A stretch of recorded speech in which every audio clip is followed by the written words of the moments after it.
breeze, the half-hidden moonlight, and the senses of an assassin whispering the same thing. In the next instance, we meet our main protagonist, Raon, who receives compliments on his good work. Raon kneels and looks up at the voice that compliments him, thanking the respected Sir Derus Robert. Derus glares at our hero as he narrates that he has been told he will be killed by the man standing in front of him tonight. He comments on the fitting performance of the protagonist as the Shadow Chief and commends that it is because of him that the family has been growing in power faster. Raon humbly expresses that he has just been doing what he should have, but in a slight change of tone, Derus asks him if he thinks the Shadow needs freedom.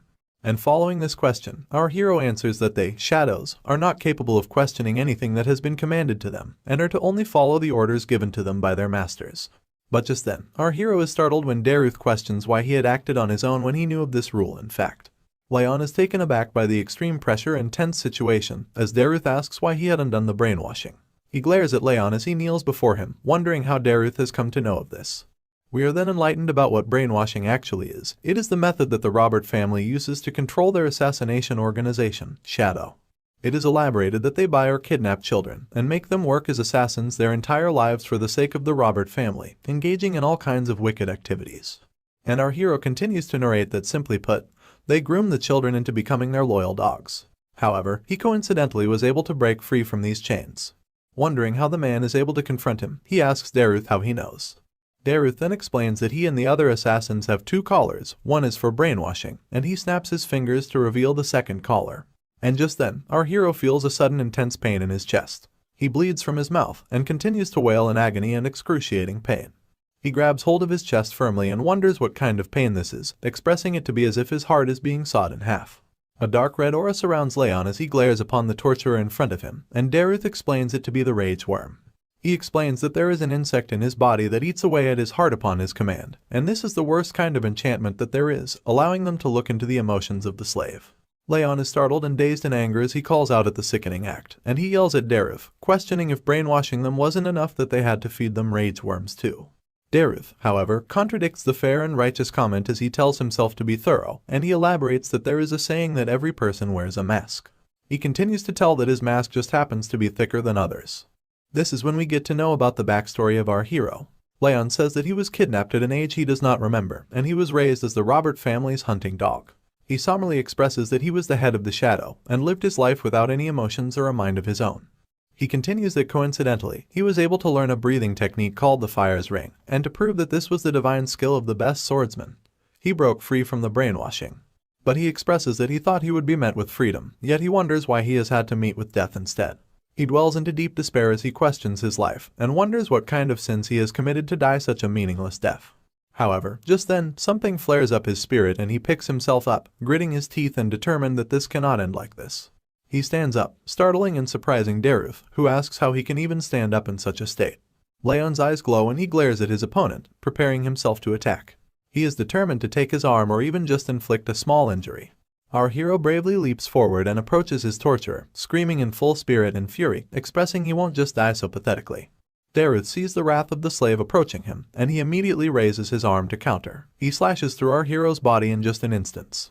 In the blink of an eye, we see our hero's body cut through with a sharp cutting slash, blood sputtering out, and his head rolling over on the ground as his eyes fill with emptiness. Derus stands before the corpse of the dead slave as he contemplates that he thought he had prevented everything. But he is surprised that the slave has undone the brainwashing, and even attacked him through the pain of the rage worm. He then makes his leave and notices a small cut on his hand, wondering when was the last time he was injured. He's annoyed at being bitten by his own disposable hunting dog. Other assassins and caretakers make their way instantly to the scene as Derus calls them to take care of the mess. Just then, we see that our hero has not yet given up, his eyes still glaring at the torturer stepping away in disgust. He contemplates the fact that Derus is the strongest, and there was no way he would have won against him. Our hero dwells in despair and hopelessness as he slowly lets go, thinking that there is nothing that he could have done. But just before he gives up, the realization dawns upon him, and he contemplates his regrets, expressing that he is upset about living a life without a reason, being humiliated and manipulated all his life, and that he cannot complete the Fire's Ring. He calls out desperately, exclaiming that he does not care if he fights a devil or a god, he wants to get revenge no matter what. That's when a charm starts to glow right beside him. A system window opens up, and displays that he has been chosen by rage, and his body will now be possessed. But then, the system window turns red, expressing that the body of the vessel has died, and chaotically displays an error on the screen. In a change of setting, we are brought to a sunny and bright field where birds are chirping, and the sun shines brightly. A woman's voice holds a toy in her hand as she calls for someone named Sunny to look at her, and a baby's voice echoes as he reaches out his hands at the woman, calling her mama. The woman asks the baby what he thinks the toy is, and the baby mutters the words, for his baba. The woman is in awe of the child and picks him up, holding him close to her chest, but the baby appears to be somewhat annoyed. The baby expresses that he still cannot get used to this, and the voice of our hero once again narrates, telling us that the woman cuddling him is Sylvia. He continues to tell us that it is still hard to believe, while Sylvia holds him up in the air and playfully asks him to try and say mom. Raon states that it is still hard to believe that he has been reincarnated as a woman's child. With all the memories of his past life as an assassin, he first thought that he had been dreaming and sleeping for the past 100 days, and he did not wake up from a dream no matter how much he slept, so he accepted the fact that he has been reborn. Sylvia holds Raon in her arms as she mentions that the weather is good today, and she wishes for the patriarch to be back home soon so he can give him a handsome name. Raon gazes over at the woman holding him, and points out that she can't keep calling him Sunny forever. But in other news, he also mentions that the patriarch must be busy since he has not shown his face in the past 100 days. He also tells us that he could not figure out too much after reincarnating, but he acknowledges that he has been reborn into a wealthy and renowned family, expressing that it's better to be born into a powerful family than a normal one.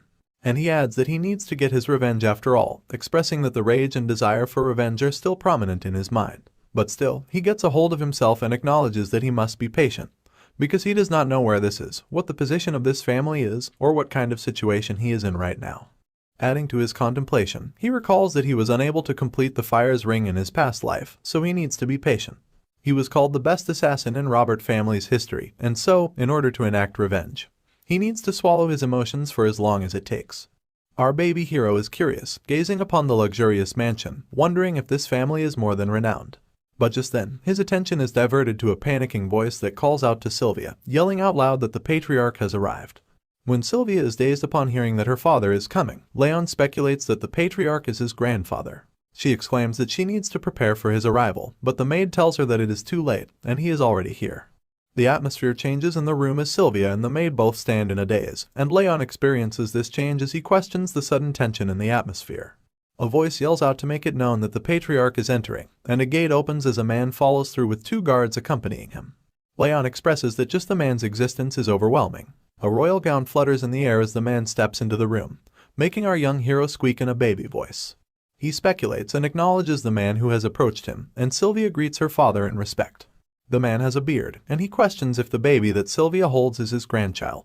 This is when Raon realizes his identity. He points out the golden blonde hair of the man, the flame-like red eyes, and his ice-cold aura. He explains the man to be the zenith of this continent, the northern king of annihilation, Sieghart. Our baby hero appears to be concerned and dazed as the patriarch gazes upon his grandchild, and wonders how the hell he got reincarnated into the most powerful family on the continent. Sylvia asks her father if he wants to hold his grandchild. All the while, our baby hero deems such a fate as ironic.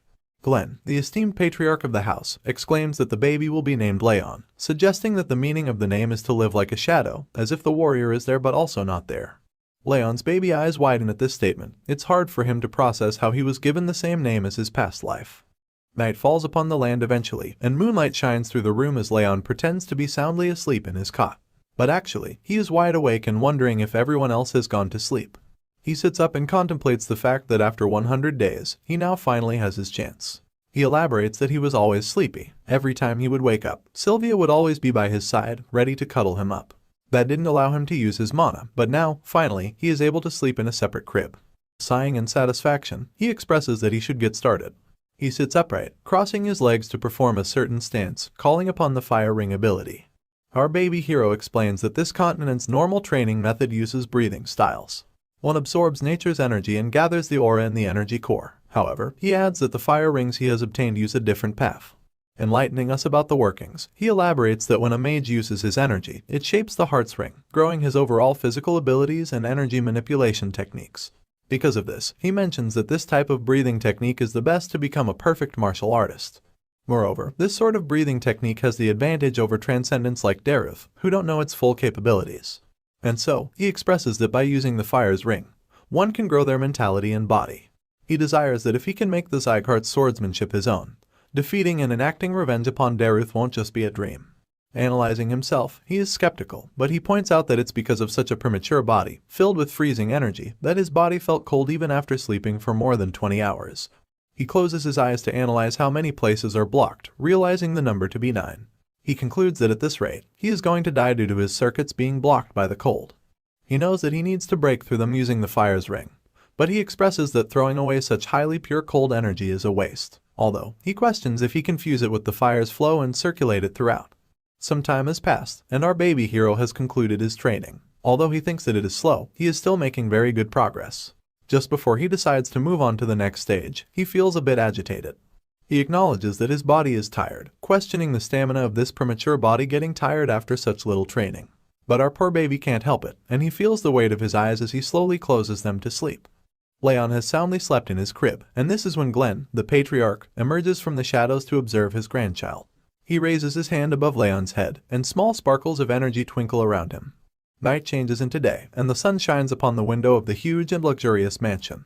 The cutest protagonist, Raon, crawls on the floor muttering nonsense, and Sylvia follows him throughout, encouraging him to crawl a little more while playfully squealing in joy. But Raon seems to be distressed and annoyed, expressing that playing with Sylvia is a pain. I mean, our dude has the mind of an adult, and playing and pretending to be a baby like this makes him want to kill himself.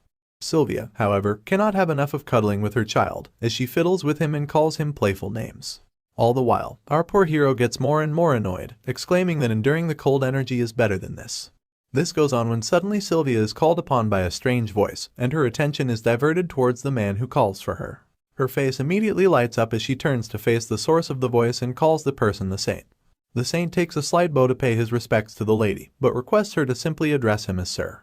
Raon's eyes widen upon seeing the man. He wonders if the person in front of him is someone called the Saint of the Rags. And enlightening us with more background upon the characters, our hero once again narrates that the saint has divine power, medical techniques, and skills that can reach the ends of the world. However, he adds that although the man is the most famous physician, no one can see him due to his wanderlust. Coming up close, the saint gazes upon the baby, expressing that he came to see Sylvia after hearing about his birth, and he picks up Raon to gaze upon him closely. He compliments the red eyes and the blonde hair of the baby that he inherited straight from his beautiful mother. He then asks the name of the child, and at first, Sylvia hesitates to answer, but she says that the name of the child is Raon. The saint is taken aback, questioning if they named the child while knowing that it means shadow. Sylvia hesitantly agrees with the speculation, and the saint follows up with disappointment, not understanding what Glenn was thinking before naming the child. Raon observes his expressions, as he notices that the two are being quite casual with each other. In his past life, he had heard rumors of the Northern King of Annihilation being friends with the Saint of Rags, and it seems to be true. Nevertheless, the saint holds our baby hero firmly as he smiles in joy, wanting to have a closer look. He then places his hand over the baby's body, and a strange energy flows and glimmers over our hero. The saint notices that there is something wrong, as is apparent by his facial expressions. Sylvia also notices this and asks the saint about it, and the man tells her that the baby has the bitter cold curse. He gives back the baby for Sylvia to hold, as he continues to elaborate that the baby's energy circuit has been blocked off by ice energy. If they treat him concurrently before his future checkups, he will not die. However, he also lets Sylvia know of the sorrowful fate, that the baby will not live for a long time if he is left untreated. Sylvia's eyes widen in shock, and her voice starts to shake as she states that the saint is lying. She does not believe this to be true. And just as the saint tells her about writing a prescription to start the treatment, a voice calls out to interrupt him. The voice belongs to a maid, who rushes forward to the saint to tell him that the patriarch is looking for him. The saint lets her off, telling her that he will be there with the patriarch once he is done with the conversation. But the maid insists that the patriarch wants to see him right now. Accepting the call, the saint hesitantly takes his leave, expressing that the patriarch cannot get his timing right. Observing the situation, Raon thinks that knowing about the disease does not change anything, because as long as he can complete the fire ring on time, such a curse won't be an issue. This is when a teardrop falls onto his face, making him halt in his thoughts. Our baby hero gazes upon the crying face of Sylvia, who still believes it to be a lie. She sniffles and expresses that she cannot lose her child like this, and she refuses to accept that he is dying. Sniffling and silent tears turn into wails and screams of agonizing pain as Sylvia falls to the floor, firmly holding her baby. She promises that she is going to make it better, no matter the cost. She is still in denial that her child is sick with a deadly disease. Raon's eyes widen and his heart skips a beat. He wonders what this emotion is, and he expresses that his heart is aching. He sees himself observing the poor woman, telling himself that he does not wish to see this. Among the wails and the screams, Sylvia suddenly stops crying when her baby's hand touches her face to wipe off the tears. She gazes upon her baby closely with her eyes full of shock, and Raon reaches for her in an attempt to call for her, until he manages to mutter the word mommy. Meanwhile, Glenn was busy engaging in a conversation with the saint, when suddenly, a commotion rises from the other room, diverting their attention. The voices of the maid yell and call for Lady Sylvia to stop, and Glenn questions what the ruckus is all about. The maid follows after Sylvia as the yelling continues, and she warns her that the patriarch is inside the room. The door breaks open, and Sylvia barges into the room despite the maid's best efforts. She glares at the patriarch while she huffs and puffs to catch her breath. The red eyes of the patriarch, Glenn, glare at his daughter as he confronts her about the reason for this ruckus. He mentions the rude and unsightly behavior, demanding a suitable answer. But he stops mid-sentence when he sees his daughter kneeling before him on the floor with tears in her eyes, begging him to save her child. Starting right off where we left, Sylvia is seen begging the patriarch to save her child. However, the patriarch does not seem to be bothered as he sips away on his tea. Being persistent as she is, Sylvia exclaims that the patriarch is well aware of the child's state and how much the child means to her. She repeatedly asks him to save him. But adding to the bleak and tense atmosphere, the patriarch coldly questions why he would want to save someone who cannot contribute to the family. He expresses that the child is an example of how difficult a martial artist's life is. Sylvia continues to persuade the patriarch as she mentions the child to be his grandson. But he is not fazed. The most he can do for the child is to give him the Sieghart name, and he asks his daughter to be thankful that he is being generous even with such an offering. Of course, Sylvia's tears do not appear to stop as she wails and screams for her father. The cruel man then asks the guards to take her away, and the brutish men drag her out of the room. Sylvia's screams and wails can be well heard across the mansion, as she desperately shouts at her father to save her child. The cries do not go unnoticed because the saint observes this commotion. He sighs in disappointment and calls the patriarch stubborn. This is when, in a shocking turn of events, the saint questions what the patriarch plans to do now when he has called him to look upon his grandson's condition. The patriarch overlooks the confrontation and quietly sips on his tea, asking the saint to give the details. He continues to do so, saying that as Raon grows, the condition worsens with his age. But he emphasizes that thanks to the patriarch's aura pushing out some of the cold air, he will be fine for a bit. However, the unforeseen situation dawns upon the patriarch as it is made known that his grandson will not be able to become a martial artist. Following the patriarch's strange dilemma and behavior, the saint asks why he has named the child Shadow, expressing that there are many names that he could have chosen from. Interestingly, the patriarch mentions that the name, Raon, does not just mean shadow. He continues to enlighten the saint, as he mentions that 1,000 years ago, it had another meaning too. At the break of dawn, as the sun shines down, we are brought into the setting of the mansion as Sylvia holds down a spoon with some medicine. She encourages Raon to gulp down the medicine provided by the saint. Anticipating a speedy recovery, the maid and Sylvia both close their eyes, wishing the baby to be healed. They open their eyes at the sound of the baby squealing and reaching out his hand for his mother. Sylvia celebrates in joy along with the maid, Helen, happy that her son is healing and enduring. Helen agrees with the lady as she also adds that he must have understood their intentions. Holding her son firmly in her arms, Sylvia draws Raon closer as he contemplates feeling better. He notices the medicine to be the fire attribute medicine, which is creating warm air to push out the cold air from his mana circuits. Satisfied with the results of the medicine, Sylvia encourages and playfully asks if her son understands her intentions. Our baby hero nervously and hesitantly accepts taking in more medicine. Fast forwarding a couple of years, we are brought to a setting where our baby hero has grown. He narrates to fill in the gaps for us. Raon says that he started training after taking the medicine, and after achieving a groundbreaking first fire ring. 2 more years of training have passed. All grown up, our baby hero is not so baby anymore, and he expresses the same emotion as he continues to narrate his daily routine from the last 2 years. After playing with Sylvia and Helen around nap time and midnight, he would always train. Even more time has passed since the start of his training, and now our hero is 5 years old. We see a grown-up Raon sitting upright on his bed as he smiles in satisfaction, and a system window appears in front of him showing his achievements at such a young age. The window highlights that he has now finally achieved the 2nd ring of fire. By this time, it is revealed that Raon has managed to create the 2-star ring of fire. Raon observes and gazes upon the message window as he contemplates the factors of the 2-star ring of fire. He elaborates that at this stage, the flames revolve in cross formation, and his energy observation gets more sensitive. The deep contemplation and celebration are, however, interrupted by Helen, who calls for Raon, expressing that he is up early this morning.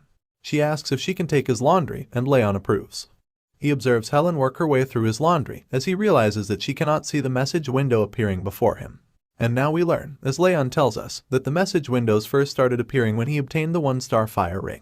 In a flashback, our hero narrates that he did not know what it was at first, but he soon realized it to be a comfortable status window that lets him check all his stats. He also mentions Helen's strange reaction when he first started interacting with the window. He expresses that it was evident that the message was only available to him.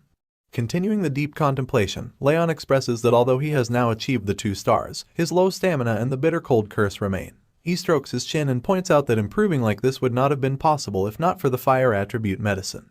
Dwelling back on past events, he expresses that during these 5 years, Helen and Sylvia, along with everyone at the annex, have been looking after him diligently, taking care of him like a prince. Rubbing the back of his head, he believes all this prince's treatment must have had an influence on him as well. But it soon dawns upon him that he still has a lot of time left, and he is only yet 5 years old. He then contemplates his condition, elaborating that the curse is a problem, and so is the low stamina, which work together to get in his way if he tries to move even a little bit. However, in his past life, he was known as the best assassin on the continent, and he had learned the greatest technique of the Ring of Fire. Our hero draws a ball of fire that revolves and hovers in his hands. He plans that once he completes the Ring of Fire, using his past experiences, the weaknesses will soon be gone forever. He adds that upon learning the Sieghart's swordsmanship, he will be able to slay Derus' neck. But as Derus is one of the strongest transcendents on the continent, Raon knows that he won't be able to keep his mind stable if he goes insane from revenge. He concludes that even if it's slow, he needs to gain the power and finish him off when the opportunity arises. Just as our hero determines to train even harder, a voice calls at him, acknowledging that he is awake. He turns his attention towards the voice and finds his mother, reminding him that they have to go somewhere today, and asking him to get changed so they can leave. Raon looks out the window and elaborates that the powers that maintain the balance of the continent are called the 5 demons and 6 emperors. As a cart travels across the stone road, our hero continues to explain that of those powers, he has been born into the Sieghart family, which belongs to the 6 emperors. He adds that the emperors demonstrate a positive influence, while the demons threaten the peace of the continent. He also explains that there are several other powers outside of these, and so there happens to be a judgment ceremony to determine if these powers are good or bad. The cart follows into the gates of an annex, as Raon expresses that today is the Sieghart family's judgment ceremony. The gossiping mouths of the families that have already arrived at the ceremony echo throughout the hall as they chat and engage in meaningless conversation. The gossiping continues as they call out to other families and their sons. Just when there is talk about Sylvia and her son, it is seen that Sylvia walks into the hall with Raon holding her hand. The chatter in the hall rises as they call Sylvia an outcast. The cold faces of the families in the hall glare upon Sylvia as she walks in and observes the cutting eyes of the families that stand before her. As Raon walks along with his mother into the hall, the chatter continues, and they point out at Raon, gossiping about his height and the rumors of him being sick being true. There is refusal and denial in the words that cut through Sylvia's skin. She hears people questioning why the outcast's son is participating in the judgment ceremony. The people express their hatred as they exclaim that they did not want to see the two, for it drops the ceremony's standards. Raon notices the harsh words of the families from the direct line. He questions if there are some kinds of circumstances behind the words, but he immediately gets a hold of himself. He expresses that he does not care if they are talking ill of him. However, he is startled to hear the words of people calling his mother, Sylvia, shameless. Hardening his facial expressions, Raon expresses anger and is infuriated at the harsh words being thrown at his mother. He quickly snaps back into reality when Sylvia calls for him. She tells him that it's okay and asks him to just look at his mom. Our hero bravely accepts and moves forward with his mother, and just then, a voice yells out to make it known that the patriarch is entering. He contemplates the long time since he has seen his grandfather, as our hero gazes upon the shiny attire that the patriarch holds as he walks up to his throne. The powerful presence of the patriarch is known, as he sits on the throne and the announcer yells out his name. Glenn acknowledges that everyone has arrived at the ceremony, and Raon glares upon what is to happen next. The patriarch's hand swishes, and a giant sword appears before the people in the hall. Raon is taken aback in nervousness as he questions if it is the sword of judgment. And then, the heavy voice of the patriarch calls out for the judgment ceremony to begin. Glenn Sieghart has made the judgment sword appear in front of the audience for the judgment ceremony, which our hero explains that upon placing one's hand on the stone sword, the sword determines the mana ability that they possess. Glenn glances upon the audience when the announcer calls for the name of Reincarnated Sieghart to begin the ceremony. Raon sits up enthusiastically at his call to be acknowledged. Raon observes Raon approach the stone sword, and he explains that from the age of 4, the skull of the child begins to close up, and from then on, the child's mana ability remains stagnant. Loud and shining energy flares up around the hall atmosphere as Raon holds his hand upon the stone sword. Raon adds that this place is where the judgment ceremony takes place to determine the kid's mana ability. Green energy illuminates the hall, and applause follows as the audience discusses and judges the light that is being emitted. They conclude it to be the wind ability of great quality and applaud the boy. The patriarch also commends the great ability, commenting it to be an attribute well suited for a swordsman and encouraging the child to channel the wind forth. Next up, a boy from the vassal family of Raon is announced to come forward, and he sits up to acknowledge his call. Observing and judging the different patterns and interactions, Raon concludes and explains that how far the light travels indicates the mana's purity, while the mana's attribute is determined by the sword's tip. He elaborates that this is how the Sieghart family determines their talent. He also observes the cheering and enthusiasm among the families as they applaud Raon for his ability, commending his family name and comparing him with Burin. Raon notices that these people value their talent just as much as they value their life. And so, he guesses that he won't be able to display good results. Although the Ring of Fire is on the 2-star levels, his mana circuits still have a lot of cold on them. But truth be told, such things don't really matter to our boy. Just in time, the announcer lastly calls for our hero, and he feels the intense glares and sights of disgust that the families portray at him. The patriarch joins this sentiment, and Raon is called forward. Sylvia smiles and calls for her son to proceed, and Raon obeys. He knows that he does not anticipate extraordinary results, he just needs to find a mana attribute that best suits this body. Sylvia guides Raon as she tells him to do the same as the other kids, and Raon listens. He steps forward and sighs nervously, before placing his palm on the stone sword. Surprisingly, a loud golden light is emitted through the stone sword, and our hero's eyes widen at this sight. He wonders what this light represents. The light blinds his vision, and he instead sees a sight of a man standing in front of him with demonic creatures observing from the side. He questions what all of this means. Demonic creatures glare viciously over the man standing in front of them, and Raon sits behind for cover as he witnesses this strange phenomenon. He wonders who the man is that stands in front of him, and before he could muster another thought, the man holds up a shiny sword that glows brightly illuminates the sky. The man swings the sword with full force as he grips the handle firmly, and the sword strikes through the demonic creatures that approach him while wailing in agony. A loud blast follows right after, and Raon snaps back into reality to acknowledge the task at hand, the stone sword. Just as he glances over at the sword, he is taken aback to find out that the light that emitted has not even made it to the halfway mark.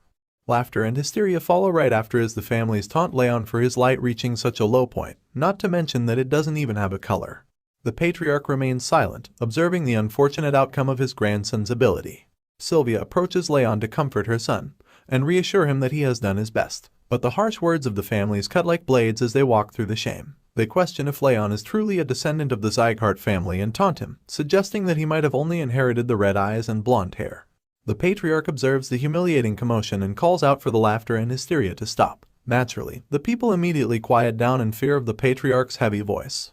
He calls off the ceremony and asks the families to return. One by one, all the families leave with their capable children, feeling proud. And shortly after, everyone leaves as the doors close shut behind them. Glenn sits on his throne in disappointment beside the stone sword, towering high in the hall. He calls for his warrant, mentioning that it can't be helped for his grandson. He dwells in regret over the incident, when suddenly, the golden light shines and illuminates the hall once again. His eyes widen at the unforeseen sight. The golden light flares and blazes through the hall, forcing the patriarch out of his throne to acknowledge the might of the light emitted from the stone sword. He recognizes this golden light. It's the signature aura of the Sieghart family's first patriarch, which displayed transcendental fire power that could melt even the flames of the demonic realm. Gazing upon the book to find enlightenment, Glenn, the patriarch, elaborates on the golden mana and golden flames, mentioning it to be a one-time occurrence throughout the history of the Sieghart. He reads of the mana of dense golden light, which is blindingly beautiful and radiantly shiny. This is when the realization dawns upon him, and he notices the golden flame-like light emitting from the stone sword to be the golden flame aura. His eyes widen at the shocking sight. At this point, all he could do was stand there in a daze, nothing more and nothing less. Abruptly switching settings, we see our hero grow twofold since the last time we saw him, once again gazing upon the message window to take a glance at his stats. He reaches out his finger at the screen, wondering if it is time for him to reach the 3-star Ring of Fire already. Narrating over the scene, he tells us that 7 years have already passed since the judgment ceremony, and he has now turned 12 years old. He explains that with consistent training, he is now at the doorstep of reaching the 3 fire rings. His tolerance for water attributes has also risen to being 2 stars, so the coldness in his body has disappeared, improving since it first started, but still rendering our hero unable to move. Moving forward in the present, Raon plans to begin training soon, when suddenly, Sylvia's voice calls at him, and she approaches him to ask why he is not ready for the occasion yet. She asks him to leave quickly before they get late. Raon obediently agrees with his mom and contemplates the fact that the second judgment ceremony has come to face him once again. He annoyingly exclaims that he will have to see those bastards from the direct line of families. The concept of time in this universe really is twisted, because we are once again brought back to the judgment ceremony hall. The voice of the announcer commends the last family competitor and calls for the judgment ceremony's end. Raon wonders if it is because it's the judgment ceremony of the indirect bloodlines today that the ceremony has ended earlier than expected. This is also when the patriarch calls for his name. And acknowledging the patriarch, Raon addresses his call. Glenn confronts Raon for not responding to the basic training orders that he has been receiving for the last month, but our hero is confused and dazed at the sudden confrontation. He does not know what the patriarch is talking about. Just then, Sylvia walks in to address the concern, pleading that Raon still has a lot of cold energy left in his body for him to endure training. She exclaims that he is different from other children. Raon, on the other hand, is taken aback at the fact that his mother knew of this, but not him. Despite Sylvia's desperate attempts, the patriarch coldly denies to entertain any such thoughts, emphasizing that this is the Sieghart's land, and there are no exceptions for the one named in the Sieghart family. He expresses that if one cannot walk, they must crawl in order to train. Sylvia continues her desperate attempt, and her voice shatters down as she pleads the patriarch for a bit more time. But once again, the patriarch does not like to play around. He confronts and questions her if she will leave the family once again with the child. She is startled and forced to stand in a daze as the patriarch enforces that this is the Sieghart land, and she must live according to their ways. He warns her that if she does not wish to comply, she is free to leave right this moment. Falling into deep despair and regret, she recalls all of her past mistakes. All the while, she hears the harsh words of the people, taunting her and calling her names, claiming that she will run away again. But this time, she won't have any more energy cores to destroy. The words cut through her skin, and she is shattered when the people shame her for being from the direct bloodline. Observing his mother's expressions, Raon understands why she gets treated so harshly. It is because she had abandoned the family once before. He explains that Sylvia has had traces of learning martial arts, but no mana energy. He tells us that after breaking her own mana circuits and energy core, she had left to marry his father, who had died while she was still pregnant, leaving her no choice but to return to her family. Raon understands that a member of the direct lineage, that had left on her own and came back crawling, would be treated poorly. However, he steps up in front of the patriarch, making his emotions of anger clear. Now, he is her son, and he cannot watch her mother get treated so harshly. Looks like a confrontation is imminent, but will our hero's grandfather actually show him mercy for standing up to his mother? In spirit and determination to protect and shield his guardian, Raon walks up the hall to confront the patriarch, while Sylvia desperately calls for him to stop this madness. She yells that she will fix everything once again. Denying his mother's wish, Raon walks up in front of the patriarch and sheds light on the matter. He expresses that, as the patriarch has ordered, he will begin his training next month. Seeing the bravery and determination of our hero, the current martial hall master asks if he was not made aware of this training lease. He expresses that even if he wasn't, he should not pursue the training with his current condition as he is still sick. He presses that Raon should give it up. The show of bravery does not end here, as Raon is persistent and tells the martial hall master that it is okay, and he wants to live up to the Sieghart name. Upon hearing this news, Glenn, the patriarch, viciously glares at Raon for claiming such a difficult feat, and he questions if Raon understands the weight those words carry.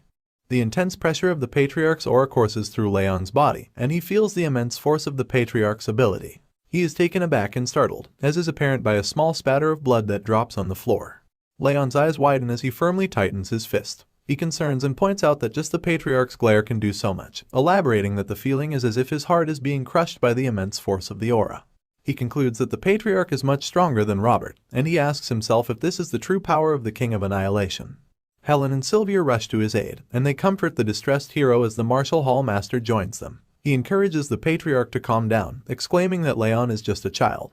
But this does not stop the patriarch's deathly glare and aura. Instead, it intensifies, and both Sylvia and the martial hall master stand down immediately in nervousness.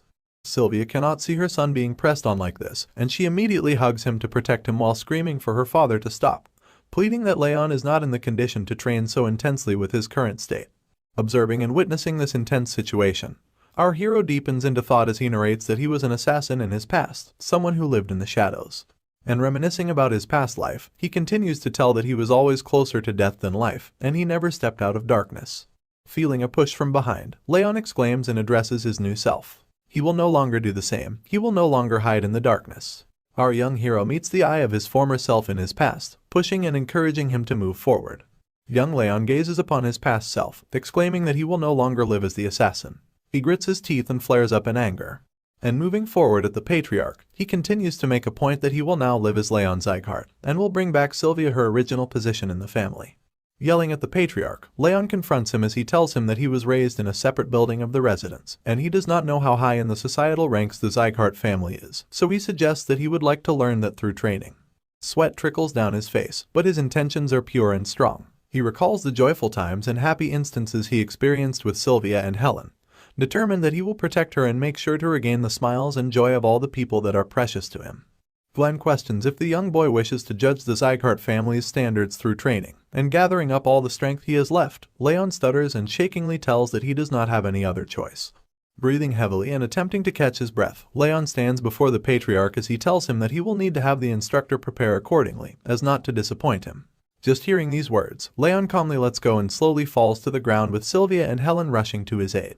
Fallen on the ground, as our hero slowly loses consciousness, he contemplates that in his past life he was an assassin, but now he is someone that has learned a legend of the continent, the Fire's Ring. And so he concludes that by utilizing both these abilities, becoming a prominent member of this family is not impossible for him. Before finally letting go and submitting to the weight of fatigue catching up to him, he tightens his fist and exclaims that he'll show them all how strong he'll become. A change of setting now takes us to the training grounds where swords clank with each other as the children train and spar with each other while an instructor observes their moves. We are then introduced to the intermediate martial hall master, Karan Sieghart, who questions the claim that the boy was too weak to even properly move. A nervous messenger reports to the martial hall master as he elaborates that many maids have overheard the conversations between the saint and the patriarch, and it is definite that the boy is suffering from a serious illness. Karan deepens in thought as he recalls that the boy's body was definitely in a bad condition when he saw him earlier today in the judgment ceremony, and all the other times he's seen him, but he wonders how the child was able to withstand his father's aura. Concluding his contemplation, he recalls that Sylvia was known to be more talented than anyone else. Following his deep thinking, he calls the messenger to place a maid in their building and to do so as quickly as possible. The man obeys and agrees to do so. Our hero is seen sprinting over grassy fields as Sylvia chases him down, pleading that he does not push himself. He is determined as he runs faster and faster, while Karan's voice still echoes, and he exclaims, asking the messenger to have the planted maid report everything that happens there. Chanting the name of the respected patriarch, the secretariat guards salute and make way for him as he walks down his path into the annex. A mysterious man with long red hair and pointy ears lies comfortably on a couch, his face hidden by a hat. The patriarch approaches the man and addresses him as Lemmer, asking him to stop pretending to be asleep and to get up. Lemmer sits up immediately at this call and commends that the patriarch really is amazing. This is when we are introduced to the brilliant sword, Lemmer Dias. He elaborates that the patriarch is the only one his sleeping techniques don't work on. Glenn expresses concern that Lemmer, as the head instructor, is wasting his time on such nonsense while all the other instructors are working hard. Lemmer answers this concern by playfully telling him that they are only following his orders and are working with their bodies, while he works with his head. Annoyed, the patriarch exclaims that Lemmer has not matured even after 50 years, but Lemmer laughs it off, stating that people don't really change, and besides, he is an elf anyway. Observing the patriarch's concerned look, he asks if he is here to talk about his grandson too, and he adds that Sylvia had come too. This surprises the patriarch, and he explains that she asked him to make sure that Raon does not get hurt. Lemmer stands up to face the patriarch as he elaborates that if he is here to ask him the same, he is wasting his time. He elaborates that Glenn himself had expressed that he won't interfere in the 5th training hall. Following this rant, Lemmer presses with a heavy tone that he won't make any exceptions for his grandson either, and the patriarch surprisingly agrees to this, which shakes up Lemmer, who expected a different response. Glenn stands firm as he asks Lemmer not to lessen the intensity of the training, stating that he does not want any weaklings. Taken aback, Lemmer gasps and covers his mouth to express the sheer shock that the patriarch has put him through just as the realization dawns upon him. He bursts out in awe and flutters, stating that the patriarch must love his grandson very much and is projecting that love onto him, which he could not give to Sylvia. This angers and infuriates Glenn, and he exclaims that if he was not his veteran friend, his head would be rolling off the floor. Adding on, Glenn asks Lemmer not to go easy and to fail all those who are unworthy so that only the worthy ones can receive his training. Lemmer agrees with this claim and expresses that he will do as he wishes. Concluding their conversation, the patriarch asks for his leave and steps away as Lemmer enthusiastically sees him off. After the patriarch has left, Lemmer dwells and wonders what Raon is like as he stands across his table and thinks of different training regimes. The message window appears once again to showcase our hero's now updated abilities and stats, highlighting that he has now achieved the 3rd ring of fire. Our hero is a sight for sore eyes, and we see him once again as he interacts with the message window. He smiles to contemplate his achievement and expresses that the 3-star rings really do feel different. He explains that his sensitivity has increased, and his mind feels a lot clearer. Recalling where we left off, he sees Sylvia helping him up as she scolds him for pushing too hard on the first day. Narrating over this memory, Raon elaborates that thanks to Sylvia stopping him at the right moment, his body is now becoming more flexible. He gazes upon the message window to tell that this magical status window is also quickening the growth. But this is not the right milestone for him, and he expresses that the Sieghart's training is infamous for its difficulty. He exclaims that just being a 3-star fire ring is not enough, and adds that he needs to have a good foundation to be able to build tall buildings and survive. He imagines himself as a commandant in the Sieghart family, as he continues to state that he will excel more than anyone else, so that all the guys who have mocked him will shut up.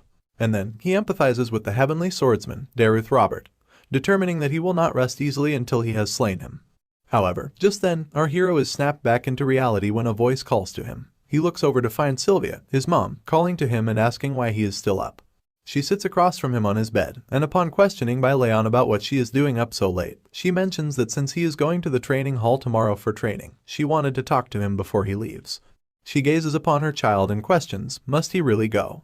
She comes clean and reveals that she does not want him to go. She elaborates that Raon does not express when he is hurting, adding in concern that he might get injured or hurt badly.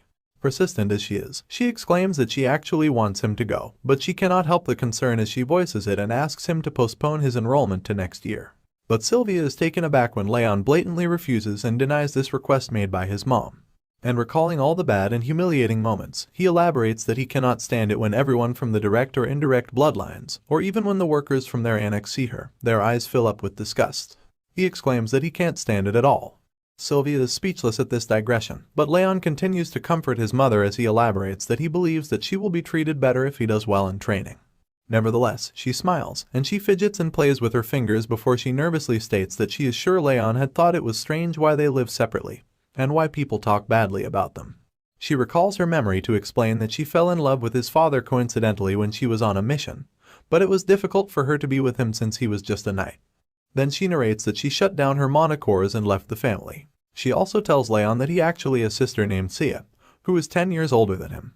She recalls and tells that they were living peacefully when Eden's executive ambushed them, and amidst the battle, she expresses that Raon's father was not that powerful, and unfortunately, she was pregnant with him at the time. And somberly expressing, she tells that there was nothing they could do against them. However, she adds that his father had hired guards without her knowledge, but she regretfully informs that they arrived at the scene too late because by then, his father and sister were already dead. She concludes the story, elaborating that this is why she came back to the family, not knowing what to do and why the family treats them like sinners. Adding on, she tells him that she really could not say anything against it. Raon thinks about this whole situation and deems his mother selfish. Elaborating, he tells that she threw away her responsibilities in the name of love and came back crawling to be saved. He expresses that he now understands why the family treats her so coldly. However, emotions take over our hero, and he states that she is the one who gave him a new life and showed him affection for the first time. And he makes a point that even if everyone else calls her selfish, to him, she is the only mother he has had in both lives.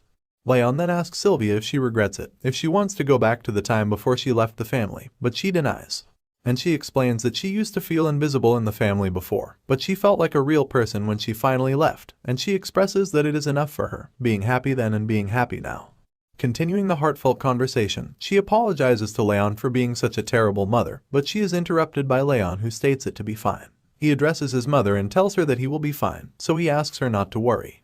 Gazing into each other's eyes for a moment, Raon smiles at his mother while he reminds himself that even if everyone else calls her selfish, she is his only mother, and he can always get his revenge after he helps her regain her position in the family. Mumbling turns into slow tears, and slow tears turn into sobbing as Sylvia wails in front of Raon, surprising him. He asks her to stop crying, and this mother-son interaction ends here. Raon sees his mother out of his room as he sighs and expresses that reassuring her was really hard. He then sits on his bed once again as he plans to check the malleability of the Ring of Fire before he can sleep, mentioning that he does not have a lot of time before the training starts. And he sits in a unique stance, performing the technique as blue flames rise and flare up in the room viciously. He notices that the rings spin faster now that they are at level 3, but he wonders what it will be like once they get to the intermediate levels. The flame suddenly blazes violently and bursts out into the air in front of our hero as his eyes widen in shock. The flames speak in a strange voice as it states to have finally come. It rises and rises as our hero glares in anticipation. A giant ball accumulates in front of him as it viciously smiles, and elaborates that the time has finally come when his rage has reached him. The blue flame pays his respects to Raph, the second lord of the demon realm, and expresses that he will help Raon's revenge dreams come true. However, Raon is surprised and taken aback as he questions this claim, and a message window pops up telling him that he has unlocked 2 new traits. The rage trait is being activated, but the second one remains untitled. The blue flame continues to rage and blaze as it expresses the offer to our hero, but it is taken aback in shock and stops midway to address the concern. The ball of blue flame questions why there is a child standing before him. Raon steps away to prepare to engage in battle against the mysterious ball of fire that has suddenly appeared in front of him, and he asks what it is. But the ball of fire seems to be just as confused, and he expresses the same concern to elaborate that the rage that reached him was not an emotion that a kid like Raon can feel. Upon a second glance, the ball of blue fire's eyes widen as the realization dawns upon him, and it exclaims that it was definitely the child standing before him. The child has been hiding a deep and dark rage within him. Raon hardens his facial expressions and is skeptical of the ball of fire as it asks him to give away his body and soul to him, and then he will help him get the revenge that he desires. He wonders if the ball of fire is here because of his violent rage against Derus Robert before he was reborn. But if it is, he expresses that the ball of fire is way too late. Following the skeptical nature and suspicion of the ball of fire, Raon denies his offer and states that he will get his revenge on his own. This confuses the ball, who anticipated an answer. He floats around Raon's body, as Raon tells him that he will exact revenge on Derus himself, thinking that he can't get the help of another in such a matter. But the ball of fire does not seem to buy this claim, as he expresses that Raon seems to be misunderstanding something. Smiling widely, the ball rises up once again and states that he is not here to negotiate. The huge ball of fire blazes again, and it viciously glares at our hero to alert him that he has already made his decision. Although the flames catch onto Raon's body, he immediately notices something strange. The flames are cold. Realizing this could only mean one thing, Raon steps back nervously. The ball of flame flares and rushes forward as it yells that now, all Raon needs to do is give him his body. Raon steps away from the threat as the blue ball of fire approaches him. The fire approaches nearer and nearer. There does not seem to be anything that our hero can do, and the flames finally reach Raon's body as a burst of light illuminates the room. Following the strange interaction, he does not seem to be feeling too well as he grabs hold of his chest firmly. His eyes widened in shock, and he expresses that he feels as if his mind is gonna freeze over. He wonders if it is the attribute of cold that is causing this strange and uncomfortable feeling. A mysterious and vicious avatar dawns over Raon, as its heavy voice instigates him to think of the person to bring up the rage, and he will kill him even if it is a god. Shivering and shaking, Raon rubs his hands over his arms, curling up into a ball as he expresses that he is able to endure the attack somewhat thanks to his water attribute tolerance ability, but he realizes that this attack is not just cold. Adding on, he elaborates that the mysterious entity is consistently stimulating his rage. Awful and torturous moments from his past life constantly replay in his head, as he is reminded of the pain he has endured and the days he has spent in torment. The mysterious man hollows over near to our hero's ear, as he exclaims that he will break the man's skull and eat up on his flesh, and so, Raon gives up on his body and lets the man take over. Recalling the joyful moments he has spent with the maids and his mother, Sylvia, he worries about what will happen to them if he gives up his body to this strange entity that has appeared so suddenly. He grits his teeth in frustration, determined to not let go so easily, and he exclaims that he cannot let him have his body no matter what happens. The blue ball of fire has once again appeared before our hero as it hovers over him and continues to persuade him by saying that it would have been easier for him to give in to his rage and accept the entity. But he is just holding on for no reason at all. He exclaims that he was going to minimize the damage since he was going to use his body, but our hero leaves him no choice. It expresses that it will just swallow Raon whole without waiting any further, and it seems like the situation is worsening. It's apparent by the look on Raon's face as he attempts to catch his breath, and he expresses that it feels like his body is going to break into pieces. Holding on to dear life, our hero expresses regret, realizing that he is almost at his limit and he'll end up dying at this rate if he does nothing at all to survive. But just then something clicks in Raon's head as his eyes widen and the realization dawns upon him. He grips his hands together and grits his teeth to give it his all, elaborating that if he could endure the cold due to his water tolerance attribute, then he might be able to reduce the pain in his body and mine through the ring of fire. Noticing it to be the only option he has left to survive, our hero musters up all his strength to counter the cold. And his move works as the heat from the ring of fire slowly pushes away the cold from Raon, surprising the ball of blue fire. He groans in frustration, seeing a child push away and counter his attack. He expresses that even if it hasn't been long since he has awakened, a feat like this is impossible. His annoyance is further elevated at the fact that the foe is just a human child. Sweat trickles down Raon's face as the cold slowly goes away and the heat of the ring of fire intensifies. He glares at the ball of fire and warns that he will get revenge on his own, without needing to let a ghost use his body. The blue ball of fire is offended by this statement as it rages and blazes violently at our hero. He questions how dare the human child call one of the great demon lords a ghost. Playfully teasing the entity, Raon asks why he hasn't been able to kill him if he is a lord of the demon realm.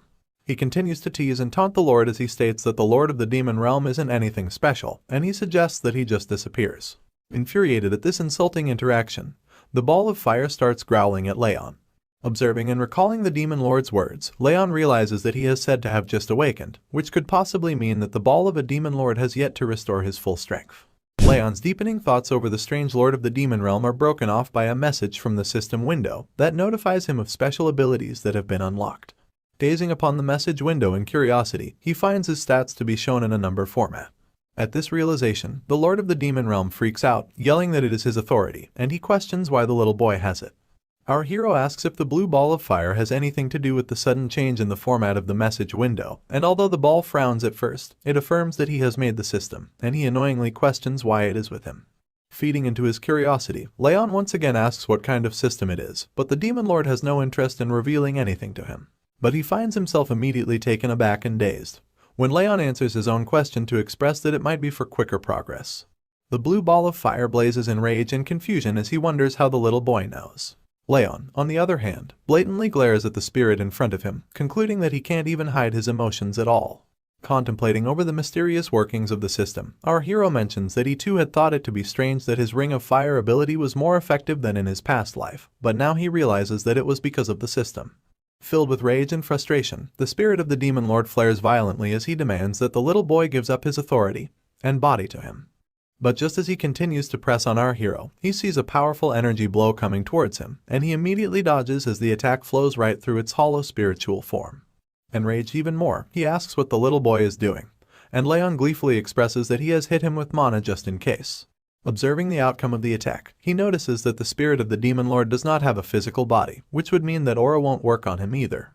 And considering the fact that no one else has come rushing in after the ruckus they have caused, it's apparent that he's probably the only one who can see or hear this spirit. Having enough of the little boy taunting and playing with him, the blue ball of fire is fed up and yells at Raon before flowing directly at his wrist.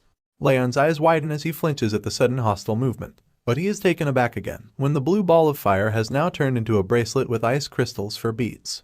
And even in the form of a mere bracelet, the lord of the demon realm does not shy away from shit-talking. He exclaims that it hasn't been long since his seal has been undone, but his powers will return soon, and then no one will be able to stop him. He warns that he will stick with Raon till the day he dies. Our hero is nervous. He expresses the entity to be a leech, but he is afraid of the system going away if he tries to take him off, and he is also concerned about what he might do to Sylvia and Helen.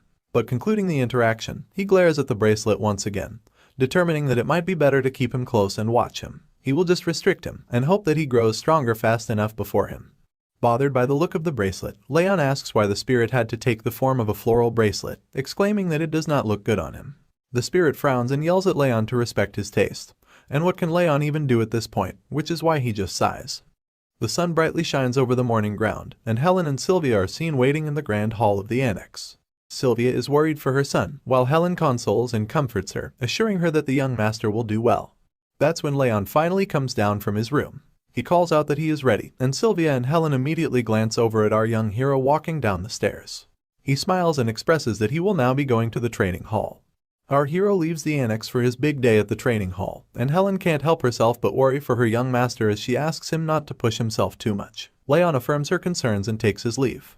Pointing out Sylvia's sad and gleeful face, Helen asks her if she is going to see off the young master with such a face and make him sad. She listens to her words as she crouches down to hold her son, and tells him that she believes in him. Raon smiles at this beautiful gesture from his mother and shares the same sentiment as he affirms that he won't push himself too hard and won't give up if it gets too difficult. Saying this, our hero takes off to achieve his dreams as he waves to say goodbye. Sylvia still can't help herself as she glares at her son leaving her side. She asks Helen if she thinks he will be alright, and she comforts her, telling her that he has gotten much better, so much so that he might even pass the training. Not being able to take her eyes off her precious son, Sylvia expresses that Helen is right, but she still cannot let go of the fact that Raon is different from other children. A few moments before the great send-off, we see Sylvia hugging the young master, as Helen notifies her that the instructor assigned to him is the best in the Sieghart family. She comforts her once again, saying that Raon has been trying really hard recently, so she is sure that he will be able to make it. And Raon shares the same determination, as he repeats Helen's words and tells his mom that he won't get hurt, staying true to his promise. He asks her not to worry. But Sylvia, being a mother, can't stop crying as she holds onto her dear son. Raon expresses that he will stay true to his promise and make sure to keep himself safe. She recalls her son's words, asking her to trust him, and she holds onto her chest, calling for her son as he walks away. Shaking and trembling, Sylvia is in despair. She does not want her dear son to leave her.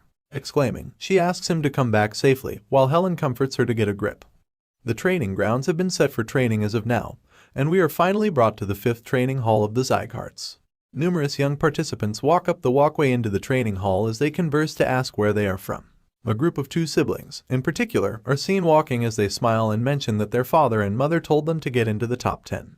Walking among the huge crowd of aspiring martial artists is our hero, Raon, and he is also a bit surprised to see the number of people present.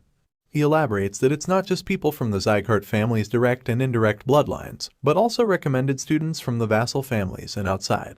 Having a look around, he recalls that according to Helen, there are a lot of people this year, so the 6th training hall is also helping out. This is when he overhears students chuckling and whispering about, calling and pointing fingers at him. He looks over his shoulder to find students laughing and whispering as they make fun of him, expressing that he looks weak and fragile. The students also make fun of the floral bracelet, calling forth the spirit of the blue ball of fire, as it enrages and flares violently in question at the insult. Raon walks calmly up to the 2 kids as the blue ball of fire flows around them. He exclaims that the kids are parasites that do not know humility, and he will rip out their eyeballs and crush their spirits if they don't shut the fuck up. Instead of buzzing around like mosquitoes, Raon wants these brats to say everything to his face. This unexpected confrontation shakes up the students as they immediately turn back to face Raon. He confronts and asks the students if they do not know the saying of not speaking ill behind someone's back, especially if they cannot say it to their face. The kids are taken aback in fear as they mumble to point out that Raon is degraded to living in an annex, and he isn't even from the direct bloodline. But he will not be fazed by the harsh words, as he simply mentions that the students too are from the indirect bloodlines, which does not give them the right to question how he dares to confront them. The students snap and are enraged at Raon talking back at them.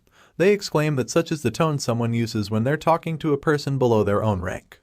And in a fit of frustration, one of the kids rushes forward to grab our hero by the neck as he cocks back his fist to attack. Raon also prepares to fight back. His eyes start to glow red, and he glares at the opponents before him. In the next instance, a voice yells out to stop the fight, and the kid stands down immediately, concerned about the consequences. Another kid walks up to them, saying that the training is starting soon, and points out that this place has outsiders visiting too. He questions if the students plan on shaming the Sieghart name. He is introduced to be from the direct bloodline, Baron Sieghart. Baron faces off against our hero in an intense stare-down, as the 2 students stand beside him in shame and apologize to the boy of the direct lineage. The arrogant boy crosses his arms to mention that our hero is still not aware of his place. He exclaims that Raon is nothing more than dust, telling him to stay low if he doesn't want to get kicked out of the annex. Following the confrontation, Baron recalls the time at the judgment ceremony, pissed that Raon getting the patriarch's attention was just pure luck, and he just used the situation to his advantage. Baron scoffs and frowns, concluding that a loser like Raon will definitely fail the training. Our hero observes as Baron walks away, asking him to leave if he is not going to behave, also mentioning that he is not going to pass the training anyway. But before Baron can leave, Raon points out that he has heard enough of his nonsense. This startles him, as his eyes widen in question at the unexpected statement. Baron immediately turns his head at the disrespectful child, and our hero continues. He insults Baron for his arrogance, claiming that the only thing going for him is the fact that he's from the direct bloodline. Aside from that, Raon warns him that he has no right or authority to talk down to him when he's not even a trainee. He then taunts him even further by saying that he might actually be able to do something if he goes and complains to his father like a brat. This enrages Baron as he grits his teeth in frustration, and his eyes sharpen at the bastard who has spewed such nonsense. But before he can do anything, a door bursts open beside the 2 growling beasts ready to kill each other. Out comes the red-haired elf, who stares in amazement at the 2 kids already fighting even before the training has begun. Raon immediately recognizes the man to be the Sieghart family's brilliant sword, Lemmer. He recalls that Lemmer had retired because his energy core had been destroyed. He glances upon the sudden appearance of the man, expressing that he did not expect him to be here. Meanwhile, Lemmer joyfully asks the kids to hold off the fight until at least the entrance ceremony ends. And obeying the brilliant sword, Baron walks away quietly as he scoffs. Moving forward, the entrance ceremony has started as all the students stand in line in front of a stage, where Lemmer welcomes them all and joyfully introduces himself to be the head instructor, who will be in charge of their training. Pointing out the number of candidates to be 160, he expresses that it's way too many. And so, he says that he will cut down the numbers with a series of tests. In fact, he clarifies that the number will be cut down to a quarter. This sparks confusion and astonishment among the crowd of students as they question this absurd claim. But Lemmer elaborates that he prefers to only keep a small number of elites and not bother with the riffraff. Spiking in anger, the Lord of the Demon Realm yells out to call the brilliant sword an arrogant bastard, threatening to cut down the elf seers if he dares to look down on him. Raon desperately tries to shut him up as he strikes down on his bracelet. Lemmer casually sits and rocks on his chair upon the stage as he expresses that his word is considered law on the training grounds. If anyone has a problem with what he has to say, they can take it up with the Patriarch. Following this warning, he asks to begin the tests right away. He points out at the students, telling them to immediately start running. This confuses the students as they at first question this absurd test, but later they rush away as they compete against each other diligently. Lemmer cheers them on as he shouts that the basics of martial arts are physical strength and mental power, encouraging them to run as fast as they can. Sprinting before the other students, the spirit of the blue ball of fire appears in front of Raon to express his concern. It wonders why Raon is all the way in the back, when he should be aiming for the front. But Raon elaborates that it's not a competition, and he does not need to get past the other guys. Raon knows that Lemmer is observing, expressing that he looks into others' potential and temperament, and he won't be judging based on just what the eye can see. Sweat trickles down his face. He huffs desperately, attempting to catch his breath, and he assesses that the winner in this test is the one who endures till the end. Concluding his assessment, he is determined that he will make it till the end no matter what. Commenting on the test, the instructors announce that Sir Burin and Lady Lunan can be seen sprinting at the front. They discuss that everyone is fast, but it is especially so in the case of these two. Another instructor also adds that the speed they are running at isn't their best, so he's sure that they can run for hours on end. They continue to observe the students as they rush away on the track, as they commend the speed of the leading two to be extraordinary for their age, which means that their future growth will be incredible as well. Turning their attention to our hero, they point out at him among the participants. They comment that he's been in the back all this time, unable to catch up, but they acknowledge that he is sick, which actually makes it impressive that he can run at all. Lemmer looks upon the two instructors, observing the race and our hero as they conclude that he is going to fail. But Lemmer's expression seems joyfully astonished, as he smiles and elaborates that it's interesting that he has never seen something like this before. Following into deep contemplation, Lemmer expresses that the humans whose talents he could not calculate were just the strongest people on the continent, which made it difficult to see the depths of their power. But as far as other people go, he can easily see their potential. For example, he can tell what sort of power Burin and Lunan will hold in their future. However, while pointing out at our boy Raon, he expresses that he cannot see anything at all. Lemmer concludes that this could only mean that Raon is stronger than him, therefore he is out of his reach. He strokes his chin in curiousness and smiles as he remarks it to be interesting. The two kids that picked on our hero earlier now run past him as they point out that he had been so arrogant before, but now he can't even keep up with them at all. Raon is in last place, so the brats guess that he will fail the test soon. Not letting anything get in his way, our boy still continues to sprint and run with all his might, as he suddenly looks up in concern and questions that they're just running, even though it is supposed to be training. In his past life, Raon had to constantly run for his life from starved beasts, which was just a basic part of his training as an assassin. And so, he sprouts a wide smile on his face as he comments this training is far too easy in comparison. The race continues in full spirit as the students rush forward on the track. Observing the students is Lemmer, the brilliant sword. He singles out Raon, questioning how he is still running. He elaborates that Raon had exhausted his stamina long ago and is way past the boundary of determination. Lemmer concludes that Raon shouldn't have any stamina left in him to squeeze out. He can tell that our boy has the same kind of mentality as those who have been trained to survive until the brink of death, which is quite fascinating for a young child. Observing this amazing talent, Lemmer deems the young master to be quite interesting. Seeing Raon continue running and keeping up with him enrages Burin. He scoffs and questions just how Raon is still able to keep running, when he was told that the boy was too weak to train. He recalls the information provided by his messenger that the Saint of Rags assessed Raon with the curse of the bitter cold. Raon has a low chance of surviving childhood, let alone learning martial arts. And even at first glance, it's not a secret that Raon looks fragile. Annoyed at things not going according to plan and everyone proving him wrong, Burin grits his teeth in frustration before yelling out the move, or utilization. A burst of energy follows right after, with beams of light crackling around his body. In his childish rage, Burin has started using his aura in the race, just to show off that he's much better than everyone else. And he rushes forward with electric beams crackling and sparking around him, leaving behind Lunan and Raon who follow him. Witnessing the sudden change in speed and agility, Raon is quite taken aback. He observes that although Burin speaks like a noble, he is just a kid. In comparison, he thinks that Lady Lunan might actually be much more mentally mature than the brat who rushed ahead. Keeping his focus, he then concludes that this is just a test and not a competition, so there's no need to break his pace just because his opponent wants to show off. The sun shines down once again as the hot beams scorch the ground, and all the other students who withdrew from the test due to exhaustion fall to the ground as they catch their breaths. The two kids that called Raon names and bad-mouthed him observe and question how the boy is still able to keep running. Another student adds that she had heard of Raon being weak because he is ill, but this result contradicts everything. Our brave young master keeps on going while the students wonder how he does not get tired. But you see, Raon denies these absurd claims because he feels as though he is about to die due to the coldness in his body. And he adds to the bleak situation, expressing that it also feels like his heart and lungs are going to collapse at any moment, but he is determined. He utilizes the ring of fire to squeeze out any little stamina that he has left inside him. Whatever the circumstances, he smiles at the conclusion that the ring of fire is improving quickly, and he plans that he just needs to activate it to full force in order to feel its proper effects. But before he can proceed, the voice of the blue spirit pops up once again, calling our boy pitiful. He questions the state of his body, and claims that he is nothing but his future vessel. The spirit of the blue ball of fire reaches out once again beside him, as he demands him to hand over his body and soul instead of trying to surpass the blue-haired human. Exclaiming in refusal of the unfortunate situation, our hero calls for it to stop. But it's too late.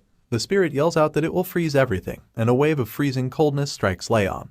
He frowns in pain and agitation just as the strong cold hits him, but he knows that he must endure the cold in order to pass the test and move on. Slowing down his pace, he feels as if his mind is being taken over by rage, but he knows he must endure it and pretend as if nothing is wrong. Fed up with the nonsense, Raon now confronts the spirit, asking him to stop this sabotage and stay still because this instigating act won't work on him. But the demon lord is persistent and questions Raon's claim, elaborating that there is no human that can withstand his rage. The cold intensifies and cuts through our hero's vitals, as is apparent when he grabs hold of his chest from the immense pain. The freezing cold strikes again, and the demon lord viciously expresses a desire to see how long he can endure the pain.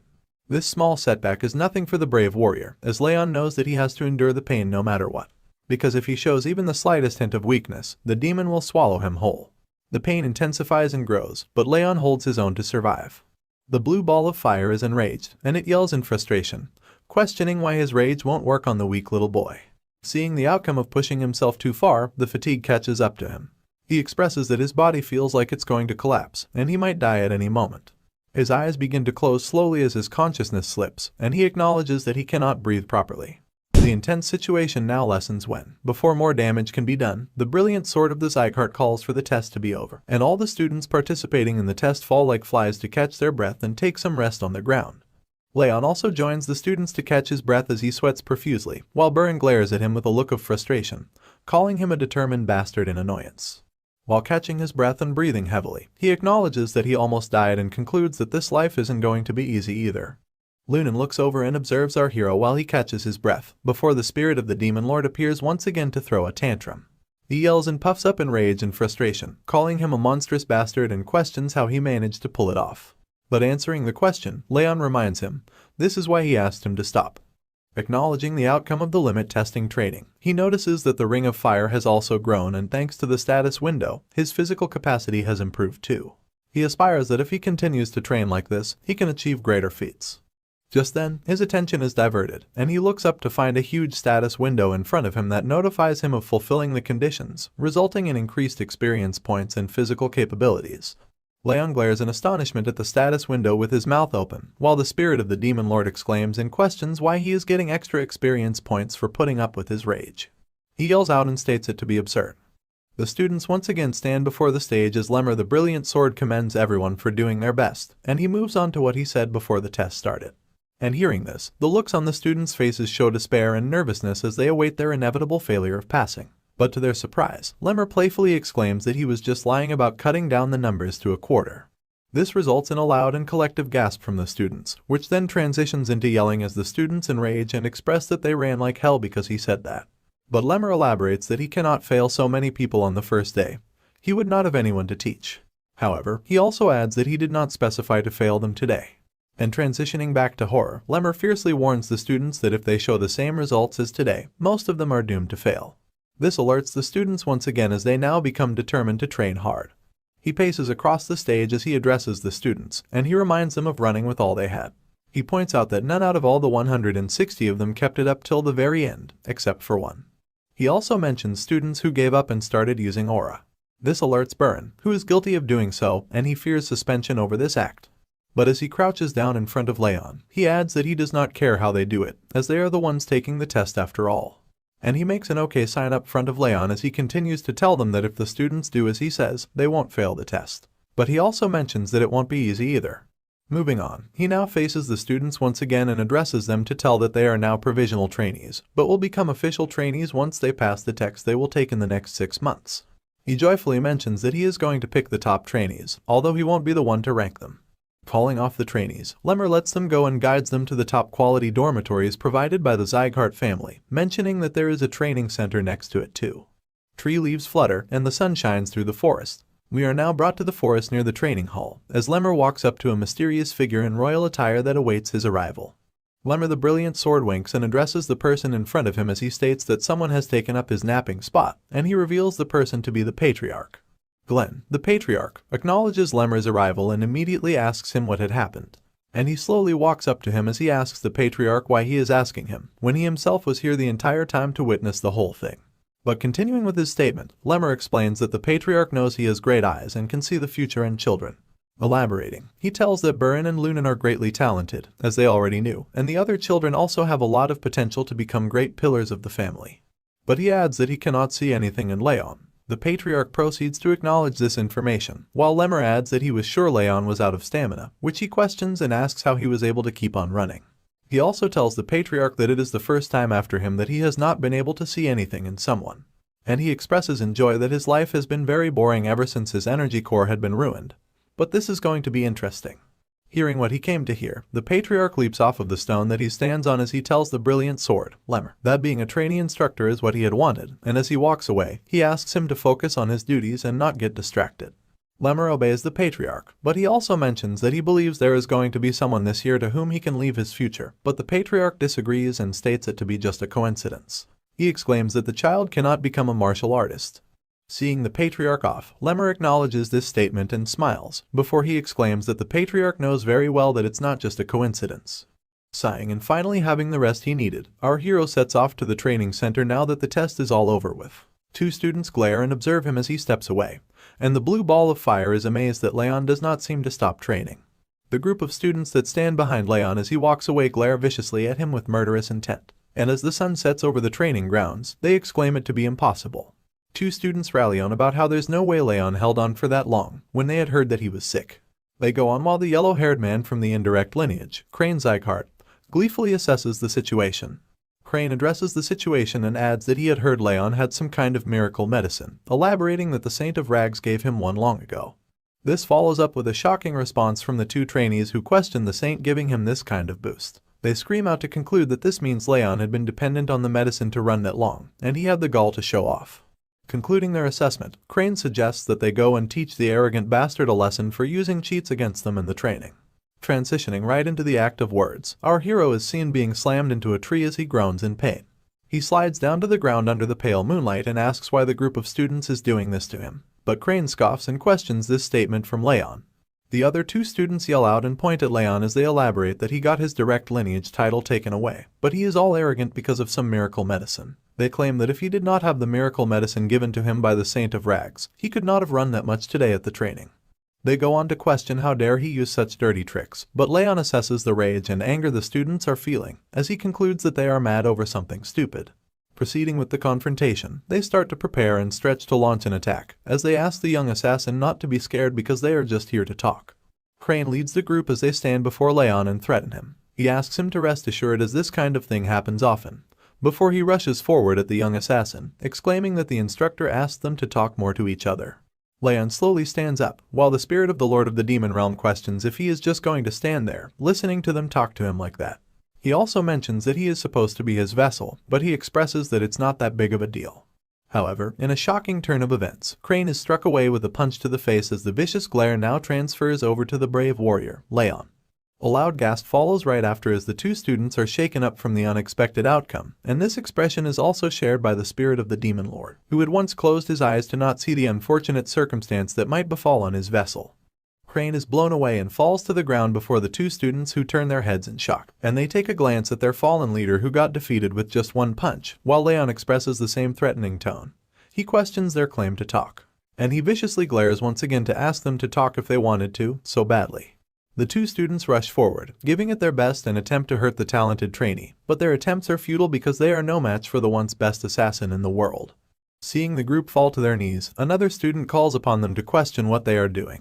He then takes up the mantle to take on the bastard as he rushes forward to strike a punch, while questioning the other's ability to defeat Raon.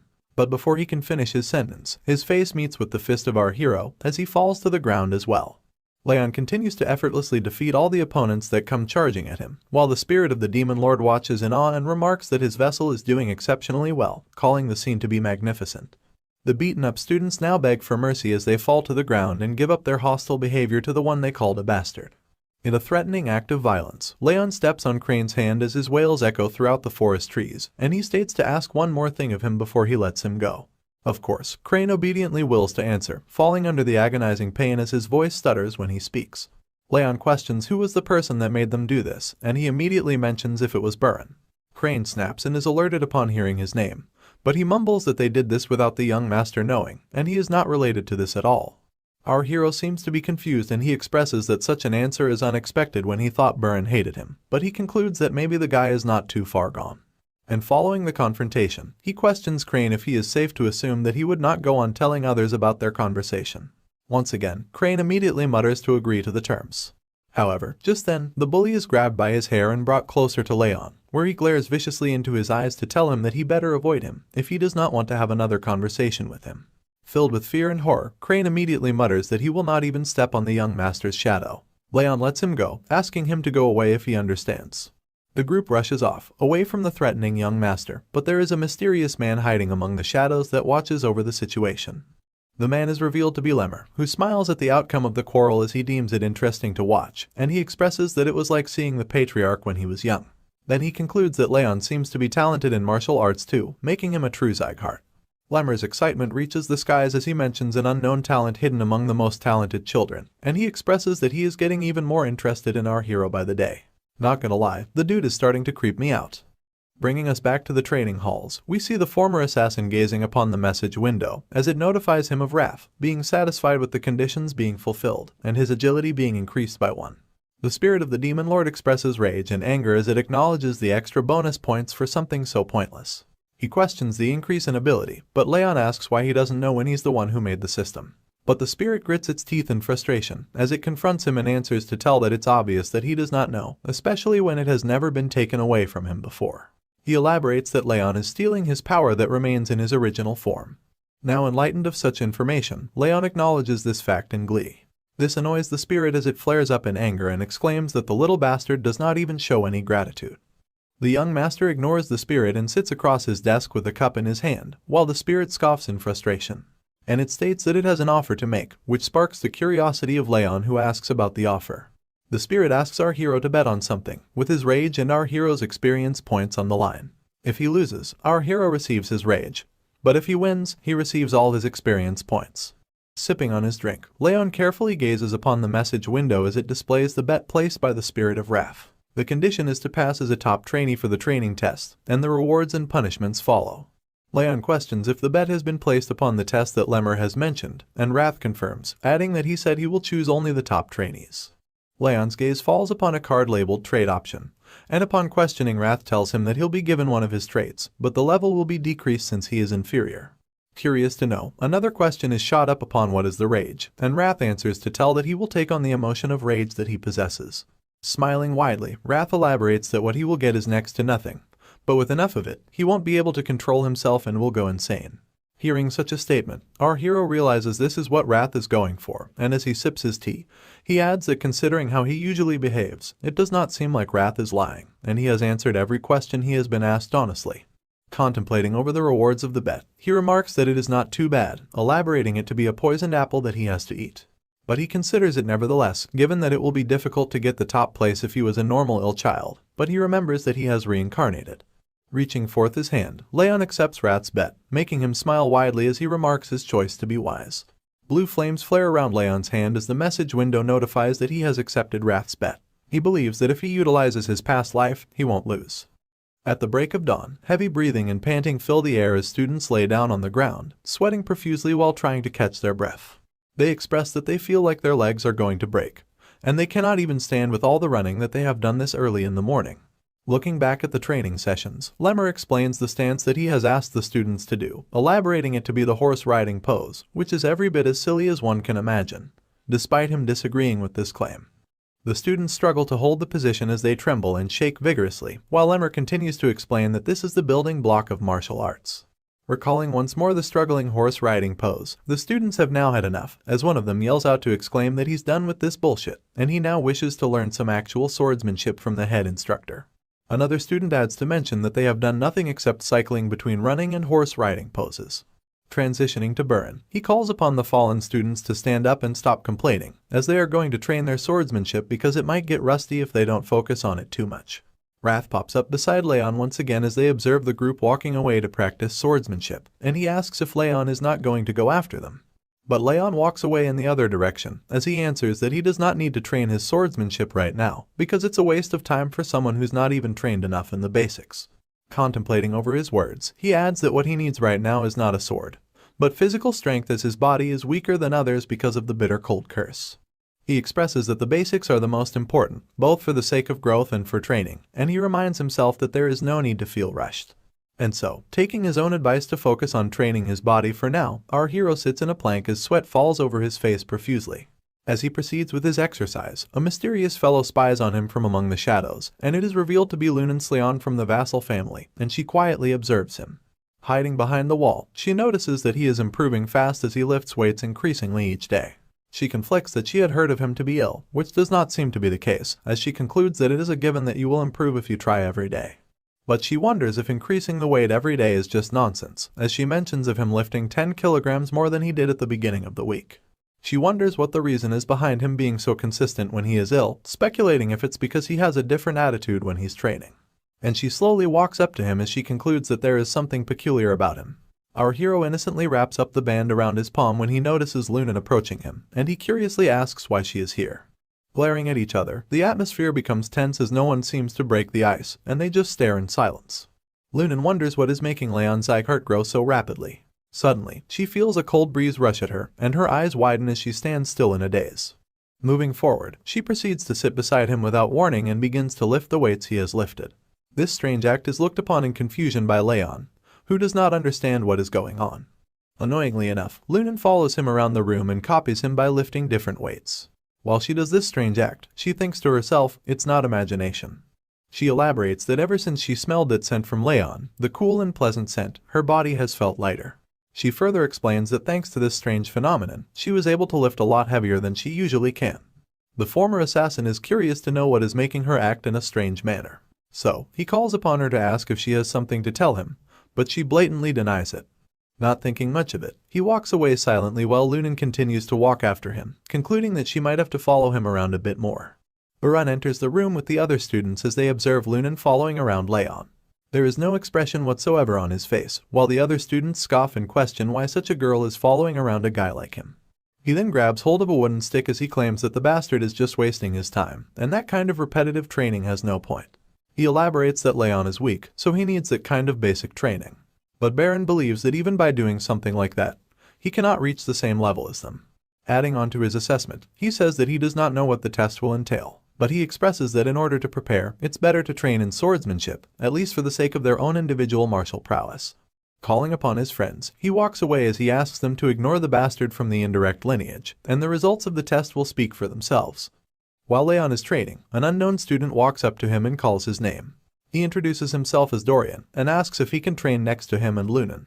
The outsider contestant, Dorian, expresses that he wants to learn the correct procedure, but Raon tells him that he really does not care. Shuffling around his bag, Dorian thanks Raon for letting him train next to him. As a token of appreciation, he hands him a cookie to try. But refusing to have the cookie, he proceeds to offer it to Raon, who sits beside him. However, he is taken aback in nervousness when he sees her eyes sparkle in awe at the mysterious food item that lays before her. Handing over the cookie to Raon, he confusingly expresses her to be another unique one in the party. Leaves flutter away into the sky, signifying the time that passes by in the blink of an eye, and our hero trains diligently, running on tracks, lifting weights, and making sure he does everything to be in the best shape possible. Others are also shown to be working hard and doing their best to prepare for the test that might eventually decide their future. Raon now once again runs on the tracks as he pants and huffs for air. He narrates that it's been 6 months since they began training, adding that he ran every day until he was ready to die, and the backs of those that he saw in front of him while running are no longer there. However, he elaborates that when he breathed out a shaky breath and looked up, there were only 2 people left in front of him. Moving on, he tells us that after all that, finally, the morning of the test day has come, and families of the participants are seen walking into the arena as they anticipate their children's success. An announcer greets everyone gathered in the arena as his voice echoes through the large area, and he elaborates that the guardians are all here to watch the event unfold. He also alerts them to follow his instructions carefully, and as Leon stands idly, Wrath appears before him to remind him of the bet that he had made all those months ago. And with a wide smile, he expresses that Leon was not able to surpass the 2 that are ahead of him. He warns him to be ready to take in his rage. But the young warrior is not fazed by the threatening words, and he shoos away the spirit of the demon lord as he expresses that this test is different, and they don't know for sure yet. Diverted towards Dorian, he then notices him laying down on the ground, and he asks what he is doing. Dorian has a look of despair on his face as he explains that he is nervous because of the test that is today and he had not slept all night. Seeing him fall into despair and agitation, our hero steps forward to address the situation and comfort him when Lunan approaches him and offers him a cookie to try, which he refuses. Just then, he exchanges looks with Burn who passes by him, and he annoyingly acknowledges the odd people that surround him. Among the crowd, Sylvia excitedly calls for Helen to look at her young master as she exclaims in awe at the strong and confident warrior. Helen also adds that he has endured 6 whole months of hard training, and she acknowledges the 2 students around him as she expresses that he has made some friends too, which she elaborates is not surprising to him because of his warm personality. She goes on to express that the young master Leon has always been so thoughtful, ever since he was young, and acknowledging that he has even made friends makes her feel proud of him too. Listening to Helen's strong words, Sylvia smiles in awe of her child, when suddenly this heartfelt moment is disturbed by the sudden call for the patriarch's entrance. Slowly stepping into the arena, the bright red attire and shiny blonde hair make a statement which intimidates the observing audience as they question his sudden appearance. Glenn Sieghart prepares to sit on his throne as the attendees bow down to him, and the audience expresses that he has never come to watch the test unfold before. The brilliant sword of the Sieghart family, Lemmer, also expresses concern as he asks about the patriarch's sudden appearance. Acknowledging the questionable looks on the family's faces, Glenn states that this is an event that chooses the future of the family, and he questions why they act as if he shouldn't be here. Lemmer nervously then elaborates that it is not why he asked, and he expresses that the patriarch is always welcome on the training grounds. Wasting no time, the elf then announces that since the patriarch is already here, they will now quickly begin with the test, and he will now announce the details of this test. A green leaf falls to the ground, following the green aura that bursts out and falls upon the students that stand before Lemmer. The students are startled and taken aback as their eyes open wide at the sudden wave of strong aura that bursts right at them. Leon expresses this concern too, and Lemmer glares at the students with a menacing look while his green aura rushes forward. He elaborates that the students must make it through his aura, that is the test that they have to pass. Continuing with the test, Lemmer elaborates that aura is inherent to a martial artist, and this test will judge the student's worth as a martial artist. But before the students can begin the test, a commotion sparks up among the crowd of families, and a man stands up to question why this is a test when the students have just started learning aura. The small commotion turns into a situation when the man yells out that this is unfair because some of the students are yet to even learn aura. He exclaims that the head instructor had also been spotted sleeping during training too.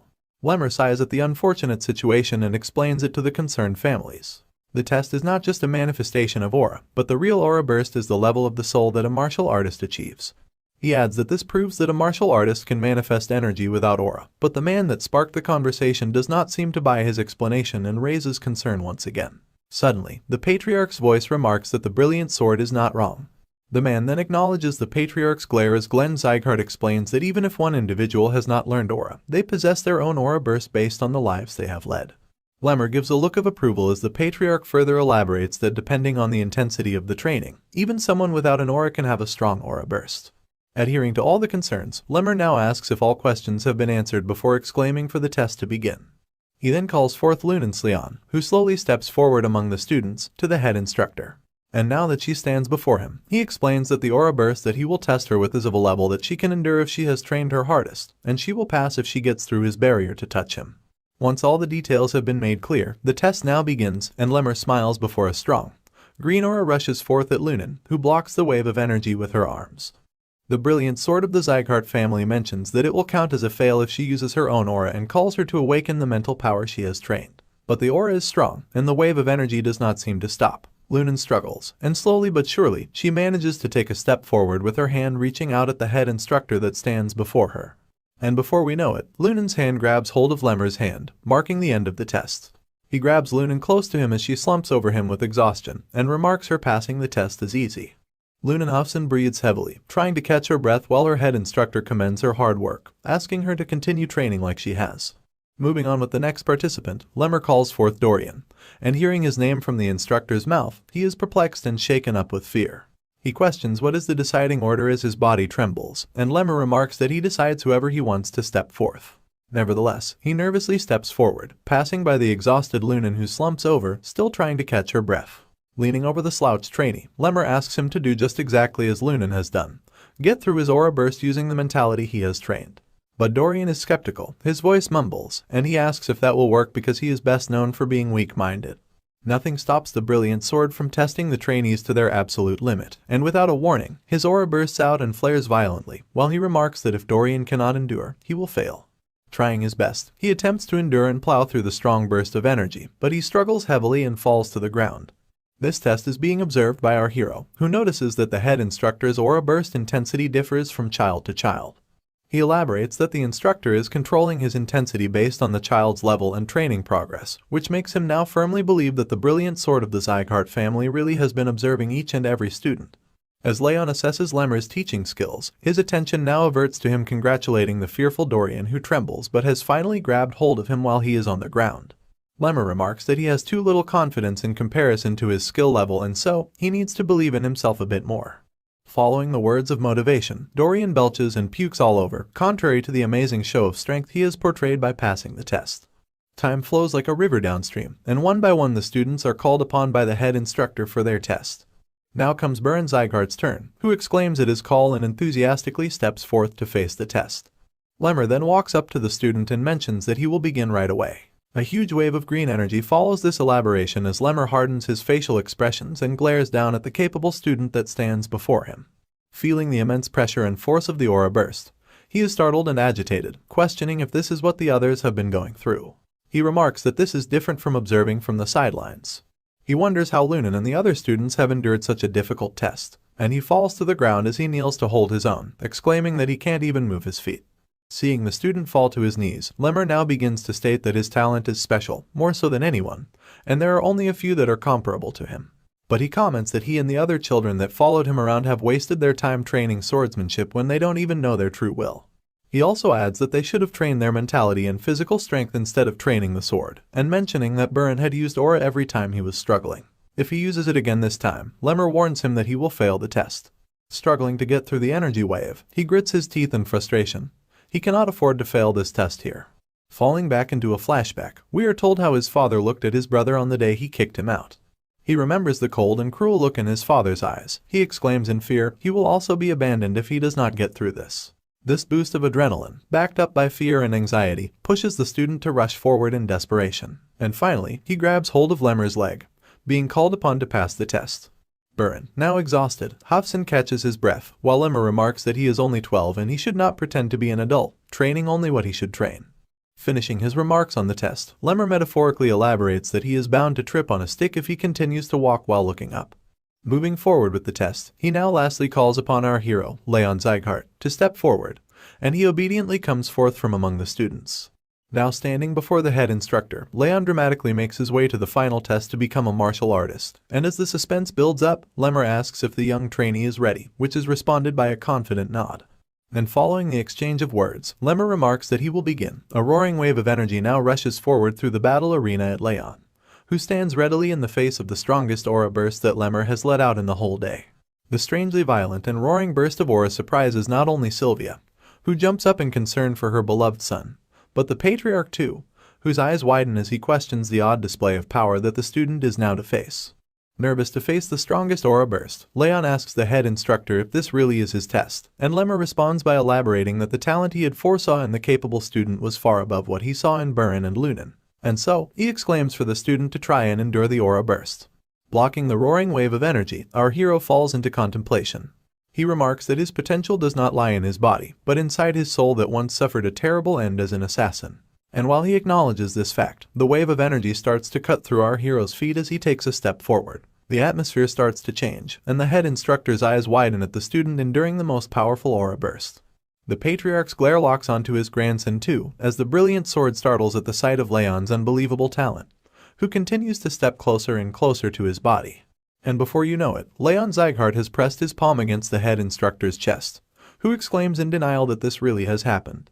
This amazing talent has the crowd of families in shock too, as their gasps sound and echo throughout the arena. Lemmer and the patriarch widen their eyes in shock, and they are taken by surprise, but the brave young warrior smiles without a hint of exhaustion as he questions if the test is now over. The students too share the same sentiment of denial as they question how the once weak student managed to get through the most powerful display of aura burst today. Following the students, Burren's father and his messenger also jump up in their seats as their eyes widen in shock. Lemmer nervously walks up to the talented student, and the voices of the messenger echo through the arena as he questions how the ill child who hasn't even learned aura managed to make it through such a difficult test. Lemmer blatantly stands before the student and now asks what he really is. Our hero, Raon Sieghart, introduces himself once again, mentioning that the head has been observing him for the last 6 months. But Lemmer is still taken by surprise as he elaborates that he is asking because he has surpassed what he had thought of him. The head instructor also adds that the aura outburst was over the student's level, and he never thought that he would be able to make it through. He was just pranking him. Lemmer is in over his head as he continues to glare down at the young warrior who now stands confidently before the head instructor. Lemmer's contemplation is suddenly broken down when he realizes his position and nervously announces to apologize for being a little distracted, marking the end of the test. Just as he proceeds to remark the top trainee for this test, Burren's anxiety spikes up as he nervously anticipates the announcement. The crowd was holding its breath in suspense of the results, but their anticipation is met with disappointment and shock when Lemmer announces the top trainee of the 5th training hall to be none other than our young hero, Raon Sieghart. The announcement sparks joy, and tears fall down Sylvia's eyes as she exclaims and jumps up in her seat. Helen shares the same sentiment as she adds in the excitement, pointing out that the young master has done it again. A commotion rises from among the crowd, since family representatives do not seem to be happy with the decision. They question Leon's position as the top trainee. Burren is not having it either, and he points his finger at Leon to elaborate that they are the martial artists of the Sieghart family, and that they should duel to choose the top trainee, rather than test for one. Lemmer assesses Burren's consistent emphasis on the unfair selection, and he comments that the boy is desperate to stand at the top. That startles the young master, who takes a step back to deny the claim. However, stating that the test is already over, he asks the patriarch for help. And after taking a brief moment to think, Glenn Sieghart responds by calling out for his grandson. He remarks that the people do not seem to accept him as the top trainee despite the results, and so he asks if the current top trainee is willing to have a duel with the young master for the top spot. The response from Leon is met with a collectively loud and soundly gasp of shock as he openly denies the offer. He elaborates that the test is already over with the results that speak for themselves, and he is not interested in fighting in a duel when there is no reward at the end. Our hero moves his gaze at the young master who always talked about honor and direct lineage, telling him that he's being a sore loser by standing in denial over the results of a fair test. Burren is startled, and he scoffs with frustration at Leon. Finding no other way to prove the new talent's capabilities, the patriarch then suggests that he fights in a duel over the position of the top trainee, and if he wins, he will be rewarded with a bronze plaque. Leon is immediately alerted upon hearing of that condition, and reminds himself the bronze, silver, and gold plaque rewards are given to those who have accomplished something special in the family. He explains that these plaques can be used to claim certain valuable rewards in the future. He adds that even though the plaque he will be receiving is bronze, he is sure that he will be able to get pretty decent rewards with its help. So naturally, he accepts the offer, while remarking that maybe Burren really wants the top spot. The patriarch approves this decision and states that they will begin right away. Leon now stands before his opponent who has a look of desperation on his face, as the patriarch adds that this duel will be the real decider of who is deserving of the top trainee title. He explains the details. There will be only one round, and the opponents are only allowed to use their bodies. The head instructor now affirms the duel and swings his hand, marking the beginning of the fight. Burren immediately rushes forward at his opponent, his arm reaching back to muster up a powerful punch. The fist flies next to Leon's face as his eyes widen at the sudden attack. This is followed up by an immediate kick to the face that is blocked by Leon as he hardens his facial expressions in light of the heated battle that unfolds in the arena. Burren now charges up his fist as blue energy spirals around his body. He calls it the righteous tiger fist that his father has taught him personally. Since this move is a martial arts fist technique, the boy exclaims that he's not cheating in any capacity. The charged fist meets Leon's chest, and he attempts to block the attack. The fight unfolds as the two students fight to prove themselves, and the other students cheer upon Burren's talented capabilities, remarking that Leon can't do anything against the young master. Amidst the fight, Burren gives it his all. He needs this victory more than anything. He glares down at the opponent he has always considered inferior, and his pride won't let him stand above him at any cost.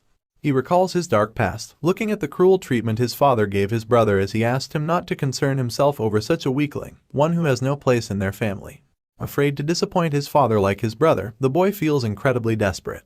Knowing that his father is watching over him, the scared Burin enrages, pushing himself even further in order to prove his worth. A barrage of punches faces our hero, as Burin tells himself that he cannot, at any cost, let someone like Raon keep him from falling behind and disappointing his father. Just as the punches flow through him and he attempts to dodge, the attacks appear to become slower and slower, almost as if they were being launched in slow motion. Raon now expresses that he can clearly see his opponent, his fists, his flow of attack, and where they are aimed. Burin notices his opponent lagging behind in thought, and makes his move as he yells and rushes forward, questioning if the weakling has finally decided to give up. Leaping in midair, he prepares to strike Raon with a powerful punch, but our hero does not give up this easily. He also cocks back his fist to charge up a counterattack, and glares fiercely at his opponent. The fist charges forward with a dramatic eruption, and Raon leaps forward to attack. His fist meets his opponent's, and a sparkle of energy is let out. Our hero wins this clash as his fist slips away, aiming directly for Burin's chest. Burin is taken aback when his attack is pushed back by Raon's strong punch. His eyes widen, and he scoffs with frustration. He questions how this is possible, looking back at the fist he charged up, continuing to rush forward to attack. Golden lightning sparks around Raon's body as he moves forward with a vicious gaze, and charges up another powerful punch before striking Burin in the gut. Finally, the boy is blasted away upon impact as he groans in pain. The crowd lets out yet another resounding gasp, unable to believe that young Master Burin was defeated once again. Burin's father jumps up from his seat and grits his teeth in agitation, as a man yells out that this is impossible. The patriarch, too, is taken by surprise when his supposedly incompetent grandson defeats the talented young master.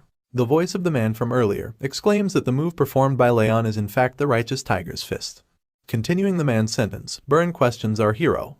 His voice shakes, and he trembles while attempting to get up from the ground, asking him how he was able to use his martial arts skill. And standing confidently once again, Raon blatantly answers that Burin showed him how it was done, and simply copied him in return. This boy never fails to surprise us, always defying his body's limits to accomplish the impossible. Shocking jumps and sound gasps unfold from among the crowd of families that spectate the duel that has taken place, and they question Raon's righteous tiger fist, asking how he is able to perform such a move without having learned any aura. Nervousness fills the arena as the surprised families begin to speculate that maybe the student had learned the skill in secret, which they believe is the only logical explanation. They still cannot seem to process our young hero's victory, as he grips his fist to massage away the slight pain. Lemmer stands before the victorious Raon, who is standing in front of the defeated Burin. The boy finally bows down in shame, accepting his defeat. Meanwhile, Lemmer has to cover his gaping mouth with his hand to hide his astonishment at the shocking results. Assessing Raon's incredible show of intelligence, he elaborates that Raon countered Burin's attack by having him spin in the other direction. He mentions that just seeing the flow of one's opponent makes them worthy of being called a genius in the world of martial arts. Concluding his assessment, he explains that Raon used the flow to make his opponent's technique his own. Lemmer believes that this kind of talent easily sets someone on the path to being the strongest on the continent.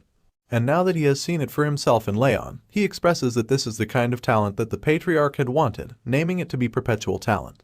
The duel has come to an end, and Lemmer announces to the audience that the results speak for themselves, concluding the test by deeming our hero victorious.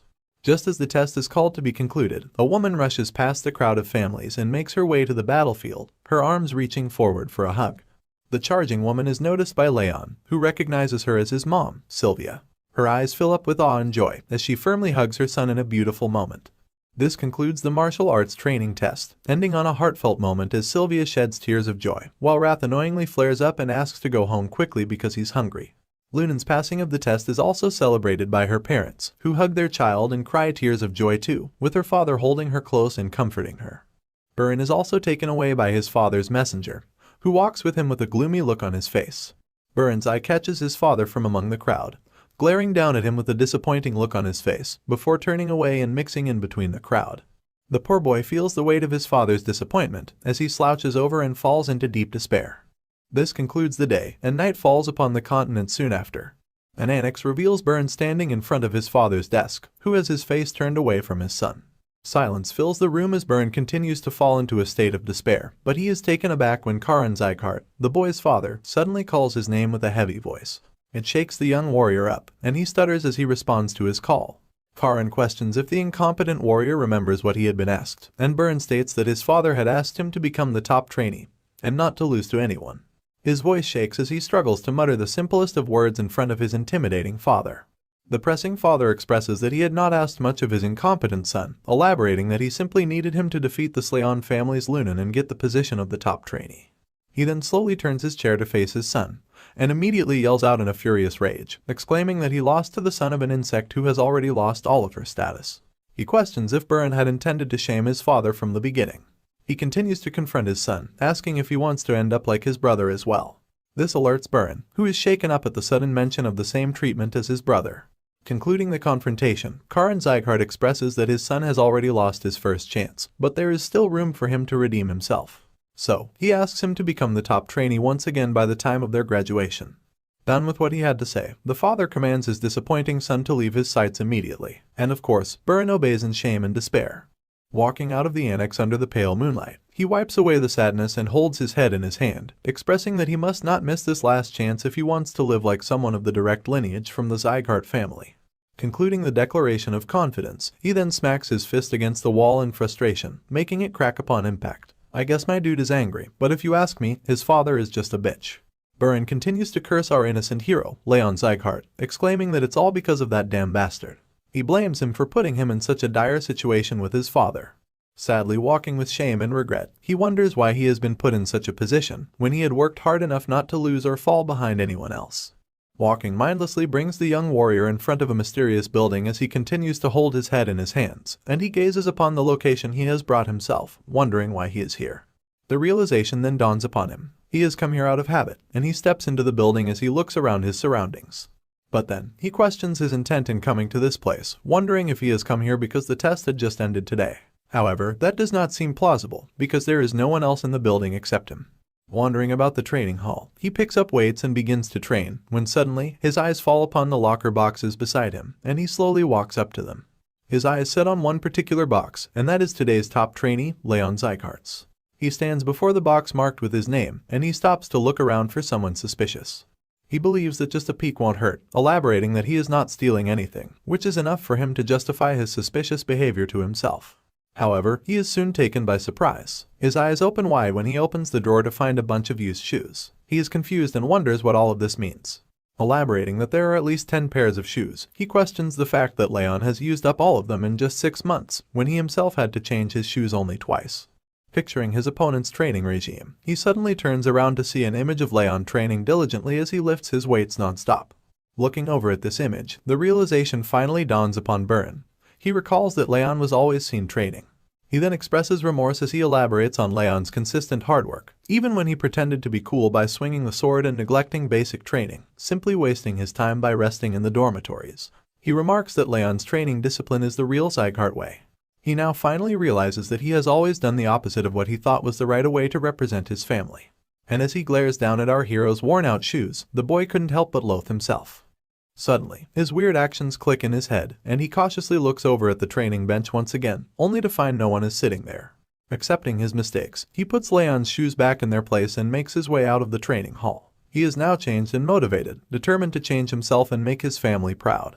Still holding a grudge against Raon's unexpected victory in the martial arts training test, Wrath expresses his frustration. He states that he has lived hundreds of lives, but he has never seen anyone like our young hero. He then confronts Raon and asks what exactly he is, but Raon stays uninterested in this interrogation, claiming that he does not know, and Wrath is free to imagine all he wants. Moving on, a message window appears in front of the young warrior, who now asks the spirit to tell him what the skill displayed on the window is. Wrath replies by acknowledging the skill is legendary senses, claiming that such a skill is unfit for someone like Raon. He then expresses that the skill expands the range of one's senses, although it is at a 1-star level, resulting in just a 10% increase. Wrath boasts that using this skill, he was able to tenfold his normal senses, and Raon seems amused by this statement. Moving on, Raon steps away from his bed as the spirit of the demon lord follows him around. Raon asks why the skill has this particular name, and Wrath explains that it's just a name he made up, believing that it sounds cool. Of course, Raon does not agree, and expresses that Wrath has awful taste in naming things. This sparks a furious chant from the spirit of the demon lord, who yells out that the young warrior does not even have an artistic sense, and he would not recognize uniqueness. Continuing with the story, some time has passed. As the sun shines upon the annex, our hero and Sylvia are taken by surprise when a voice notifies them that the patriarch has summoned the young master. Sylvia is immediately filled with anxiety and persuasively questions if her son has done something wrong. However, the butler who delivered the message chuckles and asks her to calm herself because there is absolutely nothing to worry about. The butler then elaborates that the patriarch just wants to give the bronze plaque reward to the young master himself. Following the summoning, Raon now bows before the patriarch to greet him, who is sitting boldly upon his throne. While Raon continues to bow down, the patriarch expresses that although he is not willing, he must keep his promise. He signals the butler to bring out the item, which is exactly what he does. The bronze plaque is now presented before our hero. As promised, Sieghart announces that he bestows this bronze plaque upon his grandson, Raon Sieghart. He explains that if he is to return the plaque later on, he is to receive an item of the same value.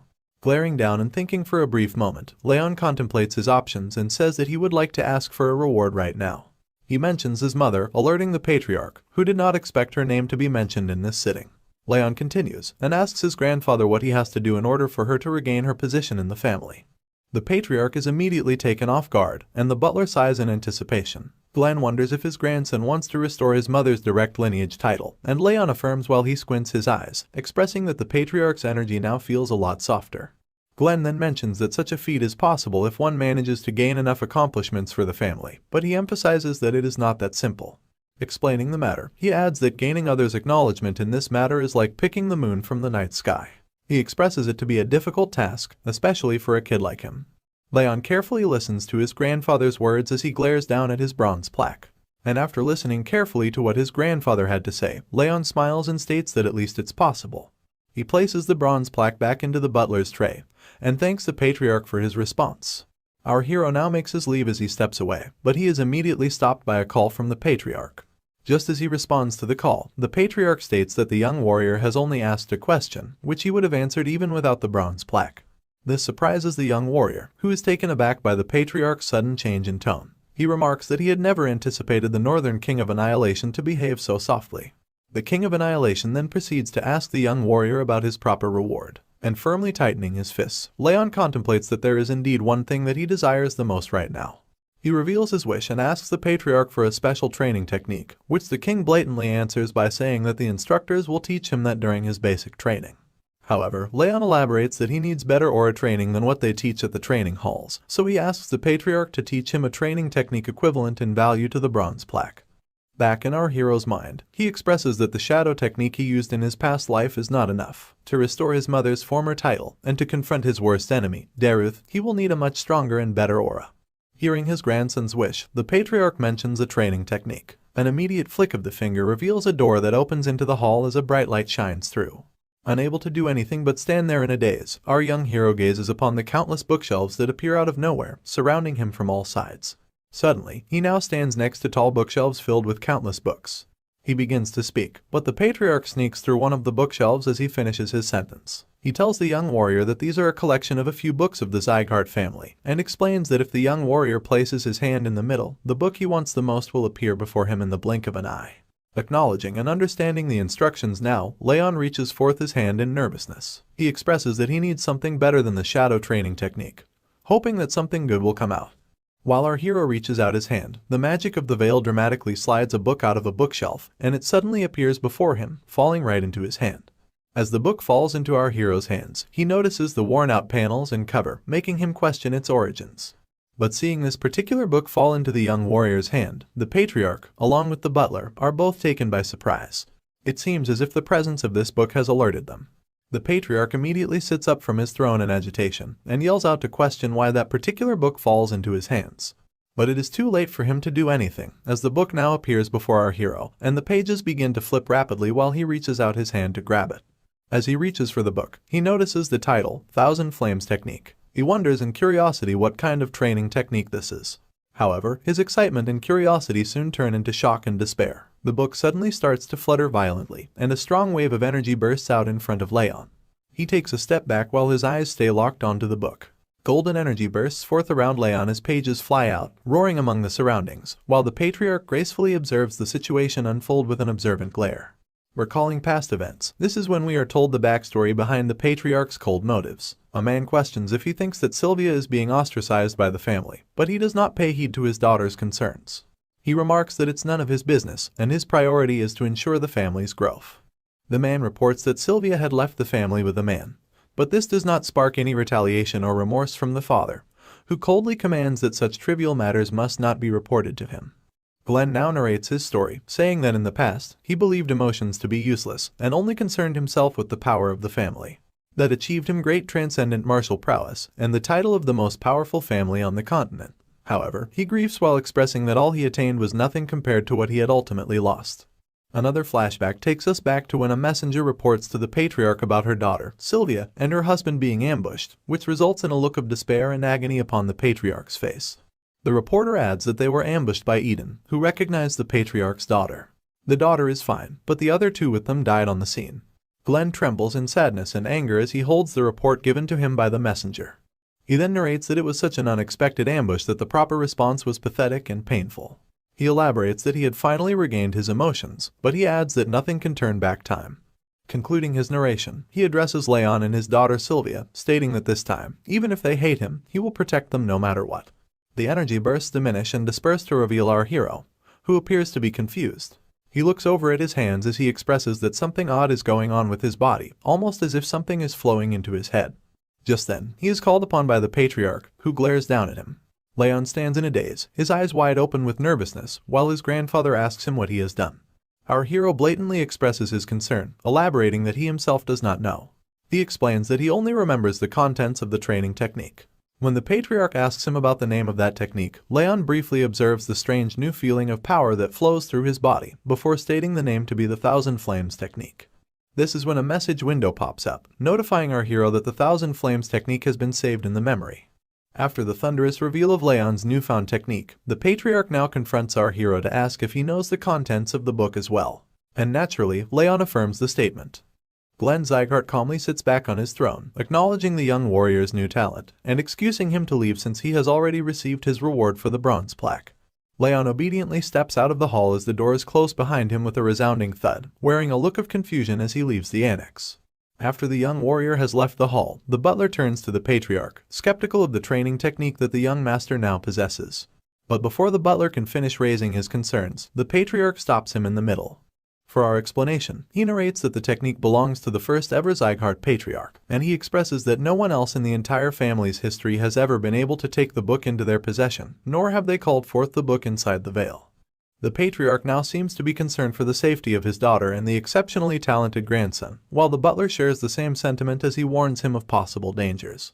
Glenn asks him not to worry, because no one else knows about the Thousand Flames technique. Our hero smiles as he walks out with a new and improved training technique. Meanwhile, the butler once again raises concerns about the book that has disappeared. But the patriarch explains that it is fine, because someone has now learned the technique that was conserved in the book. He adds that it wasn't a training technique anyway, expressing that the book would have rotted away among the huge collection of bookshelves if it were not for his grandson. He then sits on his throne, suggesting that now, things might have to take a turn and change for a bit. His tone tells us that he is skeptical and alerted to the possible dangers that may arise. In contrast to the patriarch's worries, our hero contemplates the strange new technique that he has been gifted with. While observing and assessing his new technique, a question arises: why did the patriarch gift him such a powerful technique? He elaborates that this technique is something that not even the gold plaque equals in value. Now positioning himself in a state of full concentration, he adds that such a technique does not lag behind the Ring of Fire, which is also a legend in the martial arts world. This is what makes it really worth learning. But achieving such goals is not supposed to be easy, which is evident when he sees himself approach a burning fire. He reaches his hand out to grab the fire, but to his surprise, the burning fire shifts position and moves away from his hand. Our hero now opens his eyes, acknowledging that he has failed again. He adds that he keeps trying to collect the aura, but fails each time. Emphasizing the difficult nature of the technique of this level, he remarks that it was bound to not be so easy for him to learn. Abruptly voicing his opinion, Wrath now addresses the young warrior and states that things do not seem to be working out for him the way he wants them to. Still, he tells him to keep at it, explaining that it will not be pretty if anyone tries to touch him while he is in such a state, so he must be careful. He remarks that Raon has learned a really good technique, and it would be a shame if he were to be disabled before mastering it. Working out what the spirit is scheming, Raon dives into deep contemplation over the facts, as he concludes that maybe Wrath is right. Raon is deep in thought as he narrates and explains the Thousand Flames technique. He elaborates that it is a training technique that lets a person absorb the nature's energy to build aura inside their core. He adds that if the process is interrupted at the wrong moment, it might permanently damage the mana circuits or the mana core. He expresses that it is exceptionally dangerous for him because he already has the bitter cold curse in his mana circuits. Now addressing the spirit, he asks him not to interrupt the process if that much is acknowledged, but the spirit of the demon lord has a suspicious smile on his face. Raon now suddenly notices a hostile energy coming off of Wrath, and Wrath smiles wide, elaborating that he will only interrupt him once during his training. Our hero remarks that such a mistake will lead to the spirit having a damaged body too, which would be a loss for him, but Wrath does not seem to care and is quite persistent. He viciously smiles at his target, explaining that Raon would not be able to overcome the feeling because he is human, and he expresses that even if Raon's limbs are cut off or his energy core explodes, he can still bring him back. Wrath now reveals his evil scheme as he moves closer to the young warrior, and expresses that when the target will have become unable to use his energy core and give everything up, that would be the best chance for him to strike. Shockingly, Raon is not bothered by the vile schemes of Wrath, and instead, he agrees with Wrath to allow him to do it just once, to see what it is that he can do. Wrath has now become cocky and confident that his plan will work, and he flies around the room with his blazing fire following him. He scoffs at Raon as he expresses that the young warrior should be living in fear, because the Lord of the Demon Realm will strike him at any time. Assessing the scheming spirit, Raon now acknowledges Wrath as his enemy, and concludes that the Demon Lord will take over his body the first chance he gets when the time comes. Thinking that the incarnation of rage, Wrath, would have stopped scheming because he did not try anything recently, Raon expresses that he was relieved. But now, he has no choice left but to be alert again. This is followed by an exhausted sigh, as he states that Wrath is someone to worry about later, and he now has to focus on more important things. Raon then walks up to the window of his room, and Wrath questions if he intends to do it now. Our hero confirms, stating that it's not a coincidence, since the woman visits there every night. He now stares out his window. Wrath follows him around as well, and as they both peer out the window, they find a certain maid slouching by the riverside. Raon says that he will go and take care of the matter. The maid is revealed to be someone called Judiel, and she profusely writes on a piece of paper as she states that she usually has nothing to report other than muttering. But she exclaims that today, she has found something interesting. Judiel contemplates what she has to report, and she expresses that she never would have thought that the young master would get such a valuable training technique as a reward for just the bronze plaque. She adds that while observing Raon, the mana flow that she felt while he had been training his aura earlier was out of the ordinary. Continuing to write, she expresses that such information is definitely worth noting for the intermediate martial hall too. Now concluding the report, she folds up the paper in front of her as she tells herself that even if she has been ordered to do this, the victim is only a child, and she wonders how long she has to do this for. She places the folded paper upon the river that flows in front of her. The paper floats away on the water, and the maid takes a sigh of relief. But just then, a blade suddenly appears, pressed against her neck. She was just about to leave, when suddenly she now faces this strange and mysterious anomaly. Nervousness takes over Judiel as she starts to sweat. The mysterious man stands behind her with a blade pressed against her throat, and with a heavy voice that screams with murderous intent, the man claims that if she moves or speaks, she will meet the face of death. The man commands Judiel to look down at the lake, and she obediently tilts her head forward, nervously wondering who it is. She questions who could possess such terrible bloodlust. Just as she gazes upon her reflection in the lake, her eyes fall upon the face of the mysterious man that threatens her, and she is taken by surprise when she finds out that the one with such bloodthirst is none other than our hero, which makes her wonder how the kid had managed to sneak up on her at all. Raon now confronts the spy. He moves closer to her ear, as he states that he has felt a pair of eyes watching over him since the day he came back to the annex, and he asks if the spy had gotten the information that she wanted. This unmasking startles Judiel and takes her by surprise. She expresses it to be impossible as her eyes widen in shock, and she exclaims that she had thought she hid her presence perfectly. But then, the realization dawns upon her that Raon was simply pretending to not know. Pressing the blade further against her neck, Raon threatens her once again and commands her to open her mouth. She hesitantly opens it, and our hero shoves some sort of mysterious ball deep into her throat. Judiel gags and belches as she swallows the strange thing, and bends down to get a hold of herself when Raon lets go of her and steps away into the lake. He picks up the letter she had been writing, and opens it up to find nothing written on it.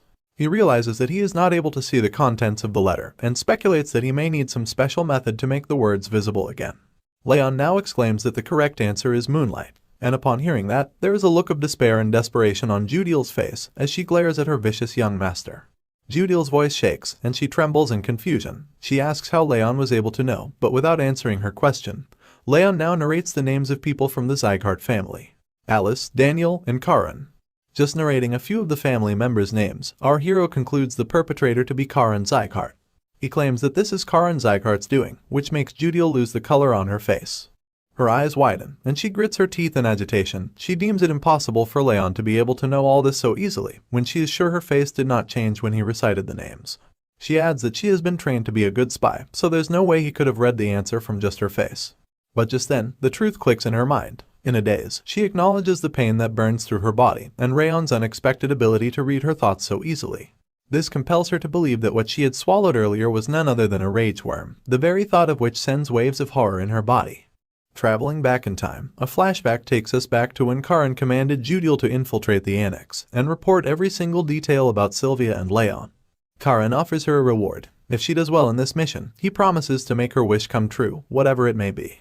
Now returning to the present, she confronts our hero and blatantly asks if he has fed her a rage worm. Raon is taken aback to see that the maid knows about it, because that's not what he had expected. Judiel, however, has nothing she can do to reverse the effects now, but still, she immediately belches and gags in an attempt to spit out the rage worm from her system. Tears fill up her eyes as she squeals and pants heavily. She expresses it to be the worst curse, one that lets others know about the emotions of the person that ate it. But the horror doesn't end there, since the life of the cursed individual can be taken away by the owner simply by wishing it. She also acknowledges Raon's reaction, and concludes that he has definitely fed her a rage worm. Raon then states that sending a letter like this to House Sieghart must mean that she is a spy of the Intermediate Martial Hall. He raises his assumption that the plan must have begun around 7 months ago, probably at the time of the judgment ceremony. He then reads out the contents of the letter as he remarks it to be quite detailed, elaborating that Judiel has not only written information about him, but also about Sylvia, Helen, and all the other maids in the annex. Judiel is now cursing her past self for taking on this mission, and thinking that it would have been easy since Sylvia had broken energy core and mana circuits. She actually believed that she could have gotten this done easily. But as she assesses Raon's behavior and vicious intent, she concludes that the child that stands before her is not a child, but a monster instead. Judiel is now desperate for redemption, and will do anything she can to get out of this mess. She yells out in desperation, claiming that she will change the contents of the letter and put something false inside it. But our hero is not buying this, and he states that there is no need since his information will be leaked to Karan eventually. He adds that such an act will just prove her to be unskilled, nothing else. He now crouches down to face the spy maid, and glares into her eyes with a murderous intent. At the fierce and intimidating aura of the child, Judiel can do nothing but tremble. Raon tells her that from now on, she is to become a double spy. He elaborates that she can give information to others that they will eventually find out anyway, but will be careful to leave out the important information. He then demands that she also bring him information that he wants, and Judiel hesitantly agrees as her voice shakes with fear. Concluding this confrontation, the young warrior now passes a warm smile and makes his leave, telling the spy maid that he hopes she has some useful information the next time he sees her. As our hero passes through the forest and makes his way back home, Wrath appears to ask the young warrior when he managed to summon a rage worm. But, as expected of our hero, he elaborates that he would never do something so cruel. Instead, he had just fed her something that would cause extreme pain for a bit. This surprises Wrath, who is amazed that the boy managed to gather all that information without the use of the rage worm. Raon explains that there are all kinds of methods to gain information, and even if others might not know of them, things are different for him. Wrath is also taken aback by this claim from the young master, and he recalls the spy maid calling him a monster. At this moment, the demon lord can't help but wonder if she was right. Moving forward with the story, Raon now narrates to tell us that he started focusing on training his aura, and soon enough, it was time for him to leave the annex for the training hall once again. He leaves the annex, while Judiel nervously stands beside Sylvia, accompanying the young master's mother. He says that even after having put so much effort into his aura, he was still unable to make it on the day of departure. Appearing at the training hall, Raon now observes the small number of trainees standing before him on the battleground, and notices that only about 42 people have passed the test to make it here. He recalls Lemmer's words, who had said that only a quarter of the trainees will be left behind. He also remarks that Lemmer is really precise about these kinds of things, when suddenly, a voice calls out his name. He turns his head to find Lunan trying to approach him. The girl steps forward to turn and face Raon, while he nervously stands in front of her. This is when some context is dropped. A few days earlier, at the Sleon family residence, a voice calls Lunan to question her if Master Raon had helped with her training. She agrees to answer the question while she munches down on her favorite snack, cookies. Her mother sits across from her on the table and asks her if she had thanked him for it. Lunan answers that she did when she received a cookie from him, but this is not what her mother is asking. She repeats the question and once again asks if Lunan had thanked Raon for helping her with her training. The girl then answers and says that she didn't. This confuses her mother as she questions why that is the case. Lunan exclaims and answers that her father had said to never talk to a guy first. Hearing this, Lunan's mother passes a wide smile as she now begins to confront her daughter. She explains that gender doesn't matter when someone expresses gratitude, and tells Lunan that when she receives help, she should always say thanks in return. As her mother's words echo through her mind, we are finally brought back to the present. Lunan now thanks Raon, which is responded to by a confused and nervous affirmation. The boy nervously steps away in confusion as wrath appears before him, questioning what is up with the girl. Raon responds that he does not know either. Watching Lunan leave, a voice suddenly calls upon him, and he turns his head to see who it is. Dorian breathes heavily and attempts to catch his breath, as if he has just come after running a marathon. After asking how the young master is doing, he exclaims that he thought he was going to die because he was a provisional trainee. Dorian goes over how hard it has been for him to qualify as an actual trainee, which even gave him nightmares and took away his sleep. But Raon is fed up with this long rant, as he spews out all the words from his other ear after listening from the first. Dorian expresses that he's glad that Raon is the top trainee, and he was about to say something mean about Burin, when suddenly, Burin walks up behind him, taking him by surprise. He glares down at Dorian with vicious intent, and Dorian immediately squeals in fear before falling to the ground. But Burin walks past Dorian and steps forward to face our hero, and there is a moment of brief silence between the two as they stare at each other. Until Burin suddenly bends down and bows in front of Raon. He apologizes and admits that he behaved pathetically a week ago at the training hall tests, and he also states that he acknowledges his defeat in the duel that they had. But that's not all he had to say. He remarks that he has not given up yet, and exclaims that he will keep on trying hard so that he can surpass him in the future. Saying this, Burin then takes off, leaving our hero standing there in a daze. Observing Burin's sudden change in behavior, he assesses that a 13-year-old child admitting his wrongs is unexpected. But then again, a renowned family isn't renowned for no reason. They usually tend to have the class to back it up. This sparks up rage and fury in Wrath, who flares up at the bastard who got beat up badly, but still does not know his place. He exclaims that he is going to go and poke out his eye, but Raon asks Wrath to calm down, because it was pretty impressive for a kid. Wrath does not seem to cool down though. He says that he does not care for it to be impressive. That's when Lemmer calls out to the students, apologizing for his late arrival. He explains that he had a lot to drink last night, so he had to sleep in. Rather enthusiastically, he asks if all the students had a nice break. Now continuing with the training, Lemmer once again stands on stage in front of the students, congratulating them on becoming official trainees. But then, he alerts the students that the real training begins from today. He adds that the basic routine is to be the same, but quite a few regimes would be added to it as well.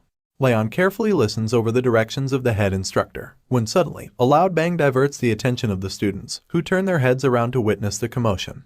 A voice calls out and announces that the first part of training is aura training. A girl is revealed to be standing before the gate to the training hall, as she curses and remarks that the door gave her a hard time. Dorian exclaims in horror and shock after recognizing the girl, and Lemmer greets her as she steps up, mentioning her to be a failed trainee from last year. Lemmer continues and tells the students that they have to continue training with her from now on, introducing her to be Martha Sieghart of the direct lineage. Martha glares down at the students, and Lemmer notices the vicious look, so he attempts to lighten the mood as he comforts the students that she is kinder than she looks. However, Lemmer is cut off, and Martha takes over.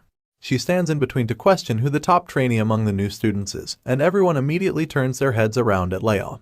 Solidifying her animosity, Martha elaborates that she hates having someone who is worse than her, but stands at a higher position. She exclaims that she needs to check who the top trainee is, and calls out to challenge the student to a fight. Enthusiastically anticipating a brawl, Martha calls out to our hero. She really wants to test out who the top trainee really is. Skeptical of the sudden challenge, Raon nervously wonders what it is up with his luck, and why does he keep getting involved with weird people. Nevertheless, he steps out among the students and announces that he is the top trainee, and Martha gazes upon the young trainee with a smirk on her face. She exclaims in arrogance that someone like him does not seem fitting to be the top trainee, but she moves on and proceeds to crack her knuckles, asking him to start with the duel right away. However, just when the fight is about to begin, Burin interrupts and calls out to her, commenting that her behavior is not very dignified. Martha takes offense at such a claim and growls in anger, questioning what the bastard has just said to her. She then walks up to Burin, glaring into his eyes as she threatens that he better watch his mouth, or he might end up dead. She elaborates that he must learn to choose his words wisely the next time he speaks to her. But Burin persists, saying that Raon proved himself to be the top trainee in front of the patriarch and the head instructor. He questions if she intends to deny that, but she exclaims that the one accusing her of such blasphemy also stood up to deny the fact before her. She justifies her actions, saying that it is why she is doing this too. Burin now has a changed heart, and he expresses that he does not want anyone else to be as pathetic as he was back then. Observing this change of behavior, Raon remarks that the guy really has changed. Before things escalate further, Lunan has suddenly appeared before Raon, standing in between him and Martha, and she extends her arms as she asks Martha to go away. Everyone is surprised by this, and Martha scoffs, stating it to be quite funny. She mentions the great love that the trainees have for themselves, but she hysterically questions if they are backing him up as his minions. Accepting that there is no point in pressing the matter further, she now walks away. Stating that she will be labeled as the stupid one if she keeps on pushing, she decides to honor the public opinion and move away. But before you know it, a vicious smile appears on her face, and in the blink of an eye, she now appears in the sky, approaching our hero as she states that she hates cowards who hide behind others, even more than arrogant bastards. Lunan and Buran are taken by surprise at such lightning speed, and they immediately turn their heads in concern.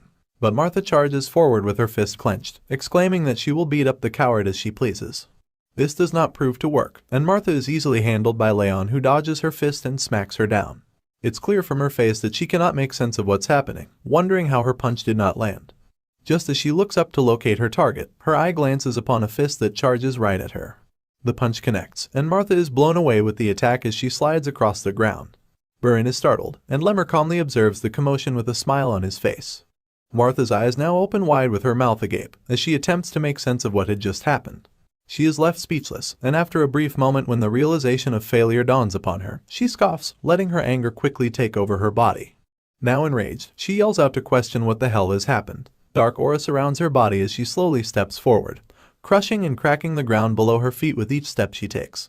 She calls upon our hero, and raises her fist as she states that he will not be walking home today. But before things proceed any further, her fist is caught by the head instructor, as he states that the both of them have greeted each other enough.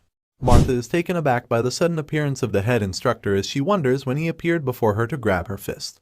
Noticing this skeptical look, Lemmer questions why these guys are underestimating him a bit, and he elaborates that even if he's not as scary as the other instructors or family heads, he expresses that it's a bit upsetting to be treated like he doesn't exist.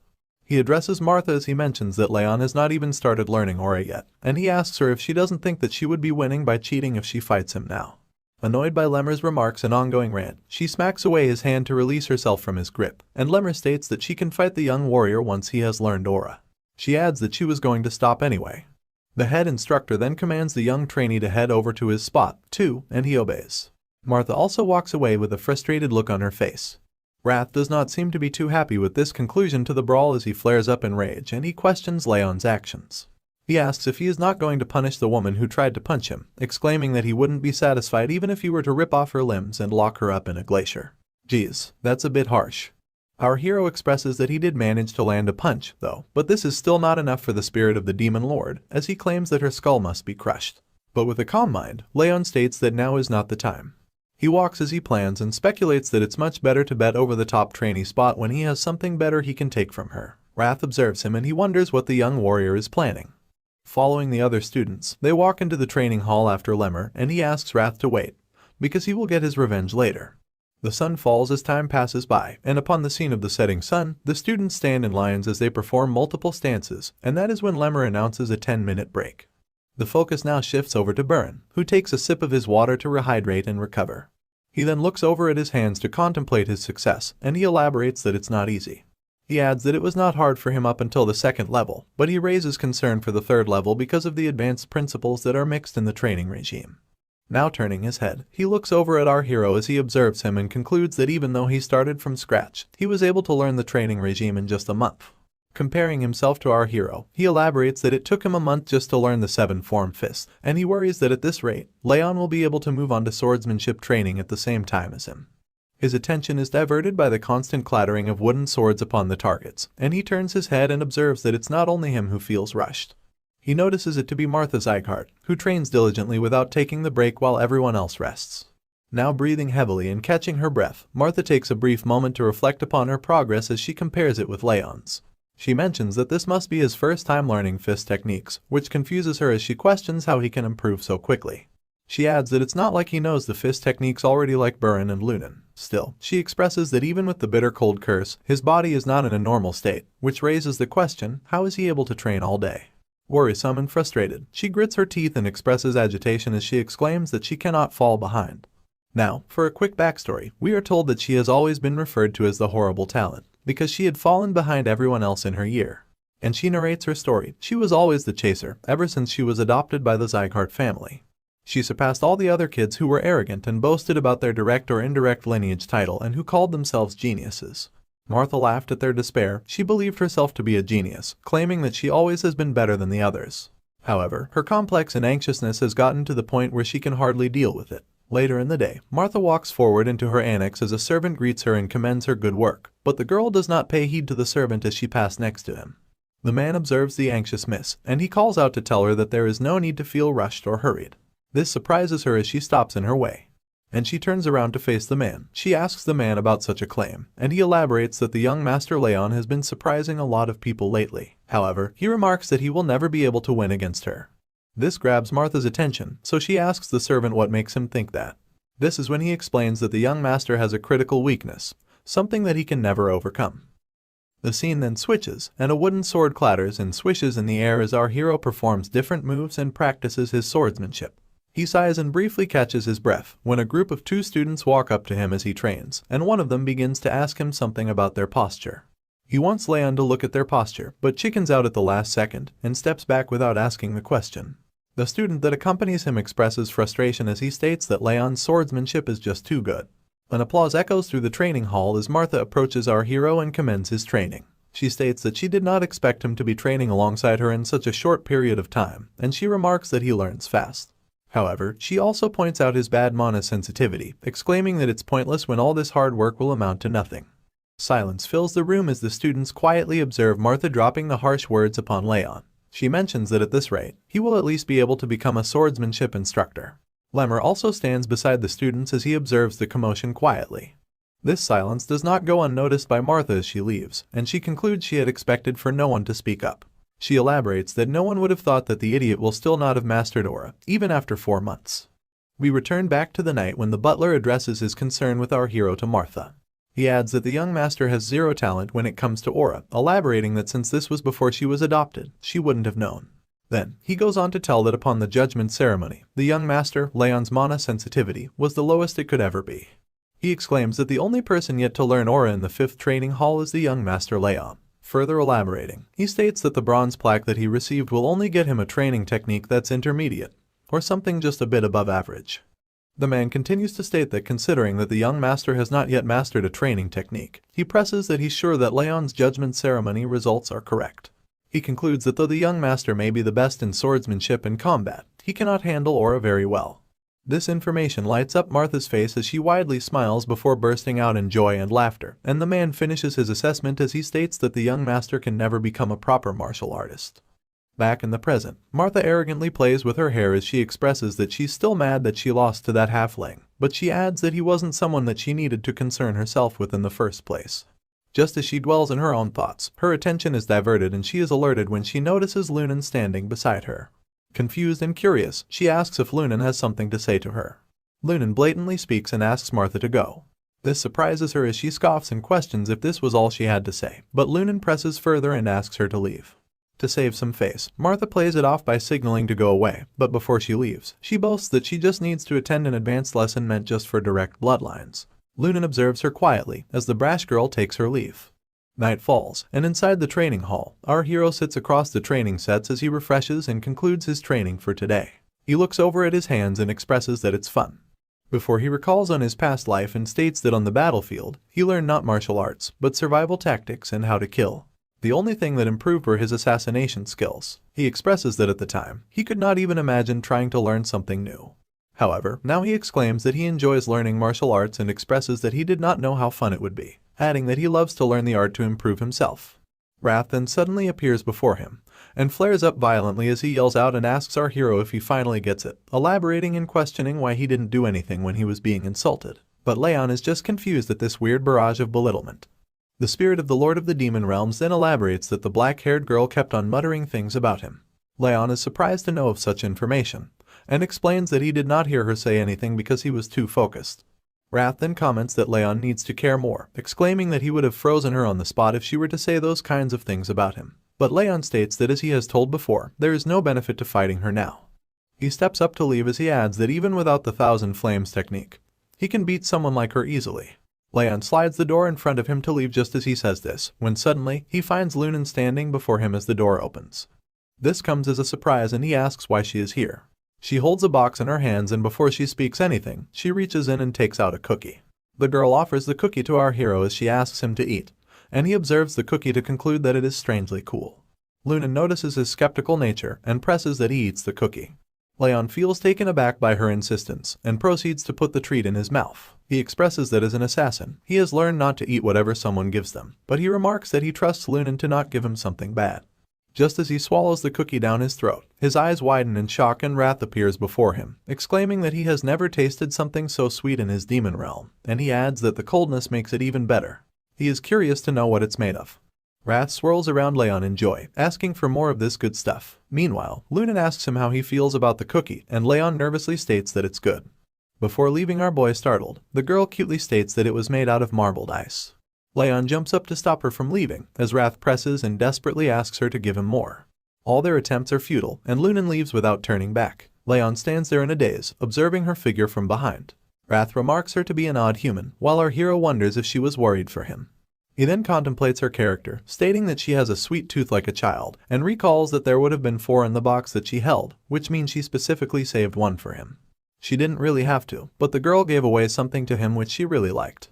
Now leaving for his home, he walks towards the annex while stating that he should repay her in some way, and Wrath immediately pops up to ask him if the girl can give him more of that marbled ice cream. Announcing that he's back, our hero makes it to his home, and Sylvia immediately yells out at him in worry. She asks what took him so long, and if he has had something to eat, but our hero simply responds that everything is fine. He now holds a letter in his hands, as Judiel expresses that this is the letter that she will deliver to the Intermediate Martial Hall. Raon questions what they had to say, and she nervously answers that it was nothing much, before stating that they ordered her to look into things more deeply because he had mastered his combat and swordsmanship so fast. But she expresses that they have lost interest in him because he has not been able to learn the use of aura. Continuing with the conversation, he asks her what she has to say about his mother, and Judiel explains that people seem to have lost their interest in Sylvia as well. Judiel adds that at this rate, they will pull her back from her spy duties, which Raon doesn't like. After all, there's a lot more information he'd like to gain from her. Voicing her concern, Judiel nervously mutters and asks Raon if it may be on purpose that he has not learned aura yet. Not willing to reveal anything to a double spy, Raon asks the maid what she thinks. Of course, that startles the spy maid, as she stutters and nervously apologizes for asking such a rude question. Concluding the conversation, he then excuses the spy maid, and after she leaves, Wrath appears before him, as he repeats that someone would actually think that he is not learning how to use aura on purpose. Our hero explains that it's smart to utilize the situation and atmosphere to one's benefit. Wrath raises a question in curiosity about how the talented master is having a hard time learning something so simple. He exclaims that it's something unimaginable to him, and the young warrior sighs that he does not know, asking him to come along as he goes to train. Wrath is enraged and taken aback at the mention of training once again. He thinks our hero is a monster who doesn't need sleep. Our hero is unbothered by his complaints, elaborating that training should make things easier for him. But before he can finish his sentence, just as he opens the door to leave for training, he is taken by surprise when he finds Lemmer sitting peacefully in his garden, playing with the birds around him.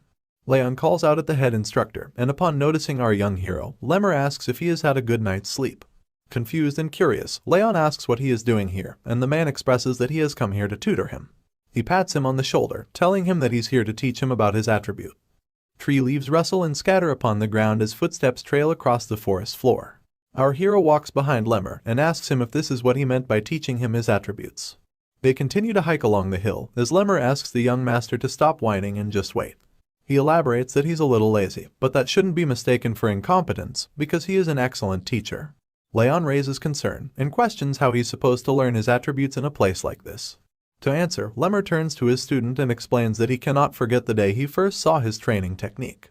He describes it as if he were looking into flames so strong that they resembled magma. He mentions the boldness with which he tried to accept the coldness in his body instead of removing it from his mana circuits. He exclaims in anticipation of the possibility that our hero might actually manage to master this training technique. Now breaking out of his recollection of memory, he observes the student resting against a tree to catch his breath. He claims that this place should be suitable. Raon observes his surroundings and looks around to notice that they are in the middle of a forest, which makes him question if this really is the right place. He asks why they needed to come all the way over here, but before he gets a chance to gather himself, Lemmer throws a strong wave of aura burst at the student without warning. This takes him by surprise, and the instructor explains that he wanted to create a blade of wind to protect his lord. He elaborates that what the student is feeling right now is the wind he has chosen. Our hero takes a step back to reflect upon the impact that the wind has brought. Lemmer explains that he may have weakened the wind just to give him an example, but he is surprised to notice that the student is not surprised at all. Since Lemmer is an elf, he explains that this is how he has always felt the wind. But Raon on the other hand is a human, and since his mana circuits are filled with cold, it will be much harder for him to feel the same wind. The instructor also mentions that there are many kinds of winds, naming them as warm, cold, and sharp. He elaborates that he wanted to create a blade of wind that could pierce through anything. And with his hand held up towards the sunlight, the elf exclaims that he has finally achieved it. Lemmer then asks Raon to find out what kind of blade of wind is best for him, suggesting that he thinks of what kind of fire he wants to possess. Our hero, however, raises concern that they are in the middle of the forest right now, and there is no way that he can see proper flames without setting the whole forest on fire. The instructor also agrees, exclaiming that they will have their heads chopped off if they do. Stepping into a strange barn upon the hill, the instructor mentions that this place will be the best place for the student. They walk into the small hut as a mysterious man with a beard sits across a burning fire. Lemmer greets the man, and the man expresses that he was just wondering why the flames were acting up, before pointing out that it's because the elf is here, suggesting that his presence is killing the flames. Lemmer smiles and expresses that the man's attempts were going to fail anyway, while our hero nervously questions why they are here in such a strange place. Answering the student's question, the instructor states that this is the place where a person can feel the hottest and the most passionate fires in all of the north. He exclaims and reveals the place to be an artisan's charcoal pit. The old man with the long beard notices someone accompanying the elf and asks what he has brought with him this time. Lemmer remarks that the student is the grandson of the patriarch, but the old man does not seem to be amused as he expresses that he is just an old man and he does not pay heed to anyone unless it's the patriarch himself. Just as the old man is expressing his concerns, our hero finds his eyes fixated on something else. He notices the intense heat coming from the fire that burns in front of him, wondering if this is really a normal flame. He expresses that he has seen countless flames in his past life, started bonfires himself, and even witnessed advanced flame magic coming from the hands of a mage. But he emphasizes the impact of the fire burning right in front of him, and thinks back to the instructions given to him by the elf instructor earlier. He sees himself reaching for the fire that blazes in front of him, imaging its passionate heat in his mind, and concluding that this is the fire that he wants to possess. But just before he can reach it, his daydream ends, and he realizes that the old man has lessened the flames. This is when the man introduces himself as Valken, which is a name that our hero has definitely recognized. He looks over at the man sitting across his table, as he tells him he's not one to show manners. And if etiquette is what they're looking for, they can fuck right off. Our hero would like to retort to that comment, but instead, his eyes widen in shock as he recalls that this is the name of the artisan who is famous all over the world for his mastery. So, he takes a step back to question if this man really is the Valken he's thinking about. Recalling the tales, he remarks if the old man is the same person who supposedly created Glenn Sieghart's True Heaven sword, but disappeared 30 years ago. He finds it hard to believe that such a legend would be found in a place like this.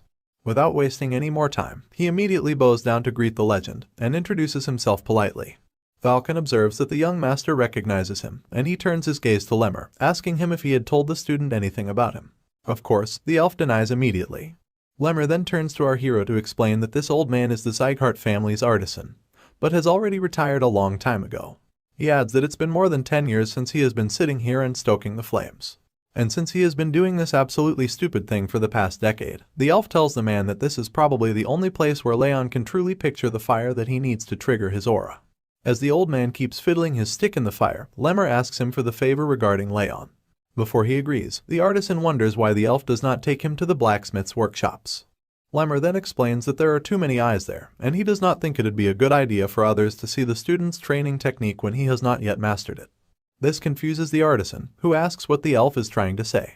This is when Lemmer finally mentions that his student is Sylvia's son, and as soon as he states this fact, the artisan turns around in shock. But before he has anything to say, Raon speaks up to apologize for the interruption, asking Valken to let him just feel the flames if it's not a bother. Sizing up the boy with a kind look, the artisan explains that he is making charcoal. Or to be more specific, he is creating golden charcoal, which can make much stronger flames than its white or black variants. In fact, this is precisely what he has been doing in this place for the past decade. And after explaining that, he gives his blessings to the young boy, telling him that he's free to hand around as long as he does not interrupt him. Hearing this, our hero immediately lights up in joy as he exclaims and thanks the legend. Lemmer and Valken now stand beside each other outside the cabin, as the elf remarks that the artisan is really kind. But he also expresses that he did not think he would accept the boy's request so easily. Patting the legend on his back, the elf says that he will bring him some good liquor if he is good to the young student. But you see, he is taken by surprise when Vulcan reveals that he didn't accept this request because of him. In fact, he elaborates that the flames in the furnace rose considerably when the child came inside, and there was so strong that his charcoal got destroyed from the sudden surge in heat. He adds that the child's breathing seems to possess the power to manipulate fire. And if that is really the case, the artisan can't help but have certain expectations from Raon. Or rather, he thinks that the child might actually be able to make his wishes come true. We open with our hero reminiscing over the 7 months he had spent visiting Vulcan's furnace, as he elaborates on how he thought about the fire he wanted to obtain. Now fully understanding himself and his goal, he expresses that contrary to popular belief, trained fire is more stable than any other element. Acknowledging the 1,000 flames technique that is also in the process of awakening, he recalls Lemmer asking the young warrior to emphasize the fire he wants to obtain. Deep in thought, Raon reflects upon his ambitions and goals. He wants to slay Derus, save Sylvia, and make sure she keeps her direct lineage title. With all these ambitions and goals in mind, and with unwavering determination, he expresses all the attributes he wants his fire to have. Now, sitting across from the furnace fire, he contemplates and expresses the powerful effect that the seeping heat from the furnace brings. With strong will, he is dedicated to catching the fire of the energy that he feels.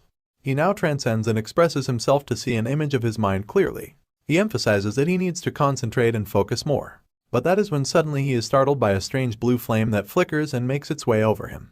The raspy and ominous voice of wrath takes over the confusion that Raon expresses.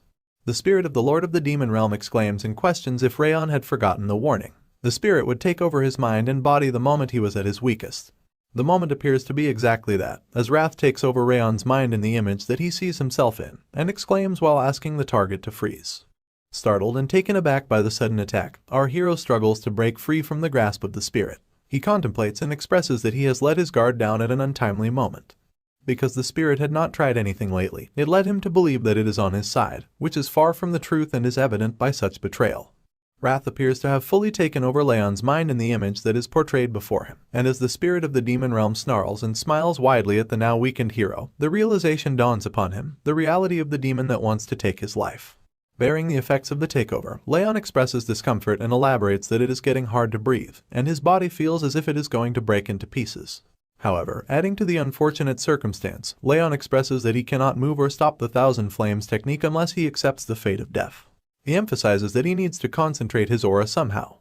Experiencing the daunting effects of the spirit slowly taking over his mind, Raon desperately realizes that he needs to think to survive, despite his consciousness slowly fading away. The chilling cold crystallizes and crisps up over the body of our hero as he struggles to make it through. This attempt to break free is observed by the spirit of the demon. Wrath addresses the target with a vicious smile as he speaks, stating that such a sight of desperation is pitiful. He questions if Raon really thinks he can endure the mighty power of the Lord of the Demon Realm like before. He believes this attempt is pointless as he exclaims that our hero's body and soul are now in his grasp. The freezing cold and numbness finally catch up with Raon as he sees himself slowly drift away while his eyes begin to close. Sinking into despair, he hears the voice of the spirit echo through the atmosphere as he claims that his efforts are pointless, comparing him to the man working in the furnace.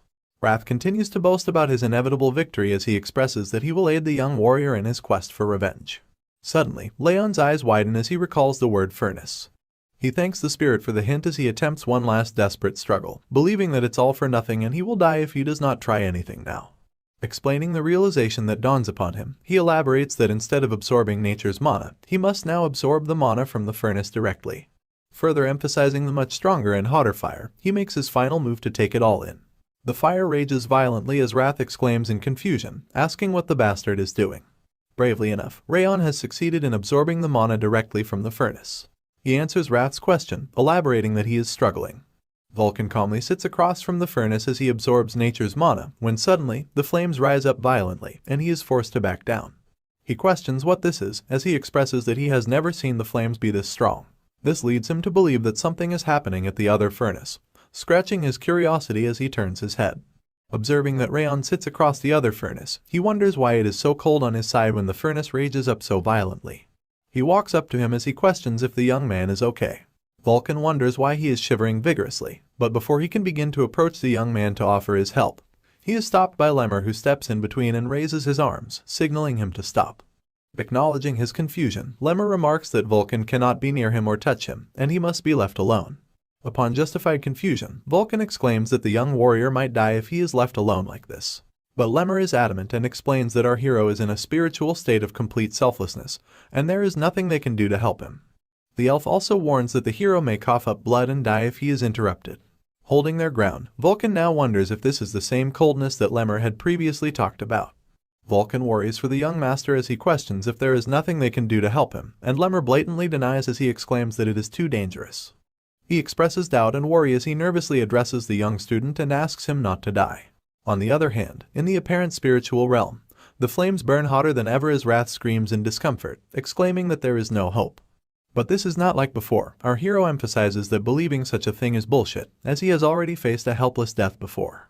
He recalls his previous, meaningless life, expressing that he could not close his eyes till the very end. But this time it's different. He claims that he will not make the same mistake twice. Meanwhile, Vulcan expresses concern as the pressure and heat meter upon the furnace whistles and hisses violently. He remarks that at such a rate, the furnace will blow as it cannot take the sudden surge in heat. Lemmer observes and notices that the mana emerging from the furnace is coagulating at one point. He immediately realizes that the bright student is absorbing all of it. The intense clash comes to a conclusion as Raon yells out in fury and determination, while Wrath screams in discomfort and denial. Our hero's hand reaches out desperately and firmly grasps onto the flame that appears before him. Following this brave act, a blast ensues, and the tavern is blown up as a large smoke cloud fills the sky. The loud bang shatters the roof of the structure as the flames seep out roaringly. From among the smoke, Lemmer and Vulcan emerge fearfully as they yell out for our hero, asking if he is okay. Upon not getting a response, Lemmer yells out, demanding the young warrior to answer. Before noticing our hero, in a strange stance as glowing sparks surround him. Lemmer steps forward to have a closer look, and his eyes widen as he realizes the golden sparks emerge from the golden flames that roar around our hero. The system window appears before Raon, delivering that he has finally learned the Thousand Flames technique. A lily flower falls into his palms as the sparks diminish, and the system window pops up once again, expressing that the bitter cold aura has reached 2 stars due to the strong cold rage. The lily flower also fades away into steam as our hero smiles and acknowledges the unexpected turn of events. He expresses that he will be able to bloom right away. Just as he contemplates the doubt he had been feeling over putting himself through so much, his eyes catch the attention of another system window that pops up before him. He turns to the window as it delivers the fortunate news of our hero's stats being increased, as a reward for enduring the hardships put forth by rage in a situation of urgency. Raon is taken aback and confused by such a gracious reward. He can't believe he is being rewarded this much. What would have taken him years to achieve happened in just a moment. Contrary to the celebratory expression, Wrath expresses frustration and anger as he spirals around the room in a rage, exclaiming and questioning how our hero had been able to endure the situation. Teasing and adding to the spirit's frustration, Raon remarks that he had told him to stop trying because it would not have worked in the first place. Though our hero puts up a brave smile in front of the spirit of the demon, he nervously eyes Wrath as he recalls that he did almost die this time around. He concludes that this makes it certain that Wrath is not his friend. Following the confrontation, Raon determines that he cannot let Wrath discover his secrets and weaknesses. Suddenly, he is called upon by Vulcan. Turning his head toward the voice, Raon acknowledges Vulcan's worrisome look and remarks that he is, in fact, okay.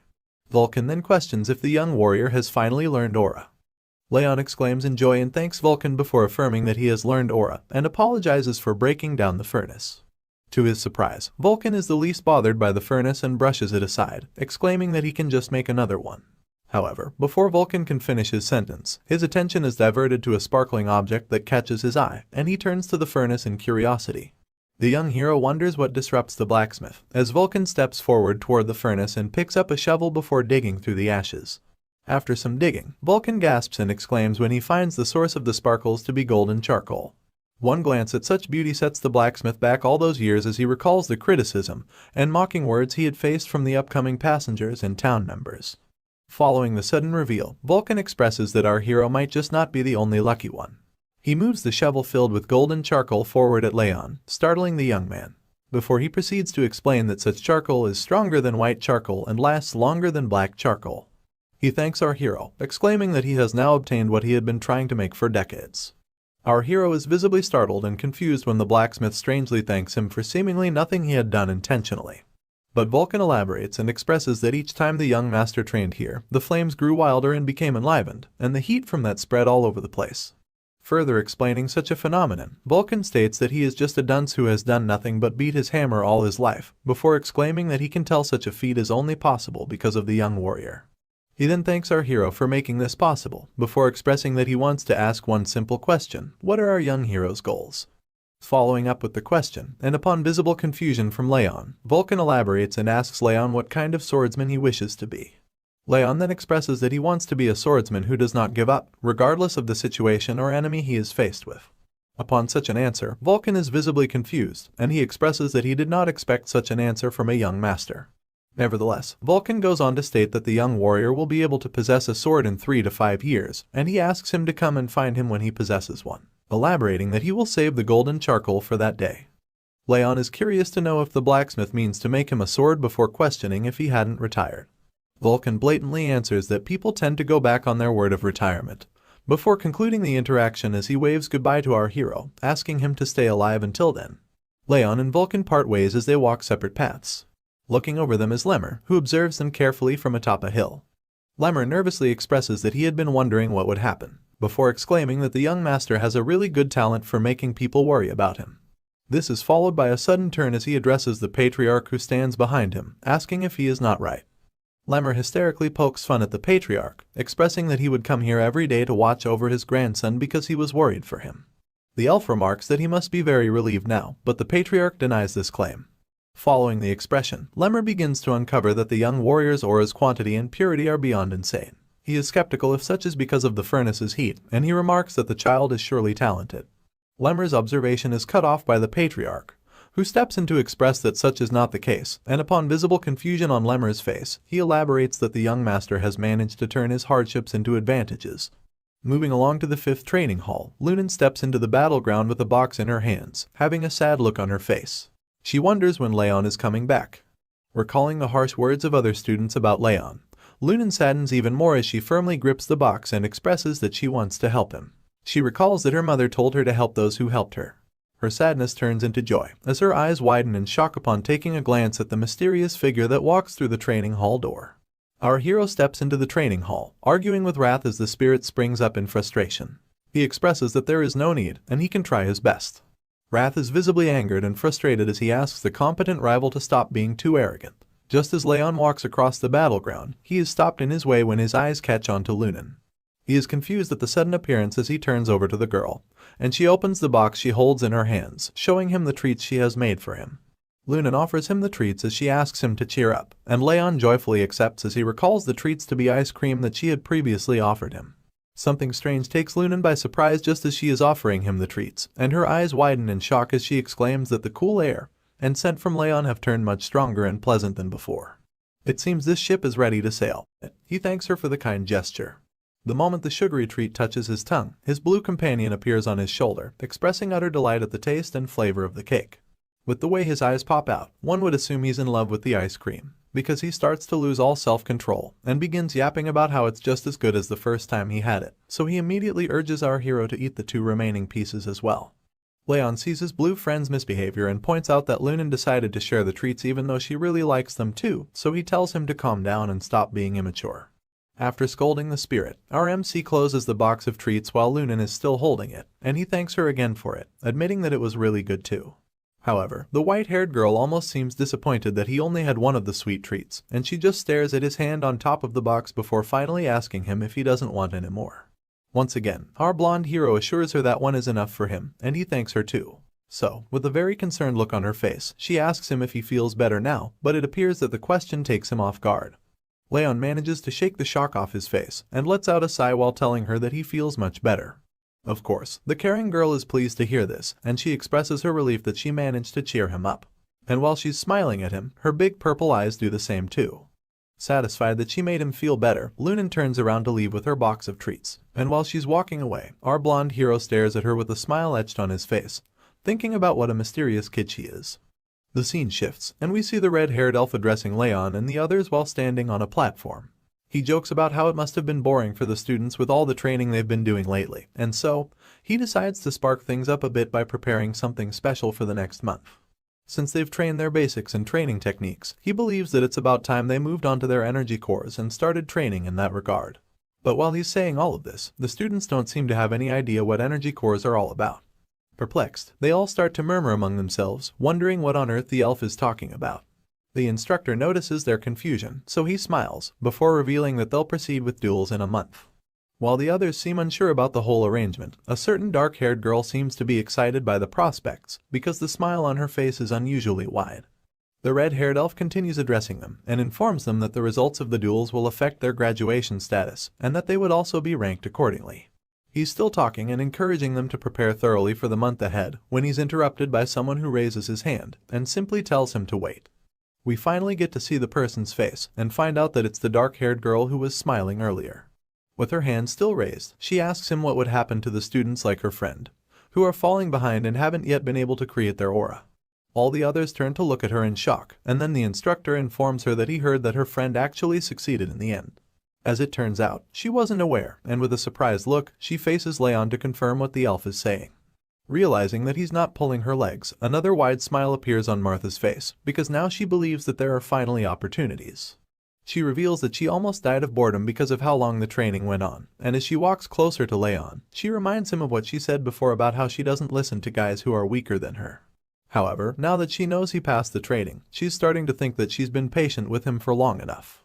The blonde kid looks like he's already tired of listening to her, but he just stands there and stares at her with his red eyes.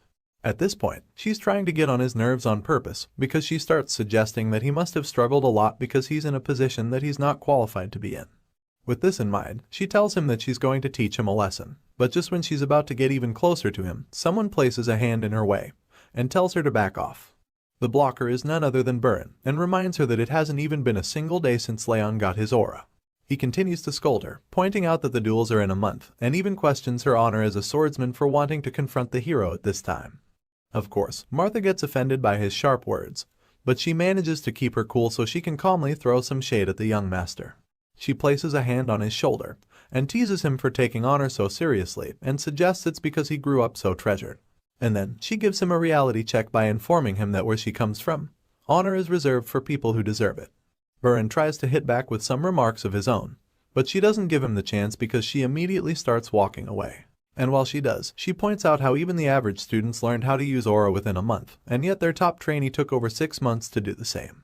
Martha goes on to explain that even advanced techniques take 7 months to learn on average, so if Raon is taking that long to learn only the basics, then it means that he isn't talented at all.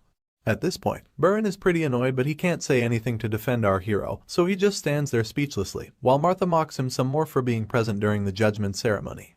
It turns out that the reason for the humiliation is the fact that a swordsman who has not learned aura can never become famous, because there's no point in being talented if you can't master the basics. After lambasting our hero and Burin, Martha turns to the instructor to suggest that the reason he came up with the whole idea of duels is because he wants to change the top student at the moment. But upon receiving the mild accusation, the guilty-looking elf just feigns ignorance, claiming that he doesn't know. When the red-haired elf denies the allegation, Martha immediately turns to face Raon again, and bluntly tells him that he's been the top student for too long, even though he doesn't deserve it.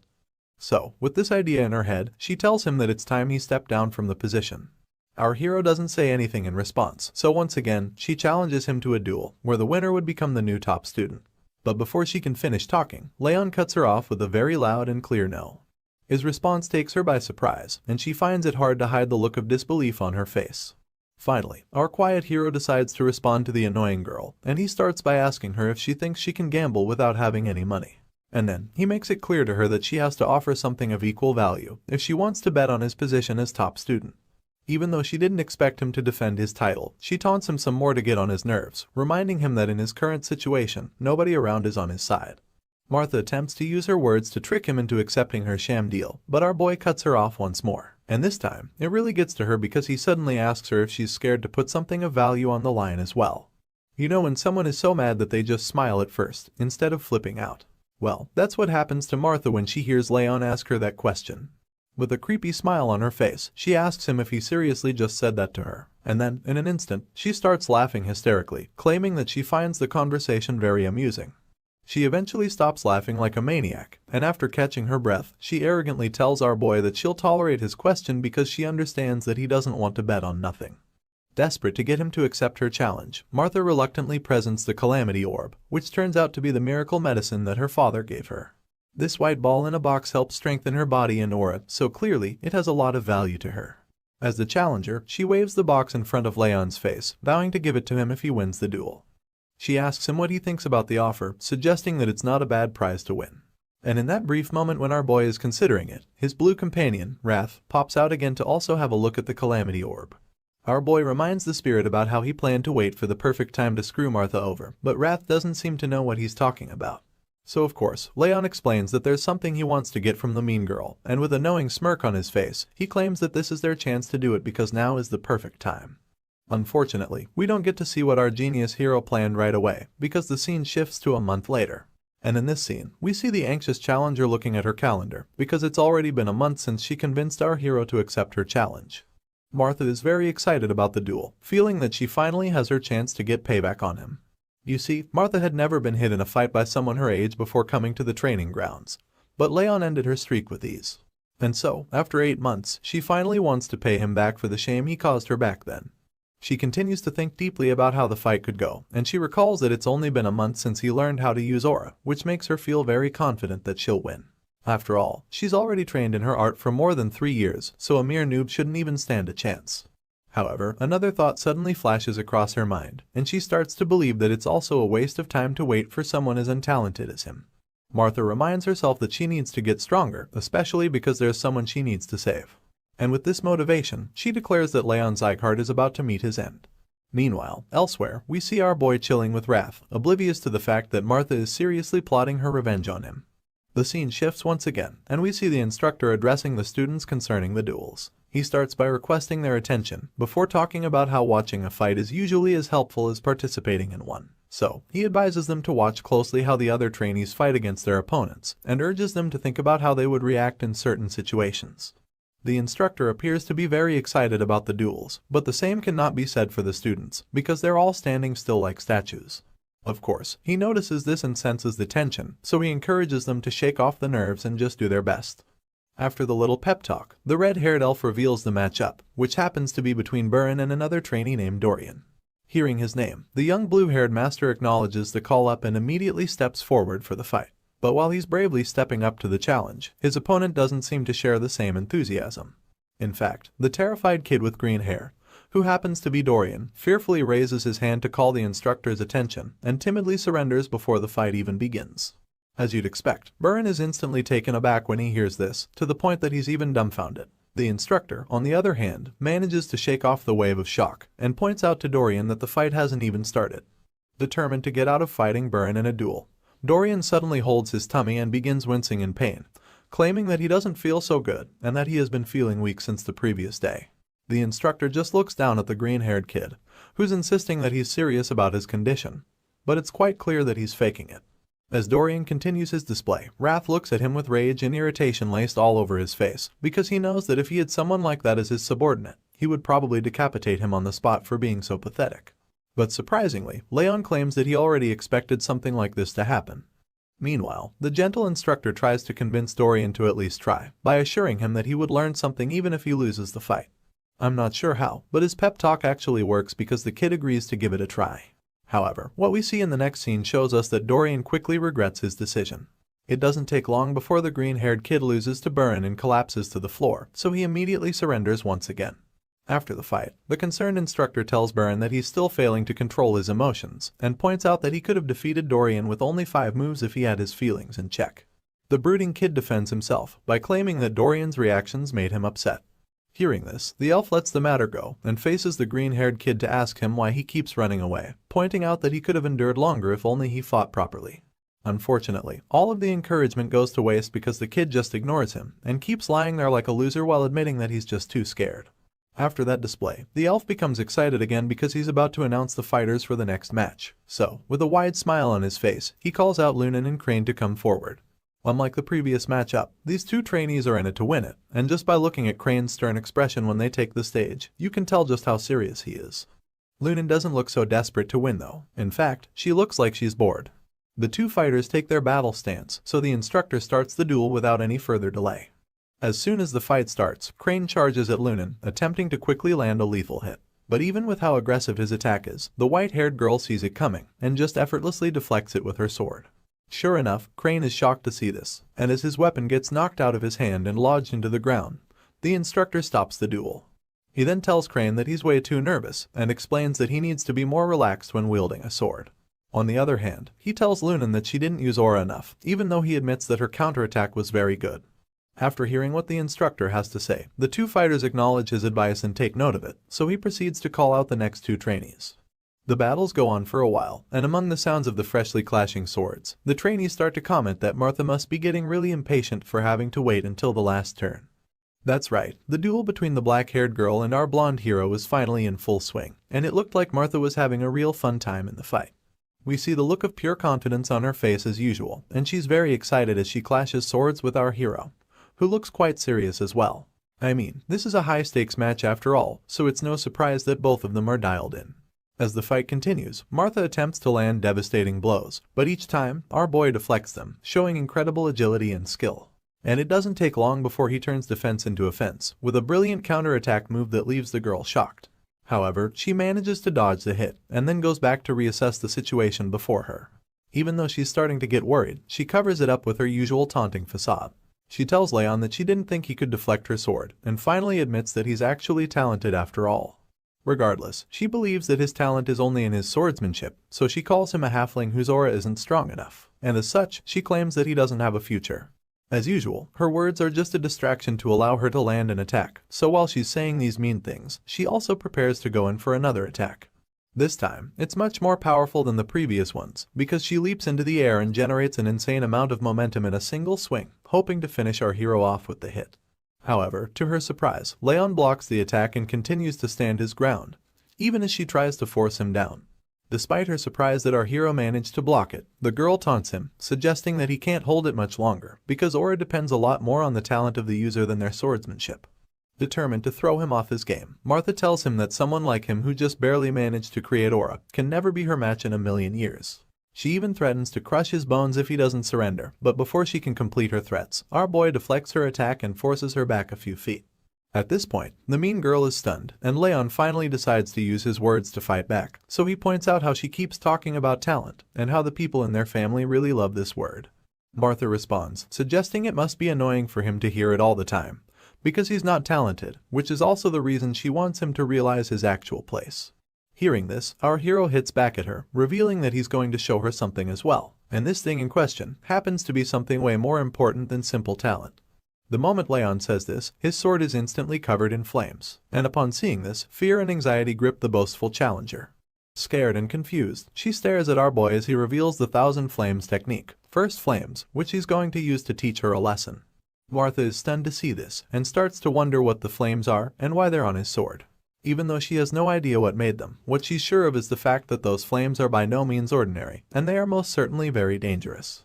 Despite her fear, she notices that there is a very strong intent behind Raon's flames, which makes it possible for them to feel so alive. Martha refuses to back down even if she's at a disadvantage, so she musters all the courage she can and grips her sword, preparing to go in for another round. In other words, she's going to reveal a powerful secret technique of her own as well. And while our hero's sword is covered in flames, Martha activates her technique called Meteor Form, Ultimate Point. That's right, this duel just got more intense, because Raon immediately realizes that Ultimate Point is a skill that allows her to collect all of her aura into a single point, and he's impressed that she can use such a skill at her age. Our boy also presumes that she's going to throw everything into her next attack, but he still remains calm and waits to see what exactly she's going to do. The two opponents face off once again, and Martha admits that our hero is strong, but she assures him that he won't be able to block the next attack she throws at him. Just like she did earlier, she lifts into the air and generates a lot of force, which she concentrates into her aura-infused sword attack. Raon watches closely with his eyes fixed on the girl while she's in the air, and so when she finally lands her most powerful attack yet, history repeats itself and our hero blocks it just like he did the first time. You can tell just how power-packed this clash is, just by looking at the air around the two fighters. It's filled with their aura, which is probably a result of the insanely powerful techniques they are using. The other trainees watching are probably scared at this point, because the force from Martha's attack cracked the ground, while also causing a huge dust cloud to emerge. They find it hard to see what's happening because of this, but when the dust clears, we see that the challenger's sword was broken in the clash. And on top of that, she's been knocked out cold, lying on the cracked floor. Upon seeing this, the other students can't believe their eyes, because they never expected that Raon would defeat her, and they certainly didn't expect Martha to lose the fight she's been training so hard for. Either way, they notice something strange about our hero's aura as well, and murmur about what it could be. Raon hears all of their comments, but like the quiet guy he is, he ultimately decides to ignore them without clearing anything up.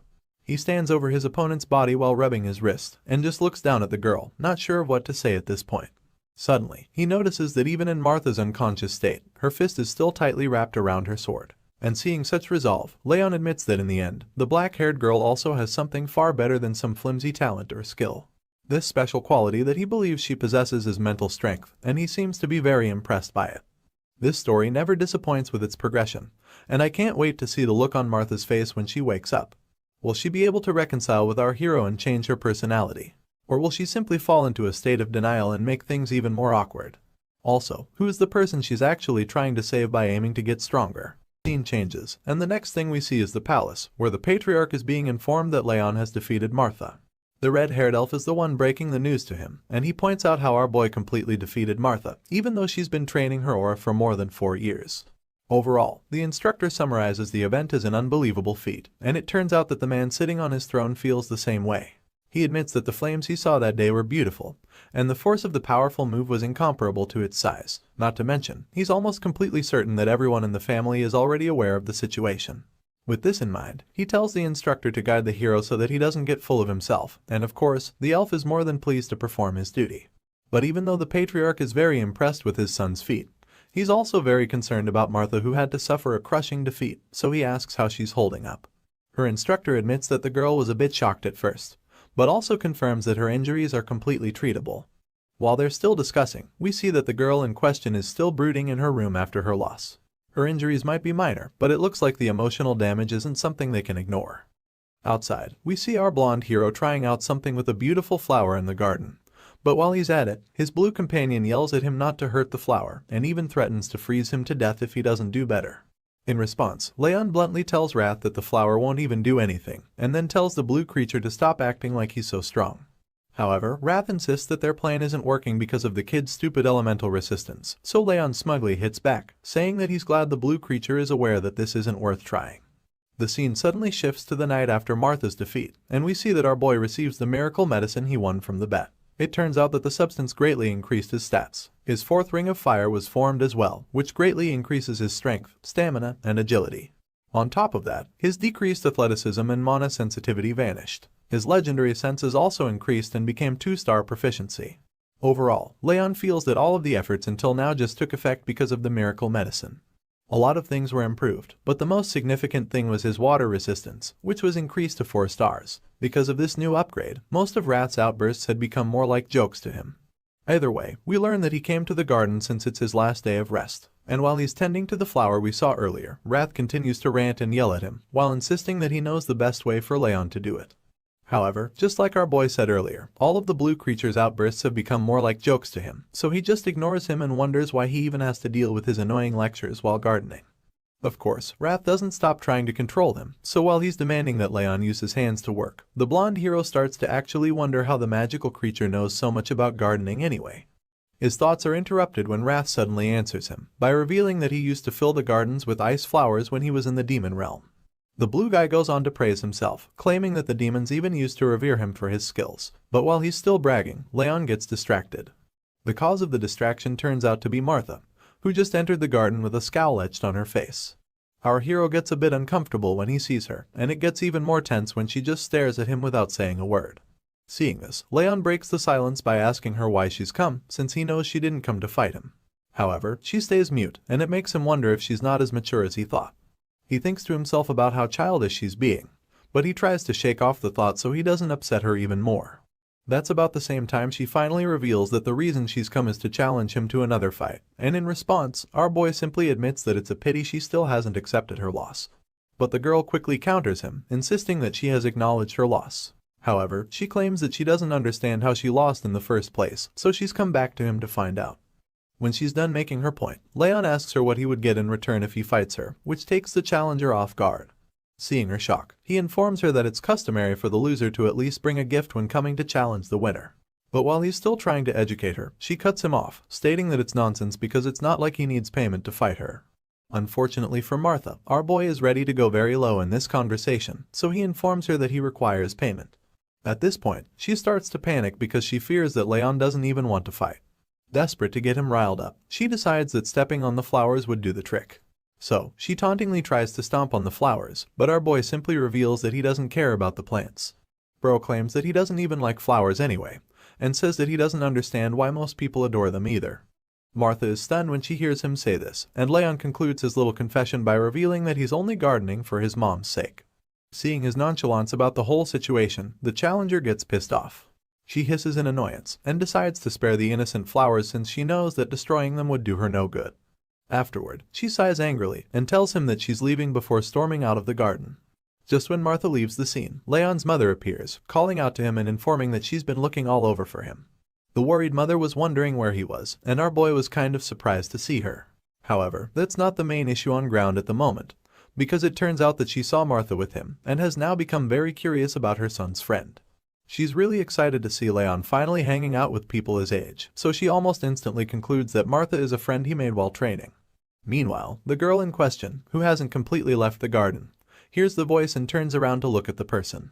She sees Leon's mother and wonders if she's Sylvia Sieghart, the person who left the family to chase after a man, and then came back to save her own child. Martha sees her as someone who acted out of courage for the sake of her own child, and while she's still thinking, the blonde woman in question approaches her. She notices the black hair of the girl she had seen earlier and expresses her happiness at finally getting to meet her. Leon, on the other hand, isn't so excited about the introduction, so he murmurs something about how nobody likes Martha and how they aren't really friends. Our boy tries to make his mom go inside, but she's just excited to meet her son's friend. She engages Martha in conversation, asking her if she got hurt during the duel. As you'd expect, the girl is taken aback by the mother's concern, but she manages to tell her that she's okay.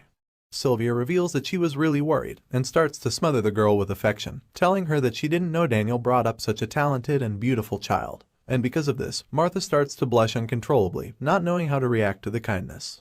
Either way, the woman finally asks her what brings her around, so the black-haired girl shyly reveals that she just had something to tell our hero.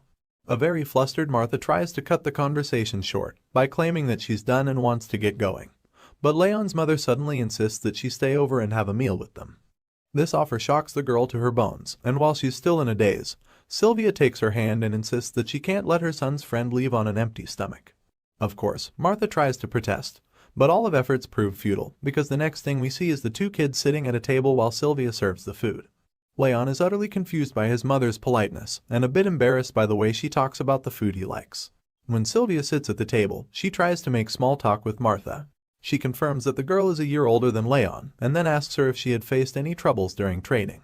The girl claims that she's fine in that department, so the lady goes on to talk about how the meat might be a bit tougher than she's used to. As a result, she asks Martha to chew well so she doesn't get indigestion, and the moment the girl hears this, she literally sees her mother and Sylvia for a brief moment. The flashback of Martha's childhood with her mother is brief, but it hits really hard. She continues to eat in silence, and by the time she's done with the meal, she thanks Sylvia for having her. The kind lady reveals that she's glad Martha enjoyed the meal, and then she asks the girl to be nice to Leon going forward. Meanwhile, the son in question is standing a few meters away in utter confusion, because has no idea why the hell Martha is also acting so nice all of a sudden. It makes him wonder if she ate something bad, and Wrath, who's just as confused as him, suggests that it might be a possibility. Later, while walking home, Martha thinks about the meal and concludes that Leon must think she's crazy. However, Sylvia's eyes look just like her mother's, and it made it impossible for her to reject the offer.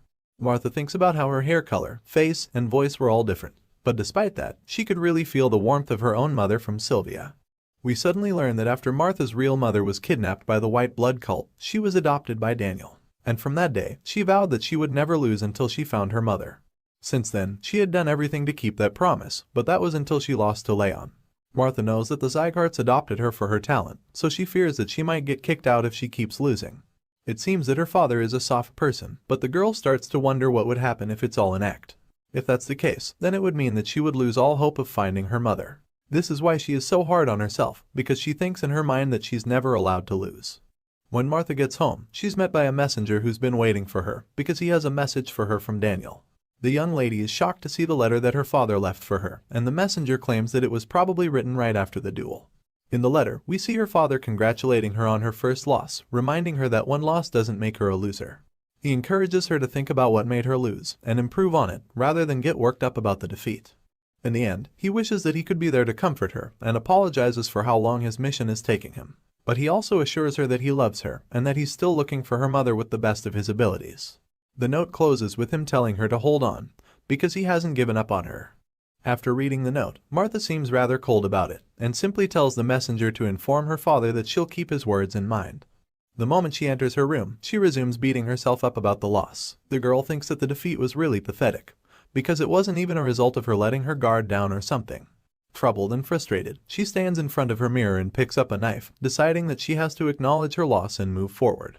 Martha insists that she can't bring shame to her father, so she cannot pretend that her defeat never happened. As such, she decides that she has to mark the event and improve upon her mistakes, and ensure that she won't be ashamed to see her father.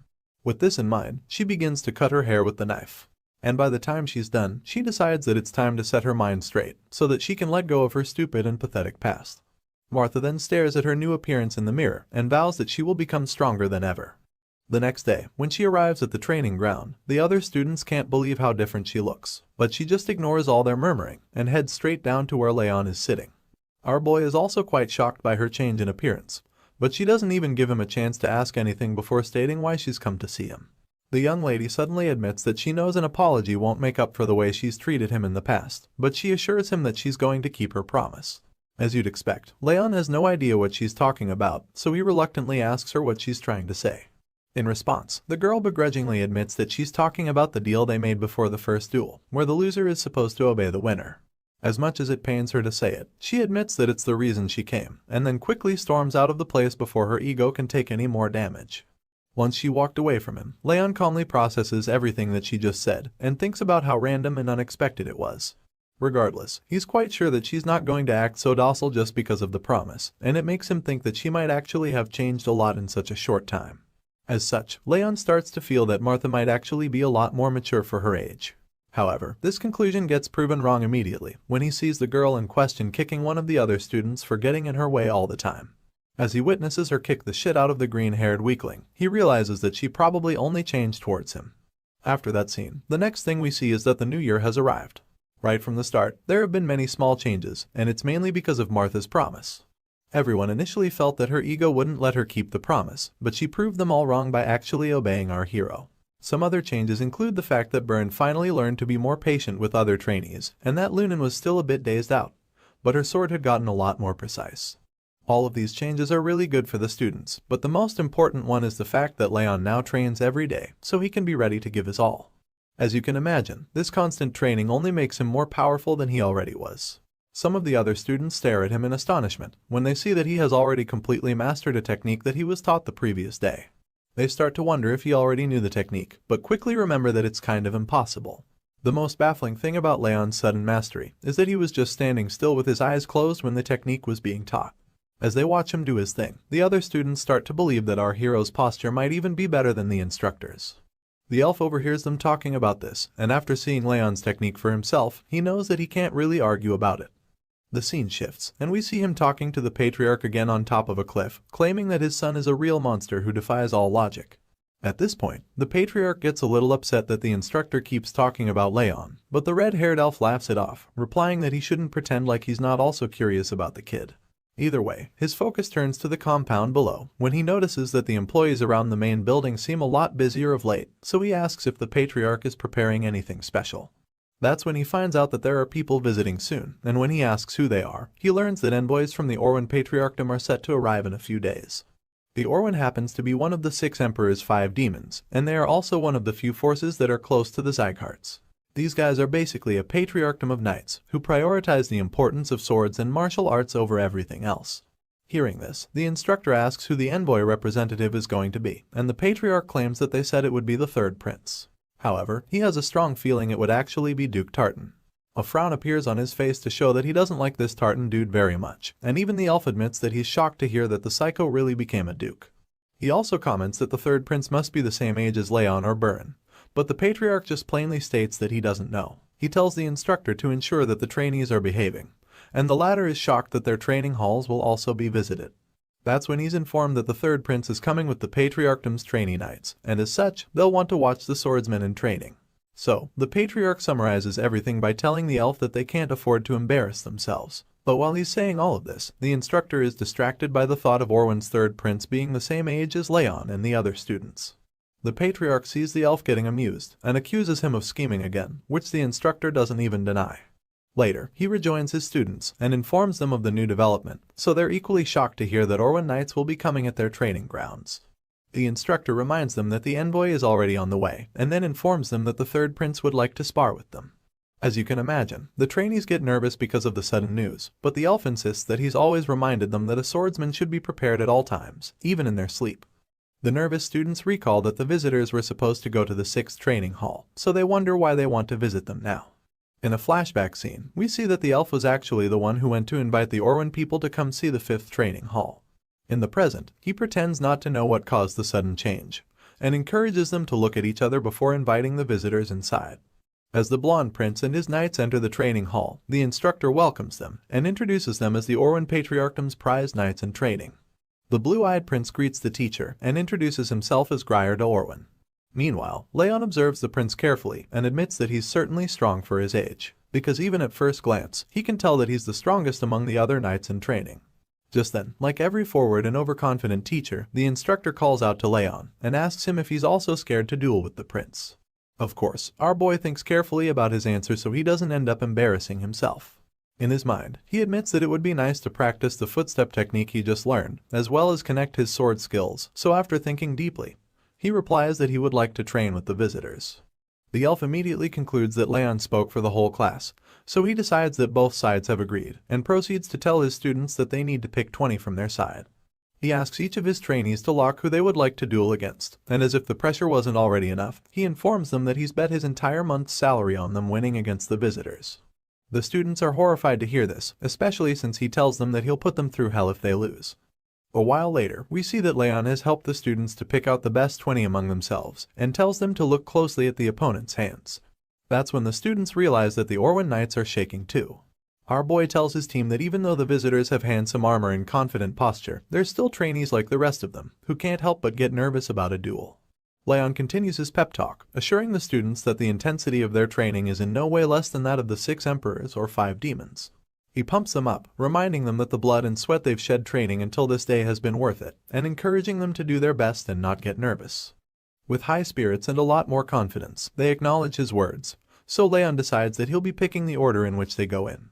This blonde-haired mini-commander knows that the first fighter is an important factor in increasing the spirit of others, so he decides that it must be someone strong. With this in mind, he calls Martha and asks her if she can do it.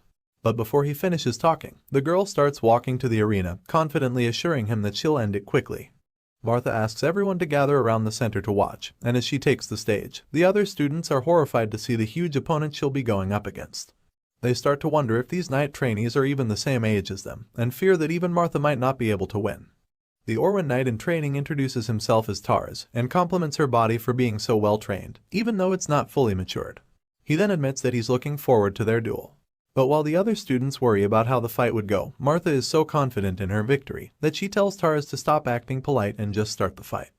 Our girl is as feisty as ever, and it looks like she'll finally have a chance to redeem her character in this story. I've enjoyed her character development so far, and I'm now looking forward to seeing what the Orwen's third prince is going to be like. Will he end up being a stuck-up and prideful character, or will he actually have a positive attitude towards our hero? As the duel begins, the prince is shocked to see that Martha is overpowering Tars, who's actually the bigger and seemingly stronger knight in training. He watches the black-haired girl in awe as she attacks the Orwen knight with a confident smile. Overall, the swordsmen of the 2nd training hall proved that they were definitely stronger. And they lived up to the Sieghart name, because they were clearly on par with the kingdom's knights in terms of skill. On the other hand, the trainees from the 6th training hall turned out to be rather disappointing with their skills.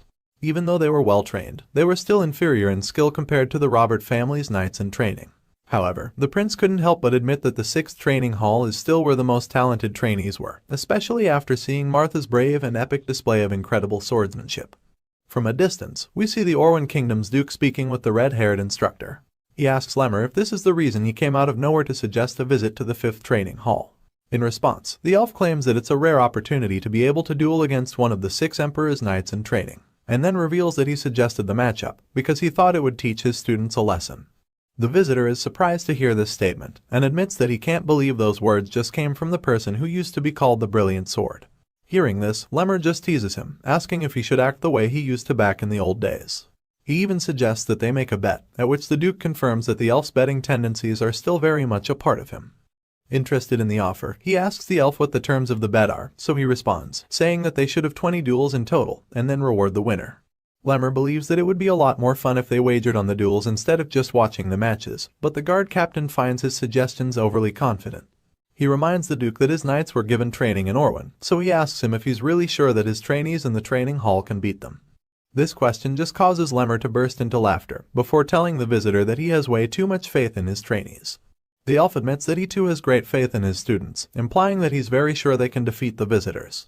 The scene shifts back to the fight, where we catch up with Martha, who's still giving Tars a horrible time in their matchup. She lands a powerful sword slash which he manages to block, but the impact is so great that it pushes his feet into the wooden floor. Immediately in the next second, the force of her attack shatters his sword, and as a wave of horror washes over his face, he starts to ask himself how the girl could be so strong. The guy is sweating at this point, because of how terrified he is, but Martha doesn't even care that he's now defenseless. She just follows up with another powerful hit to the gut, which should ordinarily be enough for Tars to start coughing out blood. Even though he's wearing metal armor, the hit is still so strong that it forces him to his knees. As such, Martha is announced as the winner of the honestly one-sided duel. Our boy watches the whole thing feeling dazed, and admits that he thought she would be softer in her swordsmanship after fighting against him. He's completely taken aback by the fact that she has even increased her speed and power instead. After the massive win, Martha sheathes her sword, and with a smug look on her face, she asks her defeated opponent why he would depend on his strength so much when he didn't even put everything into his first attack. This dark-haired girl with no chills even calls him an idiot for making that costly mistake against her. Seeing her confidence and increased strength, Raon admits that he finds it pretty amusing. But Wrath instantly chimes in claiming that there's nothing amusing about watching these little ants fight. The grumpy blue creature claims that all the duels are even boring to him, but our blonde hero just responds, reminding him that not all ants are young. Wrath just scoffs when he hears this, and begins to brag about his exploits back when he was in the demon realm. He claims that back then it was more entertaining to him when he pitched younger demons to fight against each other. However, before he can finish bragging, Raon just smashed him back into vanishing. Our boy is having fun, so he just wants the blue guy to shut it for now. Not long after that, we see that it's time for the next duel between the trainees and the visitors from the Orwyn Kingdom. It's the 18th match, and this time, it's between Lunan and another knight in training, named Idalia. Once the announcement is made, Raon prompts Lunan to step forward for her fight, and the white-haired lady timidly walks her way into the arena. Standing face to face with her opponent, we see that the redhead appears to be a lot more confident in the fight. Idalia sees Lunan coming to meet her, and tells her that she doesn't like the spaced-out look in her eyes. Apparently, it annoys her, so her confident demeanor quickly changes into an angry mood as she activates her powers. Huge flames appear all around the redhead, and when Lunan sees this, she quickly retorts that she doesn't like fire either, especially since she has the power of ice. The white-haired knight in training grips her sword tightly, and activates her own power as well, which causes cold icy chills to fill the air and surround her. Even though it doesn't show on her face, Lunan immediately assumes a more confident stance in preparation for the duel. And the next thing we see is the two girls clashing swords. Idalia seems to be more ferocious in her attack, while Lunan tries her best to remain focused. As the fight goes on, a huge cloud of steam erupts, and the other trainees just watch anxiously, not sure what's going on. Inside the smoke and mist, the redhead seems to be lost as she can no longer find her opponent, and while she's still standing confused, Lunan sneaks up behind her from within the dust and fog. Idalia instantly senses the sword attack coming from behind her, so she quickly turns around to land a powerful slash of her own. Unfortunately, she misses the shot, and Lunan disappears into the dust once again. At this point, the redhead is even more perplexed, but then she quickly concludes that it must have been an illusion. She's still trying to process the entire thing when the white-haired knight in training sends chills down her spine by placing the cold edge of her sword on the visitor's neck. Idalia is bewildered by this sudden turn of events, and as she stands in that vulnerable position, Lunan is declared the winner of the 18th match. After the announcement, the calculative knight in training starts walking away, so Idalia calls out to her, admitting that it was a good fight even though she lost. But she suddenly stops talking when she sees that Lunan isn't even listening to her. The winner walks straight to Raon to ask him if he watched her fight, like a student seeking for validation. Thankfully, the blonde hero commends her for improving on her footwork and the victory overall. Even though Raon tells her she did a good job, she doesn't seem to be proud of herself. She just sits on the floor like she's the one who lost, and our boy is pretty confused by this. Meanwhile, Lemmer is having a kick out of the results he's seen so far. Since the little tournament started, his students have had 9 wins and 9 losses, which means that they're currently tied with the visitors on the number of wins. So, he jokes about it, suggesting that things are getting pretty heated for the two sides. Regardless, it doesn't make him any less excited to announce that it's time for the 19th round of the day. This time, Burin is called up to face off against the next opponent from Orwin, Saren. The two swordsmen take equally confident stances as they stare each other down before their fight. The visitor introduces himself first, revealing that he's Saren Kaisel, a knight in training. And that's when House Sieghart does the same, introducing himself as a trainee. While the two are exchanging pleasantries, Raon takes a closer look at Saren and claims that he looks pretty strong. This worries him, because he feels that Saren is the strongest visitor after the third prince. But while he's getting worked up about it, the fight begins. As you'd expect, the two knights in training engage in a very heated duel. Burin attempts to land a low hit, while Saren opts for an approach from above. Not surprisingly, they cancel each other out over and over, so Burin begins to realize that his opponent is very similar to him in skill. He starts to feel threatened, and fears that it will be over for him if he lets his guard down for even a second. Saren launches at him to land another powerful blow, so the blue-haired swordsman knows that the guy must be thinking the same thing. The two guys are clearly evenly matched, but they're both aware of this, so neither of them holds back. Burin and Saren go at it with all their might, and after a grueling duel, we see that there's no winner this time. Both fighters point their broken swords at each other, and they're panting heavily after such an intense fight. Meanwhile, the other trainees watching are astonished to see that Burin and Saren somehow managed to break their swords. Seeing that this is the result of the 19th duel, the instructor confirms that the match has ended in a tie. After the announcement, a very pissed-off Burin just walks back. Still, Raon commends him for doing a good job, claiming that Saren was the strongest fighter out of all the Orwin knights in training so far. But of course, the grumpy blue-haired guy just storms past him, feeling very disappointed with his own performance. He claims that it doesn't matter how strong Saren was, because he feels that he should have won at all costs, since he went out there to fight with the Sieghart name on the line. However, while he's beating himself up about it, the blonde swordsman just calms him down with a pat on the shoulder, telling him not to worry about it. Burin turns around wondering why he said that, but then our boy suddenly starts walking away, but not before vowing that he'll win the last fight for them. Raon is very certain that he'll defeat the strongest Orwin knight in training, who is none other than the third prince, Grier de Orwin. So, with the determination and zeal to bring glory to his family name, he walks up to face his blue-caped opponent for the 20th round of the very intense tournament. The third prince sees our boy walking up toward him, and he starts to panic because he didn't expect that Raon would be the trainee to fight against him.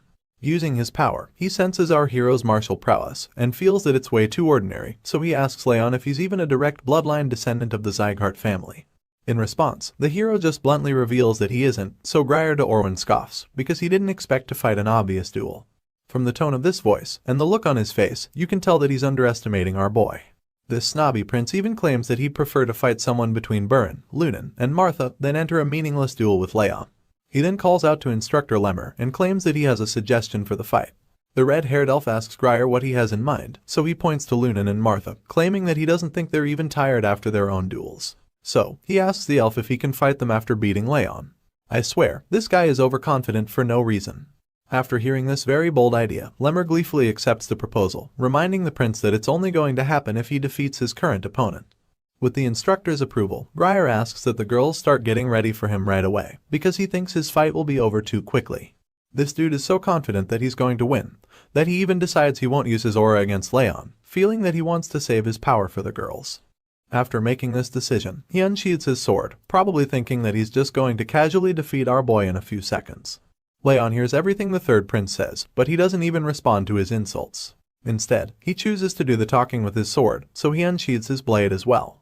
Just as the fight is about to begin, Duke Tartan arrives at the scene, and is horrified when he sees Raon. He asks the instructor who the blonde monster is, and comments that he didn't even notice him before because of his inconspicuous presence.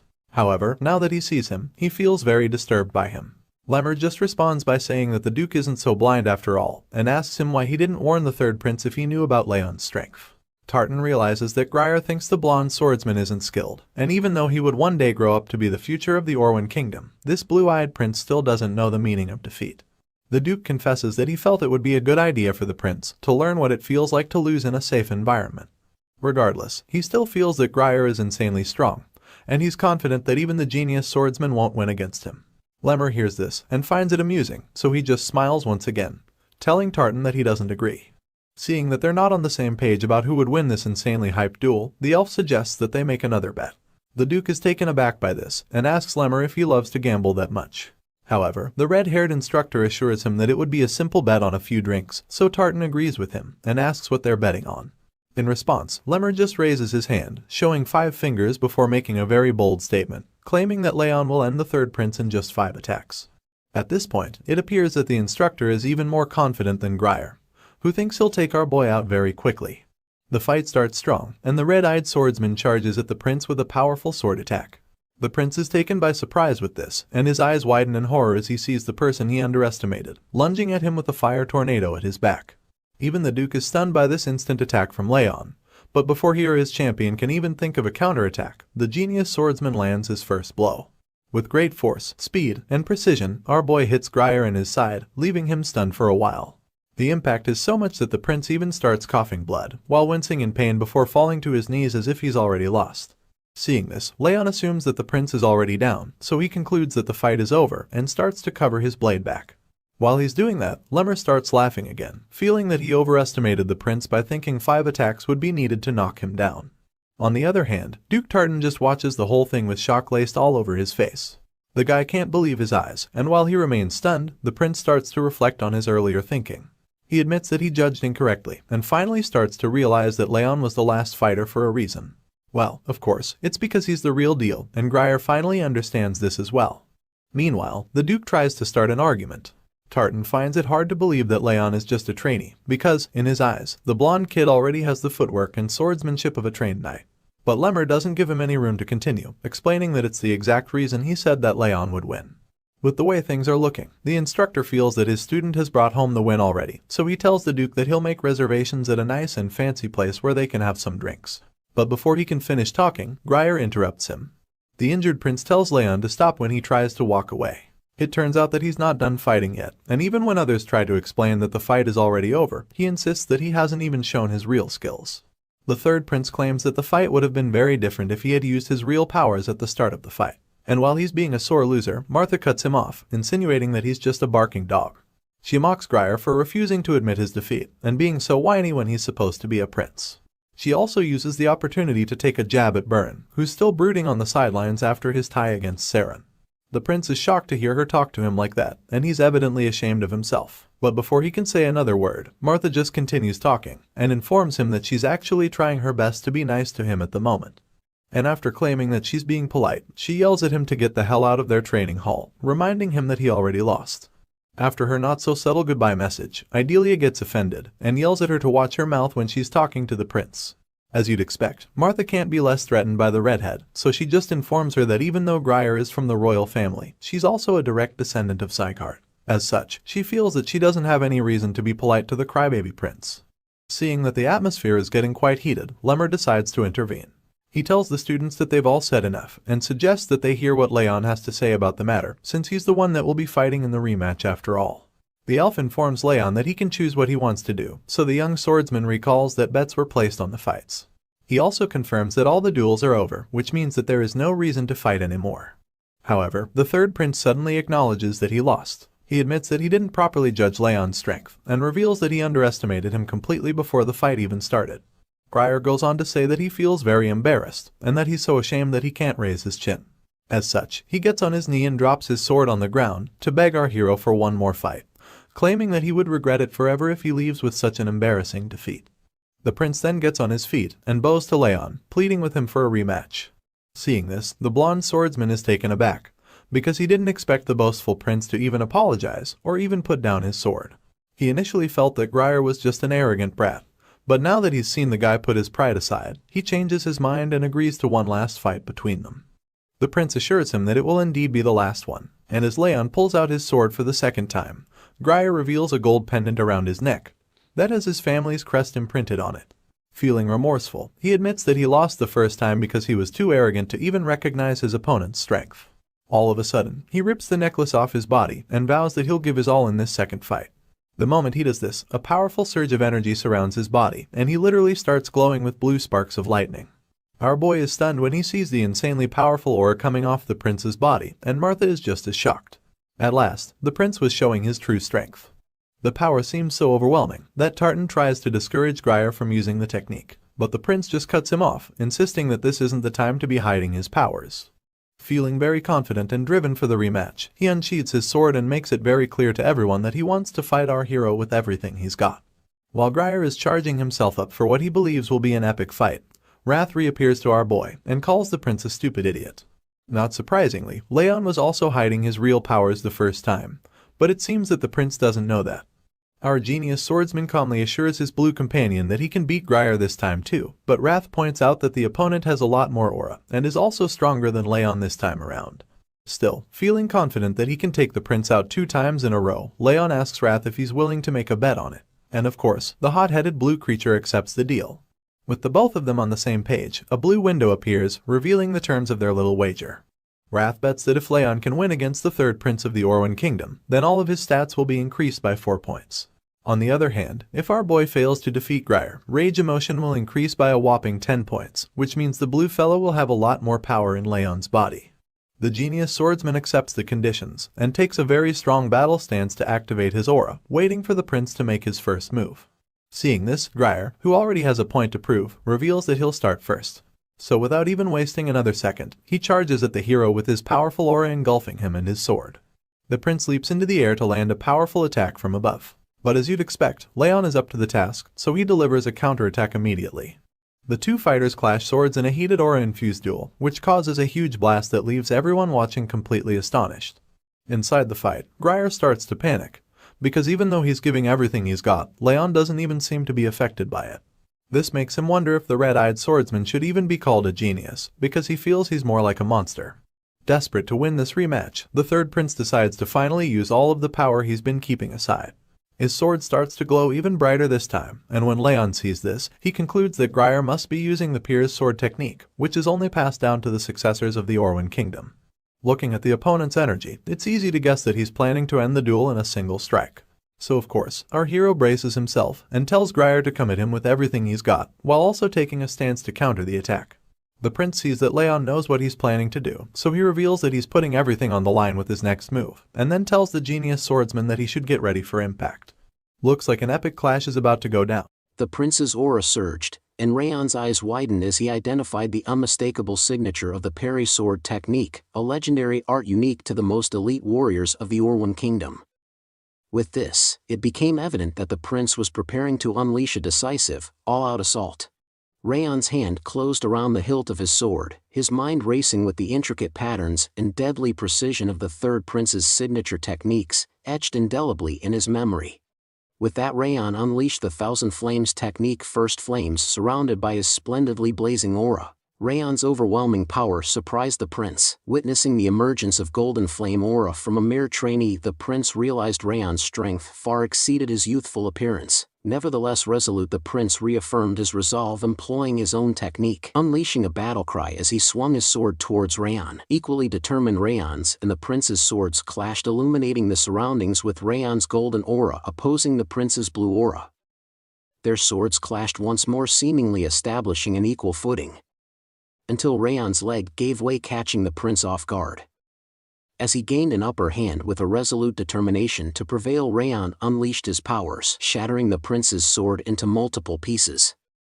The prince was astounded, utterly surprised that his aura had been repelled. In a swift motion, Raon struck, leaving the prince on his knees with the duel victoriously claimed by House Sieghart. Observing his damaged sword, the prince remarked on his advantage in speed and strength, then smiled, pondering whether Raon had countered with adept footwork in response to his aura. "The world truly is vast," mused the prince, extending his hand for a handshake.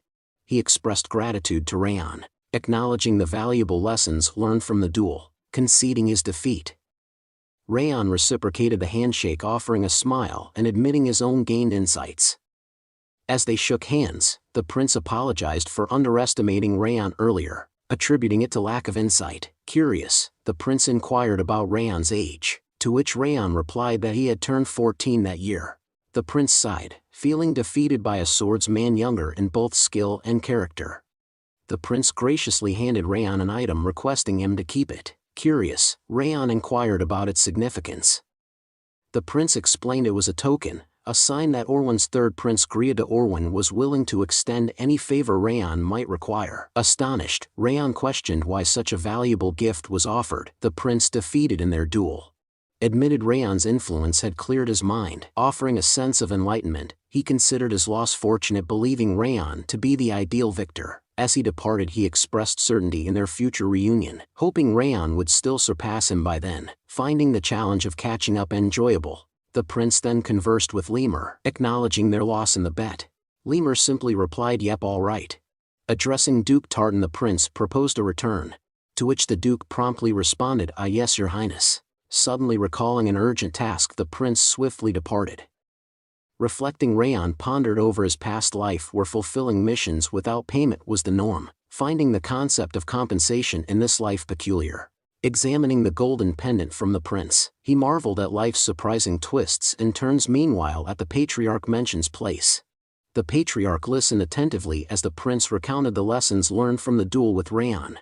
Admitting his initial belief in superiority, the prince credited Raon for prompting reflection and learning, describing him as a remarkable mature swordsman. Despite his youth, astounded, the patriarch acknowledged the prince's revelation. The prince expressed his intent to return promptly, eager to physically train and match the mental growth experience through Raon. "Bro is glazing hard right now." The patriarch then nodded in agreement and requested him to convey gratitude to the king for the letter. The prince replied, "Certainly, thank you." As the sun dipped below the horizon, painting the sky with stunning hues, the prince and his companion rode their horses homeward, bound for their kingdom. "Your highness, the duke hesitated.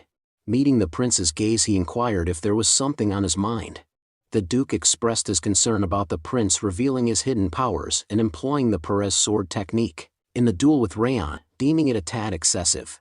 Stressing the importance of concealing his abilities, the prince chuckled in agreement, acknowledging that he might have gone a bit too far. He defended presenting Raon with the plaque, highlighting Raon Sieghart's goodwill despite being underestimated, which warranted an appropriate response. Additionally, Raon shared a technique that could be a secret. The prince argued, "That's true," but the duke began, only to be interrupted by the prince, who asserted that the plaque was an investment. Perplexed, the duke sought clarification. The prince elucidated, foreseeing Raon's exceptional skills and mental prowess at his young age, foreseeing a promising future despite his indirect lineage. He questioned the duke if he didn't believe it would be advantageous to establish a connection with someone like Raon. Impressed, the duke commended the prince for his farsightedness, to which the prince jokingly remarked that such farsight was expected, having grown up in the royal family, otherwise he might as well perish. The prince's expression remained calm, but his mind was racing. "I wonder," he thought to himself, "just how much stronger Raon will become by the time we meet again." Returning to the patriarch, his butler remarks on the patriarch's potential pleasure at his grandson's acknowledgement by a prince from another kingdom.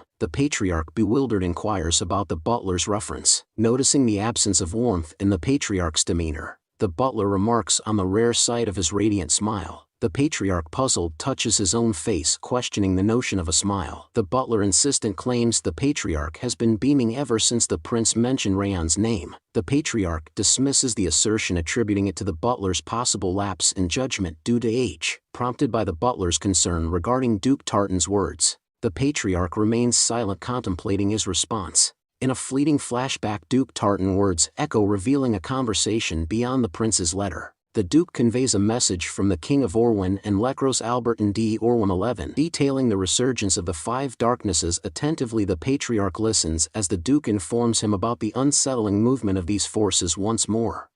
The following day, Lima commends the trainees for their performance against the Orwin Kingdom's trainees, stating they seem adequately prepared. He announces plans for upcoming specialized training the following week. Confused, the trainees inquire about this special training. Nervously, Green Boy questions Lima about the nature of this special session. Lima hints that it might not quite fit the term training. Rather, it's gearing up for an actual battle, warning them to brace for witnessing real bloodshed. Lima divulges details about a group of mountain bandits, the Snow Tiger Claw, residing a bit south of the Sieghart territory. These bandits, partially affiliated with the North and South Alliance, previously earned their livelihood by charging passage fees along a mountain road. However, their recent activities have taken a darker turn, involving theft from merchants and even fatalities. The trainees speculate if their mission involves eliminating these bandits. Lima admits it was the initial plan. When asked why he used past tense, a trainee hints that circumstances might have changed and entertains the idea of ambushing the bandits instead. "We can't," Lima replied somberly. He revealed a harrowing incident where the mountain bandits had ambushed a village to the south of the mountains, mercilessly slaughtering all the villagers and setting the place ablaze before fleeing. The trainees were visibly shaken by this revelation. Lima clarified that this was precisely why their mission now involved tracking down and eradicating these bandits. Despite being mountain bandits, they were all aura users with a notorious history, urging the trainees not to underestimate them and to remain vigilant. In a somber tone, Lima informs them of their departure scheduled for the following day. The scene transitions to Runan, meticulously slicing a leaf in half during her training. Despite her dedication, a tinge of disappointment colors her expression as she inwardly acknowledges her desire to refine her posture before their imminent departure, recognizing her struggles to meet her own expectations. Reflecting on Raon's adeptness in the art of stabbing, she admits to herself her own frustration at not comprehending her own impediment. Gazing towards the training edifice, she speculates about Raon's current training session and briefly contemplates seeking his guidance. However, reconsidering, she dismisses the idea, opting not to disrupt his focus, and instead resolves to persevere in her efforts independently. As the sun dipped below the horizon, its golden rays painted the sky in hues of warm oranges and soft pinks, casting an ethereal glow upon the surroundings. Lush greenery unfolded, with vibrant grass swaying gently amidst proud trees.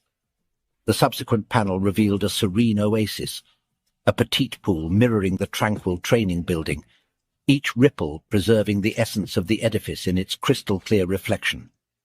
The harmony between nature's splendor and human craftsmanship was captured in this picturesque moment. Sorry about that. Runan reclined on a boulder, musing silently that her posture had weakened since earlier. Yet her movements had notably gained fluidity. She reckoned that today's efforts had sufficed. Rising and casting a glance towards the training facility, she speculated that Raon might still be there, contemplating bidding him farewell before heading home. Then a recollection struck her, her mother's request to return early this weekend for a promised treat of ice cream. With this memory, she resolved to depart promptly and seek Raon's guidance on the following day, intending to treat him to ice cream then. As she traversed the street solo, a figure trailed behind her, eventually calling out her name. Startled, she pivoted and inquired about the identity of the individual. Her countenance abruptly shifted to one of terror as she laid eyes upon the person. The man possessed hair as white as hers and greeted her, remarking on the passage of time. Syria Slyon, the white-haired man with striking purple eyes, bearing a resemblance to Runan, is introduced as a member of the vassal family Slyon. His smile faltered upon seeing her dismay, questioning why she appeared so distressed at the sight of her own brother. Expressing his discomfort at her reaction, he reminded her of his prior advice against wearing such an expression. Runan, upon hearing his words, began trembling visibly, a palpable fear taking hold of her. Syria then knelt down, acknowledging the effectiveness of Lima's training, noting with surprise that she had grown significantly stronger than he had anticipated. He rose, expressing his pride in her. Yet his countenance swiftly shifted, assuming a menacing demeanor as he addressed her. "But you wouldn't dare engage in warfare or partake in duels, risking your own life, would you?" Following her brother's words, Runan cried out and distanced herself from him. He then questioned whether she had forgotten all he had taught her in that brief period, reaching into his pocket, suggesting he might need to remind her again. Inquiring about the name of her former squirrel, he speculated if it might be Ruby. Syria, cradling a slumbering squirrel, witnessed as he continued with a smile, expressing certainty that she would now recollect how Ruby had met her end, and what would transpire if she disobeyed him. Despite Runan's cries to halt and wait, her brother proceeded, squeezing the squirrel in his grasp until it met a gruesome fate, blood splattering in all directions. Runan's eyes widened in astonishment. She was transported back to a haunting memory of discovering two lifeless squirrels on the ground and attempting to bury them, only to have her brother intervene and crush them. The recollection of that trauma caused Runan to collapse to her knees, unleashing a scream of terror. Her brother, wearing a smile, drew close, whispering, "Runan, you belong to me," emphasizing that until a certain appointed time, she must refrain from engaging in anything arduous or hazardous. He instructed her to merely stay alive and await his further directions. Abruptly, an assault targeted Syria, resulting in a massive explosion narrowly evaded by him. Shaking with fear, Runan found herself facing Raon, who had appeared before her and her brother. With a serious and intimidating demeanor, Raon demanded, "Who are you?" Raon stood his ground, demanding the man to reveal his identity. Syria grinned and retorted that proper introductions should come before seeking someone's name, especially after his sudden intrusion. Raon pointed out that Syria was the one blocking the path in such a narrow alley, and asked with a threatening tone if he was a thief or a robber. Syria acknowledged how Raon might interpret the situation, but clarified he wasn't a robber. In fact, he was Runan's older brother. Glancing quickly at Runan, Raon noticed her trembling in terror, wide-eyed and holding her head.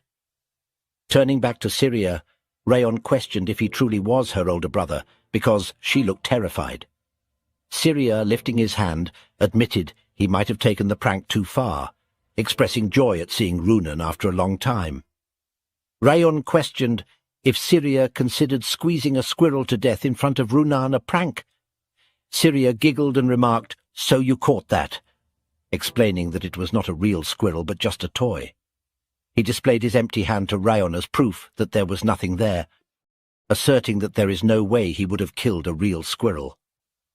Internally, Raon noted the intensity of this man's aura, which he used to disintegrate the flesh and blood of the squirrel.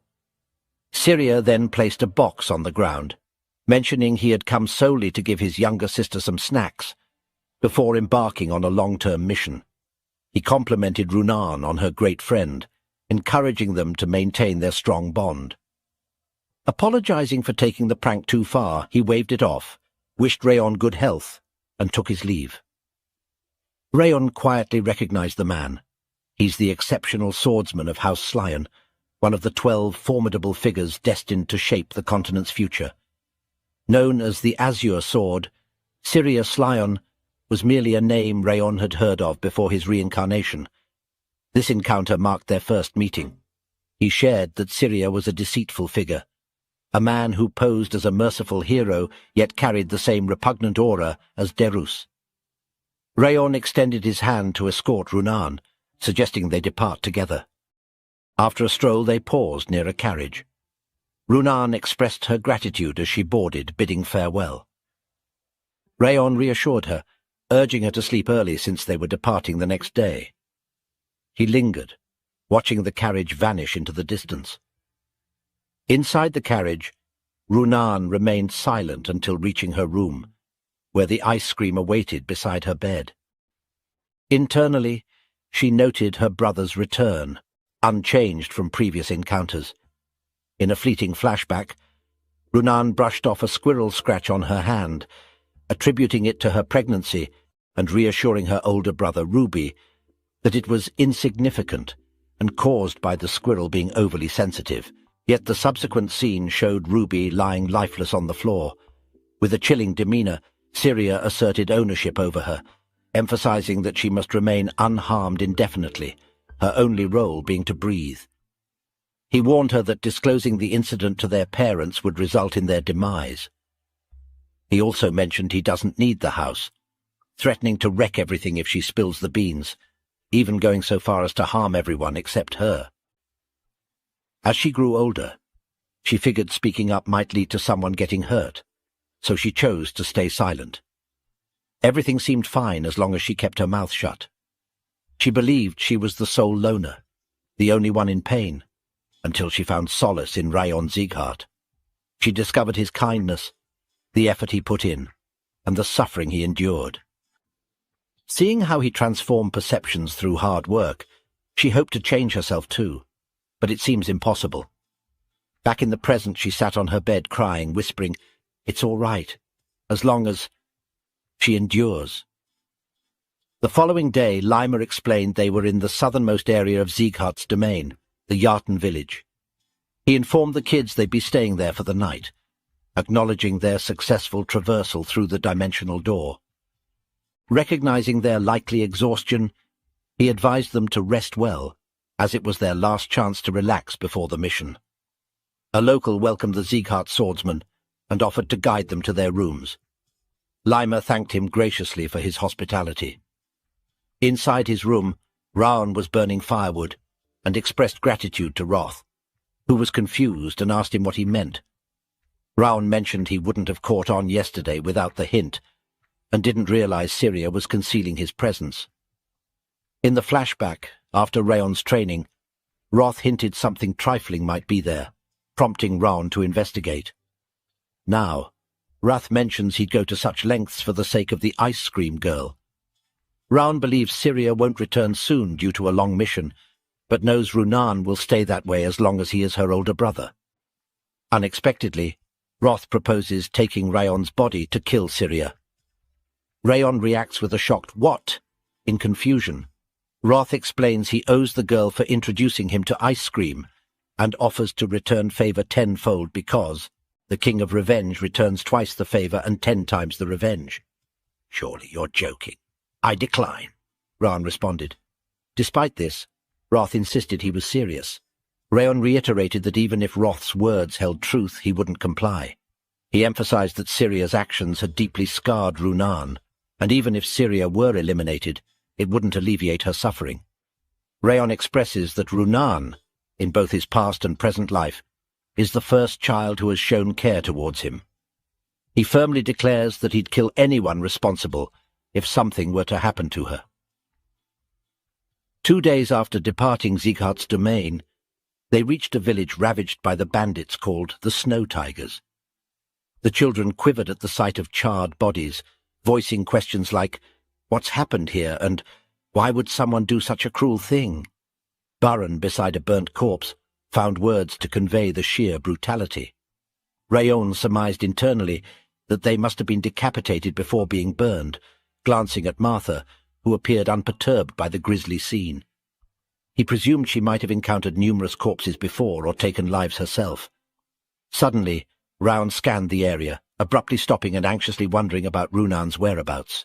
Runan is seen next to a corpse, and on the next scene the young girl stood frozen, her eyes locked on the horrific scene before a burned corpse, an image that seared into her mind, inducing a heart-wrenching surge of terror, revulsion, and an overwhelming sense of disbelief that can shatter any person's innocence in an instant.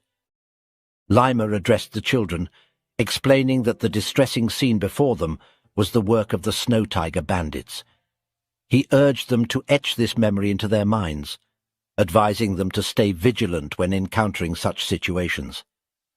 Holding an object he referred to as an inaudible whistle, he clarified that it wouldn't emit an audible sound, but would be detectable by trained individuals. In case of danger, they were to use it, signaling the supervising instructors for immediate action.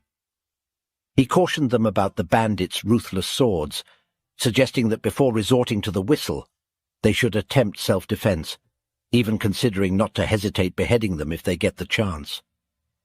With resounding agreement from the trainees, Runan, however, stood silently.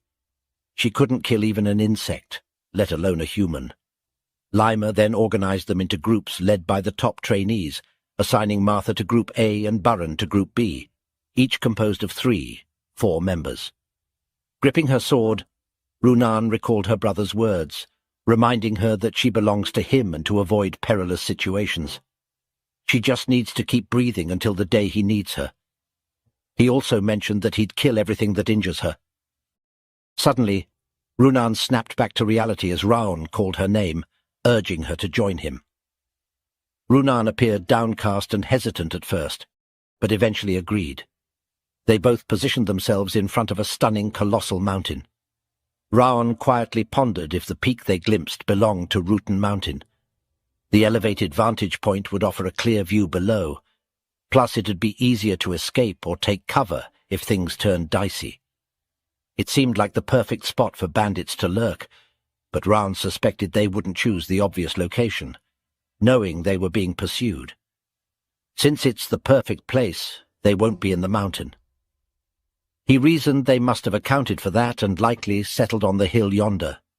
It appeared exposed from outside but might hide another area within. He reasoned that the bandits wouldn't opt for the obvious hiding spot, knowing they were being pursued. They must have anticipated that their pursuers would expect them to choose the mountain, so the visible hill seemed like their sole option from the outside. But there might be an interior area hidden from view. With that conclusion, Raon called to Runan saying, "Let's go." He suggested they investigate that hill while leaving the forest to the other teams. Runan simply responded with an "okay." As Runan moved ahead, Raon glanced at her with a somber expression. Wrath then appeared and remarked on Raon's evident concern for her, questioning why he wouldn't speak up. Raon admitted he wasn't sure what to tell her. Moreover, it was a family matter. He added that since he didn't even understand his emotions toward his mother Sylvia, he felt incapable of offering any advice on family matters. However, he's well aware of Syria's actions towards Runan. He silently acknowledges that he should find an opportunity to address the issue, although it might prove challenging to do so. While heading toward their destination, Raon notes internally that, as per his expectations, there exists a concealed forest within the hill, unseen from the outside. It's notably deep and appears to mask human tracks, making them difficult to locate. Yet such concealment tactics may work against inexperienced individuals, but they won't hinder Raon. He reflects that becoming the best assassin doesn't solely involve eliminating targets. It encompasses observation, analysis, and information gathering. While these strategies might fool an average pursuer, they're futile against Raon, because he was the best assassin in his previous life. Proceeding, Raon informs Runan that he suspects the Snow Tiger's hideout is nearby. He instructs her to follow silently, even regulating her breath. She complies, and they cautiously explore, seeking potential clues. Suddenly Raon spots traps on the ground, which he expected to be the only notable defenses aside from the entrance. Evidently the bandits assumed no one would venture this far, given the numerous traces left behind. Hiding behind a tree and observing the bandits, he remarks that they've underestimated their potential intruders. Among them, he notices a tied-up child, pondering if the boy is a hostage. Despite the robust bodies of the guards, Raon senses no aura from them, recognizing them as low-ranking warriors. Raon assessed the robust man near the hostage, presuming his proficiency with a sword, and speculated that the bulk of the bandits must be gathered inside, as they wouldn't likely leave their only hostage at a basic outpost. He gauged the potential numbers of bandits to be possibly dozens, contemplating whether to signal a retreat and regroup with the main force before attacking. However, seeing the dire condition of the hostage, at risk of freezing to death, he doubted the boy's survival until reinforcements arrived. Since they hadn't been detected yet, the optimal move was to rescue the hostage discreetly and deal with the bandits silently. As Raon prepared to act, he noticed Runan looking frightened and tense. He swiftly called her attention, reassuring her that they could save the boy together, soliciting her assistance. He instructed her to block the sound upon his signal, assuring her he'd handle the rest. "Can you do that?" he asked, to which she hesitantly replied she would try. One of the guards, feeling drowsy, mentioned his sleepiness to the man beside him, questioning how much longer they had to remain stationed there. Abruptly halting mid-sentence, their attention shifted as they spotted Runan approaching. Inquiring about her identity, they received no response. Instead, Runan unleashed her aura to block the sound waves. Astonished, one of the men suddenly realized their voices weren't carrying. Did she just block the sound with her aura? They wondered. The other man, surprised by the presence of an aura user in such a place, voiced his astonishment. Meanwhile, Raon seized the opportunity, and while sneaking by, decided to confront these two individuals first, before dealing with the burly man in the background. Swiftly and skillfully, he dispatched the pair. Suddenly, one of the men's heads flew past Runan, triggering a traumatic memory of her pet squirrel's death from her childhood. Witnessing this, her eyes widened, and the trauma overwhelmed her, causing her to collapse, clutching her head and screaming. Although Raon found no pleasure in this situation, he noted that the mana barrier was broken, wondering if her trauma resurfaced due to these events. Terrified with heavy breathing, Runan's distress escalated, leading Raon to realize that the bandits might discover them if this continued. As Runan faced imminent danger from the bandit's sword, Raon, with a look of fear on his face, took swift action. He managed to overpower the bandits, saving Runan just in the nick of time. Pointing his sword at the bandit's neck, Raon warned him to stay quiet or face immediate consequences. Raon laid out the rules: answer questions or lose a bone each time he refused. Glancing back, Raon noticed Runan still trembling, but acknowledged her quick thinking in putting up a mana barrier, which saved them. Raon began the interrogation, asking if the man was part of the Snow Tiger Claw, to which he reluctantly admitted. Further questioning revealed there were 39 of them in the forest, and one more hostage. Raon, realizing the significance, pressed on about the hostages, and the man confirmed one more was inside. A kid who had been a previous hostage disclosed that the captive was his younger sister, pleading with Raon to save her. Runan reassured the worried kid that they would save his sister, encouraging him not to worry. However, Raon, ever pragmatic, advised Runan against making promises. Undeterred, Runan affirmed, "But we're going to." Raon, recognizing the determination, reminded her that while they could handle the bandits, securing support was crucial for a safe hostage rescue. He figured out there were 36 bandits, plus the leader of the Snow Tiger Claw, making it potentially risky. Runan then asked if she should blow the whistle, and Raon agreed, thinking it was a good idea. So Runan blew on the whistle with all her might. Raon, standing right next to her, couldn't hear any noise from the whistle, realizing Lima must have had a reason for giving them that particular whistle. Suddenly, in an angry tone, someone in the bandit crowd mentioned a silent whistle being used, urging everyone to get up because someone was onto them. Runan and Raon were shocked. Raon, in particular, was confused and taken aback that someone had sharp enough senses to detect the whistle, which even he couldn't hear. Hiding behind a tree, Runan and the kid, Raon, positioned himself with a sword at the bandit's neck as the rest of the bandits faced them. The leader, an elderly man with white hair and an X-scar on his cheek, casually remarked about a young kid like him causing scene by coming all the way here. With a nonchalant expression, he inquired about who he had called with the whistle. Raon, keeping the sword at the man's neck, brushed off the question, stating it's none of his business and proposing a hostage trade. "Trade hostages?" the man asks. Raon responds, telling him that if he hands over the child, he'll release the man too. Suddenly the old man bursts into laughter, stating he doesn't care whether the hostage Raon holds lives or dies. Continuing, the old man emphasizes that the hostage holds no value to him, unlike the child. Pointing his sword at the child's neck, he warns Raon that if he doesn't want to see the child's head roll, he should put down his sword immediately. The little girl looks sad and starts crying upon hearing the man's words. With a piercing stare, Raon acknowledges, saying, "I see." He instructs Runan to turn around and wait for his signal. After Runan complies, Raon swiftly slashes the throat of the man he held hostage, blood splattering everywhere. The bandits witnessing the scene scorn Raon. In a sudden motion, Raon throws his sword towards a bandit, catching him off guard as the sword pierces his chest. In a loud tone, Raon instructed Runan to create a frost fog using aura, and she swiftly followed his command. The frost fog enveloped the surroundings, leaving the bandits unable to see anything. Exploiting the confusion, Raon dashed past them, rescuing the unconscious little girl who had been the hostage. The bandits, realizing Raon had escaped with the child, cursed and vowed to find and kill him. Hiding somewhere safe, Raon observed the unconscious kids and mentioned to Runan that they might have passed out due to the cold. Unable to run away with them in that state and uncertain about the bandits' plans for the village, Raon decided they needed to eliminate the threat.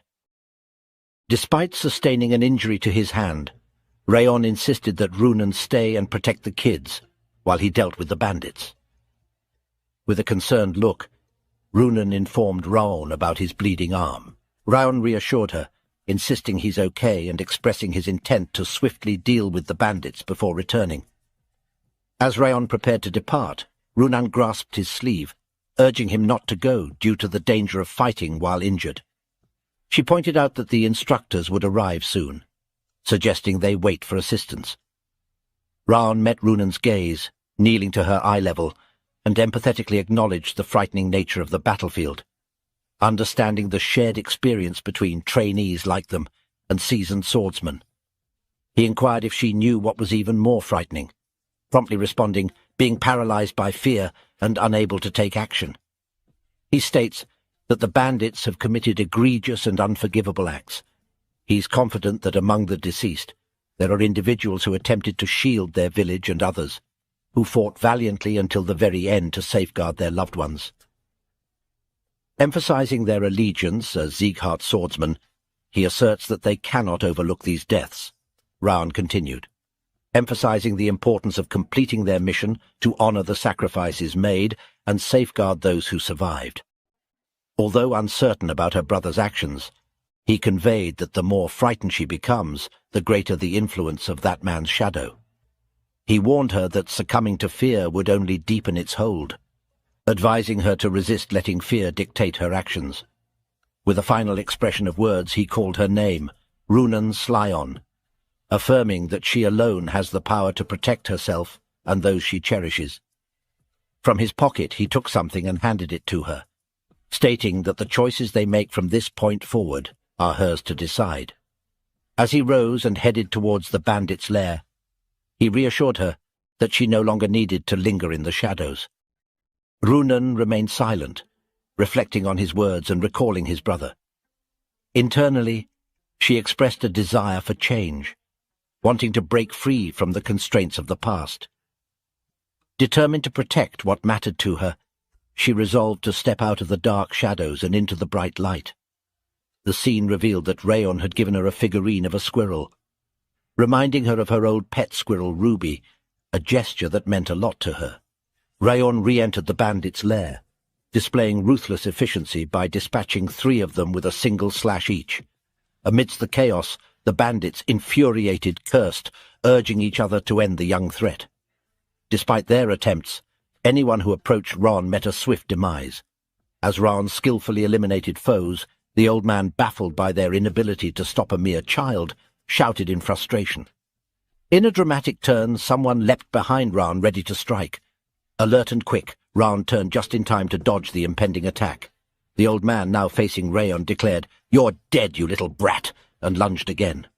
A cloud of dust enveloped the scene as the old man attacked, but to his astonishment, Raon had vanished from his original position. Bewildered, he muttered, What? Where did he just vanish to?" Unbeknownst to the old man, Raon had positioned himself behind, questioning the man's cowardly waiting tactics. Without hesitation, Raon effortlessly decapitated him, the old man's head soaring as blood scattered.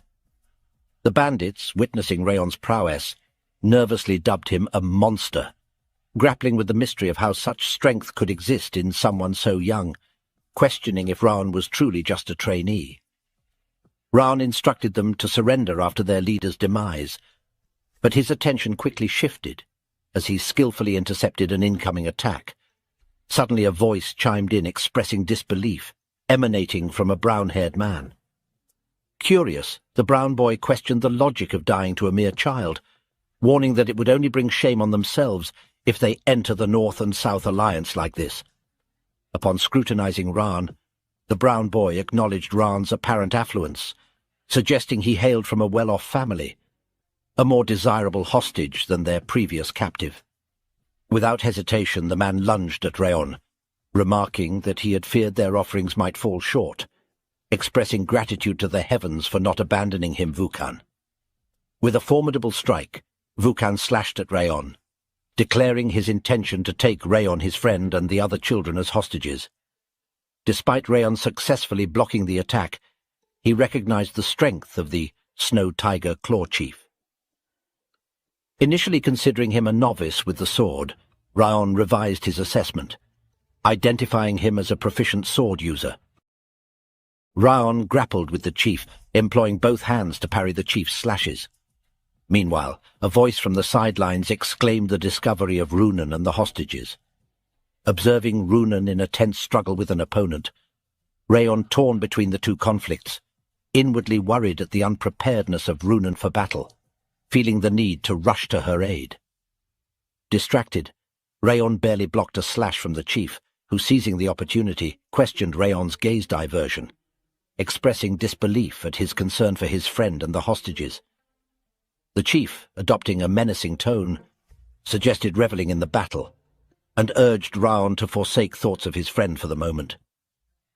Outside the fray, a bandit, observing Runan, cursed at her utilization of peculiar skills, while noting her apparent lack of killing anyone before. Approaching Runan, he demanded the release of the hostages instead of engaging in fouling around. Surveying the children behind her, Runan resolved to protect them at all costs. Gripping her blade tightly, she acknowledged the necessity of killing the enemy in front of her, thankful that the bandit posed no significant challenge. She wants to kill the man, motivating herself and recalling not to forget Raon's words. As the man rushed at her, a vision of her brother holding her sword flashed before her. Trauma resurfaced, and she felt the need to push it away, haunted by the fear from that day. Wondering if she could protect something like Raon does, she realized her inability to wield a sword properly, scared as she had never protected anything before. Suddenly, someone called her name, and as she snapped back to reality, she realized it was Raon. His gentle tone reassured her, saying it's okay and that she can do it. His words felt like a comforting message to her younger self, urging her not to worry and come along. Runan's eyes welled up. Now prepared for the fight, she silently acknowledged that she had to thank Raon for instilling courage in her. Her sword now surrounded by her cold aura, she faced the bandit about to strike, ready to retaliate. With a swift motion she slashed the man, inwardly expressing gratitude to Raon for helping her move forward and for believing in her. The chief, observing the situation, criticized everyone for losing to these kids, branding them as useless. However, Raon caught his attention, insisting they were not just little kids. Charging his fire aura, he declared to the chief that Runan is a child who overcame her dark past on her own and possessed a kinder and stronger heart than anyone he knew.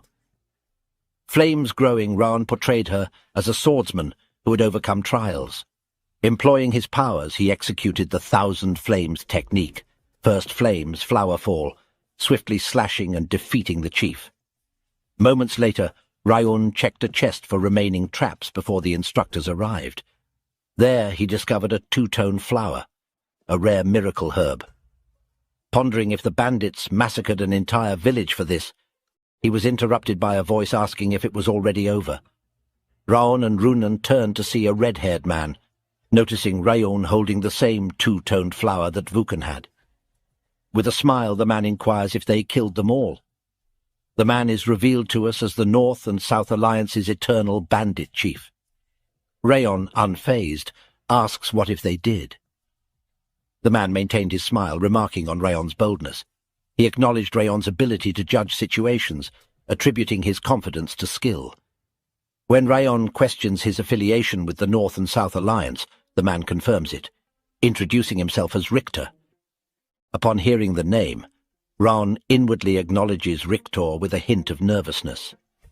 Inwardly, Raon recalled hearing Richter's name before, a genius swordsman who joined the North and South Alliance with only a sword, rising to chief of a large mountain bandit group in a decade. Raon acknowledged that the Snow Tiger Claw bandits couldn't compare. Richter was a true martial artist with genuine skills. Richter discerned that these kids hailed from a renowned family, a direct lineage of the Siegharts.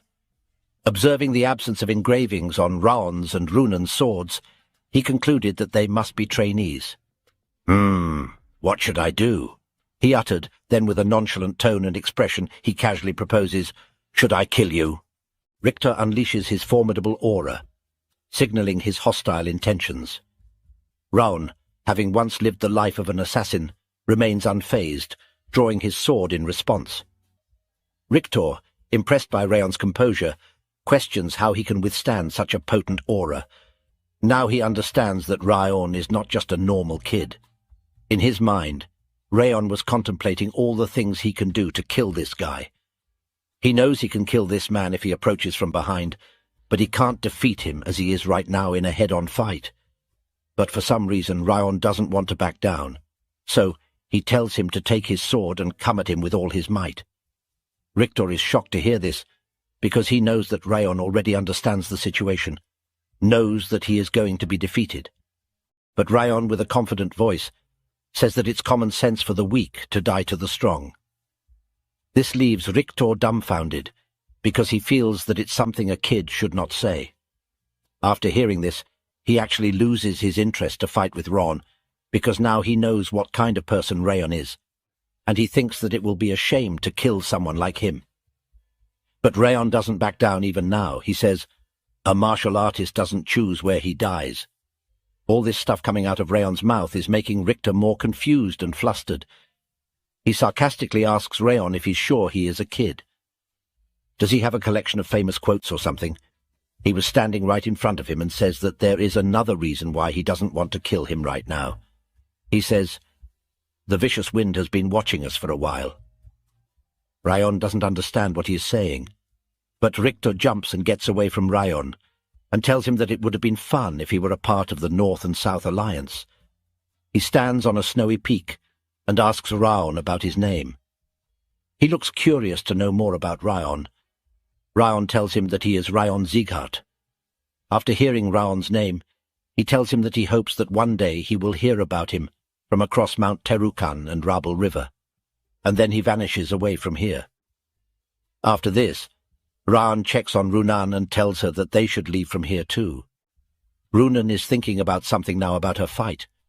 She asks him if she was good. Raon is confused and dumbfounded by this question, but he simply smiles and tells her that she was the best. This makes Runan happy, and this was the end of Raon's short but also long first mission. After a while, Raon returned and met the other trainees. He had returned with the head of the Snow Tiger Claw Bandits chief.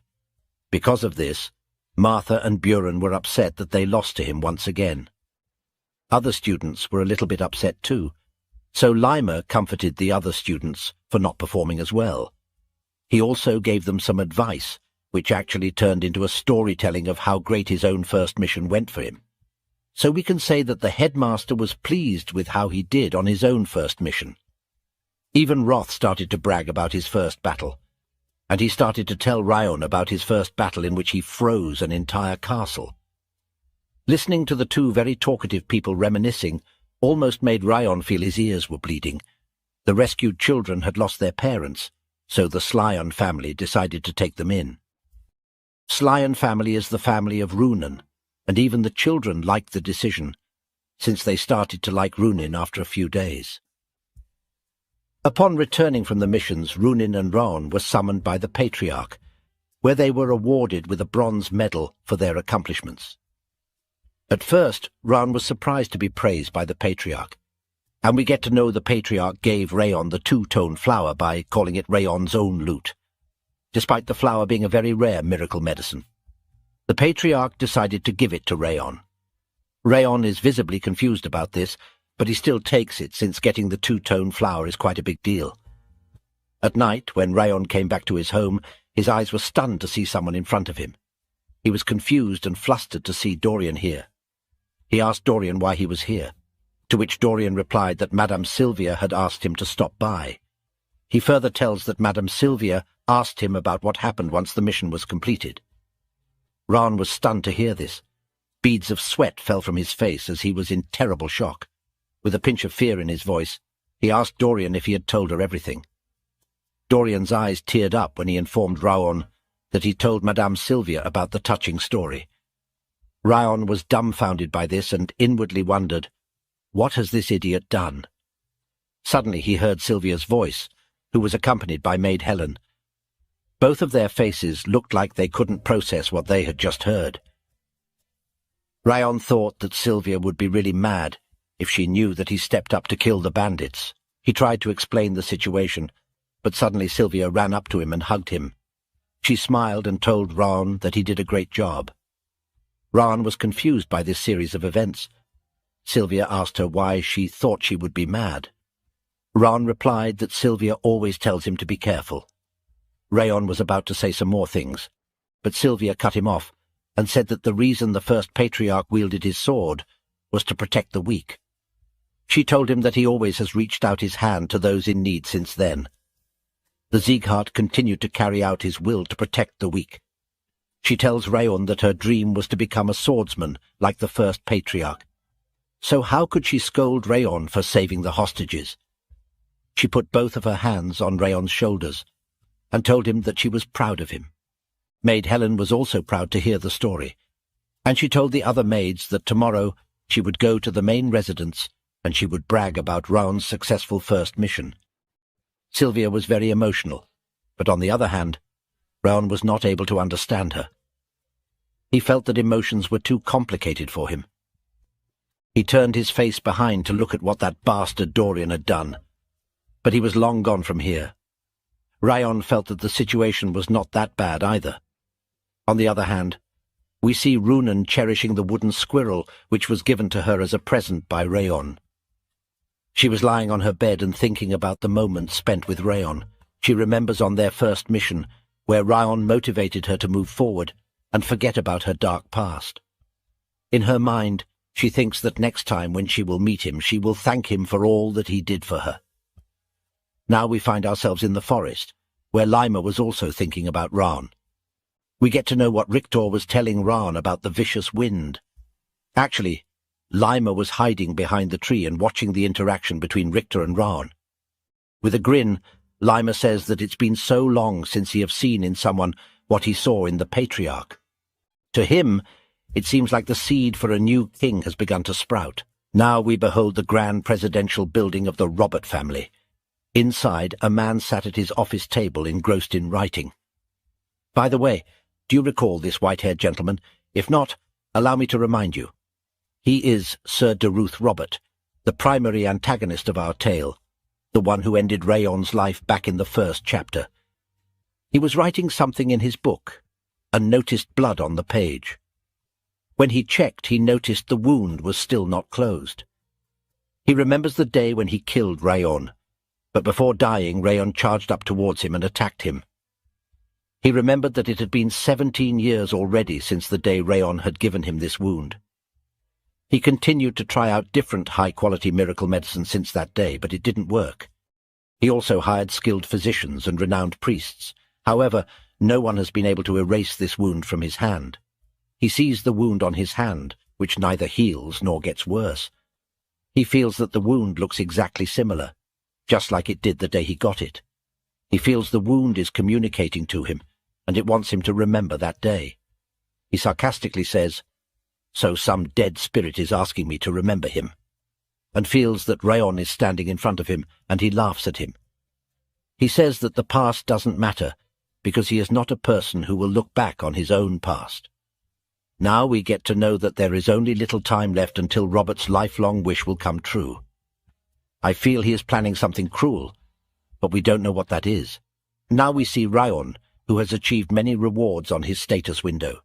We can see the bitter cold curse has been weakened. He got the 3-star Thousand Flames technique, and he has also achieved 3-star bitter cold aura. He got 3-star legendary senses, 3-star flame attribute resistance, and now he has achieved entry to sword expert. His aura manipulation speed has also increased. All of his stats have greatly increased. His sword proficiency has increased. His footwork technique proficiency has also increased. His PP has also increased. He is happy to see all these appraisals in his skills. He finally reached the expert realm, and he is satisfied with his performance. Although it is still entry level, but we all know that Raon has worked really hard to reach this point. Roth tries to insult Raon by saying that it is ridiculous because even a swordsmaster is just near an insect in front of him. So why is Raon being proud of himself for becoming an expert level?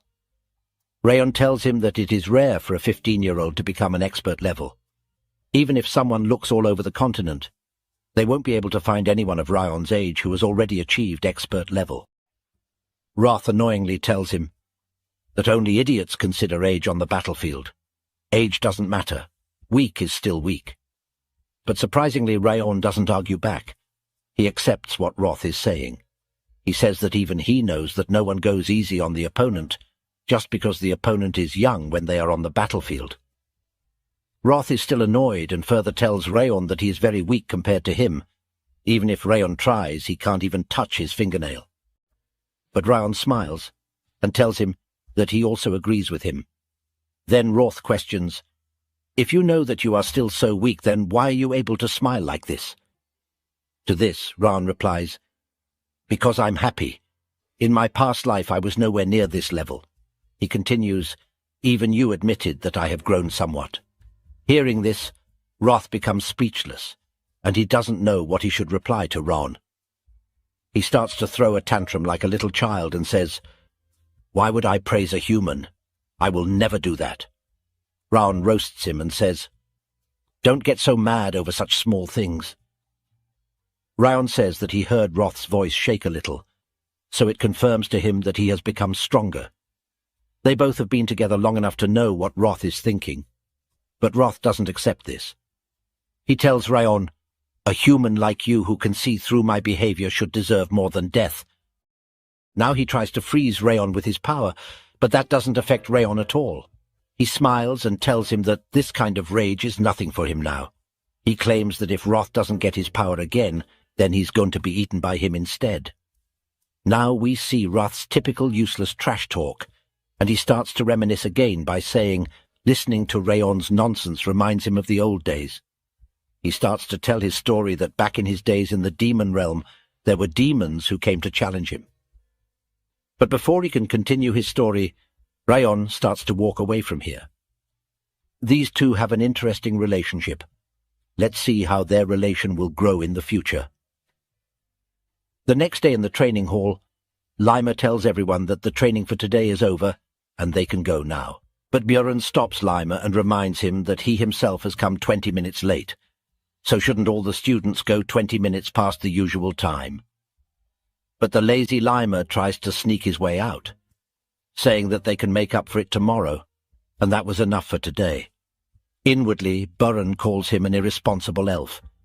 Now Raon gathers all the students around him and tells them to finish up the training. The one in charge for today should start the clean-up, he says. We see Dorian go to a locker to pick up cleaning stuff, but as soon as he closes the locker, he notices that Martha was giving him cold stares. He gets really afraid and screams, trying to run away from her, but she catches him. Annoyed, she tells him to quickly finish cleaning up everything together, because she's already busy enough with her training. She's cold and shouts at other students, asking them, what are they all loitering around for? Since she have to clean, she tells them to quickly get out from here. This makes Raon realize that she is only calm towards him, and even the headmaster was standing behind him, confirming that she is unchanged. She only switches up around Raon. Raon turns behind and is confused to see Headmaster Lima here, because he had run away from here just now. The headmaster goes in front and tells everyone that he's come back for something he forgot. The students standing there are a little bit afraid and scared to know what he is about to say. They all question what did he forget. The headmaster gathers all around here and announces them to listen carefully. He claims that there is something else he has to announce, and it is really very important. Students are curious and confused to know what it is this time, and the headmaster tells them that there is a second mission for all of them. Hearing this, all the students get confused and stand still in one place. They don't know how should they react to this. The headmaster laughs and says how could he forget to tell them this important thing. All the students are dumbfounded that how could Headmaster Lima could be so irresponsible that he forgot such an important thing. We get to know that it's already been half a year since the first mission has been completed.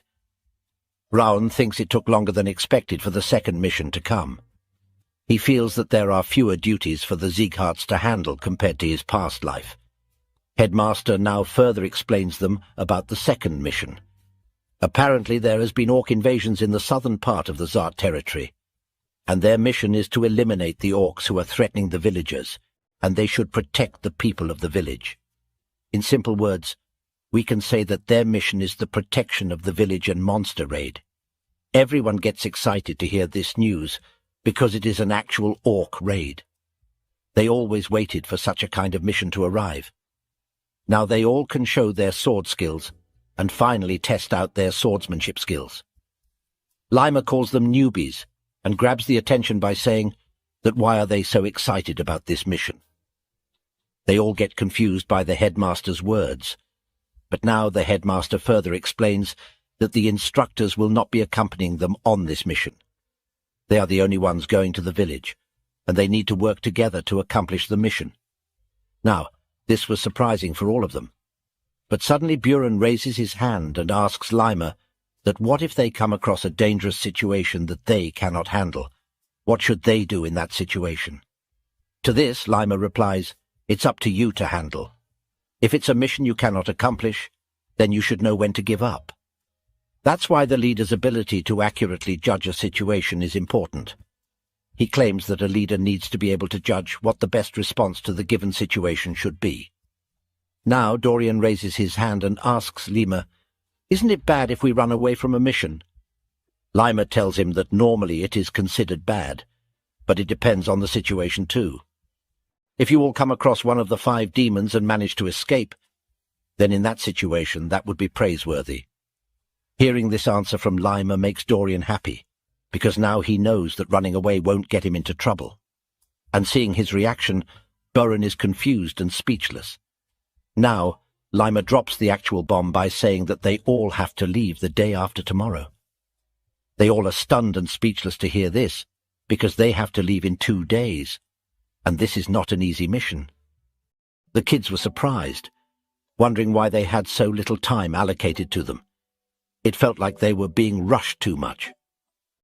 One person mentioned that the approaching nightfall made them feel even more rushed, squeezing their time down to just 1 day. Lima jumped in, explaining the complex preparations needed for an upcoming monster attack, differentiating it from regular guard duties or dungeon explorations. With a friendly smile, he stressed the potential consequences for the village if they didn't prepare well in advance, advising them to be careful. On the other hand, Buren suggested they could have prepared better if they had been warned earlier.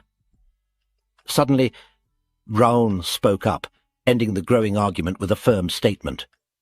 All eyes turned to him as he reinforced Lima's consistent advice about the unpredictable nature of their missions, urging them to focus on readiness rather than panic.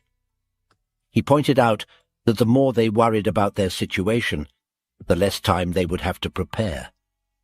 Encouraged by Raon's words, one student admitted he was right, while another agreed that waiting for the perfect moment might not guarantee success. So they decided to take action together. Lima then explained how tough orcs were, highlighting their aggression and superior strength, emphasizing the difference between past skirmishes and the upcoming battle, due to the large size and numbers of the orc enemies. Realizing a direct fight wasn't practical, he suggested a strategy of evasion rather than defense. Advising them to travel light, he set the meeting time for dawn in 2 days, wrapping up the briefing by assuring them they had all the necessary information for now. Later that day, Raon was back at his house and was about to enter his room, but he suddenly noticed a bag next to his door. He felt that the backpack had a lightweight spell on it. He knew that this was sent by Lima, and with the spell on it, Lima was making it obvious that he wouldn't help them with this mission. Raon figured that Lima was trying to say that it's all up to them. But that was okay by Raon. Suddenly Roth called him an arrogant bastard. Asking if he thought that everything would go as he imagined, he continued by saying that anything unexpected could happen at any point. Raon agreed, mentioning how it's just like how Roth had given him all of his stat points.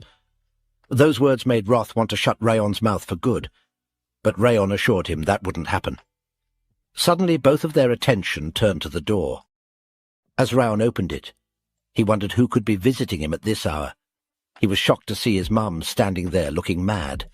With a serious tone, she told him that he should at least let her know if he gets a mission. Nervously, Raon asked her how she knew, wondering if Dorian had told her again.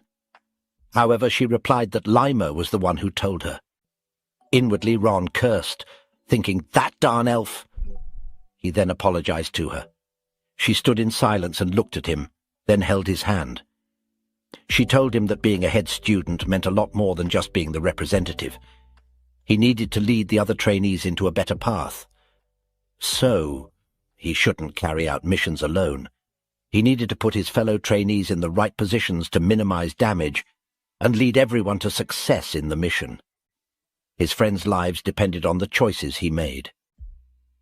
Inwardly, Raon anticipated a lecture, but instead she offered advice. Placing her hand on his chest, she explained that monster raids might appear simple, but they're actually quite challenging. She urged him to ensure the safety of the villagers by eliminating every single threat. Emphasizing that during missions he transitions from a trainee to a Sieghart swordsman, she hoped he would embody the old ideals of their family. Raon admitted he had expected her to yell at him, prompting her to express that she is mad, worried, and frustrated too. However, she quickly hugged him, acknowledging it wasn't the time for scolding. She warned him to brace himself for a proper scolding once he get back, but expressed relief that he had gotten brighter after beginning his training. But she could never stop worrying about him.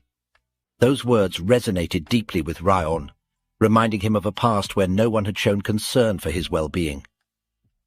Being embraced by someone who genuinely cared felt comforting. The following day, the students stood respectfully as Lima concluded his speech. Stressing the unpredictability of their journey, he urged them to exercise utmost caution and advised retreat if needed. Responding with a unified, "Yes, sir," the students acknowledged his directive. With a nod, Lima bid them to depart, noting that while the journey typically took a month, the road they had built would shorten it to 2 weeks. He wished them luck, and then the students thanked him.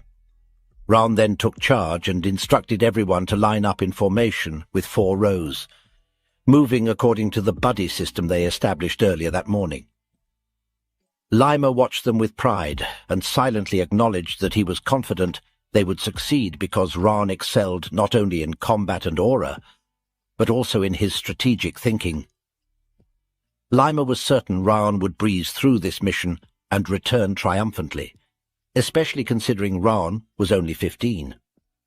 Lima always had high expectations of him whenever he saw him. Meanwhile, Raon reminded everyone to stay mindful of their positions in case of battle, assigning Dorian and Cetane to double-check all the gear and the health of the team members. Suddenly an instructor approached Lima and inquired if they should follow the students now, noting that at this distance they wouldn't notice if they departed. However, Lima replied, "Not yet," explaining that one of them had particularly sharp senses, referring to Raon. Then Lima let out a yawn and mentioned he was going to catch a quick nap before departing. The other instructors questioned if it was wise to delay, suggesting they leave immediately. But Lima assured them they should worry about the orcs instead of the students. Meanwhile, in a dimly lit place adorned with skulls, a cloaked figure inquires if the gathered individuals are confident in the information they've provided. One hooded figure kneeling before him confirms, stating they've received certified information that it's that village. The leader nods, asserting that they should proceed, authorizing the elimination of anyone who gets in their way. In the heart of the untouched wilderness, where the whispers of the trees tell tales of old, a new season begins. The village, nestled at the edge of the forest, holds secrets yet to be uncovered. Then the scene shifts to Raon, who is bewildered to see someone.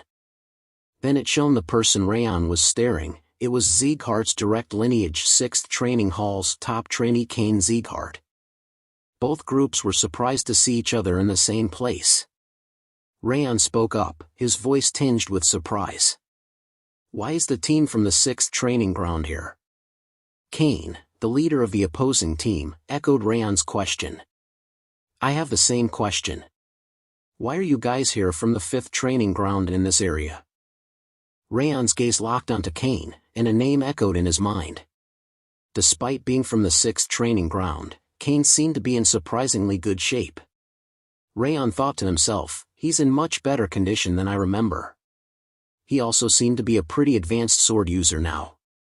Kane replied to Raon, we're heading out on our orc raid mission. But what about you, Raon Sieghart? What brings you to this place? Raon replied, we're also on our orc raid mission. Kane's eyes widened in surprise. You're saying that Training Hall 5 also received the orc raid mission? He paused, his brow furrowed in concern. Our training head didn't mention that we'd be working alongside another team. Raon's expression turned skeptical. What? The scene shifted to the night before departure, at a nearby bar. Limer, a seasoned instructor, raised his mug in a toast. To your students, Raon. They've gained great honor for their accomplishments in their last mission. And I heard they even defeated a group of bandits, despite their young age. That's truly impressive, and a testament to your leadership. Limer leaned in, a thoughtful expression on his face. I must say, considering their outstanding performance in the previous mission, I'm inclined to wonder, should I send them on the orc raid mission? Limer chuckled, a hint of amusement in his voice. I bet they'd get it over with in a hurry. Limer added with a smile, and I'm sure the head of the family will praise me again for the success of this mission. But before Limer could continue, his interlocutor immediately cut in, actually, that's not possible. The 6th training hall has already been assigned to take on the orc raid mission. Instructor commander of the 6th training ground spoke up, consuming the monsters isn't a bad thing. What's important is proper teamwork to accomplish the mission, rather than relying solely on individual strength. Your students are undoubtedly strong, but they seem to rely too heavily on their own abilities. In contrast, the students from the 6th training ground are better suited for this mission, as they have been trained to prioritize teamwork. Manhwa, the instructor of the 6th training hall, spoke with confidence. In the past week, every single student in the 6th training hall successfully completed the notorious Hell Week training without a single failure. Therefore, we will be taking on the orc raid mission. Limer let out a sigh, a hint of amusement in his voice. Are you anxious or something because my students have been getting attention recently? Why don't we just send both teams on the mission? Manhwa's eyes widened in surprise. You want to send 2 training halls out on the same mission? Limer smiled, a hint of mischief in his voice. Anyway, we have to get rid of those orcs sooner or later. So, we'll send the 2 training halls together. If 2 groups are competing with each other, they'll get it done much faster and better, don't you think? Both Limer and Manhwa were excited to see how this would play out. Manhwa nodded, a serious expression returning to his face. I'll go ask for permission from the Patriarch. This is an unconventional approach, after all. The scene shifted back to Raon's group, where Ben was addressing Kane's team. There must have been complications in the communication. You guys can head back. Ben's expression exuded confidence as he turned to Kane's group. We can take this mission on our own. Kane's face darkened with frustration, his tone taking on a sharp edge. I won't let your words slide, Ben Sieghart. Has your time in the 5th training hall made you arrogant? Kane's anger boiled over, his words cutting deep. The 6th training hall excels in missions that require teamwork, far surpassing the 5th training hall in this regard. I'm certain this mission will be overwhelming for you, given your lack of experience with teamwork. Ben chuckled, a hint of amusement dancing in his eyes. Kane Sieghart, I'm well aware of your impressive skills, but you do well not to underestimate the 5th training hall. Raon's thoughts turned inward, a hint of puzzlement crossing his mind. I'm sure Limer knew that both training halls would be here. But why didn't he tell us in advance? Raon closed his eyes, his thoughts clarifying. Limer believes that experience is crucial. If I consider that, then this mission is very close to the real thing. But teamwork and tactics are crucial in monster raids, and those are exactly the areas where we're lacking. A more sinister thought crossed Raon's mind. What if Limer intentionally pitted us against the 6th training hall, wanting us to learn through competition and discover our own weaknesses? Raon's eyes narrowed, a hint of annoyance crossing his face. That sly, snake-like elf, he muttered under his breath, cursing Limer's cunning nature. Raon's expression softened, his thoughts taking a more reflective turn. Well, I suppose it's a valuable learning opportunity for the others too. And then there's what Mother told me before I left. Raon's gaze drifted inward, his mother's words echoing in his mind. I want you to show me that you're a swordsman who protects others. The memory had lingered with him ever since, a constant reminder of the promise he'd made to her. Raon intervened, his voice calm and measured. Hey, calm down, both of you. Are you just going to waste time arguing? Raon's expression turned thoughtful, and then a hint of a smile played on his lips. You know what?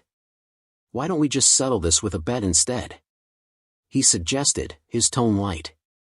Otherwise, we'll just keep arguing in circles and never reach a conclusion. Ben's eyes widened in surprise, and he turned to Raon, his voice laced with skepticism. What? What do you mean, a bet? We have no idea what kind of situation we'll be facing, so why waste our energy on something like that? Raon's expression remained calm as he replied to Ben's concerns. Neither of you wants to give up on this mission. For this mission, I'm certain we'll be facing a large number of orcs. Given its classification as a raid, I'm also expecting to encounter a high orc too.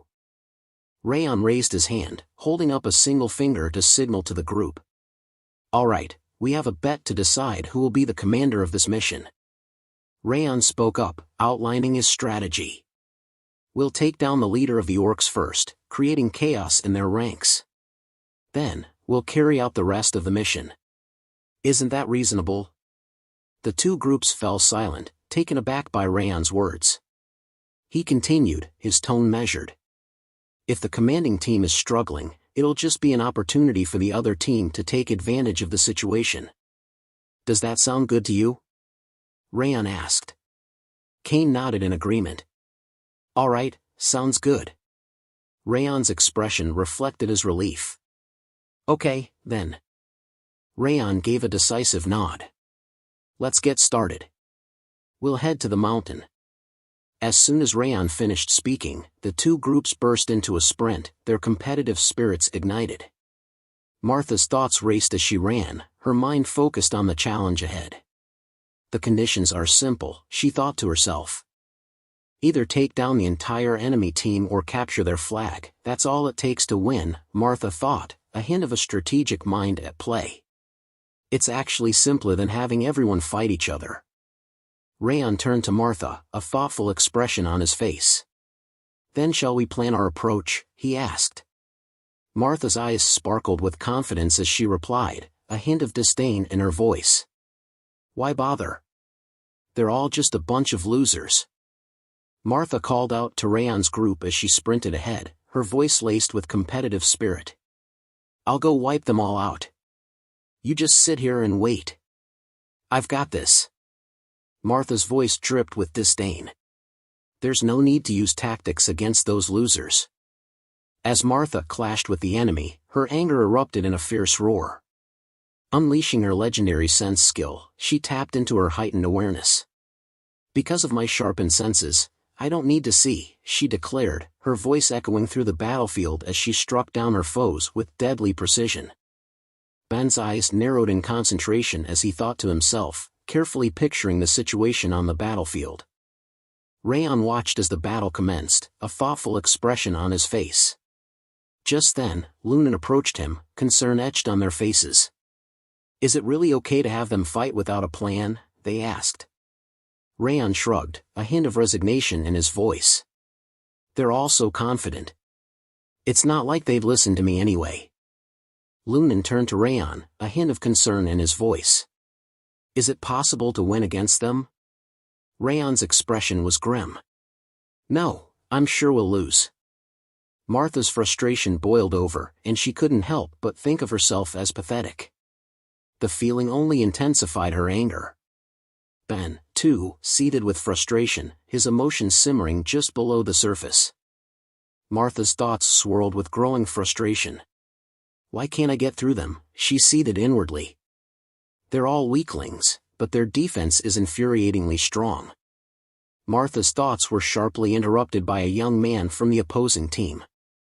You guys aren't the center of the universe, he exclaimed, his eyes blazing with determination.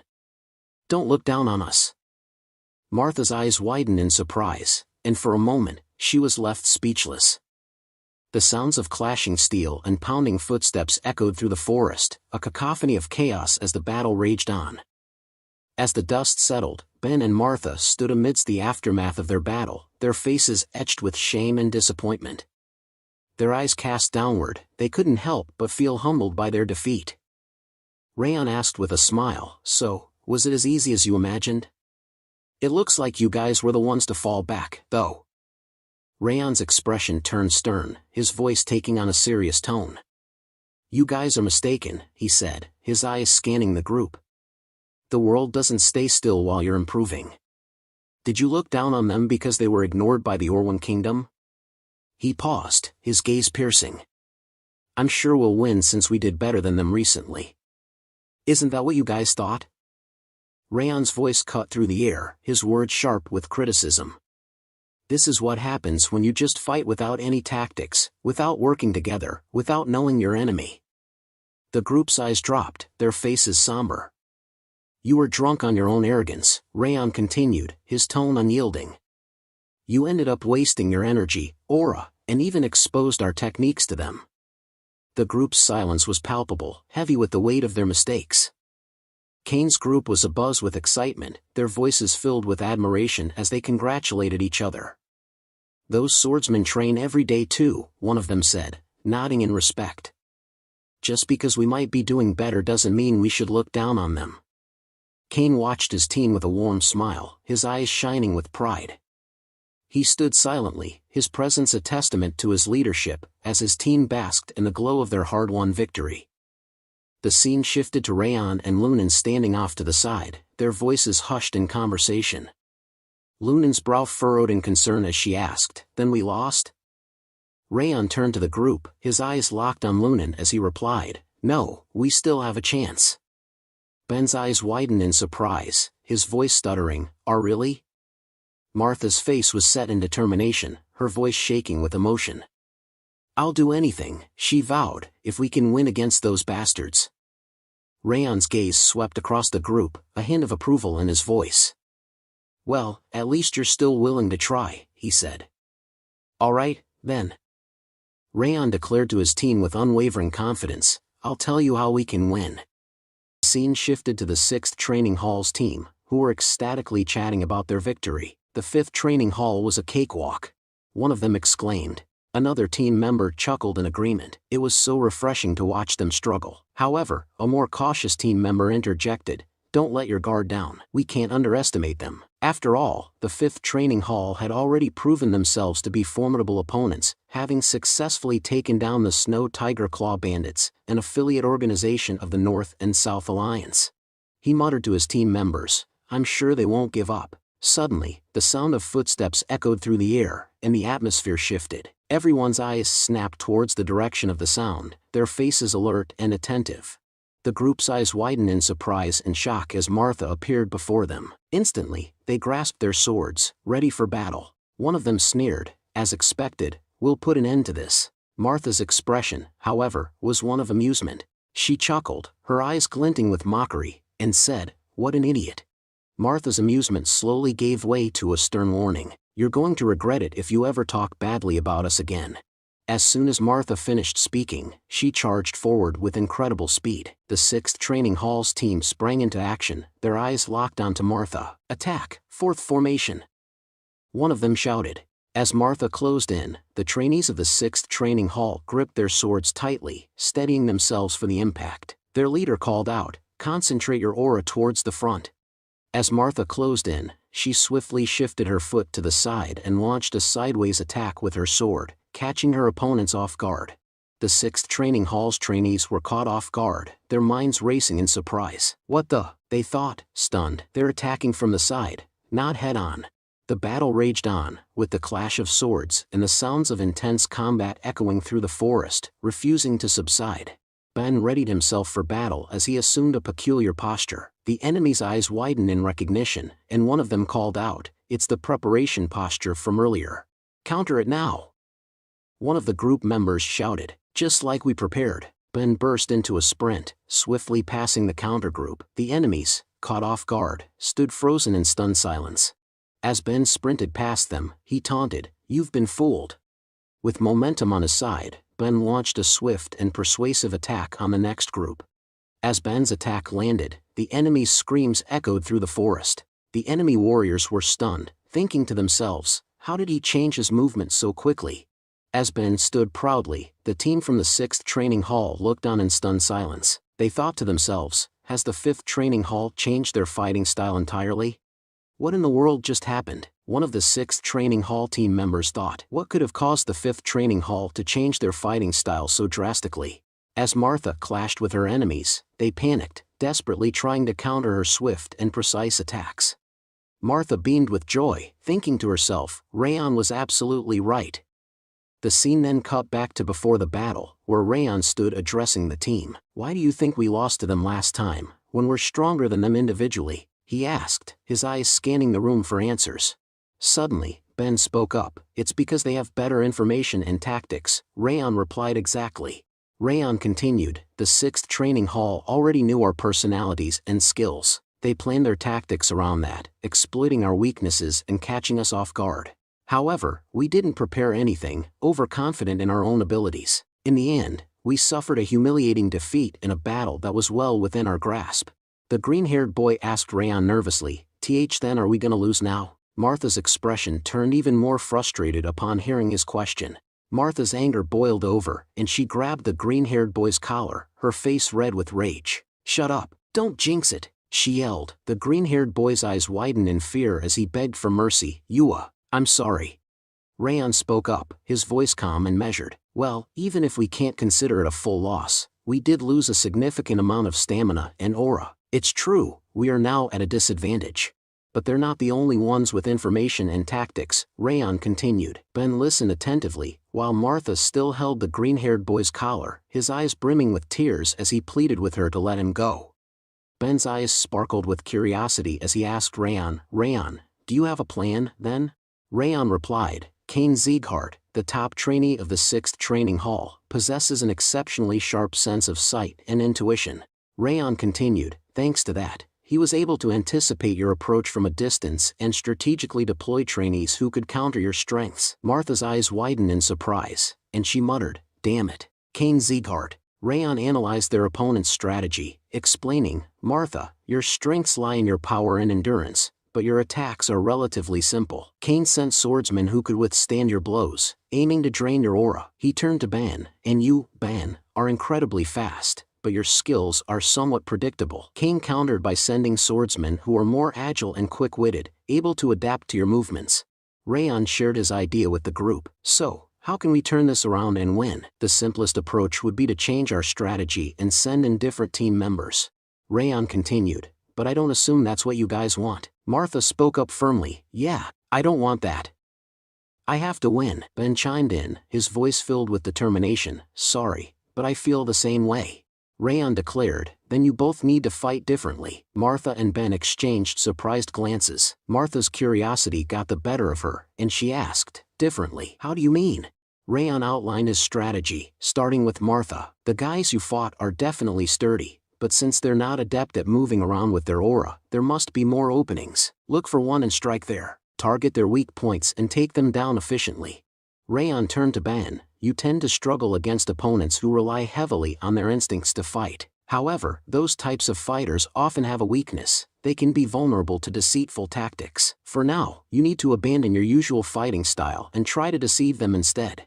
Martha and Ben spoke in unison, their voices laced with curiosity. Martha asked, "That sounds good, but haven't you been here all this time?" Ben chimed in, his tone slightly accusatory, "You make it sound like you've just been watching us fight."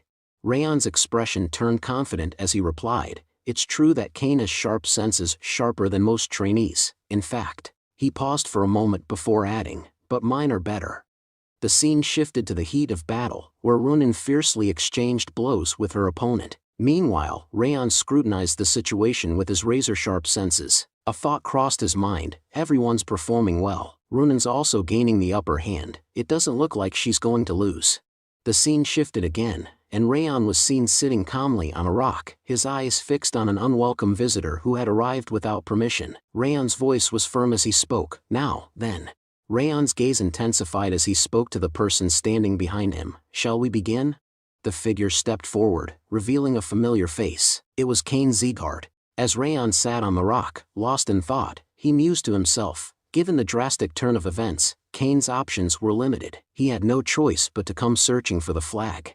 Kane's expression turned serious as he spoke up. I was wondering why we were suddenly losing. So, you ordered them to change their tactics, huh? His eyes narrowed slightly. The rumors that you're not recognized by the other trainees were false. Then, Raon's eyes widened in surprise, his face a picture of bewilderment as he stood there, frozen. The wind whispered through the air as Raon and Kane stood frozen, their eyes locked in a piercing stare. Then, Kane's voice cut through the silence, his tone low and deadly serious. But this fight ends here. Kane's hand tightened around the hilt of his sword as he called out to Raon, his voice firm and commanding. Raon, I've heard that your aura is a fire type. Kane's eyes flashed with intensity as he unleashed his aura, its full power bursting forth in a majestic display. Raon's eyes widened in astonishment as he gazed at Kane's aura. His mind reeled in shock, and he thought to himself, is Kane's aura also a fire type? As Raon gazed at Kane, Kane's expression turned confident, and he declared, unfortunately for you, I possess the highest tier of fire-type aura. Moreover, my aura reserves surpass those of most official swordsmen. Theoretically, you don't stand a chance against me. Raon's voice took on a grim tone, his words laced with a hint of annoyance. Why does everyone in this household talk so much before a fight? Raon's eyes blazed with intensity as he unleashed his aura, its full fury bursting forth in a spectacular display of flame-like energy. Raon and Kane stood facing each other, their auras blazing with fierce intensity. The atmosphere crackled with anticipation as their auras clashed, swirling together in a mesmerizing dance of fire and flame. Raon's voice cut through the tension, his words a challenge to Kane. Let's begin. Raon's eyes flashed with determination as he declared, I'll show you that my fire can overpower yours. His voice was like a spark, igniting the air with an intense, fiery passion. As Raon darted forward in a flash of speed, Kane's eyes widened in surprise. His mind racing, he thought to himself, he's fast, and those flames, they're enormous. Kane's thoughts continued to whirl as he processed Raon's sudden display of speed and power. I'd heard rumors that he defeated not only Martha, but also Orwan's prince. His aura can't possibly rival mine in terms of sheer power, and yet, I sense that he's incredibly strong. As Raon unleashed a swift and fiery attack, Kane sprang backward with incredible agility, narrowly avoiding the flames that licked at the air where he had just stood. Undaunted, Kane's confidence surged forth as he thought to himself, however, I'm still stronger. With a fierce battle cry, he charged forward, his sword flashing in the light as he clashed with Raon. The two combatants exchanged blow for blow, their swords ringing out in a cacophony of steel and flame as they fought with unbridled fury. Kane's eyes widened in stunned silence as the fight raged on. One particularly brutal clash sent him stumbling back, his face torn open by the force of Raon's blow. A blood-curdling scream tore from his lips. Kuk. Reeling in agony, Kane's mind struggled to comprehend the unthinkable. He thought to himself, what? How does this make sense? I'm the strongest. I'm the one with the highest tier fire-type aura. How can he be overpowering me? Raon seized the opportunity, launching a relentless assault on Kane. Though still reeling from the previous blow, Kane somehow managed to raise his sword and block Raon's attack. Stunned, Kane's mind struggled to process the impossible. His thoughts tumbled forth in disbelieving chaos. Though my flames are weaker. No, that can't be. I'm the one with the superior fire-type aura. As he stumbled backward, Kane's eyes locked onto Raon with a mix of shock, denial, and growing dread. He thought again. This can't be. Kane's face contorted in a fierce snarl as he unleashed a mighty roar, the sound waves shaking the air. With a burst of adrenaline-fueled fury, he summoned every last ounce of his strength and unleashed a devastating strike. The clash between Raon and Kane culminated in a cataclysmic explosion, as if the very fabric of the air had been torn asunder. The sound wave from the blast echoed through the forest, a deafening roar that sent birds fleeing in terror. The explosion sent a massive plume of smoke billowing into the air, casting a dark, impenetrable shroud over the surrounding area. The once clear forest was now a scene of utter chaos, the smoke swirling with maddening intensity as the two combatants struggled to regain their footing. As the smoke finally began to clear, a haunting sight came into view. Cain lay motionless on the ground, his body battered and bruised. Raon's sword, its blade still shimmering with a faint, fiery glow, hovered menacingly above Cain's head, its point poised mere inches from his head. The air was heavy with tension, the only sound the soft, ragged gasps of Cain's labored breathing. Raon stood over him, his chest heaving with exertion, his eyes blazing with a fierce, unyielding intensity. Raon stood tall, a confident smirk spreading across his face as he spoke. "Your fire is stronger." As Cain lay defeated on the ground, his battered body a testament to the brutal battle he had just endured. Raon stood over Cain, a triumphant smile on his face. "Your fire is stronger?" he asked, his voice dripping with confidence. He paused, then answered his own question with a smirk. "Yes, sure." Suddenly, Raon's group returns, and their jaws drop in shock. They can't believe their eyes. Cain is lying there, defeated. The green-haired boy stammers, that person. What's about to go down?" Cain slowly stands up, his movements deliberate and calculated. The group watches him with a mix of curiosity and caution. The green-haired boy's voice trembles with unease. What is Cain Sieghart doing here? The tension is palpable. What's Cain's next move? Ben steps forward, a sly grin spreading across his face. The easiest way to turn the tables when you're losing in battle is to take down the enemy's commander. He gazes at Raon with a smile. "You knew that this would happen?" Ben's grin widens. That's not all." Ben's eyes narrow slightly as he responds. "You were right. They were fooled easily." He pauses, acknowledging Raon's strategic mind. "It wasn't just me either. If it weren't for your orders today, we would have lost to the 6th training hall today." Martha's expression turns slightly sour as she speaks up. "I don't like that he's right, but it's true. If your advice didn't work, I was going to take back my promise to submit to you." She pauses, a hint of begrudging respect in her voice. But we did basically win thanks to you." Martha's expression remains serious as she continues. "We acknowledge that you're the head student of the 5th training hall, and will continue to follow your orders without complaint." Raon thinks to himself, a hint of a smile on his face. Looks like they matured a bit from this experience.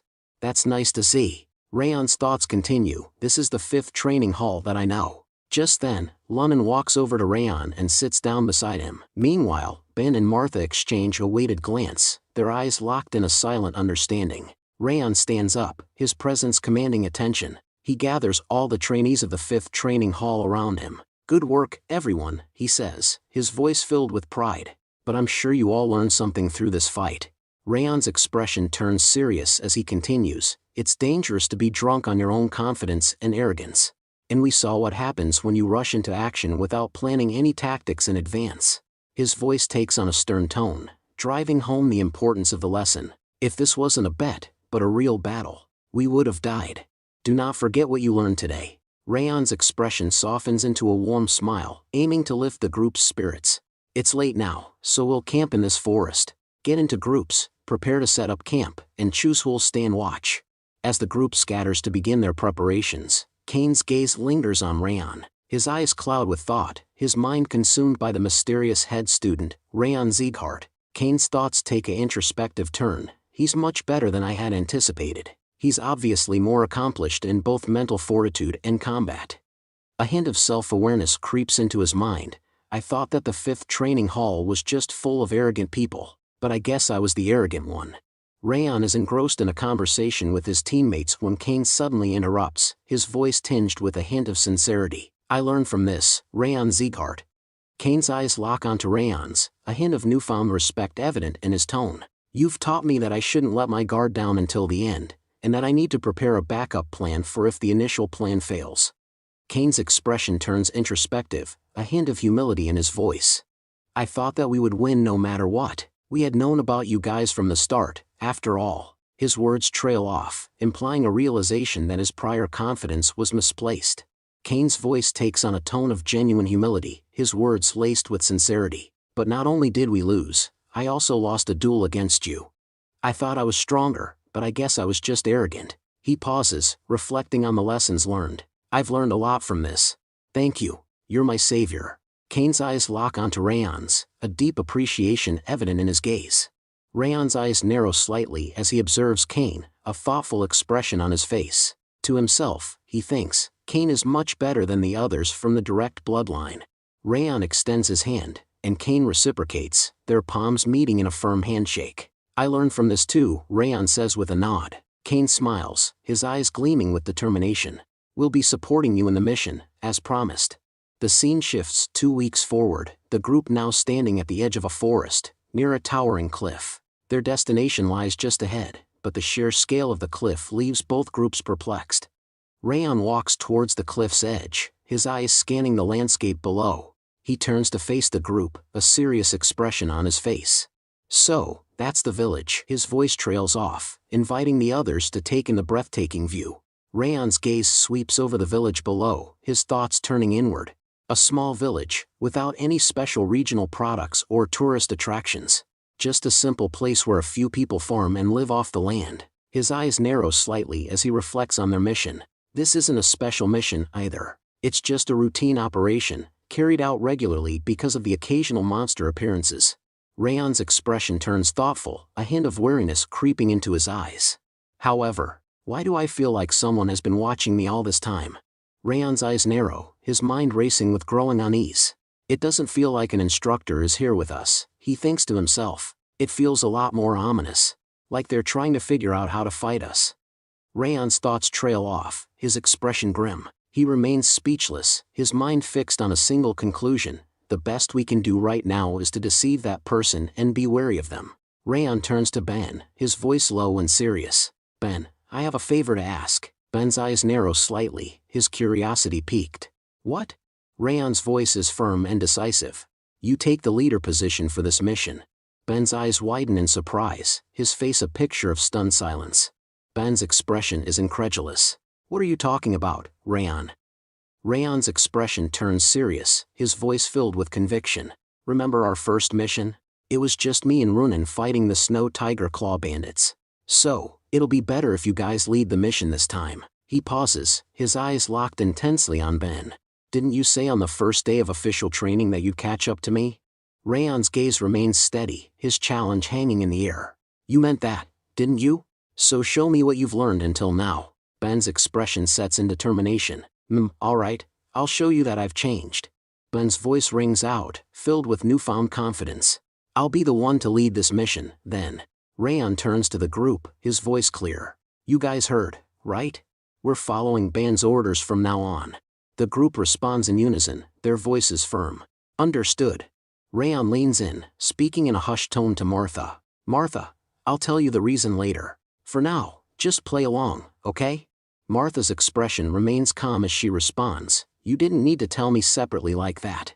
I told you that I'm going to follow your orders, and that's what I'll do. Raon's eyes widen slightly, and he falls silent, his gaze fixed intently on Martha. The scene shifts, and Raon's voice takes on a more serious tone as he addresses Wrath. Wrath, you feel the people watching us, right? Wrath's deep, ominous voice responds. You noticed it too? Wrath's voice swells with pride. Well, it makes sense, as you took my traits. Raon's curiosity gets the better of him, and he asks, what about their location? How many are there? Wrath's voice drips with mockery. As if I'd tell you his location. You can resolve it on your own. Raon's lips curve into a sly smile. It's just one person, then. Wrath's expression freezes in stunned silence, and he utters a soft ha. Raon seizes the moment, his voice swift and triumphant. You said his, not there. Wrath's face twists in rage as he snarls. Thanks for letting me know, Wrath. Raon's words hang in the air, and Wrath's anger boils over. You little. Wrath's furious screams echo through the air, but Raon's expression remains calm and collected. His eyes narrow slightly as he thinks to himself, but we can't be certain that there's only one of them. Raon's thoughts continue, his mental caution prevailing. It's just one guy observing us, but he might have a group somewhere else. I'll need to stay vigilant and not let my guard down. Raon lets out a deep, exhausted sigh. Ha! His eyes seem to hold a mix of frustration and weariness. Raon's voice is laced with concern as he says, I have a feeling that this mission won't be easy. The camera pans out, showing an aerial view of the dense forest below, the trees stretching out as far as the eye can see. The scene shifts to a man sitting on a rock, looking at someone with a mixture of curiosity and caution, and asks where did they come from. The scene reveals the group's true identity, the assassins of House Robert. One of the assassins, standing tall, speaks up. They're the Siegharts. The leader, seated on the rock, raises an eyebrow. One of the 6 emperors? They weren't that impressive, though. Assassins speak up with a smile. I think they were just trainees. I didn't see an instructor with them, so I believe it's their second mission. The leader's expression turns stern, his voice firm. You weren't noticed? Assassins speak up. Of course not. I'm sure they didn't even notice that I was nearby. Leader with a smile spoke. Well, I don't assume some mere trainees would see through your stealth techniques. Assassin suddenly changed the subject. Assassin in a low voice. But we took control of the orcs, so I don't understand why they sent in trainees. Leader with a smile. I'm sure the villagers were sensitive to change and requested for help, saying that there was an increase in the number of orcs. I thought that we would find the mana stone quickly, but it seems like we've been too complacent. The assassins asked the leader. We couldn't find the item anywhere. I think it must be in the village. Assassin in firm voice. Shall we attack right away? No, we'll stand by for now, the leader declares, his voice firm. But the assassin, ever the opportunist, counters. But this is a perfect chance to eliminate the trainees. But the leader, with a more strategic mind, counters. While it's easy to kill them, acting rashly could reveal the existence of the mana stone. That would be a far greater loss. The tension between the two is palpable, as they weigh the risks and rewards of their next move. Meanwhile, Raon's group is warmly welcomed by the villagers. As they settle in, the leader and assassin continue their clandestine conversation. The leader, with a cunning smile, suggests a compromise. Let them deal with a few monsters. Make them think that they've completed their mission. The leader stands up, a sinister glint in his eye. With a swift motion, he and his men begin to transform. The scene darkens as they don orcish costumes and armor, their faces twisting into grotesque masks. In a grim voice, the leader declares, "We'll strike the village once they've left. We'll ravage everything, leaving nothing but destruction in our wake." The air grows thick with tension as the men nod in unison, their eyes gleaming with a mix of excitement and brutality. The village, bathed in the warm glow of hospitality, remains blissfully unaware of the horrors that await it. Raon's group, still basking in the villagers' gratitude, has no idea that their departure will signal the start of a nightmare. As the night deepens, the scene shifts to a cozy house within the village. Raon's group is seated around a warm dinner table, laughing and chatting as they savor their meal.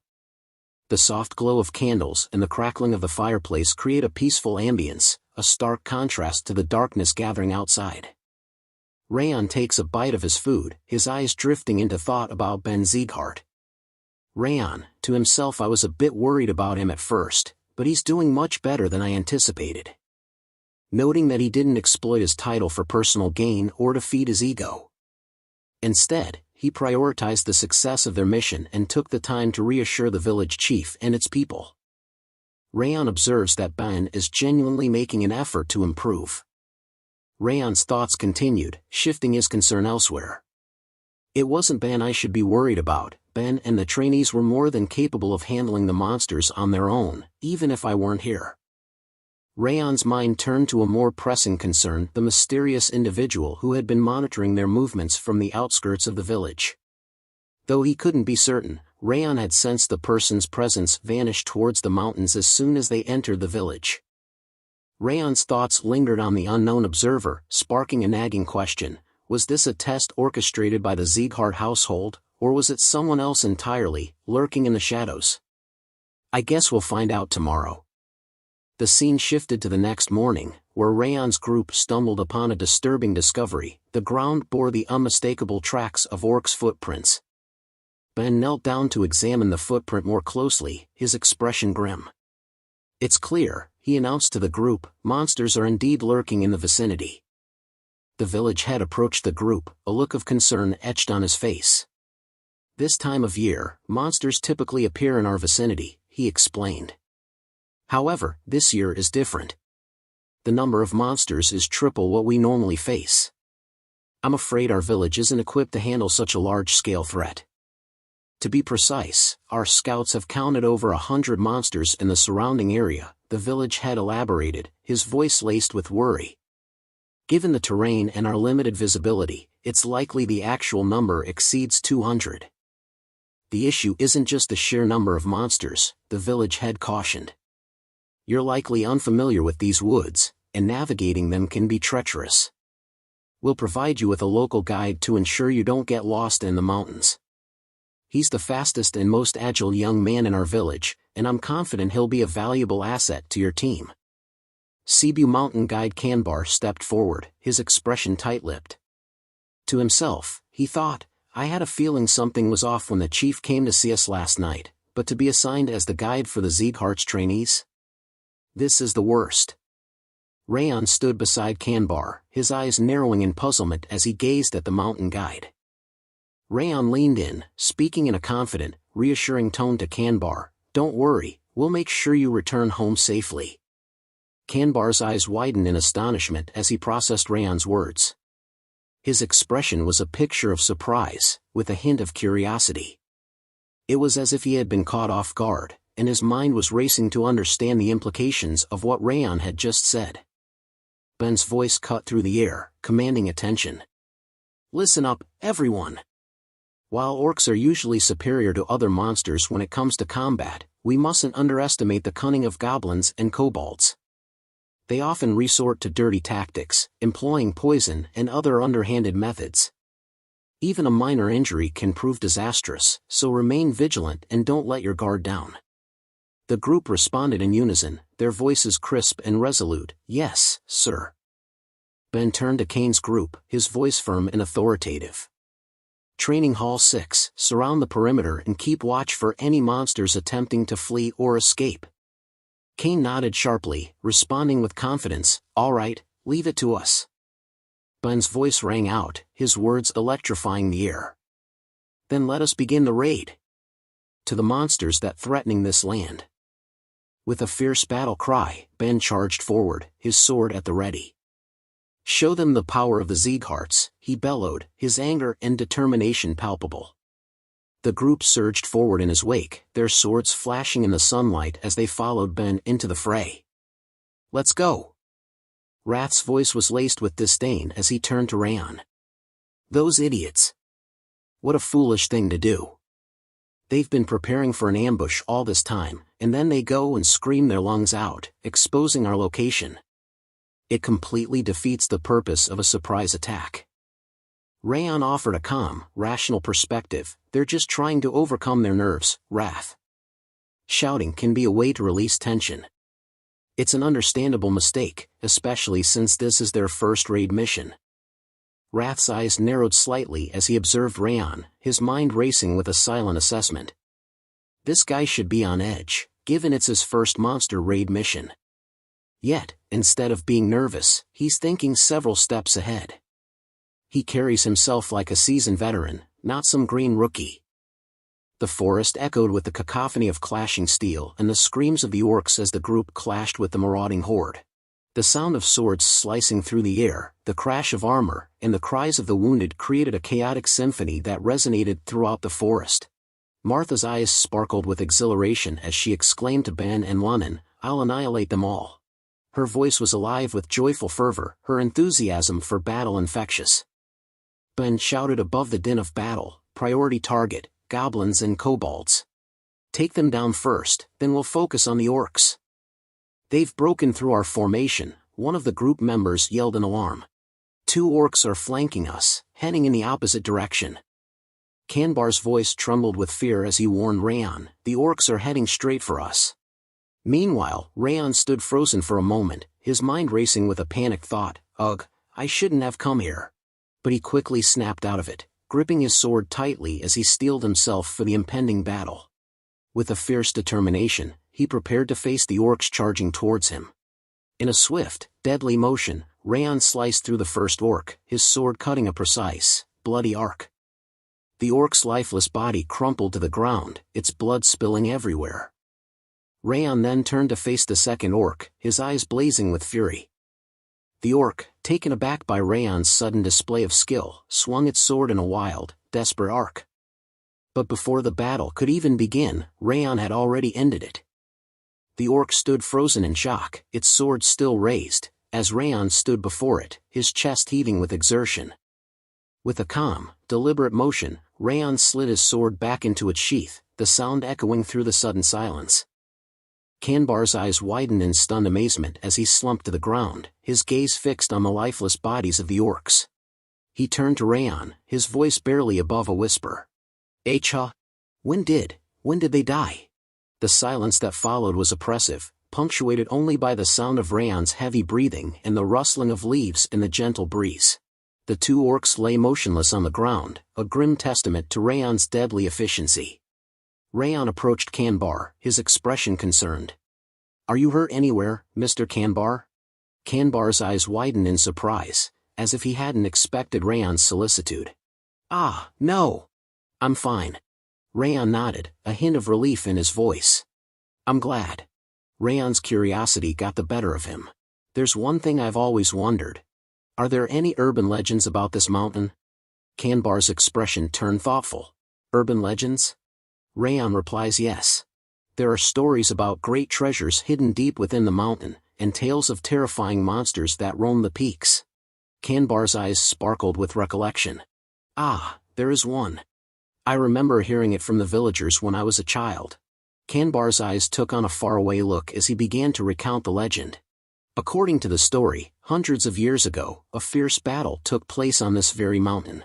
The king of the goblins, a powerful and malevolent ruler from the western lands, marched his dark army against the knights who protected this realm. Raon listened intently, his interest piqued by the tale. Kanbar's voice took on a conspiratorial tone as he continued the tale. "It's said that the Goblin King's ring, a powerful artifact rumored to grant its wearer immense power and control over the dark forces, is still buried somewhere on this mountain." Raon's eyes widened in astonishment, his expression frozen in stunned silence. Raon's gaze drifted off into the distance, his mind racing with newfound understanding. He thought to himself, "I see. I get it now. The eyes I can feel on me right now, and the ones I felt before. It all makes sense." Raon's eyes narrowed, his mind digging deep into the recesses of his memory. A name, long forgotten, resurfaced. Eden.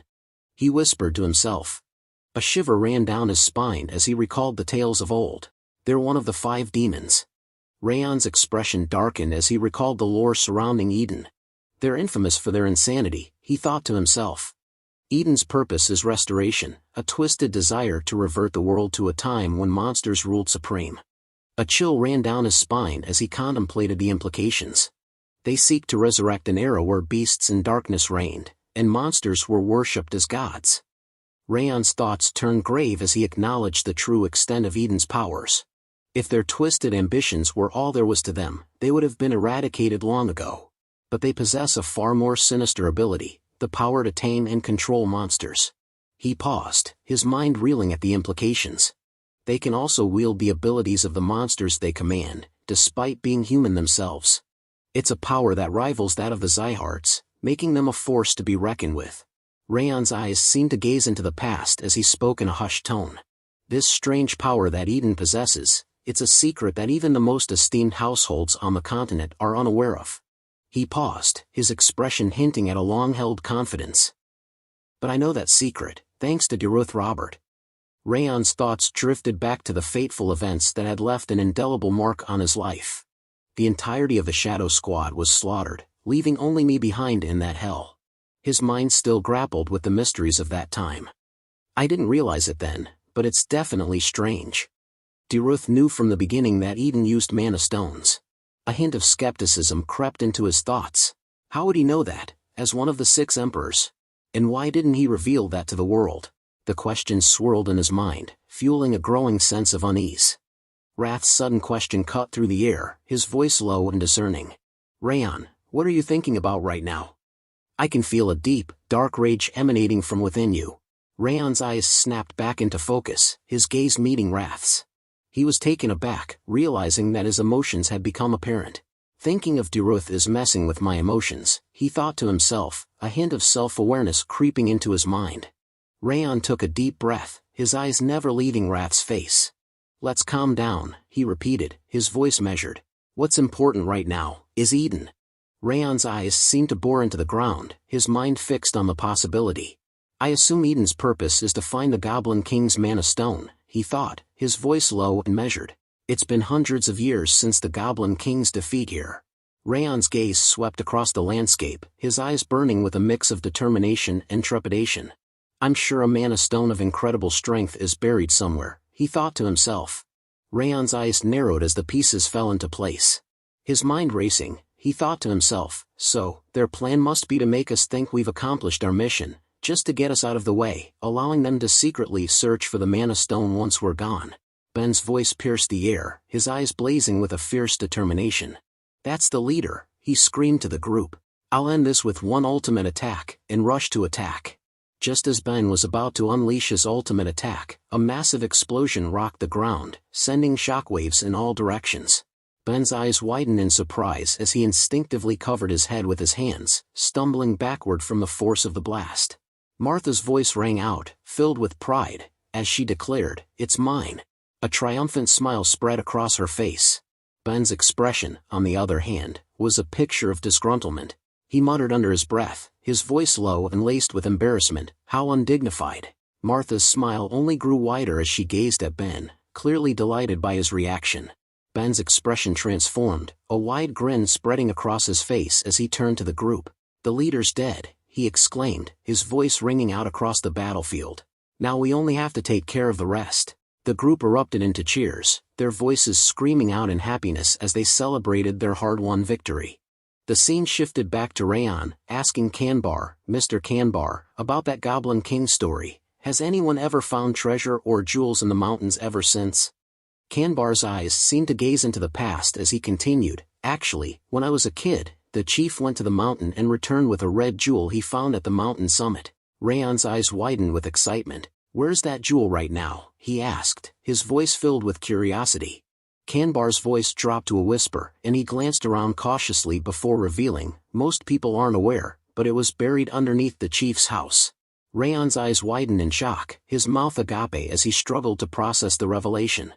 Raon's thoughts turned grim as he realized the gravity of the situation.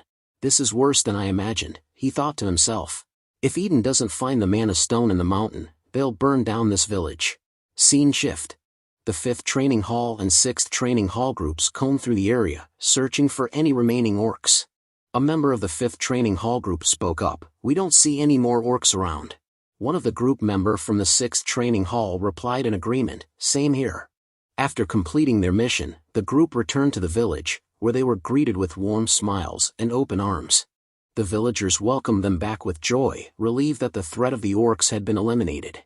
The village leader, beaming with gratitude, shook hands with Ben. "Thank you for doing all this for us," he said, his voice filled with sincerity. The village leader continued, "You're just as skilled as they say the Siegharts are." "Thank you again." Ben smiled humbly, replying, "Of course, I'm glad we were able to help." Raon watched the village head and the group, lost in thought, when suddenly Martha appeared beside him, sitting on a tree branch. "Did things go the way you wanted?" Martha asked, her eyes sparkling with curiosity. "Although I'm not too sure what it is that you wanted." Raon's eyes widened in surprise as he called out Martha's name. "Martha. I'm not sure either, but I'll tell you when the time comes." Martha jumped down from the tree, her movements agile and swift. "Don't worry, Raon," she said with a determined look. "No matter what happens, I'll follow your orders until the mission is over." With that, Martha walked away, leaving Raon to ponder the weight of her words. Runan's sudden appearance breaks the silence. "Raon, what are you doing here?" Runan asks, curiosity etched on her face. Raon turns to face Runan, a mixture of surprise and caution in his expression. Runan's concern is palpable as he asks, "Are you worried about something? You don't seem like you're in a good mood." Raon's response is calm and collected, a hint of a mask slipping into place. "It's okay, there's no problem. The chief said he's holding a banquet. Let's go." The tension is subtly deflected, but Runan's eyes linger on Raon's face, searching for any hidden truth. As Raon walks alongside Runan, his thoughts drift to the impending situation. "Eden will not step in until we leave," he thinks to himself. "What happens tomorrow is going to be important." A sense of foreboding settles in, and Raon's expression remains calm, but his mind is racing with anticipation and concern. The next day, the group walked along the outskirts of Cebu village, chatting and laughing together. Their conversation was filled with a sense of pride and accomplishment. "That was perfect," one of them exclaimed. "We took down all of the monsters in Sibi Mountain, and we ended up with very few injured." Another member nodded in agreement. "It was our first mission, but we were able to clear it perfectly." As Ben glanced at Raon, he thought to himself, "I assume that's why Raon isn't asking to take the lead again. There was no flaw in my leadership. I'm not sure why he gave me the authority, but I hope he'll realize that my leadership skills are comparable to him." With a sense of confidence and determination, Ben spoke up to the group, "Let's hurry out of here." His voice was firm and decisive, urging the group to move forward. As the group continued to move forward, Raon stood frozen, his eyes fixed on them. Suddenly, he shouted loudly, "Everyone, stop!" The group halted abruptly, turning to face Raon with a mix of confusion and concern. Some of the group members whispered among themselves, "What is it? Can't we keep going? It's too early to camp." Their voices were laced with confusion and a hint of frustration, unsure of why Raon had suddenly called for them to stop. They exchanged curious glances, waiting for Raon to explain himself. Raon's words hung in the air, "This is where our real mission begins." Kane's brow furrowed in confusion. "What do you mean, Raon?" Raon's expression remained enigmatic. "Just like I said, the mission is not yet over." Ben's face darkened, his voice rising in protest. "What are you talking about?" The group's confusion and unease grew, sensing that something was amiss. Ben's question hung in the air. "We killed the orcs and even cleaned up after them, so what are you talking about?" Raon's expression remained calm, his voice measured. "Our mission was to take down the monsters and to protect the village." Ben's curiosity got the better of him. "So what's the problem?" Raon's eyes scanned the surrounding area, his voice low and serious. "There was someone watching us until just a moment ago." Ben's eyes widened in surprise, his voice bursting out in alarm. "What?" The group's heads snapped towards Raon, shock and concern etched on their faces. Raon's expression turned grave, his voice laced with concern. "They were watching us until an hour ago and then disappeared. You could say that it might have been an instructor, but I felt hostility. Too hostile to think that it could have been an instructor." The group exchanged uneasy glances, the atmosphere growing thick with tension.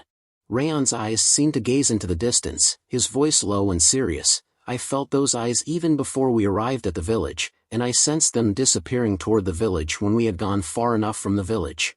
Ben's face went pale, his eyes wide with shock. "Are you serious?" His voice trailed off, the implications sinking in. Martha's brow furrowed in concern. "Wait, from before we arrived?" Raon's gaze remained steady, his voice precise. "To be precise, it was when we arrived at the hill by the village." The group's eyes were fixed on Raon, awaiting his explanation. Martha's voice was laced with curiosity. "Then the reason you gave Ben the authority was?" Raon's expression remained calm, his voice measured. "Yes, I hid my presence in order to get a better sense of the enemy." Kane's eyes remained fixed on Raon, but his mind began to wander, reflecting on the events that had transpired. He thought to himself, "I felt this during the bet too." But his tactical sense, as well as his other senses, are better than an ordinary instructor. Even I couldn't tell that there was someone watching us. A mixture of surprise and admiration swirled within Kane. Ben's eyes searched Raon's face, seeking clarification. "That's the reason you gave me the leader role?" Raon's expression softened, his voice filled with a hint of warmth. "Yes, I thought that if you were the leader, you could take good care of the trainees." Raon continued. "You did great too. I'm sure the enemy thought that you were the top trainee thanks to that, and they didn't notice me at all." Raon's words of praise warmed Ben's heart as he placed a hand on his shoulder. "You are a true Sieghart," Raon said with a smile.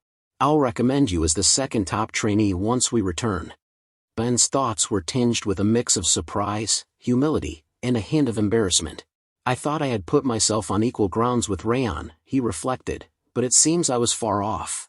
He wasn't even trying to compete with me. He was just trying to gather more information about the enemy, something that had gone unnoticed by everyone else." A wry smile formed in his mind as he continued, "And I didn't even know that. I was overjoyed, thinking I was equal to him." Raon's eyes scanned the group, his expression serious. "As I said earlier, monsters are creatures that cannot cooperate with other species. But in this mission, we witnessed orcs and goblins working together in harmony." He paused, letting the weight of his words sink in.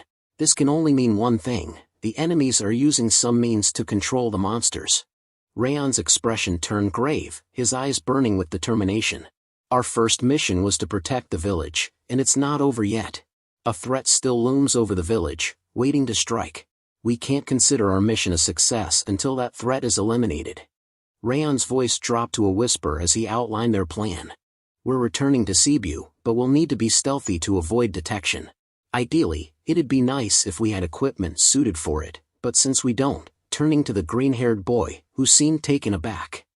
The green-haired boy rummaged through his bag, producing an assortment of stealth gear. He held it up, a hopeful smile on his face. Would this suffice for stealth equipment? Raon's eyes widened in astonishment as he took in the array of gadgets. When did you get all this? He asked, his voice tinged with surprise. The green boy's smile grew wider, his eyes sparkling with mischief. I brought it just in case. Raon's eyes grew even wider in surprise as he stared at the green-haired boy. You carry around 40 of these, just in case? He asked, his voice laced with incredulity. The green-haired boy nodded nonchalantly, a cheerful grin still plastered on his face. It's good to always be prepared. Raon couldn't help but, impressed by the boy's foresight. Good job. Raon addressed the group, a determined glint in his eye. All right, let's move out. We'll conduct this mission with the stealth training we've received. He turned to Crane, his voice firm. Crane, I need you to inform the nearest Sieghart branch of the situation. You're the fastest among us, so I'm counting on you to get the message through quickly. Crane's eyes widened in surprise, and he hesitated for a moment before responding, all right? As Crane departed to complete his task, Raon's expression turned stern, his voice taking on a commanding tone. Everyone, listen up. From now on, obey my orders without question, no matter what. I will not tolerate any disobedience. The scene shifted to Eden's temporary shelter, nestled near the Cebu mountain. 5 hours had passed since the group's departure. One of Eden's followers, kneeling on the ground, spoke up in a hushed tone. They've finally all left. We checked the other side, just in case, but there was no problem. Eden's eyes gleamed with a calculating intensity as he replied, his voice low and even. Then we'll begin the plan. Then began to transform into his orc form, his body contorting and growing as he let out a fierce roar. Restoration, he bellowed, his voice echoing through the air. With a burst of rage, he slammed his leg into the ground with brute force, causing the earth to crumble and a massive hole to open up. And Eden climbed to the top of a nearby mountain, his sword at the ready. He gazed out at his followers, his eyes blazing with intensity. Kill them, he commanded, his voice carrying on the wind. Don't spare even one. The orc followers began to charge towards the village, their roars and battle cries filling the air. Raon's group watched from their vantage point on the hills, their eyes fixed on the scene unfolding below. Ben turned to Raon, his voice low and urgent. There really were orcs left. Ben's face twisted in anger as he spoke up, his voice trembling with rage. We'll put an end to them for real this time. But Raon's calm and collected voice cut through Ben's fury, his words dripping with caution. No, not yet. I thought I told you that there are eyes on us. Ben's expression froze, his mouth still open in a snarl. He stared at Raon in stunned silence. Raon's eyes narrowed, his gaze scanning the surroundings as he continued, it's not some monster watching us either. It's a human. We don't know the identity of the enemy yet. Ben's face contorted in frustration, his voice rising in urgency. But look how many of the orcs there are. The villagers won't be able to stop all those orcs. Raon's voice remained calm and measured, but his words carried a sense of caution. But if we just intervene now and lose, we'll all die too. Ben's expression turned desperate, his voice laced with urgency. We better intervene now if we want to save the village. Raon's eyes locked onto Ben's, his gaze steady. Don't you remember the instructor telling us that it's important to really understand the mission? The timing is not right yet, and we need to be even more careful since the enemies are from Eden. The group's eyes widened in surprise, and Kane's voice rose in shock. Wait, Eden. Martha's voice trembled slightly as she spoke up. You mean the Eden of the 5 demons? Ben's face went pale, and he was rendered speechless, his eyes wide with alarm. Raon's expression remained serious, his voice measured. If they're able to control the monsters, it could only be either Eden or a Lord-rank monster. So, we need to be careful. Ben's voice barely above a whisper, his tone trembling with a mix of fear and reverence. I'm aware of how strong Eden is, and that you're right. Ben's trembling tone gave way to a surge of emotion, his voice rising in anguish and accusation. But if we don't move now, half the village will die. Are we supposed to just hide here and wait while they're dying? I thought that you were someone fitting of the name Sieghart. But this isn't right. We should fight right now. Ben's voice rang out with conviction, his words a passionate declaration. That's what a Sieghart swordsman should do. With a fierce determination burning in his eyes, Ben leapt forward, standing at the edge of the cliff. His voice echoed out, a challenge to the others. I don't care whether any of you follow me or not. If any of you believe yourselves to be a true Sieghart swordsman, then follow me. Raon's voice was laced with frustration, his words tinged with exasperation. That guy. But before Raon could say more, Runan's voice cut in, her tone resolute. I'm going too. With that, Runan followed Ben's lead, jumping off the cliff. Some of the trainees from the 5th training hall spoke up, their voices filled with conviction. Sir Ben is right. As a Sieghart, it'd be embarrassing to be frightened just because the opponent is one of the 5 demons. Another trainee nodded in agreement, their voice ringing out. That's right. We're recruits affiliated with the 6 emperors. The trainees of the 5th training hall began to stir, their faces set with determination. With a collective burst of energy, they started to run, following in Ben and Runan's footsteps. As they rushed past Raon, they called out to him, their voices filled with urgency. We're going too. We have to hurry and protect the village and its people. Kane's voice cut through the air, his eyes blazing with determination as he turned to his group from the 6th training hall. Is it straight ahead? We'll help the 5th training hall and attack the ghosts of Eden. The group responded in unison, their voices firm and resolute. Yes, sir. Raon stood still, watching as his group members rushed off to join the battle. A thoughtful expression crossed his face as he gazed after them. Everything was unfolding just as he had predicted. Given the personalities of Ben and the recruits, he had known they wouldn't be able to stand idly by in the face of injustice. Their strong sense of justice would compel them to rush forth and stop Eden and the monsters. Raon's thoughts continued, a hint of strategic calculation in his mind. That's why I sent Runan and Aura a message to follow after them beforehand. With Ben, Runan, and even Kane heading there, not even Eden will be capable of holding out. If there's anything unexpected, his thoughts trailed off, his eyes narrowing slightly as he considered the possibilities. Raon turned to Martha, a hint of curiosity in his voice. Martha, why didn't you go? I thought you'd be the first one to run off. Martha's eyes widened in surprise, her expression caught off guard by Raon's question. Martha's expression turned serious, her voice firm. I told you, I'm following your orders down to the wire. Raon's gaze met Martha's, a slow smile spreading across his face as he regarded her. Raon's smile faded, replaced by a serious expression. All right. In that case, we'll be heading towards the village like they are. But conceal your presence as much as possible as you move. There's no doubt Eden has reinforcements hidden away from the front lines. Raon's eyes narrowed, his mind racing with strategic thoughts. He could sense a strong killing intent emanating from the mountains, separate from the village. A hint of concern crossed his face as he thought about the 5th and 6th training halls engaging the enemy. The 5th and 6th training halls can take care of the rest of the enemies, he thought, but it'd be dangerous if they fight that guy head-on. A sly glint appeared in his eye as he considered an alternative approach. But that's only if you fight head-on, assassination is a different story. The scene shifted to Ben and his group, who were in the midst of a fierce battle against a horde of orcs. Ben's voice rang out, his words of guidance and encouragement cutting through the chaos. Don't take the orcs' attacks directly, step back and then counterattack, he shouted. If it's difficult for you to fight them alone, form teams. Remember, if we don't stop them here, the village will be in danger. As Ben clashed with the orcs, his thoughts flashed back to the previous day's battle. He noted a significant difference in the orcs' behavior, his eyes narrowing in concern. These orcs are far more ferocious than the ones I fought yesterday. He thought to himself, his mind racing with the implications. A hint of confidence crept into his thoughts as he continued to fight. If it's just this, then protecting the village wouldn't be a problem. Ben's thoughts took a darker turn as he considered the true nature of their enemy. His expression turned grim, his eyes clouding with concern. The problem is that as long as our enemy is Eden, then there's no way they'd stop at this, he thought, a sense of foreboding settling in. His mind flashed back to Raon's words, and he couldn't help but feel a sense of admiration for the other's insight. Raon was right, all along. Ben's voice rang out, his warning echoing through the forest. All forces, watch out for threats coming from above and camouflaged within the forest. One of the group members' eyes widened in alarm as they looked around, their voice trembling with concern. Huh? No way!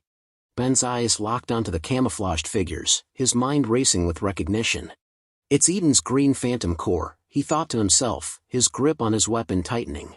He took in the details of their attire, the goblin masks and distinctive headgear, leaving no doubt as to their identity. A hint of surprise crossed his face, his eyes narrowing in concern. I expected them to come, he thought, but I didn't think there'd be so many.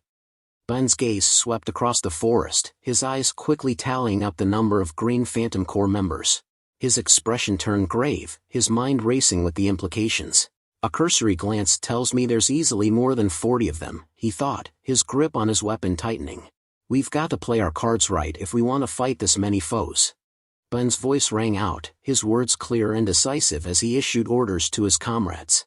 Kane, you hold back the orcs with the others, make sure they don't reach the village. Ronan, use your cold air to freeze the orcs and Green Phantom's feet, immobilize them. He paused, his eyes scanning the battlefield before meeting the gazes of his teammates. I'll take charge. Runan's voice was firm and resolute as she acknowledged Ben's order. Understood. I'll freeze them all. With a swift motion, she raised her sword, and a brilliant, frost-icy aura burst forth from her sword. The air around her seemed to shimmer and chill, as if winter itself was being unleashed. Suddenly, towering ice pillars erupted from the ground, their crystalline structures glinting in the fading light. The pillars encased the orcs and Green Phantoms, freezing them in place, their feet and legs trapped in the unforgiving ice. With a fierce battle cry, Ben unleashed his continuous flow sword technique, his blade slicing through the air with deadly precision. He pushed off the ground with his leg, using the momentum to propel himself forward. As he charged, the autumn wind sword technique kicked in, imbuing his blade with the fierce energy of the autumn gusts. The sword sliced through the crowd of orcs, leaving a trail of destruction in its wake. Ben's movements were a blur, his sword dancing through the air with a rhythmic whoosh, cutting down any orc that dared to stand in his way. His technique was a perfect blend of speed, power, and agility, making him a formidable force on the battlefield. As Ben stood victorious, his chest heaving with exhaustion, a sudden movement caught his attention. A Green Phantom, camouflaged in the branches of a nearby tree, swiftly drew back their arm and launched a poison-tipped needle. The needle flew silently through the air, striking Ben's back shoulder with deadly precision. He let out a pained scream, his body jerking violently as the poison coursed through his veins. Ugh! Ben gritted his teeth. Ben's voice rang out, warning his comrades of the new threat. There's poison needles from above. Use your aura to block it or dodge it with your footwork. But before anyone could react, one of the group members shouted out a new warning. Sir Ben, they threw down a bag of poison gas. Ben's eyes snapped towards the source of the warning, and he saw the bag exploding on the ground. Ben's eyes widened in alarm as he realized the potency of the poison gas. This poison is stronger than what the monsters use, he thought to himself, his mind racing with the implications. Without hesitation, he shouted out a warning to his group. Everyone, cover your mouths, he yelled, his voice carrying across the battlefield as he instinctively raised his own arm to cover his nose and mouth. The poison gas had already taken its toll, spreading quickly through the group. Some members began to sit down, their bodies weakened by the toxic fumes. One of them spoke up, their voice laced with desperation. Forget aura. I can't even lift my sword. Ben's thoughts were a jumble of worry and desperation as he assessed the situation. In that single moment, not only the other members, but even I was exposed to it, he thought, his mind reeling with the implications. He glanced around, taking in the sight of his teammates struggling to stay conscious. Runan's complexion is getting worse too, but the Green Phantoms and the orcs look completely fine. He noted, his eyes narrowing in concern. The realization hit him like a ton of bricks. At this rate, we'll get wiped out, he thought, his heart sinking in despair. Just as all hope seemed lost, a sudden explosion rocked the ground near Ben, sending him stumbling backward. Ben's eyes widened in surprise as he stumbled backward from the explosion. This energy, and destructive power, he exclaimed, his voice trailing off as he realized who was responsible for the sudden turn of events. Martha, he called out, a mix of surprise and relief washing over him. Martha and her group charged onto the battlefield, their presence a whirlwind of steel and fury. Martha's voice rang out, her words a stark contrast to the desperate situation Ben's team had found themselves in. In place of these idealistic fools, let's clean up all the Eden trash, she shouted, her sword flashing in the fading light. Don't let a single one go. One of Ben's group members shouted out, his voice filled with relief and excitement. Reinforcements. Lady Martha and reinforcements have arrived. The news spread like wildfire, and the morale of Ben's group skyrocketed. One of them exclaimed, if they were just a little later, we would have passed out from the poison. Another member nodded in agreement, their face set with determination. Let's get up and join the fight, they urged, their voice filled with a newfound sense of hope and energy. Ben's eyes scanned the battlefield, his mind racing with strategy and hope. I can't see Raon yet, he thought, a hint of concern lingering in his mind. But as he watched Martha and the reinforcements cut through the Eden forces, his confidence grew. But with Martha and the others, the tides have turned, he thought, a sense of relief washing over him. A newfound optimism took hold of him as he assessed the situation. If this continues, we'll be able to win, he thought, his determination and hope renewed. One of the men in Eden's green phantom turned to another, his voice laced with alarm and desperation. What kind of recruits are that strong, he exclaimed, his eyes wide with fear as he gazed out at Martha and the reinforcements. The other phantom nodded in agreement, his face pale. Let's run, he urged, his voice low and urgent. If we stay here, we'll end up dead. The voice was like a cold wind, sending shivers down the spines of the two fleeing phantoms. Are you deserting the battlefield? It echoed through the forest, the words dripping with disdain and accusation. Martha, Ronan, and Ben's eyes snapped towards the figure emerging from the shadows, their faces set with alarm. Ben's voice was the first to break the silence, his words tumbling out in shock. That can't be, he exclaimed, his eyes wide with incredulity. The three warriors exchanged uneasy glances, their minds racing with the implications of what they were seeing. They sensed a presence that far surpassed the likes of the green phantoms, a power that seemed to radiate from the very air around the figure. The headgear of a champion. Martha whispered, her voice barely audible over the sound of her own heartbeat, and the ability to speak human language. Ronan added, his eyes locked on the figure with a mix of fascination and fear. Ben's voice dropped to a whisper, his words trembling with a sense of awe. Eden. Green battle phantom. Ben's eyes narrowed, his mind racing with questions. You might be low-ranked, he said, his voice laced with skepticism, but what's an officer of Eden doing here? The green battle phantom, Eden, regarded Ben with an unreadable expression. Then, in a voice that sent shivers down Ben's spine, Eden replied, I'm sure I received a report of your return, but did you come back after realizing our intent to ambush? Eden's gaze swept over Martha, a hint of amusement dancing in his eyes. You're quite good for recruits, he said, his voice dripping with condescension. From what I've seen of your strength, black-haired broad, it seems you've realized. Martha's eyes flashed with anger, her hand tightening around the hilt of her sword as she took a step forward, her blade at the ready. Eden's smile grew wider, his eyes glinting with malice. While you barely kept your life intact, you should have just gone quietly, he continued, his voice dripping with disdain. The reason you lot will die today is because you didn't know your place, and attacked Ben. The aftermath of the intense battle lay before them, a testament to the brutal clash of strength and wills.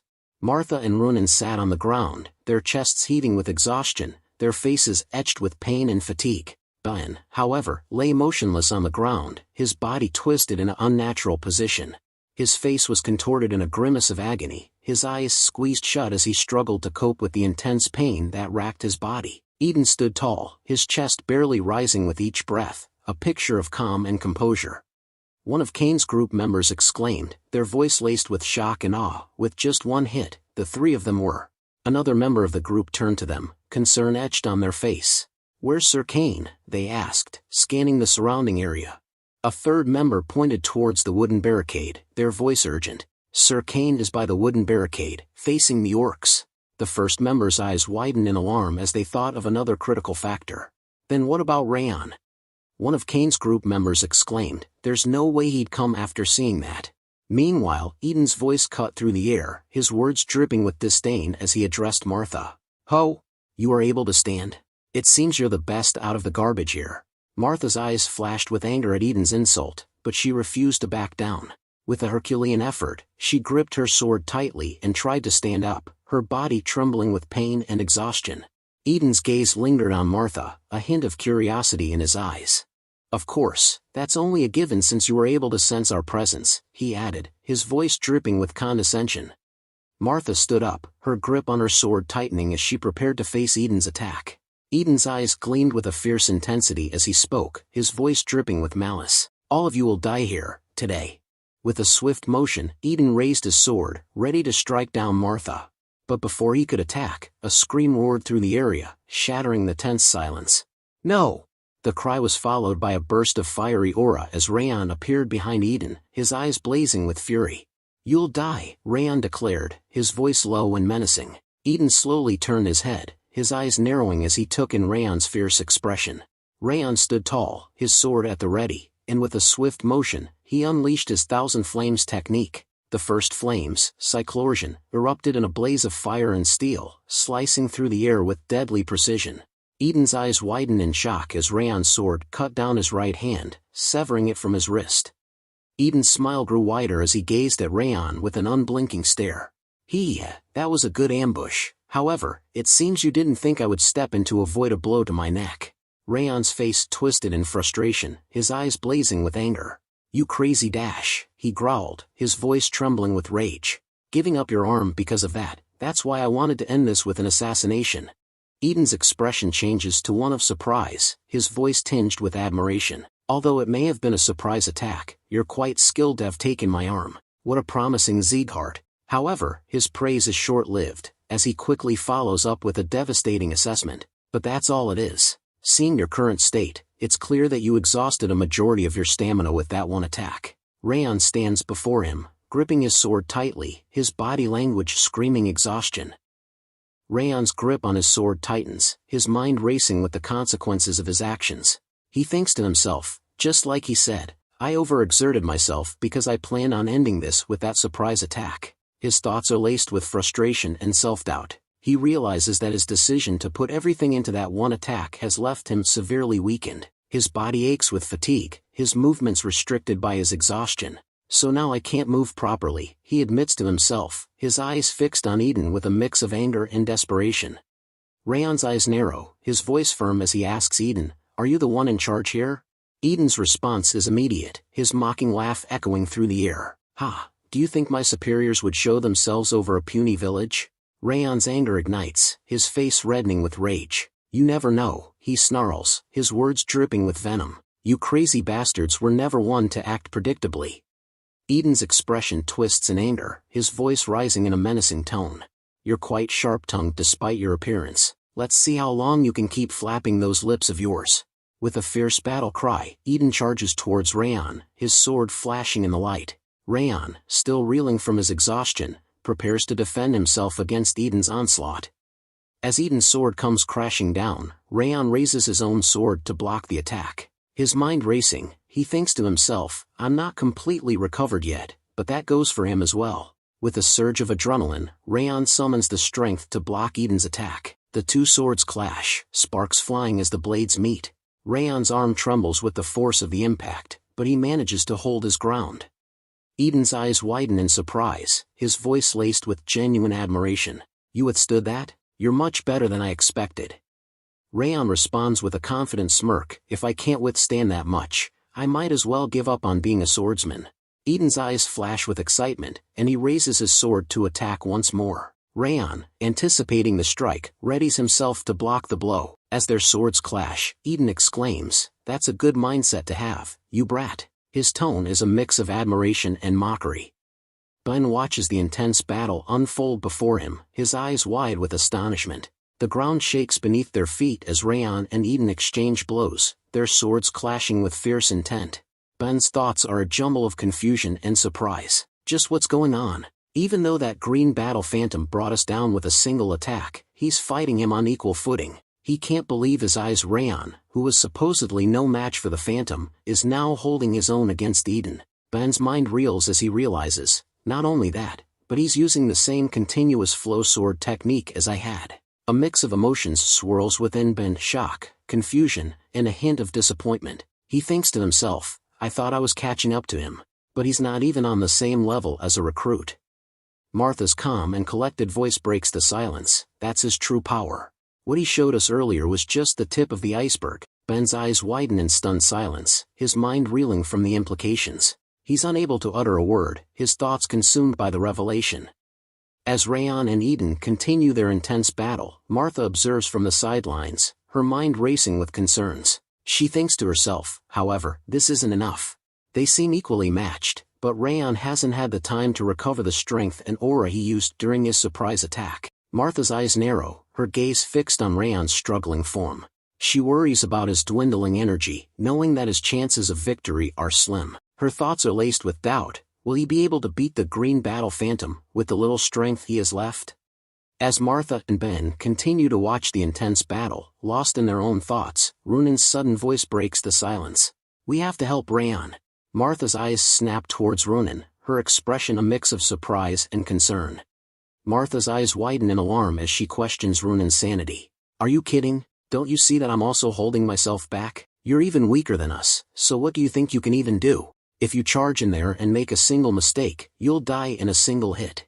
But Runan's resolve remains unwavering, her voice firm and resolute. She replies, that doesn't matter. With a fierce determination burning within her, Runan grips her sword tightly, preparing to charge forward into the fray. Martha's eyes narrow as she observes Runan's determined demeanor. She thinks to herself, I thought she'd be scared, but she's actually calmer than usual. Does that mean she's different from when she was just following Raon around? Martha's gaze lingers on Runan, her expression a mix of curiosity and surprise. Ben's voice rings out in support of Runan. I'm embarrassed that I even hesitated. Like Runan said, we have to help Raon. Martha's eyes widen in surprise, and she questions Ben's sudden boldness. Oi, have you already forgotten about that attack from earlier? Do you really think anything would change if the three of us rushed in? Martha's skepticism is palpable, her words laced with concern for their safety. Ben's voice rings out with conviction. Even so, I can't just turn a blind eye and leave a comrade to fend for themselves. We are swordsmen of Sieghart. His words are laced with pride and a strong sense of loyalty, echoing the values of the Sieghart swordsman. Ben's determination to stand by his comrades, no matter the danger, is unwavering. Martha's frustration is evident as she throws up her hands. Whatever. You guys better take responsibility if anything bad happens. But in a surprising turn, she leans in, her voice taking on a confidential tone. Let's put our lives on the line and fight. Her words are laced with a sense of determination and resolve.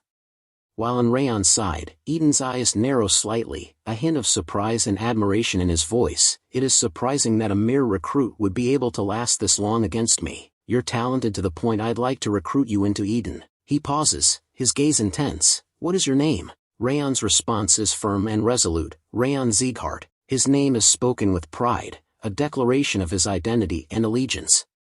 Eden's expression darkens, his voice laced with anger and curiosity. Wait, are you perhaps a direct descendant of Sieghart? Seeing the color of your hair and eyes makes me wonder. His gaze intensifies, as if scrutinizing Raon's every feature. It seems the blood of the northern king of annihilation runs thick within you. Eden's words are tinged with a mix of fascination and hostility. Eden's face twists in rage, his voice thundering. I take back my recruitment offer. As things are now, I will use whatever means possible to kill you. His words are laced with venom, his anger boiling over. With a fierce battle cry, Eden screams, no matter the cost, and swings his sword at Raon with reckless abandon. Raon's thoughts are a jumbled mix of alarm and desperation as he dodges Eden's frenzied attack. This lunatic, he thinks to himself, his mind racing to keep up with the intensity of the battle. As he narrowly avoids Eden's blade, Raon realizes, he got faster. Is he utilizing his very life force to draw out more strength? Raon's concern grows, his own strength still not fully recovered. He's relying on the ring of fire to hold on, but even that might not be enough. His thoughts are laced with a sense of urgency. I'm barely holding on, but I haven't fully recovered yet. The weight of his own vulnerability hangs heavy, as Raon struggles to survive Eden's relentless onslaught. Raon's eyes widen in shock as he notices a figure gripping a sword, jumping behind Eden to attack. His mind goes blank, and he becomes speechless. His thoughts stumble. Martha. Raon's eyes are fixed on the figure, his brain struggling to process what he's seeing. Martha leaps into action, sword flashing in the light as she strikes Eden's back. The blade bites deep, and blood erupts from the wound, splattering everywhere.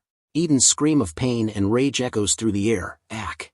As he spins around, his eyes blazing with fury, he fixes Martha with a contemptuous glare. A mere small fry like you dares to dash. Eden's words are laced with disdain, his tone implying that Martha is no match for him. Runan sprints past Raon, her frost aura swirling around her. As she reaches the optimal distance, she unleashes her breath of winter, a chilling blast of frosty air that envelopes Eden. With perfect timing, Runan calls out to Ben, "Now!" Ben bursts into action, speeding towards Eden with incredible agility. With a powerful leap, he jumps into the air, his sword at the ready. As he reaches the apex of his jump, Ben unleashes a mighty scream, HAAP, and activates his continuous flow sword technique, Starlight Entwined Radiance. A radiant glow envelopes Ben's sword as he begins to weave a complex pattern of strikes. Eden's massive hand shoots out, catching Ben in a vice-like grip. Ben's eyes widen in agony as Eden tightens his hold. Ben screams in pain, his voice echoing through the air, but Eden's expression remains impassive, his eyes gleaming with contempt. Eden's voice drips with disdain as he sneers at Ben. "Did you think you could bring me down with such petty tricks? It seems you've greatly underestimated me." Eden's words are a crushing blow, his tone implying that Ben's efforts are nothing more than a nuisance. Eden's smirk widens, his voice dripping with condescension. "If you aren't at least on the level of that blonde brat, you'll never be able to land a blow on me." Ben's expression remains steadfast, his eyes gleaming with determination. A hint of a smile plays on his lips as he responds, "Yeah, like you said, with the attacks we just used, it'd be hard to take you down."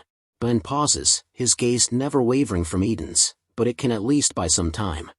Eden's eyes widen in surprise, his voice barely above a whisper, "What?" But before he can react, Martha unleashes her Titan aura, transforming into the meteor form, Ultimate Point. Her body glows with an intense, brown light as she jumps towards Eden.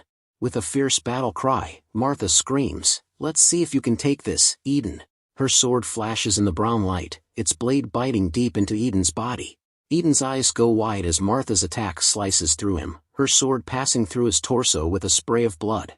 The force of the blow sends Eden stumbling backward, his body trembling with the impact. Eden's face contorts in agony and rage, his voice thundering, "Arg, you brats!" With a swift and brutal motion, Eden hurls Ben towards Martha, the two colliding in midair. The impact is tremendous, their bodies crashing together with a sickening crunch. Both Ben and Martha scream in pain, their voices echoing through the air as they stumble backward, their bodies entwined. The force of the collision sends them both tumbling to the ground, their limbs tangled in a heap.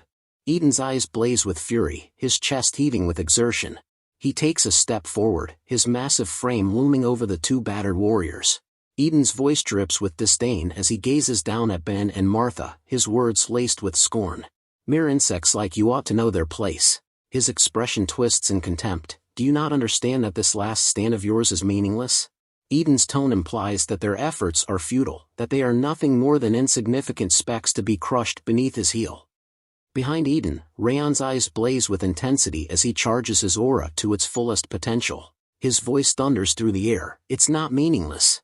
The ground trembles beneath Raon's feet as he unleashes a mighty roar, his aura bursting forth in a spectacular display of power. The air around him seems to distort, as if the very fabric of reality is being warped by his energy. Eden's eyes widen in shock, his face frozen in a mixture of surprise and incredulity. He becomes speechless. Raon's voice remains steady, his determination unwavering. "Thanks, everyone. I had enough time to recover, thanks to your efforts. I'll make sure that this opportunity, that you've risked your lives for, won't go to waste." With a confident nod, Raon declares, "Leave everything to me." It shown Ben and Martha, who lie unconscious on the ground, their bodies battered and bruised from the intense battle. Eden's eyes widen in astonishment as he turns to face Raon, his voice filled with incredulity. "How do you still have that much strength remaining? Just who are you?" Raon stands tall, his fiery aura blazing around him like a raging inferno. With a swift, deadly motion, he raises his sword, ready to strike. His eyes burn with intensity as he declares, "Green Battle Phantom of Eden, you should feel honored. This is my first time using this technique against an enemy." Raon's voice echoes through the air, filled with a sense of accomplishment and determination. "I thought I wouldn't be able to use it yet, but thanks to the realization I made during this battle, I can." With a fierce battle cry, Raon declares, "Thousand Flames Technique, Winds of Blazing Dominion." As he speaks, his fiery aura surges to new heights, engulfing his body in a blazing inferno. The air around him seems to distort, as if the very fabric of reality is being warped by the intense heat emanating from his aura. With his sword at the ready, Raon prepares to unleash a maelstrom of flames upon Eden, his eyes burning with an unyielding determination to emerge victorious. Eden's thoughts are a jumble of alarm and urgency as he realizes the true nature of Raon's flames. What's with those flames? They're different from what he had earlier. My instincts are telling me that they're dangerous. With a growing sense of desperation, Eden knows he must act swiftly to eliminate the threat. I must kill him now, regardless of what it may take. Unleashing a fierce battle cry, Eden charges towards Raon with reckless abandon. Raon, anticipating this move, flashes forward with his fiery aura, his sword gleaming with an intense, orange light.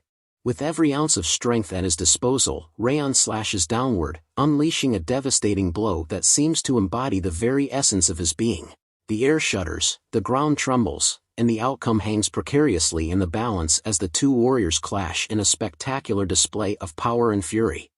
Raon's fiery aura engulfs Eden, consuming him whole. The force of Raon's slash splits Eden's head in two, sending half of it crashing to the ground. The scene is gruesome, with Eden's lifeless body lying in a pool of blood. Raon stands victorious, his confidence and strength radiating from his very being. His stance is triumphant, a testament to his overwhelming power. The outcome of the battle is clear. Raon has emerged victorious, while Eden lies defeated and lifeless.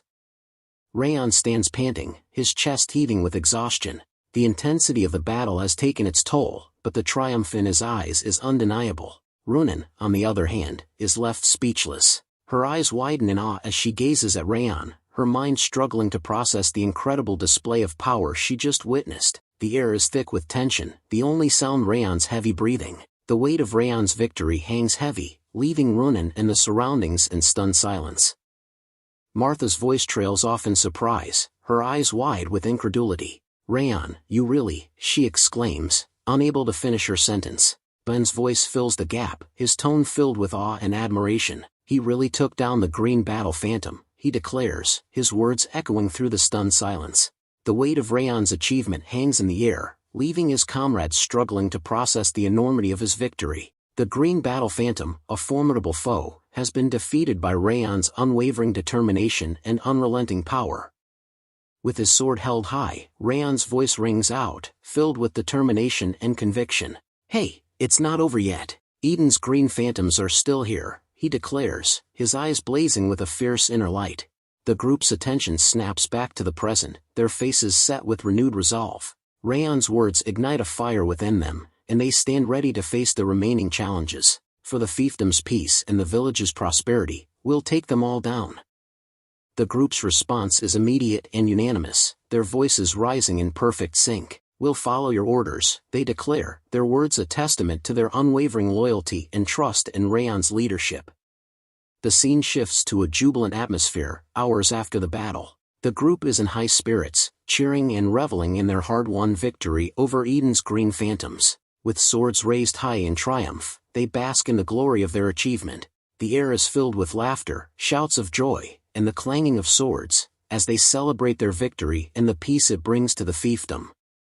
Ben's voice cuts through the celebratory atmosphere, his tone filled with sincerity and respect. "Raon Sieghart," he calls out, his words drawing everyone's attention. "We were wrong," Ben admits, his voice laced with humility. "If it weren't for you and the reinforcements, we would have been annihilated after going into battle first. On top of that, the village people we were supposed to protect would have died too." Ben's words hang in the air, a heartfelt acknowledgement of Raon's crucial role in their victory. Ben's voice takes on a tone of genuine remorse as he continues, "Thank you for saving us, and I'm sorry for disobeying your orders." He pauses, his expression unwavering, before adding, "Just that, even then, I still would have gone to the village. Turning a blind eye to injustices because you're weak is not how I believe a Sieghart swordsman should act." As he speaks, Ben places his hand on his chest, his gesture a symbol of his conviction and commitment to his principles. Raon turns around, a warm smile spreading across his face. "Well done," he says, his voice filled with genuine appreciation. Ben's eyes widen in surprise. "Huh, what?" he stammers, clearly caught off guard by Raon's praise. Raon's expression turns serious, his eyes locked on Ben's. Because you all fought with all your might, I was able to take advantage of the Green Battle Phantom's opening, he explains. You all played a key role in this victory. If even a single one of you weren't here, then who knows how things could have turned out. Raon's words are a heartfelt acknowledgement of the team's collective effort, recognizing that their victory was a direct result of their combined strength and determination. Raon's voice takes on a tone of profound sincerity, his words spoken from the heart. As such, I'd like to thank all of you, he says, his gaze sweeping across the group. I'm being serious, without an ounce of insincerity, he emphasizes, his expression a testament to his genuine appreciation. Ben's face sets in a determined expression as he speaks up, his voice laced with a mix of emotions. I don't know what you're thinking, saying all that, he exclaims, his words a mask for the deeper feelings stirring within him. He pauses, his eyes flashing with a fierce resolve. Anyway, I'll grow stronger, so that this doesn't happen again. That way, I'll be able to play my part without depending on someone like you, Raon. With that, Ben turns around, his back straight, and begins to walk away, leaving Raon and the others to watch him go. Raon turns to Martha, a warm smile on his face. You did well too, Martha. I was able to recover thanks to you distracting the Green Battle Phantom at the end. Martha's eyes widen in surprise, clearly not expecting Raon's praise. A faint blush rises to her cheeks as she listens to his words. Thank you for following my orders, Raon adds, his voice filled with genuine appreciation. Martha's expression softens, and she smiles, her eyes sparkling with amusement. If I can't even follow orders, I should just bite my tongue and die, she says, her voice laced with a hint of self-deprecation. With a nod, Martha turns to leave. I'll head to the village first and help with repairs, so take your time, she says, her voice fading into the distance as she walks away. Raon's eyes gaze off into the distance, his mind consumed by a sense of relief. I wonder if this mission is finally over now, he thinks to himself, his body beginning to succumb to the weight of exhaustion. As the adrenaline wears off, Raon's legs start to buckle, and he struggles to stay upright. He attempts to hold himself up, grasping his legs with his hands, but it's no use. His thoughts grow cloudy, and he curses his own vulnerability. Damn, because I relaxed, I can't get any strength in my legs, he thinks, his vision blurring. Suddenly, Raon's body gives out, and he begins to fall. But before he hits the ground, a pair of gentle arms swoop in to catch him. Runan's face appears above him, concern etched on her features. She carefully lays Raon's head in her lap, cradling him with a tender touch. Raon's eyes flutter closed, his body finally surrendering to the exhaustion. Runan's voice is laced with concern as she asks, Raon, are you all right? Her eyes scan his face, searching for any signs of distress. Raon's eyes widen in surprise as he looks up at Runan. So you are still here. He trails off, his voice filled with a mix of relief and curiosity. A hint of a smile plays on his lips as he asks, did you notice that I was about to collapse? Raon's eyes sparkle with amusement, his exhaustion momentarily forgotten in his surprise at Runan's timely intervention. Runan nods, a gentle smile on her face.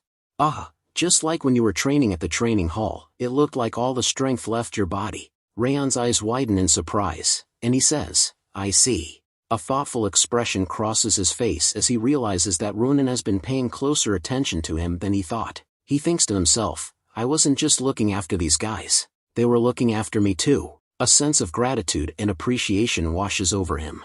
Raon's gaze meets Runan's, and he says, thank you, his voice sincere and heartfelt. Raon's peaceful moment with Runan is abruptly shattered as his eyes scan a sudden influx of system notifications. His gaze darts back and forth, taking in the numerous messages and alerts.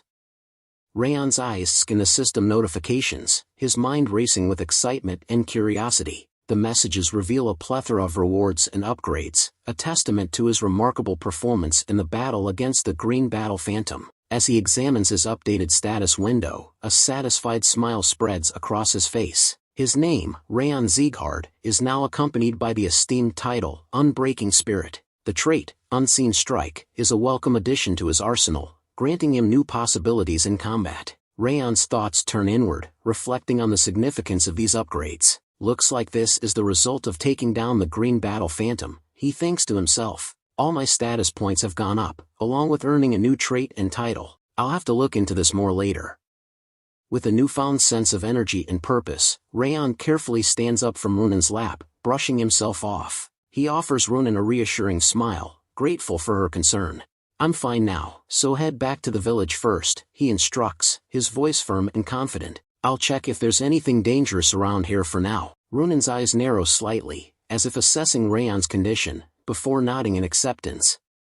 Seated on a rock, Raon becomes engrossed in his system, scrutinizing the details of his newly acquired title, Unbreaking Spirit. A thoughtful expression crosses his face as he contemplates the title's implications. This Unbreaking Spirit title is far better than I thought it'd be, he thinks to himself, a hint of excitement creeping into his mind. 3% might seem small, but as I grow stronger, the amount my status points go up by will increase. Raon's eyes scan a detailed description of the title, his understanding deepening. A title granted to those with an unshakable spirit while fighting against a strong opponent. Ability: when fighting against an opponent stronger than you, all status points will increase by 3%. His thoughts continue. I'll have to face plenty of opponents stronger than me from now on, so I can view this as being constantly in effect. A determined glint appears in his eye, as he realizes the potential benefits of this title in his future endeavors. Raon's attention shifts to the Unseen Strike trait, his eyes scanning the description. When attempting an ambush or assassination, your presence will be reduced and the chances of landing a fatal blow to your opponent will be increased, he reads. A thoughtful expression crosses his face as he contemplates the trait's potential. Unseen Strike does look like an assassination-specific trait, he thinks to himself. If I had gotten this before I fought with the Green Battle Phantom, could I have taken him down with my ambush? Raon's mind replays the battle against the Green Battle Phantom, considering how the Unseen Strike trait might have altered the outcome.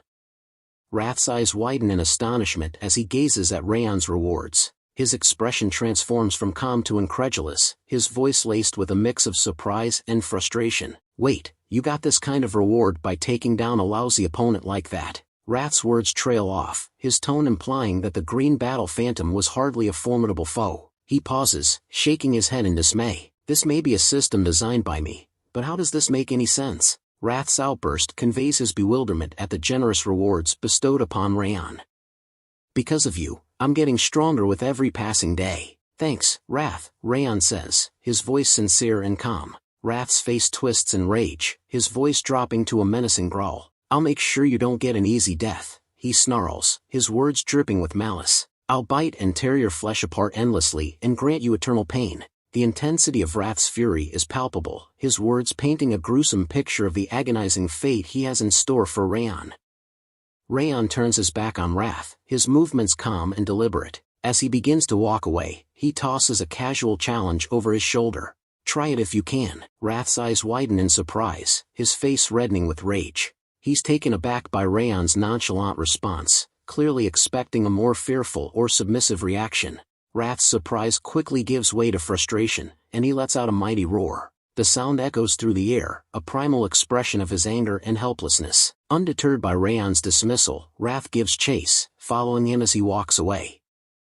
The scene shifts to the village, where the group is busily repairing the aftermath of the battle. The air is filled with the sounds of hammering, sawing, and shouted instructions. Someone calls out, "Bring some lumber over here," while another voice asks, "Where did you put the debris?" A third person shouts, "The wooden barricade is finished here." Villagers and group members work together, their faces set in determination as they labor to restore their home. Some villagers chat with each other, exchanging stories and concerns, while others lend a hand with the repairs. Raon slowly opens his eyes, blinking away the haze of sleep. He looks around, taking in the bustling scene of the village repairs. The sounds of hammering, sawing, and chatter fill the air, a stark contrast to the peaceful atmosphere he had been seeking. He talks to himself, a hint of amusement in his voice. "I just wanted a quick break, but I guess I fell asleep in that short time." Raon's words trail off, and he rubs his eyes, trying to shake off the remnants of sleep. As he sits up, he takes a deep breath, feeling a bit more refreshed. Raon pushes open the door and steps out of the house, blinking in the bright sunlight. He takes in the scene before him, noticing the progress made on the repairs. The wooden barricades, once damaged, now stand sturdy and strong. As he surveys the area, a familiar voice calls out to him. "Raon, are you awake?" It's Runan, her eyes sparkling with concern as she approaches him, a bucket of water in hand. "Are you feeling all right?" she asks, her voice gentle and caring. Raon offers a reassuring smile, feeling a bit more refreshed after his nap. I'm feeling better after getting some shut-eye, he replies, his voice calm and relaxed. Runan's expression softens, relief evident in her eyes. Runan's expression turns serious, and she speaks with a sense of urgency. Then you have somewhere to be. Everyone is waiting for you, so hurry. Raon's eyes narrow, confusion etched on his face. Huh, who's waiting for me? He asks, his voice tinged with puzzlement. Runan's response is accompanied by a flashback to the previous day's events, where the people of Cebu village are shown bowing in gratitude. The village chief steps forward, a warm smile on his face. All the people of Cebu village have come to greet our savior, the Sieghart swordsman, he announces, his voice filled with sincerity. The chief's eyes lock onto Raon, his gaze filled with admiration. Thank you for saving our village. You put your life on the line and fought for the sake of our village. If it weren't for you, swordsman, our village would have suffered greatly. The chief's voice takes on a tone of deep gratitude. Both your noble visage and what you've done today, we shall never forget either of them. The villagers nod in agreement, their faces filled with appreciation and respect for Raon. Raon stands frozen in surprise, his eyes widening as he takes in the village chief's words. Suddenly, he turns to his group, his thoughts shifting inward. I can feel it, he thinks to himself, a sense of awareness washing over him. My comrades' respect, aspirations, as well as the village people's gratitude, awe, and sincerity. Raon's mind is filled with the weight of their emotions, and he can't help but feel a sense of pride and responsibility. Raon's thoughts drift to his past life, and he can't help but compare it to his current existence. A hint of wonder crosses his mind as he realizes, it's my first time feeling this. Memories of his life as an assassin flood his thoughts, and he recalls the stark contrast between then and now. When I lived as an assassin in my past life, goodwill was something I'd never come into contact with. There was merely life and death. A tinge of bitterness creeps into his thoughts as he remembers his past allegiance. Everything of mine was for Derus Robert. However many people I killed for Derus, however many filthy things I did, all the recognition went to Derus. Raon's eyes seem to gaze into the past, his expression a mix of nostalgia and regret. Raon's thoughts take a profound turn as he reflects on his current situation.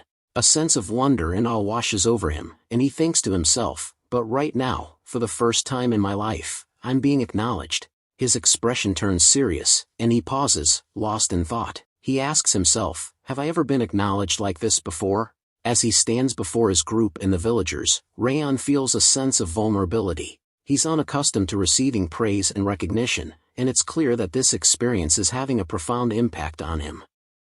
Raon's thoughts continue, exposing a growing desire within him. I can feel my greed growing. The desire to be acknowledged further. The desire to feel even more awestruck gazes. As he tightens his hand, his determination solidifies. From now on, I will live not as an assassin, but as a swordsman. I'll see this scene countless times. Raon's gaze lifts, and he's met with the breathtaking sight of the full moon hanging low in the night sky. The serene beauty of the moment seems to seal his resolve. He makes a promise to himself, his voice a whispered vow. That's how it'll be, from now on. The night air seems to vibrate with the weight of his commitment, as Raon embarks on a new path. The scene transitions to the village street, where a group of villagers are gathered, chatting and laughing together. The atmosphere is lively and carefree, with a sense of community and camaraderie. Meanwhile, Raon's group is walking around the village, taking in the sights and sounds. As Raon approaches the village chief, he calls out to him, "Do you have a minute? There's something I'd like to ask you." The village chief's expression changes to one of surprise, and he responds with a hint of reverence, "Ah, Sir Raon, of course." The chief's tone conveys a sense of respect and deference, acknowledging Raon's status as a hero and a savior of the village. The village chief and Raon stand near a small hut, away from prying ears. The chief's expression turns serious as he asks, "So, what did you want to ask me?" Raon's voice drops to a calm, measured tone as he inquires, "Do you know who controlled the orcs to attack the village?" The village chief's eyes widen slightly, and he nods solemnly. "Ah, yes, the blue-haired swordsman told me. I heard they were one of the 5 demons of Eden." The chief's words trail off, leaving an air of foreboding and unease.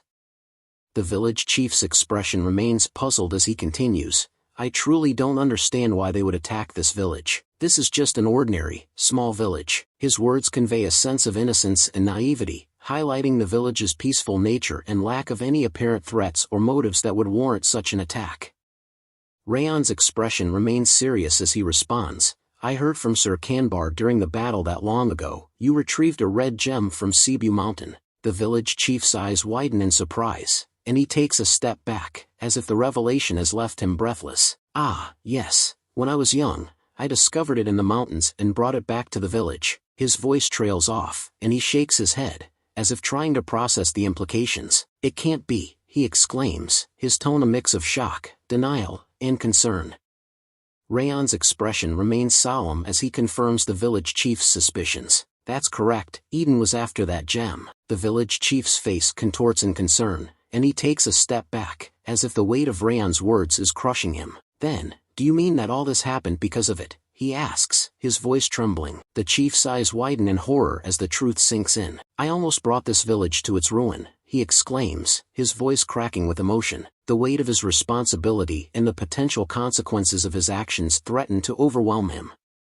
Raon's expression remains grave as he explains the situation to the village chief. This time, we managed to fend them off, but as long as that gem remains in this village, Eden will continue to attack. The village chief's face turns pale, and his eyes widen in terror. Can't be, he exclaims, his voice shaking with fear. The weight of Raon's words crushes him, and he looks like he's about to collapse. The village chief continues in a calm tone, of course, after it was planted in the ground, the land grew much richer, and the village got warmer. We have always worshipped it as our patron god. To think it would be a mana stone that would call Eden upon us. He pauses, considering the weight of the situation. Just what can we do? Should we dig it up and dispose of it? The chief's words convey a sense of desperation and uncertainty. Raon's response is unexpected, and he says, no, I will take it with me. The village chief's eyes widen in surprise, and he asks, what? You, our savior, will? The chief's tone is laced with incredulity, and he seems to be questioning Raon's willingness to take on such a burden. Raon's expression remains resolute as he explains, Eden believes it to be a treasure capable of reviving the dead. Even if you dispose of it, they'll just continue to search for it. So, instead, I will take it back with me to Sieghart. The village chief's face contorts in alarm, and he asks in a worried tone, if you do that, Eden will go after Sieghart. He takes a step forward, his eyes filled with concern and gratitude. The chief's voice cracks with emotion as he exclaims, how could I possibly allow myself to pass this danger on to our savior? Raon's serious tone conveys a sense of determination and conviction. It's fine, that is the path of Sieghart. The village chief stands in surprise, his eyes fixed on Raon with a mixture of gratitude and reverence. He slightly bows his head and replies, it seems Sieghart is once again giving me grace that I cannot repay. Raon's expression changes to one of confusion, and he asks, again, you say? His tone implies that he's unaware of any previous connection or debt between Sieghart and the village chief, sparking curiosity about the nature of their relationship. The village chief sits down, a mix of sadness and resignation on his face. I've buried it over here. To think that the item that I brought to protect our village would bring harm to it instead. He carefully digs up the stone, and as he hands it to Raon, the fabric wrapped around it catches Raon's attention. Raon's eyes widen in amazement as he asks, what's that fabric wrapped around the stone? The village chief's expression remains somber as he explains, it's a cloth passed down in my family. I wrapped it around the stone to cover the red glow coming from it. Raon's eyes narrow as he examines the mana stone, his mind racing with concerns. He thinks to himself, so this is the Goblin King's mana stone. If this mana stone were to fall into Eden's hands, a new monster possessing the Goblin King's abilities would be born. Raon's thoughts are laced with worry, as he realizes the catastrophic consequences of Eden obtaining the mana stone. The weight of his responsibility to protect the stone and prevent it from falling into the wrong hands settles heavily upon him. Raon's expression turns serious as he makes a sudden request, Elder, please wrap the stone in the cloth first. The village chief nods and carefully wraps the mana stone in the cloth, ensuring it's securely covered. Raon's eyes watch intently as the stone is wrapped, and he thinks to himself, I finally get it. The village chief's eyes gaze into the distance, as if memories from decades ago are resurfacing. Decades ago, when I was barely older than you, there was a time when Glenn Sieghart, the current patriarch of Sieghart, had saved our village. Raon's eyes widen in surprise, and he asks, the patriarch did. His tone is laced with incredulity, as if he's struggling to connect the dots between the village chief's story and his own knowledge of the patriarch. The village chief nods, a warm smile spreading across his face. Yes, I can still recall it vividly. Just as you did, he saved the village from an onslaught of monsters, and he faced us with a smile and treated us kindly. The village chief's words paint a picture of a heroic Sieghart, one that contrasts with Raon's own perceptions of the patriarch. Raon's eyes narrow, his mind racing with skepticism. He thinks to himself, kind, with a smile. Are we thinking of the same person? His inner monologue suggests that Raon's experience with the patriarch has been vastly different from the village chief's nostalgic recollection. The village chief, seemingly oblivious to Raon's inner turmoil, suddenly becomes flustered. Oh geez, it seems I've rambled on for too long. He turns around, gesturing for Raon to follow him. Please come this way, I will take you to the gem. As Raon walks alongside the village chief, he suddenly catches sight of someone holding an ominous helmet. His eyes narrow, and he thinks to himself, that helmet resembles an ogre. His instincts scream warning, and he becomes alert, gripping his sword tightly. With a sense of urgency, Raon asks the person standing before him, are you mad blood demon? The air is thick with tension as Raon awaits the stranger's response. The narrator interrupts the scene, noting that the terms phantom will now be referred to as demon from this point forward. The mysterious figure, indeed a mad blood demon from Eden, responds with a hint of surprise and admiration. Oh, did you recognize this helmet? Even for a Sieghart recruit, you sure are quick-witted. The demon's words are laced with a mixture of curiosity and caution, acknowledging Raon's exceptional instincts and abilities. The mad blood demon's eyes narrow, his gaze intensifying as he scrutinizes Raon. Strength that I can't gauge accurately. He pauses, his voice dripping with intrigue. So, you're the one that killed the Green War demon. The demon's words are laced with a mix of curiosity and caution, as if he's sizing Raon up, trying to understand the extent of his abilities. The air is thick with tension. Raon's voice trembles with fear as he asks, are you the superior that he mentioned? I'm pretty sure he said you wouldn't come here. His eyes are wide with alarm, and he takes a step back, as if trying to create distance between himself and the demon. The mad blood demon's expression remains calm, but his words send a chill down Raon's spine. Because that cloth was hiding the mana stone's energy, I could never find it no matter how much I combed through these mountains. The demon's gaze falls upon the village chief, and he takes a step closer, his presence menacing. The village chief and Raon exchange a nervous glance, and Raon's eyes widen in shock. He's speechless. In this chapter the narrator is mixing some scene forward and backward to give readers so much suspense. The mad blood demon's voice sends shivers down Raon's spine as he continues, if it weren't for that, this village would have already been razed to the ground. The demon's words are laced with malice, and Raon's instincts scream warning. Suddenly, Raon becomes alert, gripping his sword tightly as he asks, who are you? His eyes narrow, and he thinks to himself, how did I not notice him until he came this close to me? Raon's mind racing with questions, his senses on high alert. The mad blood demon's smile grows wider as he responds, making a sound with his fingers. With a flourish, he summons his helmet, and his eyes gleam with amusement. Me? He asks, his voice dripping with sarcasm. Well, I think you already know. He pauses, letting the tension build. You called me, mad blood demon. This scene reveals the events that transpired before Raon's initial confrontation with the mad blood demon, showcasing the demon's menacing presence and Raon's instinctive reaction to the threat. With his helmet securely in place, the mad blood demon's transformation into his orc form is complete. His voice is now a menacing growl as he says, that's because I dumped this mission onto him. If it weren't for you killing him, I wouldn't have come here. Thus, it's all your fault that I am here. As he speaks, the mad blood demon begins to release his dark aura, and the air around him seems to distort and ripple with malevolent energy. The village chief, sensing the impending battle, begins to move backward, his eyes fixed on the demon. With a steady hand, the Raon grips his sword, readying himself for the fight ahead.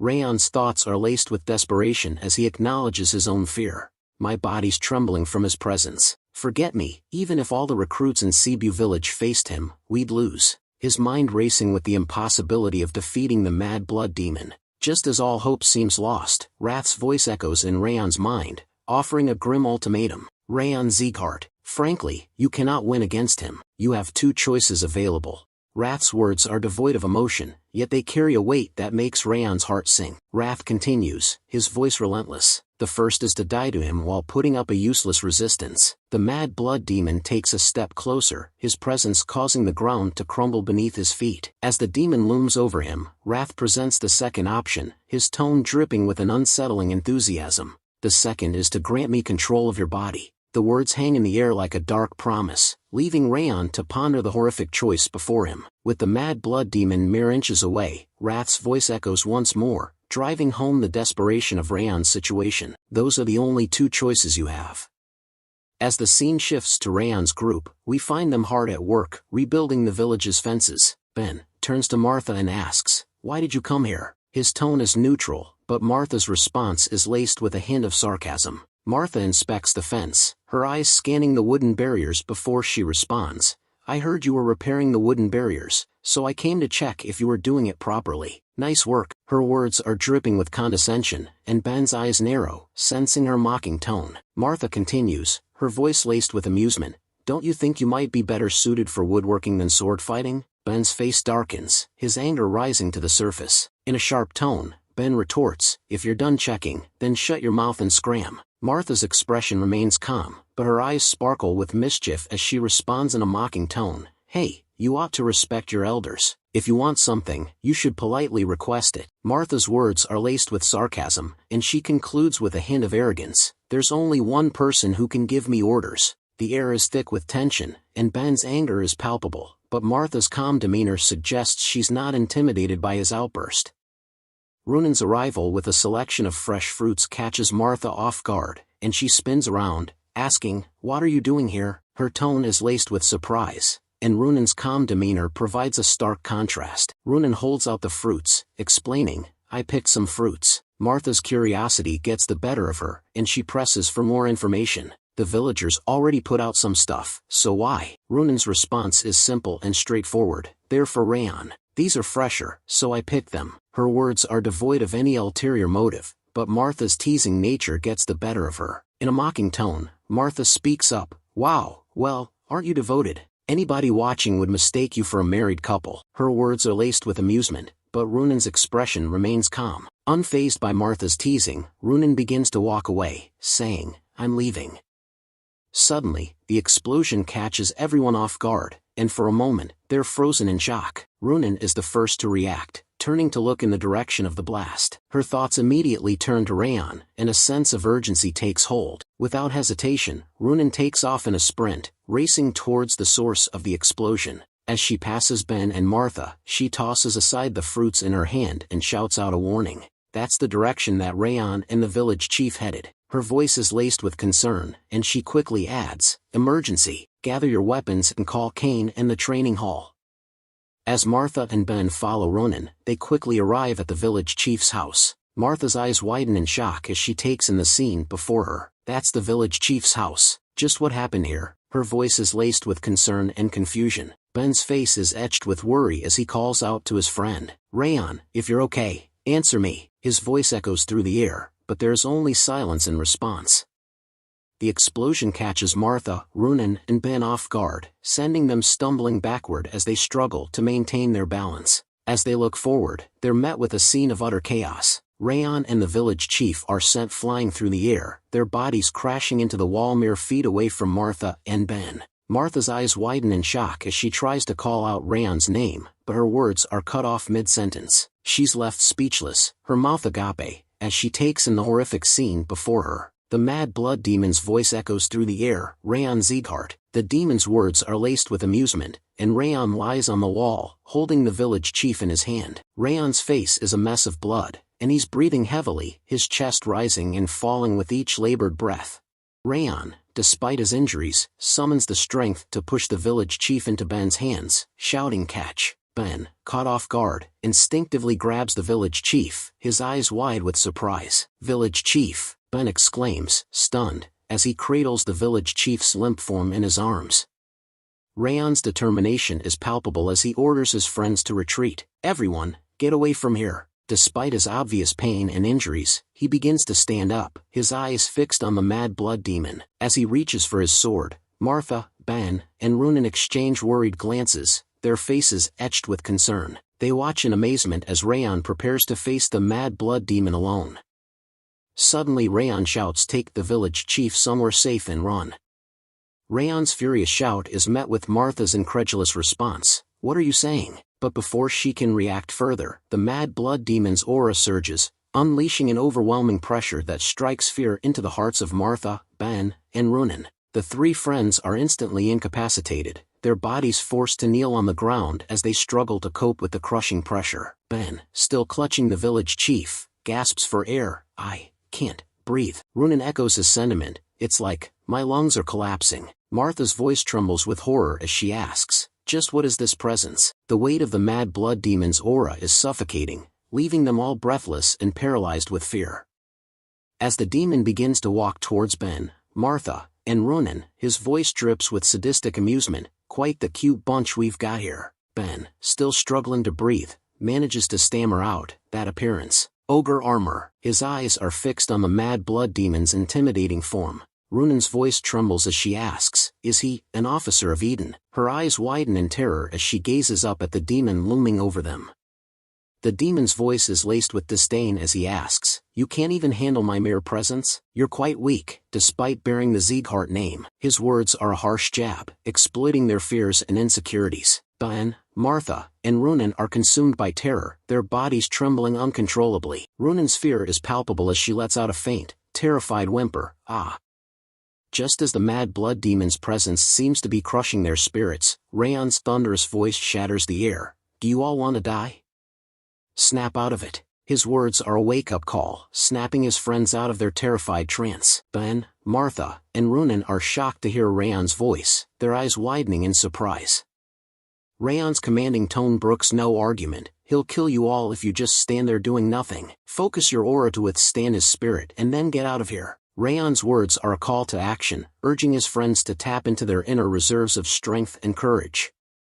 "Ben," Raon calls out, his voice firm and commanding, "You go to the village and evacuate the villagers." Ben responds with a resolute, "Okay, I'll be back soon," before rushing off to fulfill his task. Raon then turns to Martha and Runen, his eyes burning with determination. "Martha, Runen, retreat and prepare for battle." The two friends swiftly draw their swords, their faces set with resolve, as they begin to prepare for the impending fight. Raon's strategic thinking is evident as he cautions them, "Don't even think about facing him head-on, just keep your eyes on the situation." With that, Martha and Runen take up positions behind Raon, ready to provide support and follow his lead in the battle against the mad blood demon.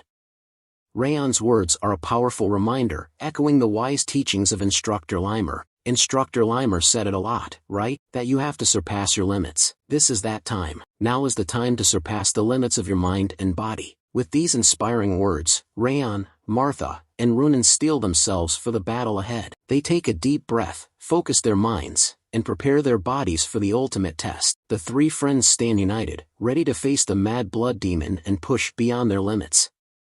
The demon's laughter sends chills down the spines of Raon, Martha, and Runen. His amusement is palpable as he taunts them, "Hey, I like your spirit, but do you think surpassing your limits will be enough?" The demon's words are laced with condescension, implying that their efforts will be futile against his overwhelming power.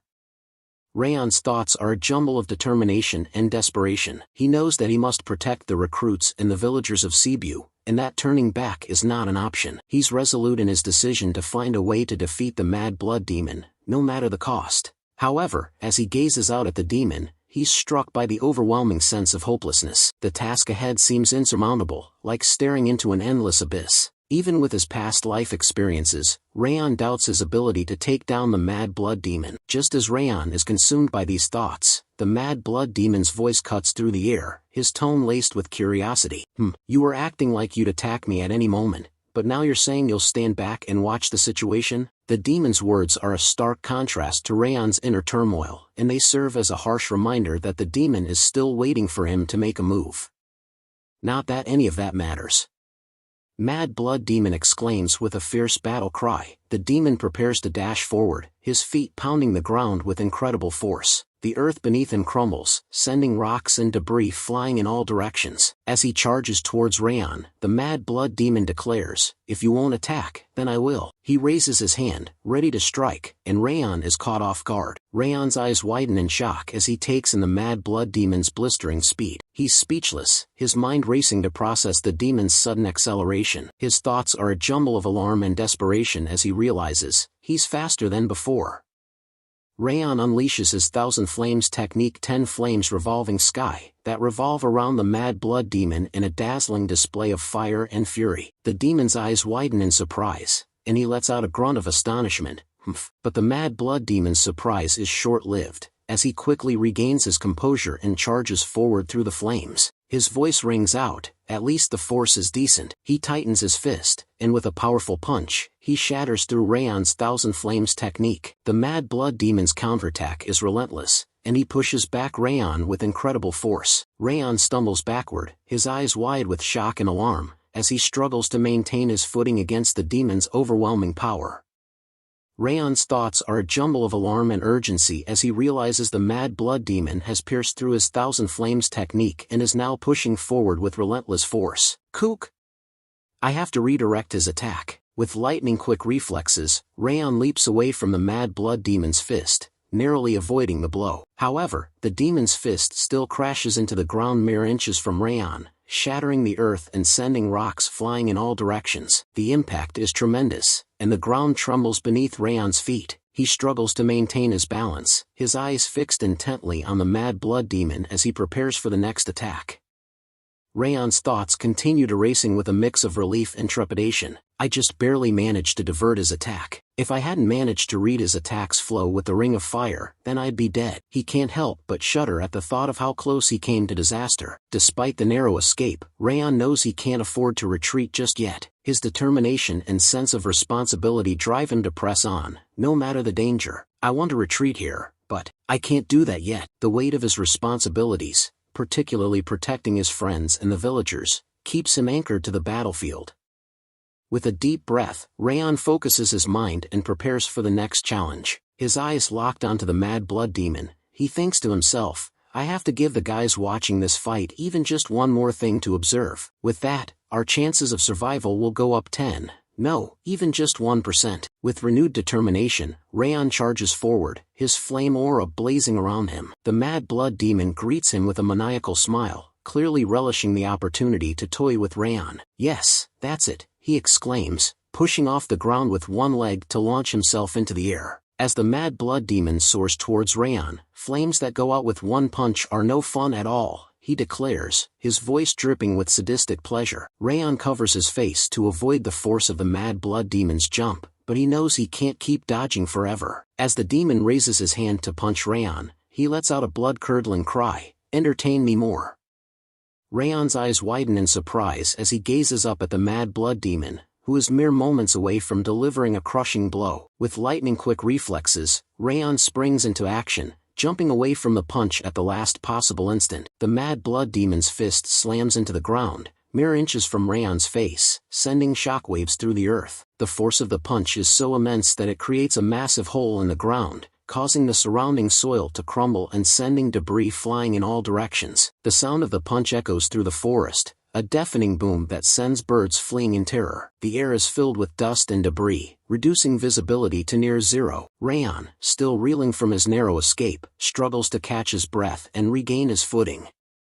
As Raon kneels on the ground, exhausted and holding his sword, the mad blood demon sits calmly, a sly grin spreading across his face. Those flames are on a different level from ordinary aura, he says, his voice dripping with amusement. However stupid he was, I thought it odd that the green war demon would have fallen. But with that power, now I can understand. The mad blood demon's words are laced with condescension, and he seems to be savoring the moment. However, that makes this all the more pitiful, he continues, his grin growing wider. I cannot be harmed by fire. Do you know why? The demon's question hangs in the air, a challenge to Raon's already battered and exhausted body.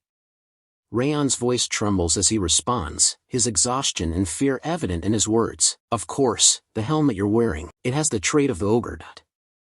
The narrator's voice takes over, explaining the legend of the ogre. Ogre, the king of the forest, they are not harmed by blazing forest fires, and fiercely protect their territory. These monsters are unfazed by torrents of fire arrows hitting them as they tear down castles. The narrator's words paint a vivid picture of the ogre's formidable reputation, highlighting their immunity to fire and their fearsome protective instincts. The image of an ogre tearing down castles, unfazed by flames, is a testament to their legendary strength. Raon, still kneeling on the ground, looks up at the mad blood demon with a mix of defiance and desperation. "You can use the ogre's trait for yourself," he says, his voice laced with a hint of challenge.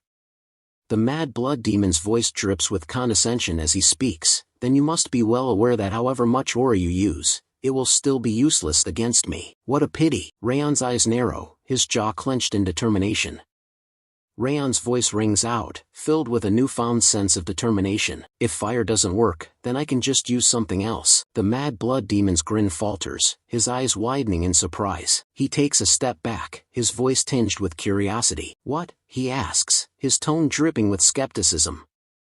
As Raon releases his cold aura, the air around him seems to chill, and his sword shines with an icy glow. The mad blood demon's eyes widen in shock, his mind racing to comprehend the implications of Raon's abilities. "Wait, that cold is..." The mad blood demon trails off, his voice filled with incredulity. He takes a step back, his eyes fixed intently on Raon. "I was already surprised by your unreasonable fire-attributed aura, but you can actually use aura of multiple attributes at the same level?" The mad blood demon's words are laced with a mix of shock, curiosity, and even a hint of admiration. He seems to be re-evaluating Raon's abilities, his initial underestimation giving way to a deeper understanding of the young warrior's capabilities. "Your capacity for attributes and skill with the sword at that age. Just who are you?" the mad blood demon asks, his voice filled with a sense of wonder. Raon, meanwhile, stands calmly, his cold aura swirling around him. He gazes at the mad blood demon with a focused intensity, his sword at the ready.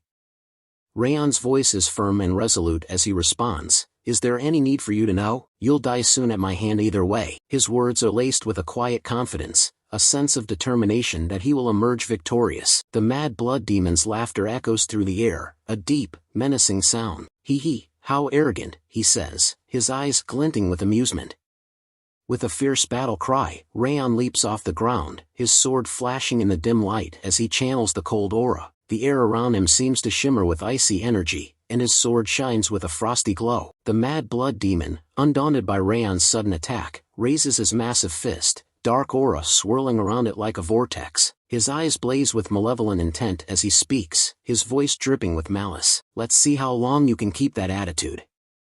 The scene shifted to Ben and his group. As they run, the sounds of intense battle grow louder, and the air is filled with the acrid smell of dust and smoke. Ben's voice rings out, concern etched on his face. "Hey, are you guys alright?" But before he can finish his sentence, he's left speechless. His eyes widen in astonishment as he takes in the scene before him. Raon and the mad blood demon are locked in a fierce battle, their auras clashing in a spectacular display of energy. What leaves Ben speechless, however, is the fact that Raon is holding his own against the mad blood demon. The two combatants are evenly matched, their movements a blur as they exchange blows. Ben's eyes dart back and forth, struggling to keep up with the intensity of the battle. Ben's eyes remain fixed on Raon, his mind racing with the implications of what he's witnessing. "That aura, it's not the fire he normally uses. It's a cold aura," he thinks to himself, his inner voice laced with incredulity. As he watches Raon's fluid movements, Ben's thoughts continue to spiral. He can use two different kinds of aura, his aura burst and swordsmanship on top of that. Just when did he reach sword expert? Raon's voice rings out, clear and commanding, as he says, "If you don't think so, then perform your duty." The words hang in the air, a challenge to Ben to take action. And then, Ben's eyes snap back into focus, as he's jolted out of his thoughtful reverie and back into the heat of the moment. Ben's voice echoes through the air, loud and clear, as he calls out to his companions, "Everyone, retreat." The urgency in his tone is unmistakable, and his words are followed by the sound of footsteps as the group quickly turns to flee. As they run, Ben continues to shout instructions, his words punctuated by the pounding of their feet on the ground. "Focus on running away from the mad blood demon. We have to save even one more person from the mad blood demon." As the group flees, Runan's voice rings out, laced with desperation and concern. She calls out to Raon, her eyes brimming with tears, "Don't die, no matter what." is met with a warm and comforting response from Raon. Despite the danger and chaos surrounding them, Raon's face breaks into a gentle smile, and he says, "Got it." As Raon sits on his knees, the mad blood demon towers over him, its voice dripping with malevolence. "You think those insects can run away from me?" The demon's words are laced with contempt, dismissing Raon's friends as mere insects. The demon's gaze seems to bore into Raon's soul, its eyes gleaming with an unholy light. The air is heavy with tension as the demon pauses, its voice taking on a more sinister tone. No, more importantly, the demon's words trail off, leaving Raon wondering what fresh horror is about to be unleashed. Ben stood at a distance, watching the battle unfold with amazement. He thought to himself, on this continent, warriors are categorized based on their strength. Those wielding swords are ranked according to their skill and aura. Beginners have just learned to use aura, while aura users can separate their aura from their body and apply it to their weapons. Then there are the aura experts, who have refined their aura to release it into their surroundings, granting them the power to wield sword energy. Ben's eyes widened in astonishment as he gazed at Raon. Raon has reached the level of an aura expert, capable of using sword energy. This achievement should have been impossible, yet he's battling the notorious Mad Blood Demon, who's also an expert. Ben's thoughts continued, but even if he's fighting back against the Mad Blood Demon, he hasn't been able to deal any significant damage. He's able to somewhat ignore the difference in strength between them, too. Ben's trailing thought suggests he's noticed something peculiar about Raon's battle dynamics with the Mad Blood Demon. His curiosity is piqued. As Raon clashed with the Mad Blood Demon, Raon's eyes suddenly met Ben's. Ben's thoughts flashed. Raon just locked eyes with me. He's saying he'll create an opening, and that he needs us to synchronize our attacks. A hint of a smile spread across Ben's face as he realized, we've spent so much time together in the 5th training hall. We can communicate with just a glance. Ben's gaze shifted to the side, and his eyes widened in astonishment. Martha and Runan stood ready, their swords at the ready, their faces set with determination. Ben was left speechless, his eyes darting between the two women. He hadn't even noticed them preparing for battle. Martha and Runan exchanged a glance, their eyes locking in a moment of silent understanding. Then, in perfect sync, they nodded their heads. The unspoken communication between the trio was palpable. Ben's hand closed around the hilt of his sword, his grip tightening with resolve. That's right, he thought, we are Siegharts. The trio shared a fleeting glance, their eyes burning with a shared determination. In that instant, they reaffirmed their unspoken vow. Martha thought to herself, we must protect this village. Runan's mind echoed the same sentiment, we must protect this village. Ben's thoughts resonated with his companions, we must protect this village. United in their resolve, the Siegharts steeled themselves for the battle ahead, ready to defend the village at all costs. The trio's thoughts continued in perfect sync. If we're with Raon, we can do this. As Raon clashed with the Mad Blood Demon, their auras exploded in a maelstrom of sound and fury. The air reverberated with each impact. Raon seized the opportunity, unleashing a burst of cold aura that encased the Mad Blood Demon's leg in ice. The demon's eyes widened in surprise, and it let out a derisive snort. Raon's gaze locked onto the trio, and he bellowed, now, everyone, attack. As one, the trio sprang into action. Martha, Runan, and Ben launched themselves over the Mad Blood Demon, their swords raised high. Their thoughts echoed with renewed confidence, we can win, with our combined strength. The Mad Blood Demon's grin grew wider, his eyes gleaming with malevolent intent. I was waiting for you, insects, he sneered. With a sudden burst of energy, the Mad Blood Demon unleashed his fighting spirit. The trio was caught off guard, and they were sent flying backward, their swords slipping from their grasp. The demon's aura exploded outward, creating a shockwave that shook the ground beneath their feet. Ben's scream of pain echoed through the air, Kuhuk. As he struggled to catch his breath, his mind racing with shock and awe, he thought to himself, that fighting spirit, he can spread his fighting spirit around him like an explosion? This bastard, forget being an expert, he's on the level of a master. The Mad Blood Demon's laughter boomed through the air, ha ha. I was wondering if I'd have to chase each of you down. You've saved me the effort. His eyes gleamed with sadistic pleasure as he watched the trio's hopeful expressions crumble into despair. Watching his hopeful expressions fall into utter despair always brings me such joy, he declared, his voice dripping with malice. The demon's gaze turned scornful. Did you really think I was being pushed back by you? With a sudden, ominous movement, the Mad Blood Demon raised his hand punched towards Raon, his voice thundering with condemnation. All of you will die here today, because you didn't know your places. Raon dodges the Mad Blood Demon's punch with ease, his eyes blazing with determination. "You're not the only one that was waiting for this chance." As he focuses his aura, his sword begins to radiate an intense, flame energy. Raon's thoughts reveal the secret to his newfound power. "All the murderous intent I'd built up during my past life as an assassin has allowed my cold energy to seep into the Thousand Flames technique, and focus it all into a single point." Raon's voice rings out, "Thousand Flames technique, Zenith." His teeth gritted in effort, he raises his sword and strikes, stabbing towards the mad blood demon's chest. The blade pierces the demon's chest, unleashing a maelstrom of flames that surrounds and engulfs him. The sheer force of the attack sends the mad blood demon stumbling backward. The mad blood demon's eyes widen in shock and amazement as he crashes to the ground, kneeling. Raon's attack has left him reeling, his formidable strength momentarily broken. Raon stands panting, his chest heaving with exhaustion. The effort of unleashing the Thousand Flames technique, Zenith, has taken its toll. With a mixture of frustration and disappointment, Raon curses himself, "Damn it." His eyes narrow, reflecting his regret and annoyance at his own limitations. The mad blood demon's voice rings out, "Incredible." With a sudden burst of strength, he grasps the sword still lodged in his chest. The demon's eyes narrow as he asks Raon, "You took advantage of my defense weakening as I applied aura to my attacks, didn't you?" His gaze pierces through Raon, as if seeing right through his strategy. With a swift motion, the mad blood demon reaches out and grabs Raon in his massive hand. Raon's eyes widen in shock as he realizes his plan has been turned against him. Raon's face contorts in a mixture of pain and alarm, his body trapped in the demon's crushing grip. The tables have turned, and Raon must now face the consequences of underestimating his foe. The mad blood demon's grip on Raon's sword arm remains tight, while his other hand hurls Raon through the air. Raon's body crashes into a nearby tree with tremendous force. As Raon's back slams into the tree trunk, he lets out a blood-curdling scream, "Kuak!" His eyes widen in shock and pain, his body limp from the impact. With a casual flick of his wrist, the mad blood demon removes Raon's sword from his chest. Then, with a single hand, he snaps the sword in two, rendering it useless. The mad blood demon's gaze falls upon Raon, his voice dripping with disdain. "If you want to overcome the difference in skill between you and I, that was still far too weak." Raon's eyes widen in shock and humiliation, his face pale from the pain and exertion.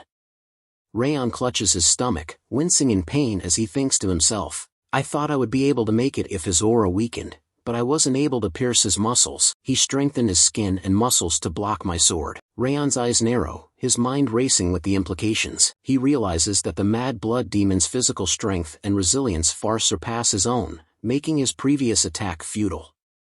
Raon's thoughts continue, "So this is an aura master." His eyes widen in understanding, as he grasps the true extent of the mad blood demon's power. The mad blood demon stands before Raon, his aura now fully apparent. The air around him distorts, as if reality itself is being warped by his immense energy. Raon feels the weight of the demon's aura, his senses overwhelmed by its sheer magnitude. Raon's teeth grind in frustration as he whispers to himself, "My plans are over." With a sudden burst of urgency, he shouts to his group, "All Sieghart recruits, I command you as your leader. All of you, run away from here." Ben and Runan stare at Raon in shock, Ben opening his mouth to question, "What are you?" Raon cuts him off, "We can't win against him right now. Run away and evacuate the villagers." As he shouts, Raon thinks to himself, "We have no time. We have to evacuate the recruits and villagers in order to minimize damage." Raon's anger boils over as he yells at Ben, "Do you think it befits a Sieghart to die a dog's death here?" The mad blood demon's voice cuts through the air, his eyes fixed intently on Raon. "Do you think you can hold out while they're running away?" The demon's words are laced with mockery, implying that Raon's attempt to protect his comrades is futile. Raon calls out, "Wrath, I suggest a wager." Wrath emerges from behind Raon, a sly grin spreading across his face. Wrath's eyes gleam with excitement as he says, "So, my turn has finally come." Raon swiftly picks up a nearby sword, gripping it firmly as he prepares for the impending battle. The air is electric with tension, setting the stage for an epic clash. Wrath raises an eyebrow, his grin still plastered on his face. "However, despite your attempt to wager, it appears you'll die any moment now. What do you intend to wager on?" Raon's eyes flash with determination. "The wager is on whether he or I will be the one to die." Wrath bursts into laughter, his eyes gleaming with amusement. "Ha! Do you think you'll be able to win against him? Wrath's tone drips with skepticism, implying that Raon's chances of winning are slim to none, while the Mad Blood Demon stands by, silently observing Raon. Raon acknowledges, it's near impossible as such, in order to meet the bare minimum conditions. Restore my aura and my body, and I will take your rage in exchange. Wrath responds, at this rate, you'll die and I won't be able to receive your body either way. I will restore you then. Wrath enters Raon's body, his presence surging through Raon's veins. Wrath's voice echoes in Raon's mind. Let's see you take in my rage directly. As Wrath's rage courses through his body, Raon's face contorts in excruciating pain. His teeth grind, and tears stream down his face. A blood-curdling scream tears from his throat. Kook.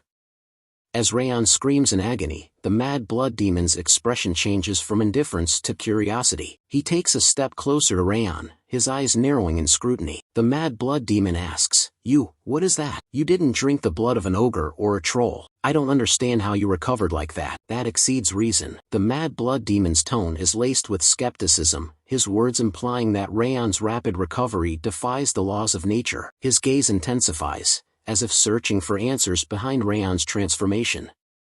Raon points his sword at the Mad Blood Demon, his expression unreadable. I said it before, didn't I? There's no need for you to know. The Mad Blood Demon's eyes widen in surprise, his gaze fixed on Raon's sword. Raon's voice takes on a menacing tone. Come, I'll keep you company until dawn. The scene shifts to Ben and his group, who are frantically evacuating the villagers. Ben shouts orders to his team. Now, I expect everyone to move according to orders. Help those that are injured or have trouble moving. Ben's expression is grim, his voice laced with desperation. I know you're all tired, but we have to move quickly. We don't have time. We have to hurry and get somewhere safe. The villagers, fueled by fear and panic, scramble to follow Ben's instructions. The air is thick with tension as the group rushes to escape the impending danger. As the group continues on their urgent journey, some of the trainees whisper among themselves. One of them asks, what's going on? Are we going to be okay? Another trainee chimes in, this just had to happen when we got here, too. Their voices are laced with worry and frustration. Martha stands behind the conversing trainees, quietly listening in on their anxious discussion. Her expression is unreadable, but her eyes seem to hold a deep concern.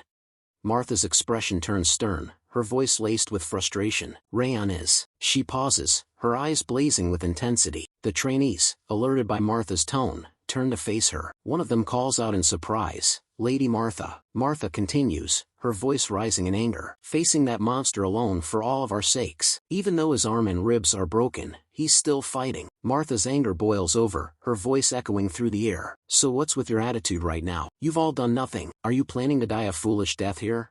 Ben's eyes widen in surprise as he calls out, Martha. He pauses, collecting his thoughts. Ben tightens his wrist, a determined glint in his eye. He turns to his group, his voice firm and resolute. She's right, Ben declares. This isn't the time to be feeling down. His words are a call to action, urging his group to shake off their despair and focus on survival.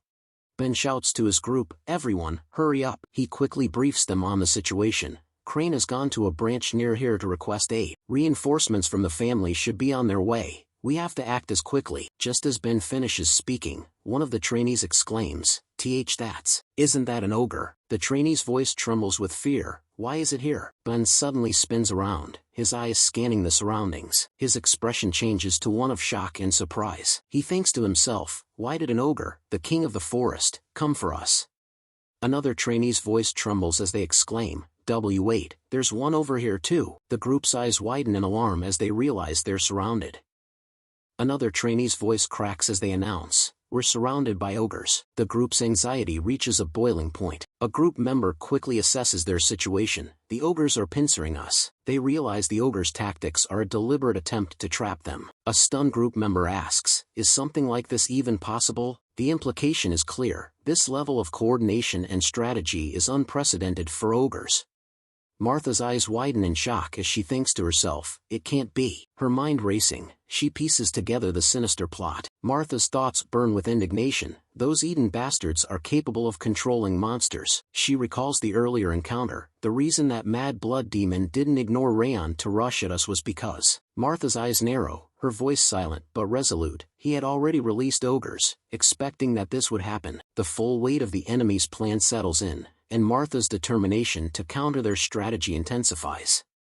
One of the group members, consumed by fear, kneels down and speaks up, their voice trembling. It's all over now. We're going to die without even being able to put up a fight." The group members' desperate words hang in the air, sowing despair and hopelessness among the others. Their morale, already fragile, begins to shatter.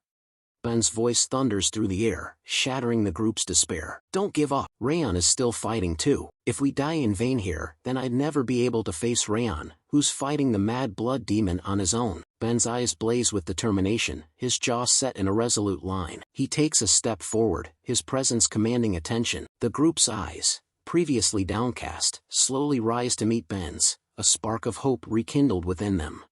Martha nods in agreement, a hint of a smile on her face. "You said the right thing for once." Suddenly, Runan chimes in, his voice laced with urgency. "We have to evacuate everyone and hurry to help Raon." Ben's eyes narrow, his grip on his sword tightening. He thinks to himself, "That's right, we can't afford to die here." With newfound determination, the group readies themselves for the impending battle. Swords are gripped, hearts steeled, and eyes fixed on the ogres closing in around them. Ben declares, "That's the least we can do for Raon, who's fighting on his own for our sakes." The trio, fueled by determination, begins to rush forward to attack the ogres. Just as they're about to clash with the ogres, someone's wind aura slash passes through the trio, striking the ogres in front of them. The trio stops in their tracks, turning to look at the wind slash that has effortlessly taken down the ogres. Ben's eyes widen in amazement as he speaks up, "This wind dash." The scene cuts back to Raon's side. The mad blood demon looms over him, its presence radiating malevolence. The mad blood demon speaks in a taunting tone, "How persistent. Give it up already." While Raon lies battered and bloodied near a rock, Raon's chest rises and falls with shallow breaths, his body broken and exhausted. Yet, his eyes still burn with a fierce determination, refusing to surrender. As Raon lies against the rock, he thinks to himself, "My broken left arm is getting in my way. If I cut off my left arm, I'll be able to fight for a little while longer." Raon's thoughts take a somber turn as he questions his motivations. "But, why am I doing this anyway? Every inch of my body is screaming out in pain. Why do I have to endure pain that I'd never felt even in my past life and fight against this monster?" A tinge of regret creeps into Raon's thoughts. "If it was my past life, I definitely would have run away." His eyes seem to gaze into the distance, haunted by the memories of his past life's timid nature.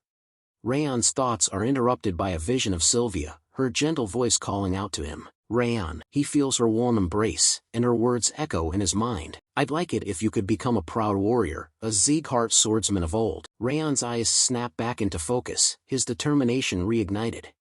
Raon's gaze intensifies, his eyes burning with renewed resolve. "That's right," he thinks to himself. "The words Sylvia spoke back then, and the memories of the comrades I've spent time with are tying me down here."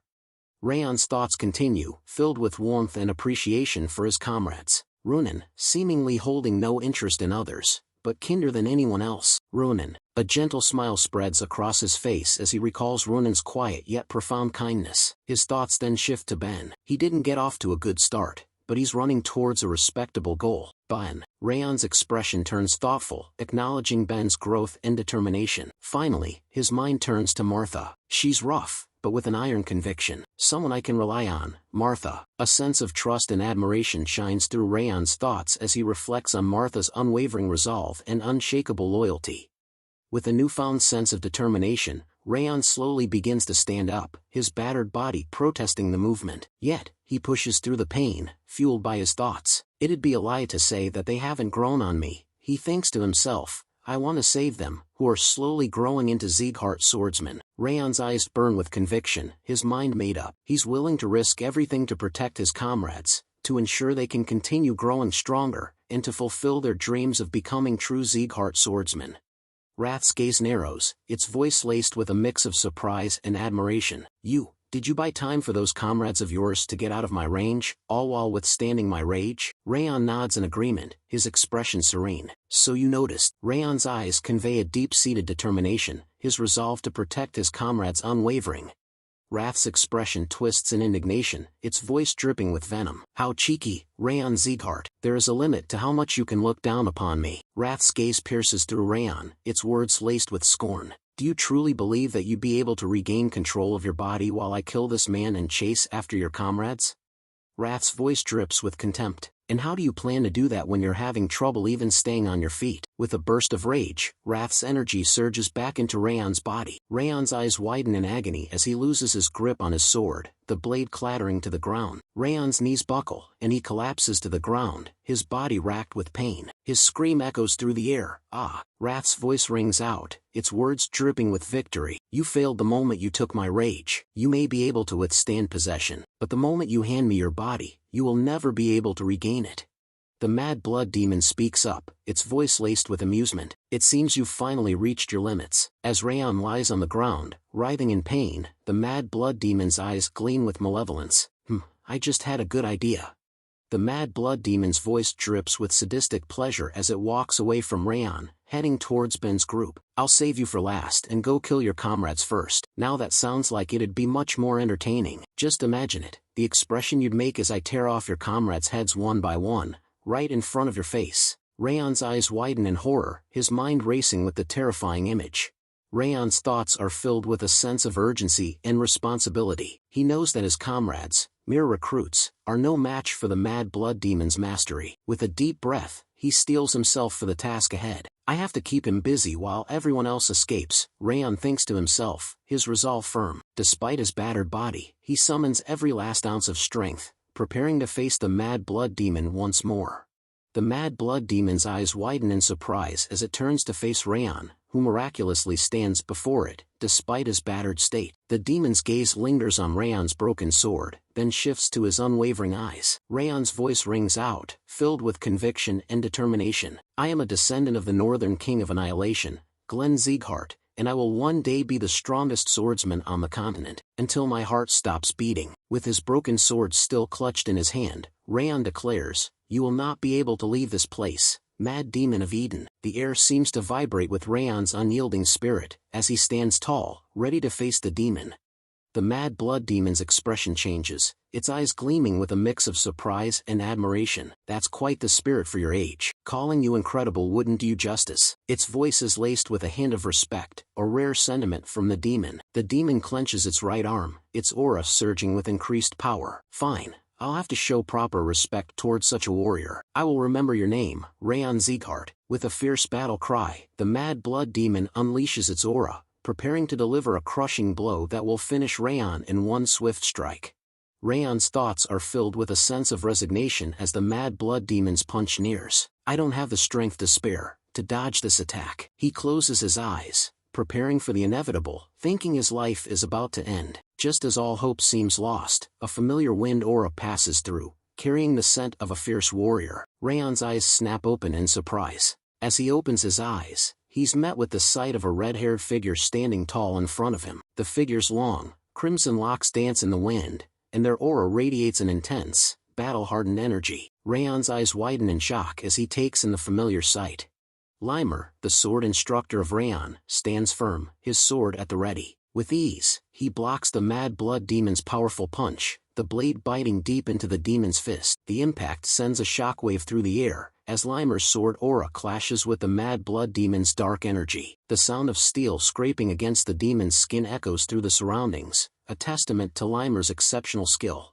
Raon's face breaks into a warm smile as he looks at Limer. You're late, he says, his voice tinged with amusement. Limer's eyes crinkle at the corners as he bursts into laughter. Ha! Sorry, I overslept a bit. He chuckles, his expression carefree. With a confident grin, Limer says, you can leave this to me now. He readies his sword, his stance radiating a sense of control and mastery.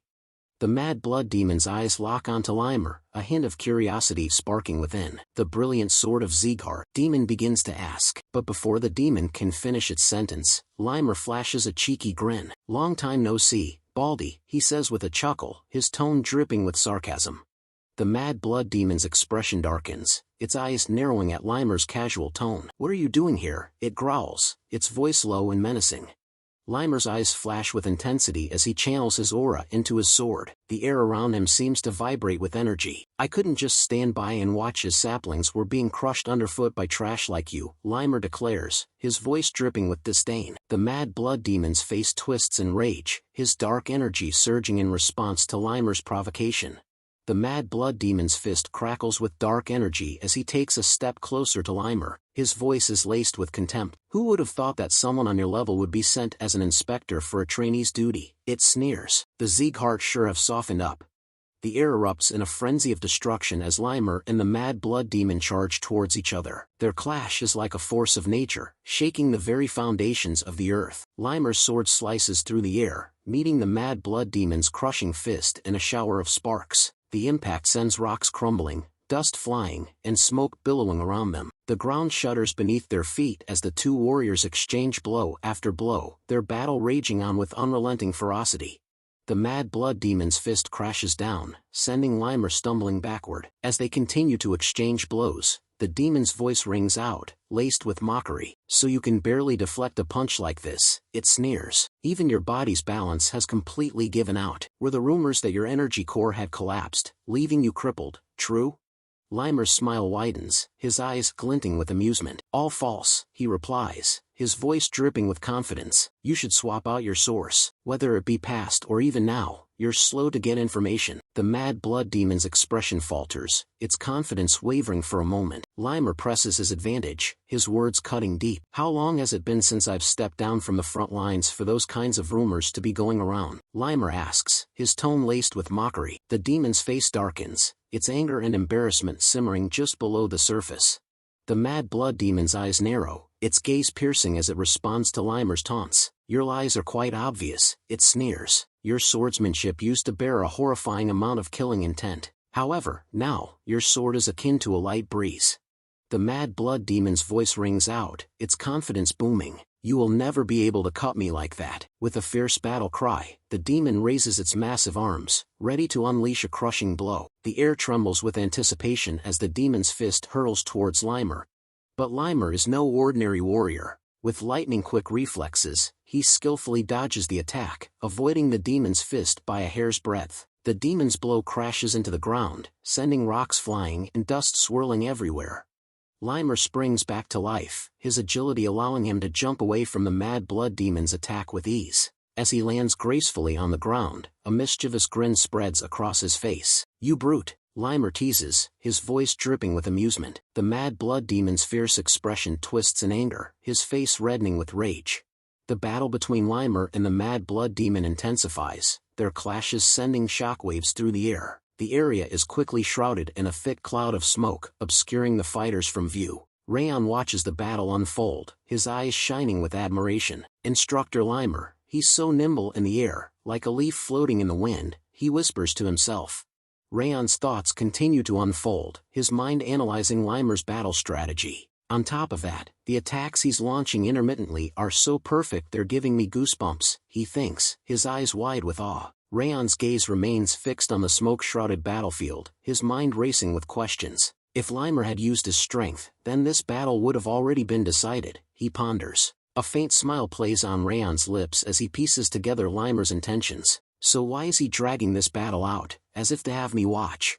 Raon's eyes widen in shock as a startling realization dawns on him. Wait, could it be, he thinks, his mind racing with excitement. Just like before, is he doing this on purpose to show me his swordsmanship? Raon's thoughts continue, his gaze fixed on Limer's battle with the Mad Blood Demon. A mix of awe and incredulity washes over Raon. He's teaching under these circumstances. He's insane, Raon exclaims, his voice barely above a whisper. Meanwhile, Limer's battle with the Mad Blood Demon reaches a fever pitch. With a fierce cry, Limer unleashes his aura, the air around him crackling with energy. He rushes towards the Mad Blood Demon.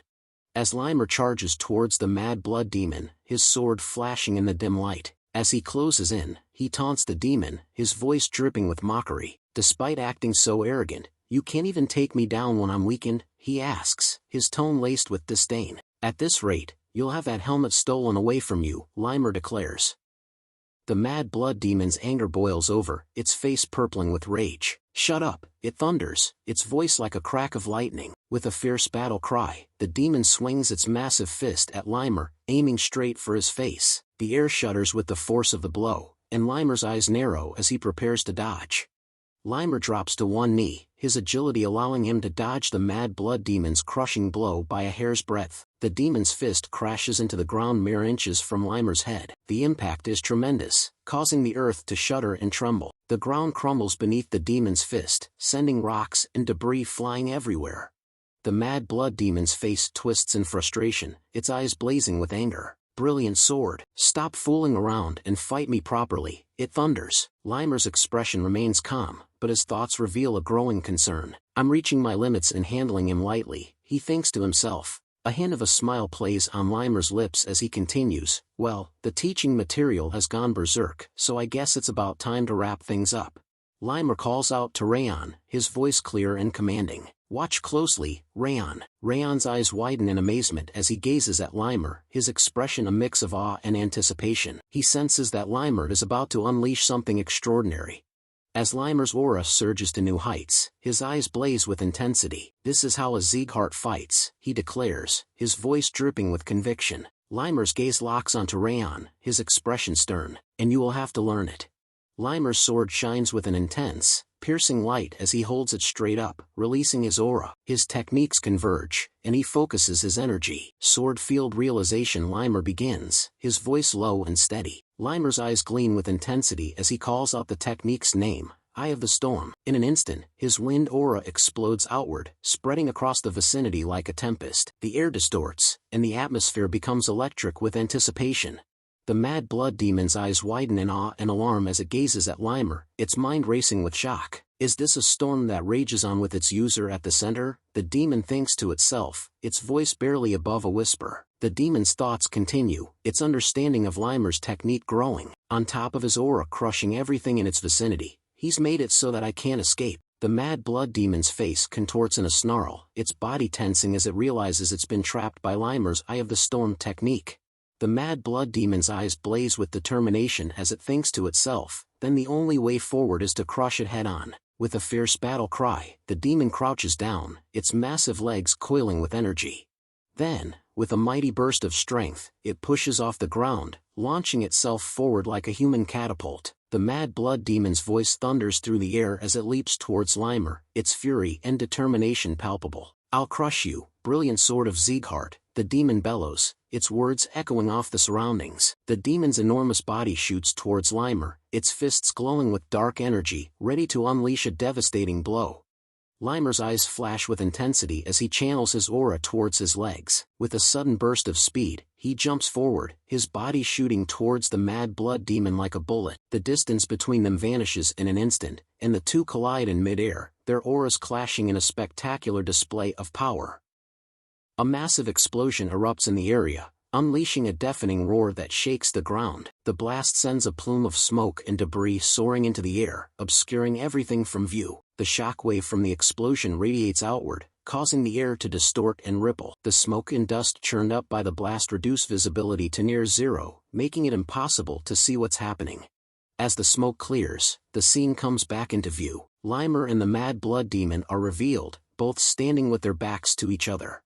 The mad blood demon's voice is laced with a mix of curiosity and astonishment as it addresses Limer. "You have the force of our bodies and aura, and stored all the wind within that calm area in your sword," the demon states, its words dripping with admiration. "Of course, that's how a sword field is supposed to be. But, how is it that you, who are not a direct descendant of Sieghart, are able to create a sword field?" The demon's question hangs in the air, its eyes fixed intently on Limer, seeking an answer to this puzzling phenomenon.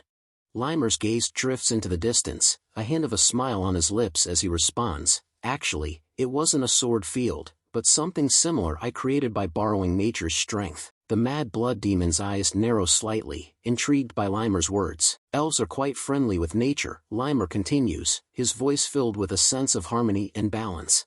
The mad blood demon's gaze shifts, its eyes rising to gaze at the moon hanging in the night sky. A low, rumbling chuckle emanates from its throat as it responds, "I see. Even when old and sickly, a tiger is still a tiger." The demon's words are laced with a mix of admiration and warning, acknowledging that even though Limer may not be a traditional warrior of the Sieghart clan, he still possesses a deep well of power and strength. The mad blood demon's gaze lingers on the moon for a moment before shifting to Raon, its eyes burning with a fierce intensity. "If there's anything I regret," the demon growls, its voice low and menacing, "it's not being able to kill that one." The mad blood demon's expression twists into a snarl as it continues, "This will influence our work greatly. Limer's response is immediate and resolute, his voice firm and unwavering. "Oh please," Limer says, his tone dripping with disdain, "there's no way we could offer our young king to the likes of you." The mad blood demon's gaze lingers on Raon, its expression a complex mix of emotions. He definitely possesses the qualities of a king, but does not become conceited, the demon says, its voice tinged with a hint of admiration. "We too have a talent that can match up to that monster." The demon's words trail off, its eyes gleaming with a fierce intensity. "Today is my loss, brilliant sword of Sieghart," the mad blood demon concedes, its voice dripping with respect. Limer's expression remains calm, his eyes never leaving the demon's face. In a swift, deadly motion, Limer strikes the final blow, ending the mad blood demon's life. The demon's body crumples to the ground, defeated. Limer stands over it, his chest rising and falling with steady breaths. With a deliberate movement, he sheaths his sword, the blade disappearing into its scabbard with a soft click. Limer walks calmly towards Raon, his footsteps steady and deliberate. As he approaches, he asks, "You were watching closely, right?" His eyes lock onto Raon's, seeking confirmation that the young warrior had indeed been paying attention to the battle.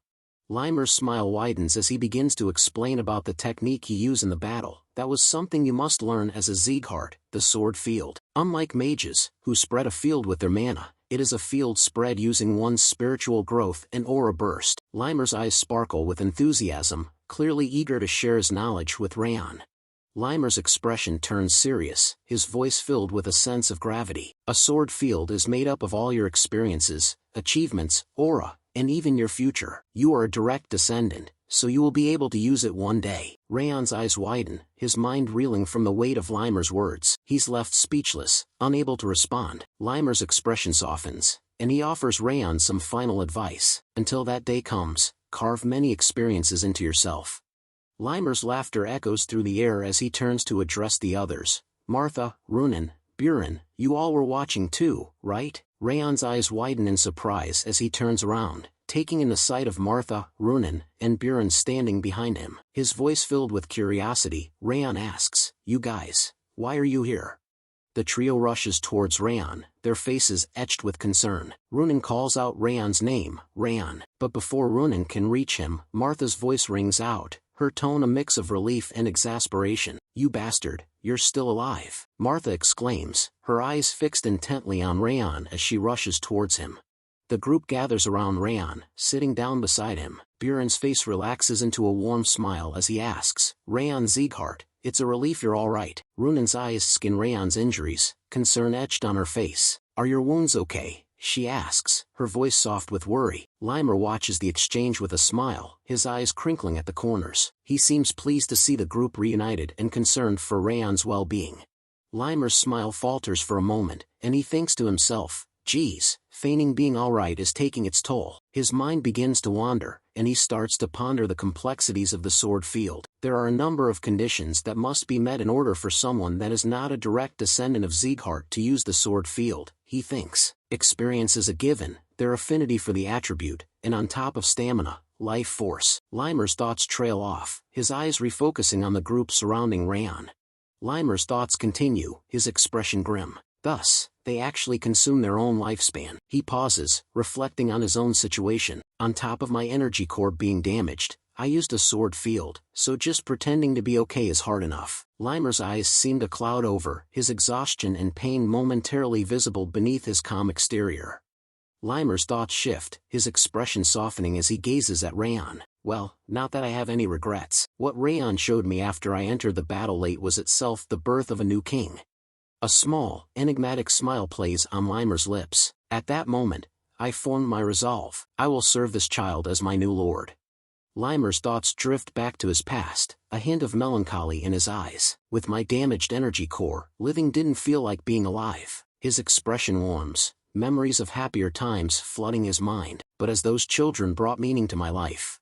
Limer's eyes sparkle with a sense of gratitude and renewal. "I've been granted a new life." His thoughts seem to be filled with a sense of purpose and belonging, as if he's found a new reason to keep moving forward. Limer's gaze lingers on Raon and his friends with smile on his face, a sense of contentment washing over him. "I have regretted nothing about having my lifespan shortened." His eyes seem to gleam with a sense of determination, his voice taking on a resolute tone in his thoughts. "Of course, before my life comes to an end, I would like to see that lad become the king of the Siegharts. The scene shifts to the majestic Sieghart's palace. The patriarch of Sieghart's eyes lock onto Limer, a hint of surprise in his voice. Say that again. The patriarch's eyes widen in shock as he seeks clarification. Did you say Raon fought against Eden's mad blood demon? He asks, his gaze fixed intently on Limer. Limer's words have left the patriarch stunned. Limer bursts into laughter, clearly entertained by the patriarch's reaction. "Ha! I knew you'd be surprised, my lord," Limer says with a grin. "I hurriedly ran over here just to see this reaction. It was worth it." But the patriarch's shock quickly turns to anger. "Shut up," he thunders. "Get straight to the point." Limer's grin fades, and he begins to recount the events. "I saw it with my own eyes. Raon, fighting against Eden's mad blood demon," Limer says, his tone serious. "I couldn't believe it either, even though it unfolded right before my eyes," he admits. "However, I swear that I have spoken only the truth, without any deceit." Limer's eyes lock onto the patriarch, his expression unwavering. Limer presses on, his words painting a vivid picture. "It wasn't just me," he says, his tone firm. "The trainees from the 5th and 6th training grounds, who were carrying out the mission, and the Cebu villagers, they all saw it as well." He pauses for emphasis. How Raon fought the mad blood demon, on his own. The weight of Limer's testimony grows, as he reveals that multiple witnesses can attest to the unbelievable truth. The patriarch's expression turns grave. "The mad blood demon should be a match for even a sword master," he says, his voice laced with concern. "If what you say is true, then how much damage did they suffer?" Limer's expression turns somber. "Most of them are only lightly injured," he reports. "But Raon is seriously injured from fighting the mad blood demon." The patriarch's eyes widen in alarm, his mind racing with the implications. Limer's voice remains steady. "Yet he still managed to survive until my arrival," he says, emphasizing Raon's remarkable endurance. The patriarch's eyes narrow, his expression skeptical. "Are you telling me to believe that?" he asks, his tone incredulous, as if questioning the plausibility of Limer's words. Limer's eyes lock onto the patriarch's, his expression deadpan. "I know, it sounds nonsensical," he admits, "but you'll have no choice but to believe it too, once you see that Raon has become a sword expert, my lord." The air is thick with tension as Limer drops this bombshell, leaving the patriarch stunned. Limer's words continue to astonish the patriarch. "He even managed to survive against the mad blood demon, whose prowess matches a master's," Limer says, emphasizing Raon's incredible feat. "It didn't feel at all regrettable when we used the Elvern sap on him." The patriarch's eyes widen in shock. "Elvern sap?" he asks, his voice trembling with surprise. "But that's the sap of the Second World Tree, a priceless treasure." Limer stands firm, his expression unwavering. "But what he's done deserves it," Limer responds, conviction in his voice. The patriarch's eyes narrow, suspicion creeping into his tone. "It sounds like you're giving him preferential treatment," he says, his words dripping with skepticism. Limer's eyes widen in surprise. "Preferential?" he echoes, taken aback. "I'm just..." He pauses, taking a deep breath before continuing. "Trying to help them, so that Raon and the others can grow," Limer explains, his voice filled with sincerity. The patriarch's gaze pierces through Limer, as if searching for any hidden intentions. "I see," he says, his voice low and measured, leaving Limer wondering what thoughts are brewing behind his enigmatic expression. The patriarch's attention shifts, his eyes locking onto his butler, Ren. "Ren, summon the division leaders," he instructs, his voice firm and authoritative. "We'll hold a conference as soon as the trainees return." Ren bows his head, his expression impassive. "Understood, my lord," he responds, his voice crisp and obedient. The patriarch's expression softens, a hint of warmth in his eyes as he turns back to Limer. "You've had a tough time, Limer," he says, his voice tinged with empathy. Limer's eyes widen in surprise, his gaze snapping back to the patriarch, his face a picture of astonishment at the unexpected display of concern.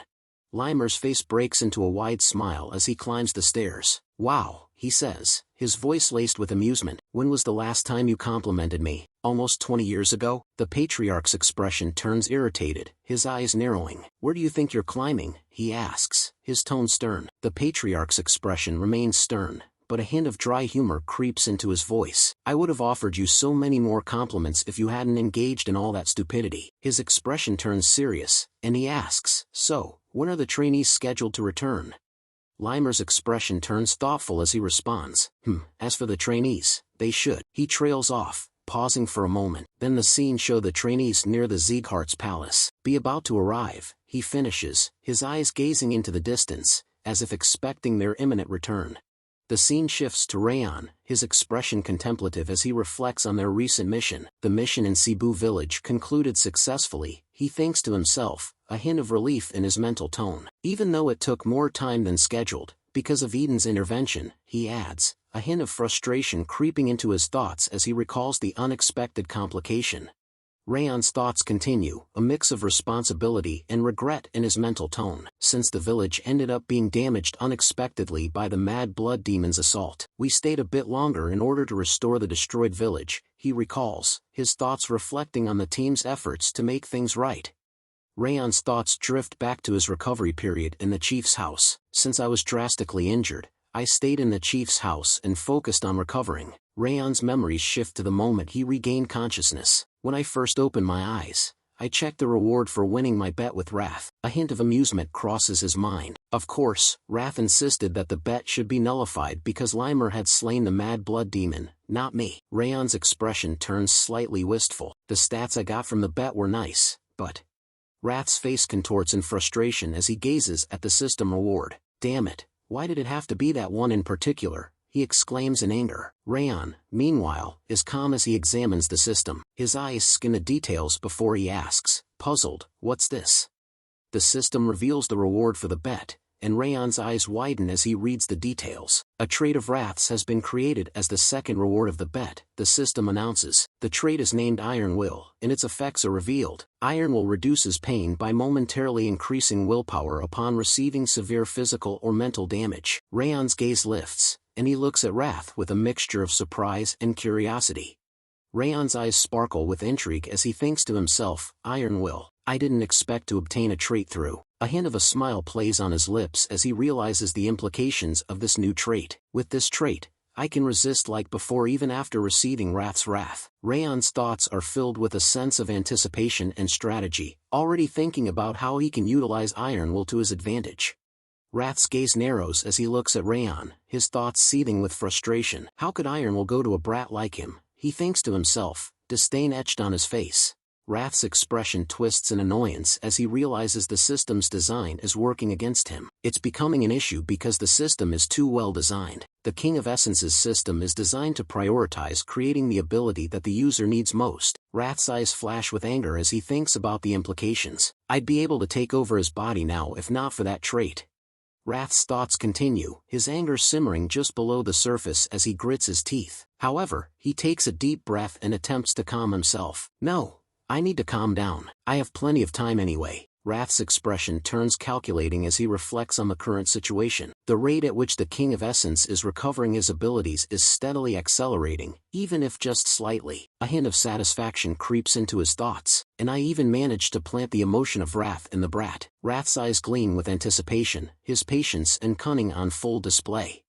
Wrath's gaze lingers on Raon, his thoughts dripping with contempt. He's growing rapidly for a human, Wrath thinks to himself, but the King of Essence will prevail in the end. A cold, calculated smile spreads across his face. Just wait, your body and soul belong to the King of Essence. Wrath's eyes flash with malevolence. The moment the King of Essence emerges victorious, a bastard like you will be locked under the glacier for eternity.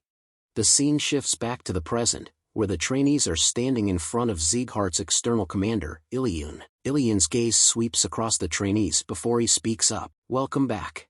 As the trainees stand before Iliun, their exhaustion is palpable. The weight of their long and arduous journey hangs in the air. Dorian whispers to himself, I want to go back and rest already. Runan suddenly pipes up, beer ice cream. Martha lets out a relieved sigh. Ugh, I thought I was going to die. It was so hard. Ben adds, his voice laced with fatigue, we managed to return somehow.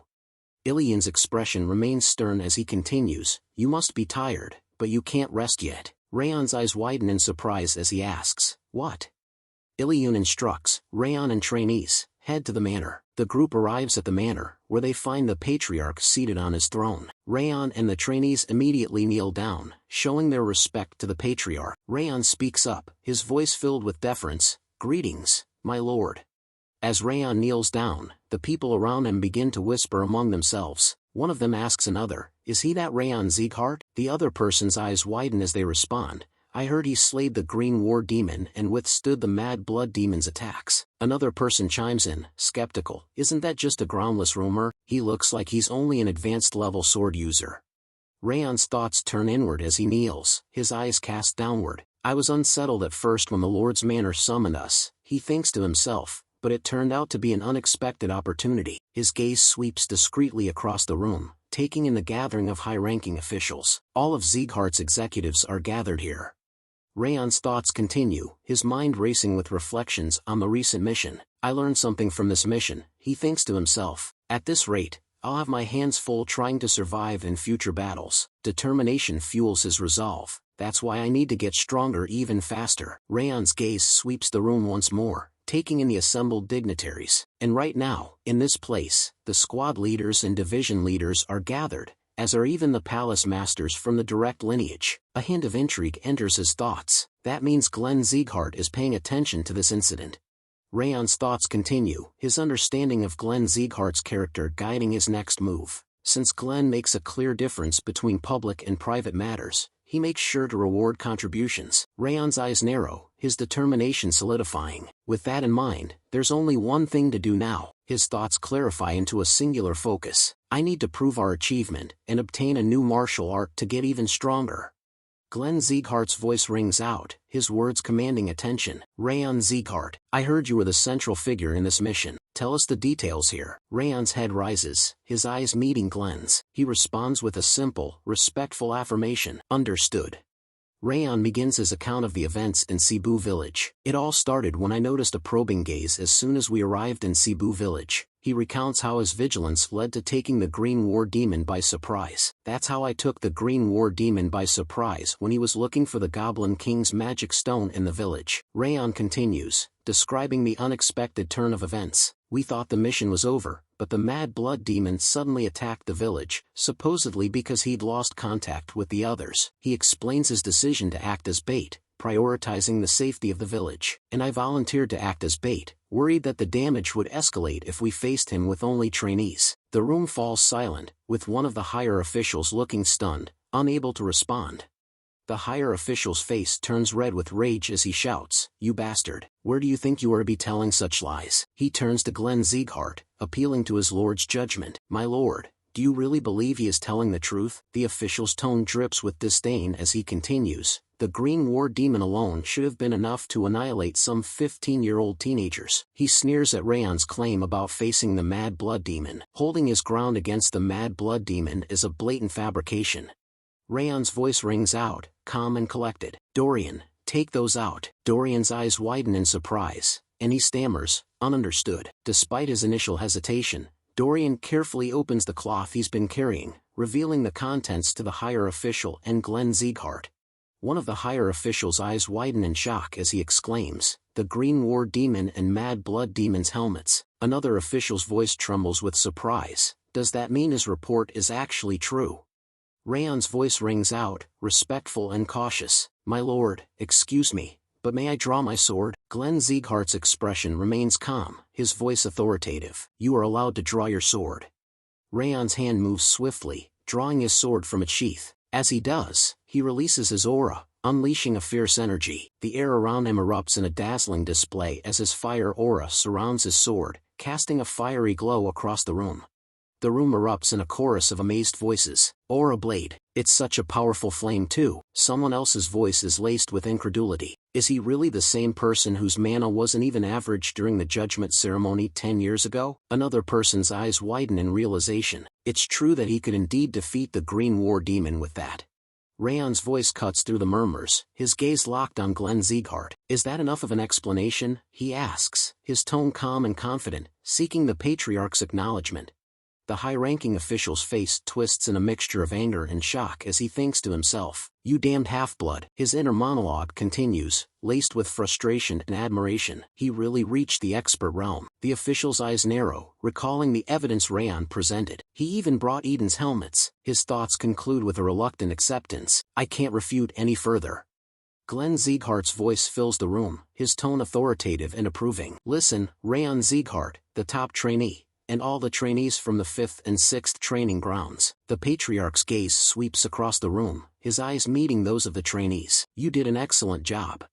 Raon's thoughts reveal the significance of Glenn's words. Because of Glenn's unexpected compliment and encouragement, it wasn't just us. Everyone in the Lord's Manor was stunned. He recalls Glenn's usual demeanor. The best praise Glenn had given before was "good job." No matter how difficult the mission, Raon highlights the rarity of Glenn's high praise. Yet, for the first time in dozens of years, he had called our work excellent. The trainees' emotional reactions are palpable. Some of the trainees even wiped away tears while holding their breaths upon hearing the compliment. Raon reflects on the conclusion of the ceremony. After that, I finished my report, showed the Goblin King's magic stone, and told him about Eden's goal, which I'd managed to discover. In the end, all the other trainees were bestowed with a bronze tablet, and a silver tablet was given to me. Before the ceremony concluded, Raon walks away from the patriarch, a hint of disappointment in his thoughts. TSK, were my expectations too high? He reflects on his unmet hopes. I thought I'd be able to get a separate reward for figuring out Eden's goal. Raon's disappointment is palpable as he considers the consequences. In the end, I'll have to give up on a new martial art. Wrath's voice cuts through Raon's thoughts, laced with criticism. You didn't gain anything after giving him such important information. You can't get any more foolish. Raon's inner monologue reveals his disappointment and regret. I started to trust Glenn a little after getting the 10,000 flames cultivation, but I shouldn't have done that. Butler Ren's voice breaks the silence. Sir Raon, may I have a moment? Raon turns around, in surprise, and he thought, Ren, why is he suddenly asking me? Ren's expression remains composed as he continues. May I visit the annex building tonight at midnight? Raon's curiosity is piqued and he asks Ren, tonight, what business do you have? Ren's smile hints at a hidden meaning. The head of the house asked me to bring you, Sir Raon. Wrath's voice chimes in, offering an interpretation. He must be planning to give you your second reward.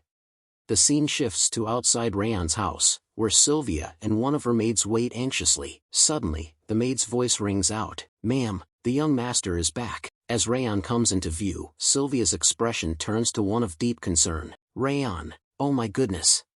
Sylvia's face contorts in worry as she grasps Raon's face, her eyes scanning for any signs of injury. I heard you fought against Eden. Is your arm okay? She asks, her voice trembling with concern. Raon calmly reassures her, it's fine, it's almost recovered. Sylvia wraps her arms tightly around Raon, her eyes welling up with tears. I'm sorry, Raon, she whispers, her voice cracking with emotion. Mom shouldn't have said that. I shouldn't have told you that I want you to behave like a Sieghart. Sylvia's voice trembles as she continues. I was worried that it was because of what I told you, that you fought Eden's demons on your own. As Sylvia's tears flow freely, Raon's expression softens. He gently speaks up, his voice filled with warmth. I'm rather grateful to you instead, Mom. Raon gently grasps Sylvia's hand, his eyes locked on hers as he continues to bare his soul. I initially wanted to run away when I found myself facing the mad blood demon. I didn't feel like I could win at all. I even thought about using the other trainees as bait, that's how bad it was. Sylvia's eyes widen in shock, her face pale. But then I heard your voice, Mom. You wanted me to at least lead a life befitting of Sieghart's swordsman. Sylvia's expression freezes, her eyes filled with a mix of surprise, guilt, and concern. With a proud smile, Raon continues, his voice filled with conviction. Your words allowed me to stand there as a swordsman.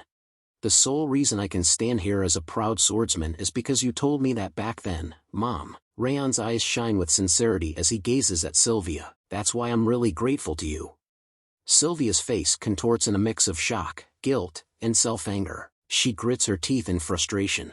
But her composure suddenly shatters. She collapses to the ground, overcome with emotion, and bursts into tears like a child. The maid, equally moved, covers her face with her hand and weeps beside Sylvia. Why did you grow up so splendidly, young master? The maid sobs, her voice trembling. Raon's eyes widen in shock as he stares at the two crying women. Why are you crying, both of you? He exclaims, confusion and concern etched on his face.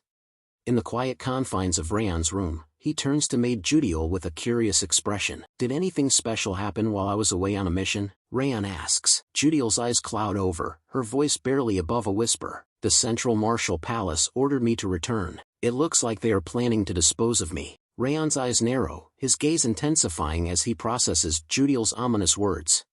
Raon's eyes lock onto Judiel's, his mind racing with thoughts. Are they trying to punish her for being unable to inform them that I'd become a sword expert? And are they also venting their anger for what happened in the audience chamber? Raon's grip on his armrest tightens, his jaw clenched in determination. I can't let Judiel die now. She's a double agent that I went out of my way to save. Raon's expression turns resolute as he speaks to Judiel. Judiel, follow my orders from now on if you want to survive. Judiel's eyes widen in surprise, her voice trembling slightly. What? Raon's eyes gleam with strategic thinking as he explains his idea to Judiel. Instead of returning, send them a letter stating that you've become my personal maid. Judiel's expression changes from surprise to intrigue. Write that my mother chose you as my maid because she was worried about my condition. The Central Martial Palace won't be suspicious. Instead, they'll think it will be easier to steal information from us.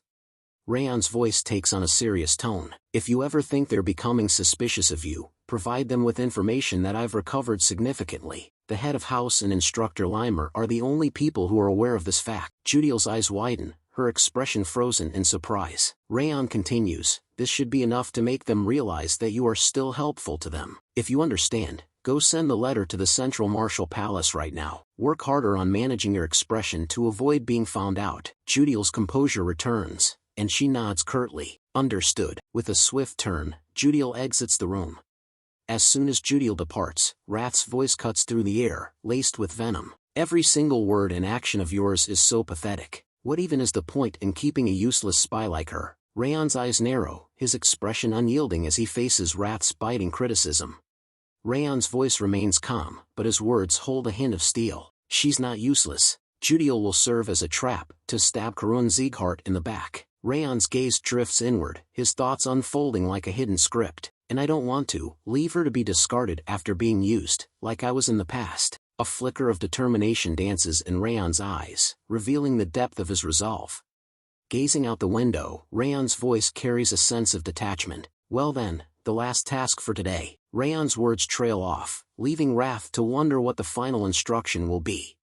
The clock strikes midnight, casting a dark and foreboding shadow over the annex building. Raon kneels before the Patriarch, his voice low and respectful. I have come at your summon, my lord.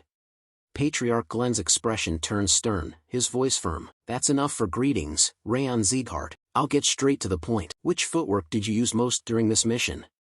Raon's eyes narrow slightly, his mind racing with curiosity. Why is he suddenly asking about footwork? With a composed expression, Raon responds, I believe that the proficiency of a warrior's footwork decides their life and death. That's why I used the river footwork, the basic footwork learned by all trainees.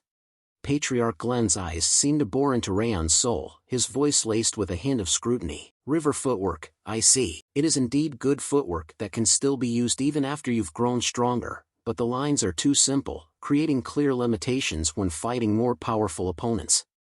Patriarch Glenn rises from his throne, his authoritative voice filling the room. All right, the reward for figuring out Eden's objective is decided. Glenn's eyes lock onto Raon, anticipation building for the revelation to come.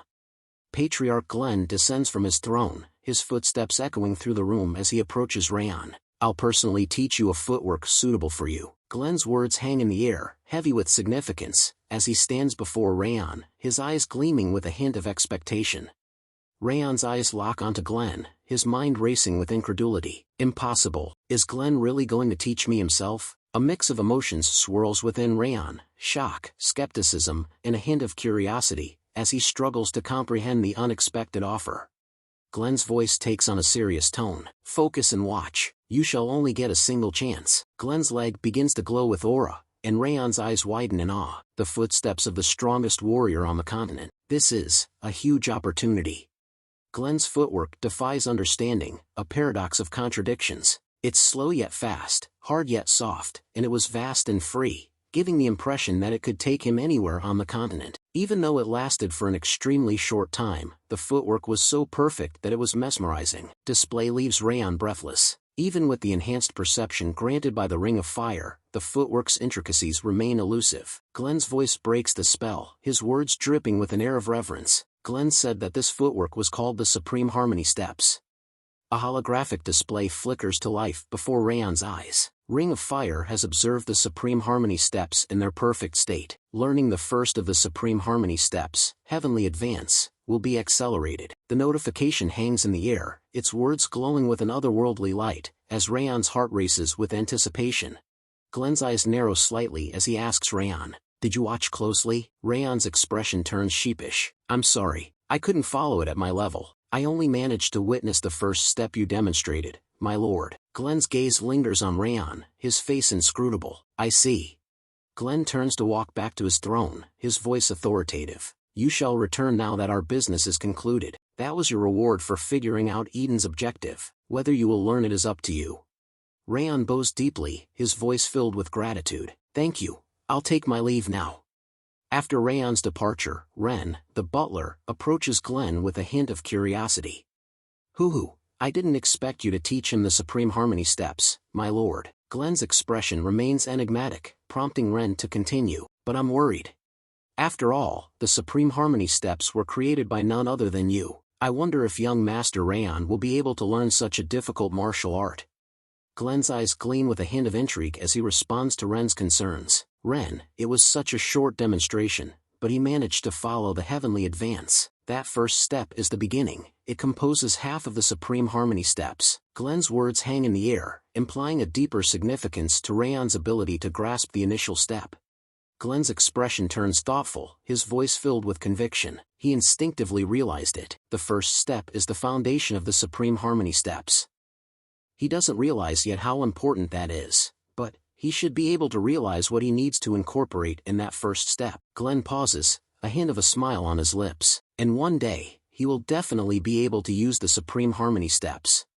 Days blend together as Raon dedicates himself to mastering the Supreme Harmony steps. A few days have passed since Glenn taught me the Supreme Harmony steps. I kept training with the system's buffs, but I still didn't manage to completely learn it. Rath's voice echoes in his mind, laced with disdain. "I already told you, it's not a martial art that a weakling like you can learn." Raon's resolve remains unshaken. "I feel like I'll get a hang of it if I keep trying a little longer." Raon's concentration is shattered by Sylvia's angry shout. "Raon!" Sylvia appears, leaping over a fence with sword in hand, her movements a blur. "What are you doing?" "I told you rest." Raon's eyes widen in shock, his mind racing. Can you believe that her energy center is broken? Rath's voice whispers in his mind, laced with surprise. "She is practically as agile as Limer." Sylvia storms towards Raon, her anger palpable. "You promised me. You agreed to skip your training until you've fully recovered from your injuries." Raon's eyes widen in alarm as he raises his hands in a placating gesture. "I get it, so calm down." Raon sits on a bench, his thoughts filled with a mix of amusement and trepidation. Mom is even scarier than the monarch of Devilldom. He can't help but chuckle at the realization. In the end, the Supreme Harmony steps training had to be paused because of Sylvia's nagging. The memory of Sylvia's scolding still lingers in his mind. Sylvia said, "If you get caught one more time." Raon's grin falters, replaced by a hint of wariness. Raon recalls his failed attempts to train in secret. "After that, I kept trying to train in secret from Sylvia, but..." A memory flashes before his eyes, Helen and the maids approaching him with knowing gazes. "Young master, don't tell me you're going to train." Raon's face contorts in exasperation. "Helen and the maids started to watch me as well, and in the end, I was unable to train." Raon observes the amused expressions of Helen and the maids. They looked like they were having fun for some reason. He shrugs, a hint of a smile on his face. "But, well, it's nice to rest like this once in a while, I guess." One of the maids rushes in, her voice laced with urgency. "Young master, there's a huge problem." Raon's eyes snap towards the maid, his expression alert. The maid's words send a jolt through him. "Raon Sieghart is visiting us."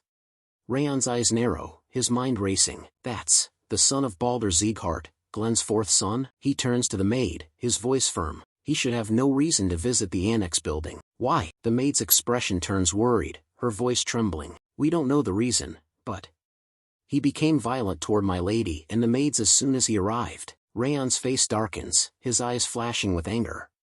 The scene shifts to Sylvia's location, where Raon Sieghart is confronting her about the state of the garden. Raon's tone is stern as he asks, "You left the garden messy when a guest was coming, and now, what?" Sylvia responds calmly, but with a hint of defensiveness. "We never received such a letter." Raon's expression darkens, his voice taking on a suspicious tone. "Did you just say that you never got the letter announcing my visit?" Raon's eyes narrow, implying that he doubts Sylvia's claim, and the atmosphere becomes increasingly tense.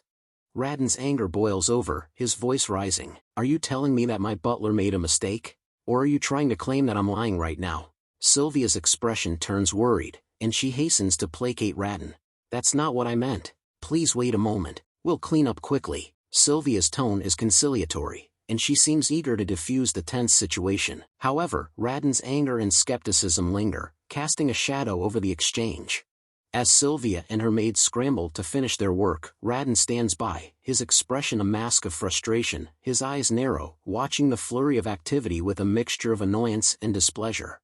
Raden's thoughts turn inward, his mind replaying the scene unfolding before him, his expression darkens, a scowl etched on his face. I don't like it, he thinks to himself, the entire house should have focused on me, because I recently destroyed one of the white blood religion's branches. That should have been the case.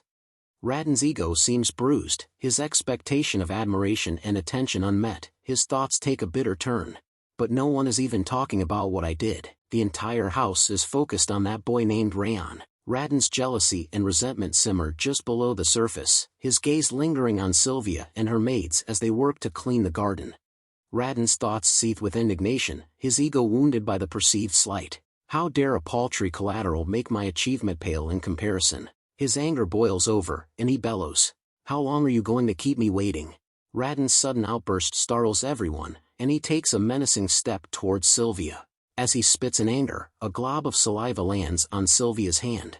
Sylvia's eyes widen in fear, and she lets out a terrified scream. Ah! The maids gasp in shock and worry, their faces pale as they rush to Sylvia's side. The atmosphere is electric with tension, and Raden's behavior has crossed a disturbing line. The maid, fueled by outrage and loyalty to Sylvia, steps forward and confronts Raden. Young Master Raden, you are going too far, even for a part of the direct line. The maid's voice trembles with indignation, and her words hang in the air like a challenge. Raden's behavior has clearly crossed a line, and the maid's rebuke is a testament to the depth of her outrage.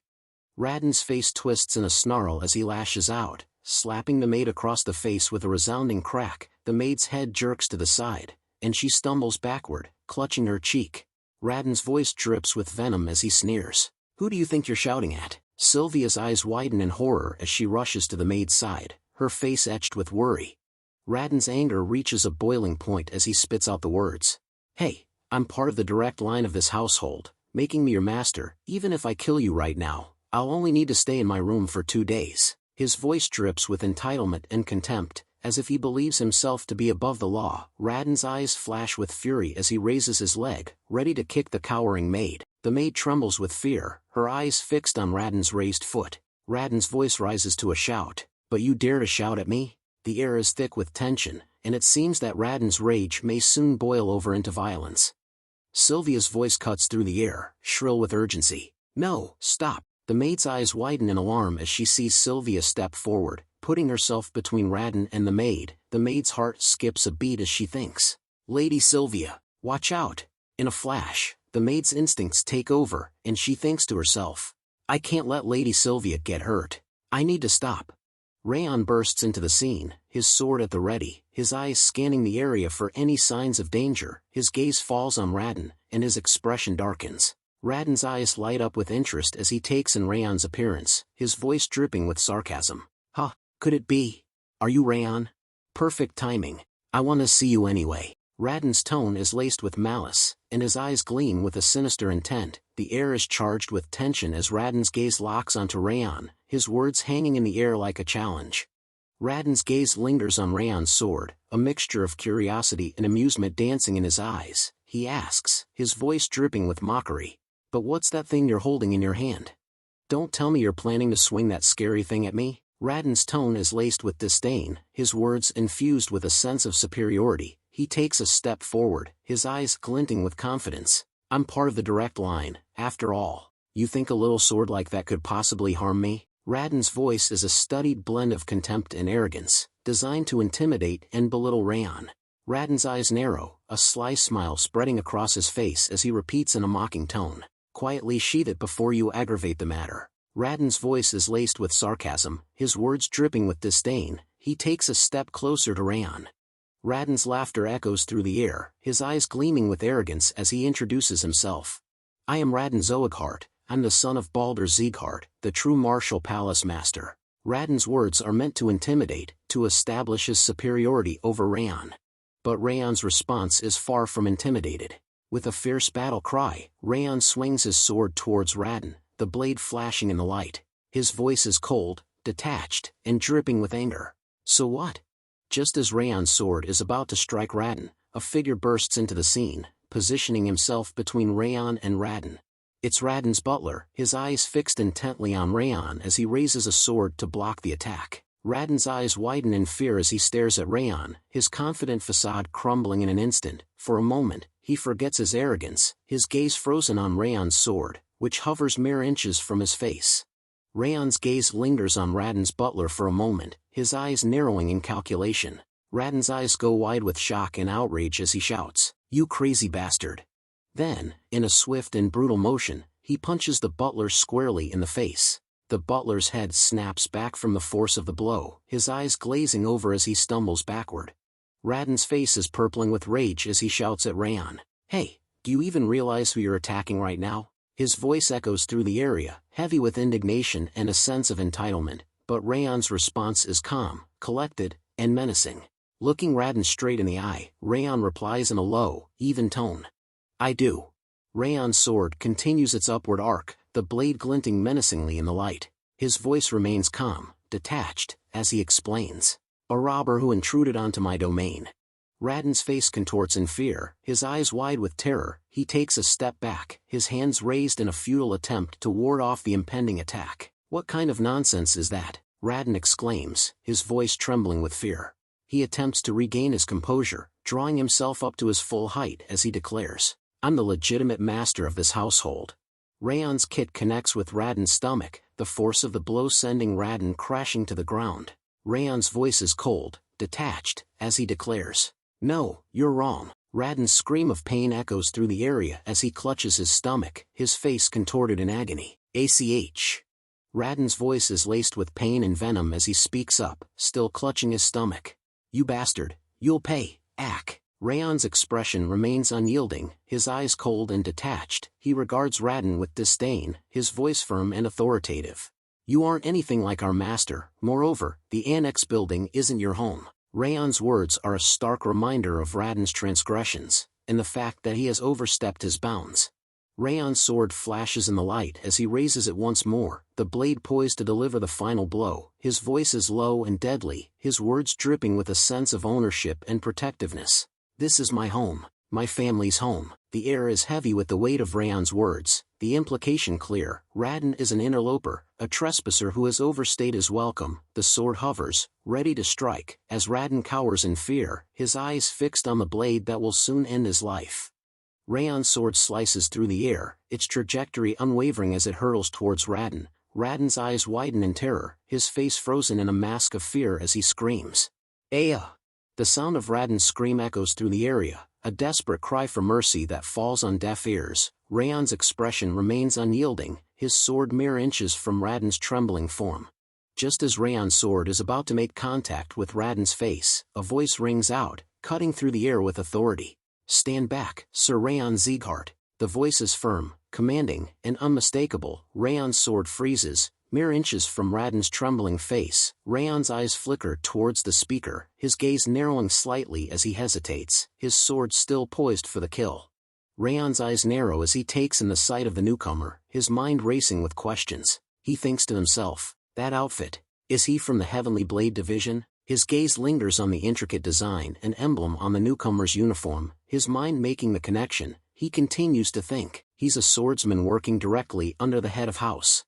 What is he doing here? As he ponders this, the newcomer steps forward, his presence commanding attention. Heavenly Blade Division. Raquel. Raon's face twists with rage as he points a shaking finger at Raon, his voice venomous. Heavenly Blade Division, kill that crazy right now. His words are laced with entitlement and indignation. A mere collateral dare to attack me, someone from the direct line. Raon's eyes blaze with fury, expecting Raquel to obey his command without hesitation. He takes a step forward, his chest heaving with anger, as he awaits Raquel's response. Raquel's response is calm and measured, his voice devoid of emotion. We only obey the head of House's orders. You should withdraw as well, young Master Raon. Raon's face turns beet red with rage as he takes umbrage at Raquel's words. He splutters in indignation, his voice rising to a near shriek. What? You're just a guard dog. How dare you? Raon's words are laced with venom and entitlement, his anger and humiliation simmering just below the surface. Raon's butler intervenes, his voice calm and measured. Young master, let's withdraw for now. The issue might escalate if we antagonize a swordsman from the Heavenly Blade Division. Raon's face twists in frustration and anger, his jaw clenched in rage. He grinds his teeth, his eyes blazing with fury as he struggles to contain his temper. The butler's words are a stark reminder of the reality of the situation, and Raon's pride and ego are wounded by the need to back down. Raon's voice carries across the space, his words dripping with venom and malice. I'll never forget what happened today, Raon Sieghart. Just you wait. The sin of pointing your sword at someone from the direct line will have to be paid with humiliation and pain even worse than death. Raon's eyes flash with anger, his face twisted in a snarl as he delivers his threat. Raon watches him walk away, his expression unreadable, his eyes fixed on Raon's retreating back. He says nothing, his silence a stark contrast to Raon's vitriolic outburst. Helen's voice is laced with regret and self-reproach as she speaks to Sylvia. I'm sorry, ma'am. I acted on impulse despite my age. It's all my fault. Sylvia's expression is warm and reassuring as she places a gentle hand on Helen's shoulder.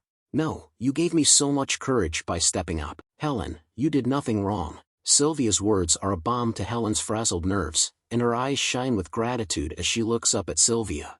Sylvia's smile is warm and reassuring as she continues. Don't worry about this incident. I'll resolve the issue. Her words are infused with a sense of calm authority, and Helen's eyes widen slightly as she looks up at Sylvia with renewed confidence. Raon's words are firm and resolute as he declares, No, I'll resolve this issue. I'm the one who yielded to the provocation. I'll resolve the issue, so, don't worry, just believe in me. Sylvia and Helen exchange a surprised glance, their eyes wide with amazement as they turn to look at Raon. He seemed taken aback by his sudden declaration, and their faces reflect a mix of emotions, surprise and concern. Later, at the Patriarch's manor, Raon and Raon knelt before the Patriarch, showing their respect. Seated on his throne, the Patriarch commanded, Stand up. Glenn, the Patriarch, fixes Raon and Raon with a stern gaze. I heard there was trouble yesterday, he declares in a commanding tone, his voice dripping with authority. Raon's eyes widen in concern as he speaks up, his voice trembling with worry. Yes, there was, my lord. Raon takes a deep breath, launching into a detailed account of the events that transpired in the annex building.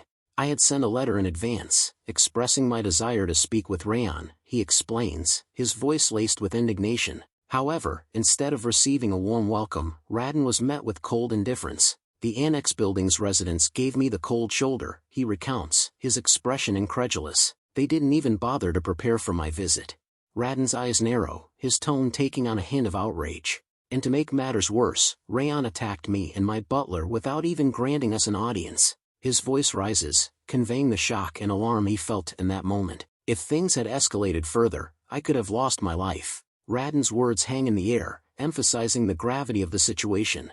As Raon continues to recount the events that transpired in the annex building, Raon's gaze drifts towards him. A hint of skepticism flickers across Raon's face, and he thinks to himself, it looks like he's more talented at acting than wielding a sword. Raon's mental remark is laced with disdain, his eyes narrowing slightly as he observes Raon's dramatic gestures. His thoughts take a darker turn as he recalls the stories Judiel shared about Raon. It's completely different from what Judiel told me about him, Raon muses, a mixture of confusion and suspicion swirling in his mind. Raon's explanation comes to an end, and the Patriarch's gaze shifts to Raon, inviting him to share his side of the story. Raon's eyes lock onto the Patriarch, his voice firm and resolute. My lord, his entire testimony just now is a lie, Raon declares, his words hanging in the air like a challenge. Raon's face contorts in a mixture of frustration and anger, his eyes blazing with indignation as he listens to Raon's rebuttal. Raon's words cut deep, and Raon's expression grows increasingly reddened. Raon continues, his tone unwavering, especially the part where he claims I was going easy on him. A hint of amusement flickers across Raon's face, and he adds, I still clearly remember the look on his face when he yelled at us. Raon's anger boils over, and he grabs Raon's shirt collar, his face twisted in a snarl. "You bastard," he yells, his voice echoing through the room. Just as it seems like the situation is about to escalate further, a calm and authoritative voice rings out. "You should stop." Butler Ren steps forward, his eyes fixed intently on Raden, his voice is firm but measured, a subtle rebuke underlying his words. "Did you forget who you are standing in front of?" Raden's eyes widen in alarm as he realizes his mistake, fear flashes across his face, and he hastily releases his grip on Raon's collar, taking a step back as he struggles to compose himself. The patriarch's calm and collected demeanor serves as a stark contrast to the tension that had been building in the room. His voice is measured, and even as he speaks up, "Since the two of you are saying different things, we'll need to call the witness who saw the entire incident." With a swift, decisive motion, the patriarch snaps his fingers. The sharp, crisp sound echoes through the room. As the patriarch's fingers snap, the sound seems to summon Raquel, a member of the esteemed Heavenly Blade Division. Raquel emerges, his presence commanding attention.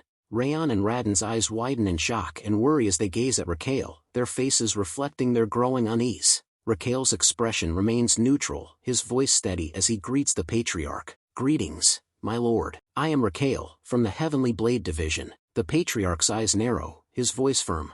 "Raquel, tell me what you saw." Raquel's eyes seem to gaze into the past, his expression unreadable as he begins to recount his testimony. His words are measured and deliberate, each one carefully chosen to convey the events as he witnessed them. Young Master Raden claims that he sent a letter, but the annex building never received such a letter, Raquel states, his voice neutral. Lady Sylvia was tending the garden with her maids, just like always, when Sir Raden suddenly visited the annex building. Raquel's words paint a picture of a peaceful scene, one that was disrupted by Raden's unexpected arrival. The implication is clear, Raden's claim of sending a letter is false, and his visit was not anticipated or welcome. Raon's eyes narrow slightly as he listens to Raquel's testimony, his mind racing. He thinks to himself, "This is unexpected. I thought he would take Raden's side, since he's from the direct line, rather than that of the scorned annex building." Raon's internal monologue reveals his surprise at Raquel's impartiality. He had anticipated that Raquel, as a member of the Heavenly Blade Division, would naturally align himself with Raden, a member of the direct line. Instead, Raquel's words are a refreshing departure from Raon's expectations. His thoughts continue. Instead, he is simply stating the truth. The patriarch's voice takes on a stern, authoritative tone as he addresses Raon Sieghart. Raden's eyes widen in shock and fear as he responds, his voice trembling slightly. "Why yes?" The patriarch's gaze fixes intently on Raden, his eyes boring into the young man's very soul. His voice drips with disdain as he continues, "This is quite different from your claim." The patriarch's anger boils over, his voice thundering through the room as he demands, "Did you dare to lie in my presence?" Raden's eyes widen in alarm, and he begins to speak in a defensive tone. "But, my lord." However, instead of addressing the patriarch's accusation, Raden attempts to shift the focus to his original grievance. "The important part is that a collateral attacked someone from the direct line," he exclaims, his voice laced with indignation. Raden's words are calculated to emphasize the perceived injustice, and he presses on, "This is an important matter that can endanger the hierarchy of our house." The patriarch's expression remains stern, his voice firm as he responds, "Indeed, it is problematic that a collateral attacks someone from the direct line." However, instead of solely blaming Raon, the patriarch's gaze sweeps across both Raden and Raon, his words taking on a tone of measured impartiality. However, it looks like both sides are at fault in this incident. The patriarch's eyes narrow, his voice taking on a hint of displeasure. "Therefore, I'll punish both of you accordingly." The room falls silent, the weight of the patriarch's words hanging in the air. Raden's face pales, while Raon's expression remains calm. Raden's face reddens as he protests, "My lord, a simple punishment won't do. If we spare his life, in the future." However, before Raden can continue, Raon interrupts, his voice calm and respectful. "My lord, I'll accept any punishment you deem fit." Raon's gaze meets the patriarch's, his eyes unwavering. "But there's something I need to do first." The patriarch's gaze lingers on Raon, his eyes narrowing slightly as he regards the young man with interest. His voice is measured, his tone inquiring. "Something you need to do?" Raon's expression remains calm, his voice firm as he responds, "Yes." Raon's expression turns solemn, his voice taking on a hint of determination as he explains the situation. "Raon Sieghart humiliated my mother in front of everyone, and used unreasonable violence against our maids. The room falls silent, the weight of Raon's words hanging in the air. Raon's voice drops to a low, even tone, his words dripping with conviction. He hasn't paid the price for that yet. The patriarch's face darkens, his eyes blazing with anger as he speaks up, his voice thundering through the room. I clearly said that both parties were at fault. From the start, both of you have been far too loud. As he speaks, the patriarch's aura erupts, filling the room with an intense, oppressive energy. The air seems to vibrate with his power, making it hard for others to breathe. His voice drops to a low, menacing tone, his words dripping with disdain. Do you not know your place?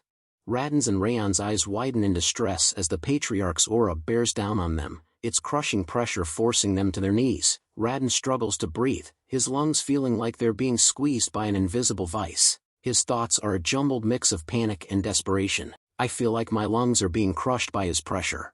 Despite the crushing pressure of the patriarch's aura, Raon's voice rings out clear and strong. His words are laced with conviction, his determination palpable. That's exactly why. Previously, I heard you say that this house is the land of swordsmen, my lord.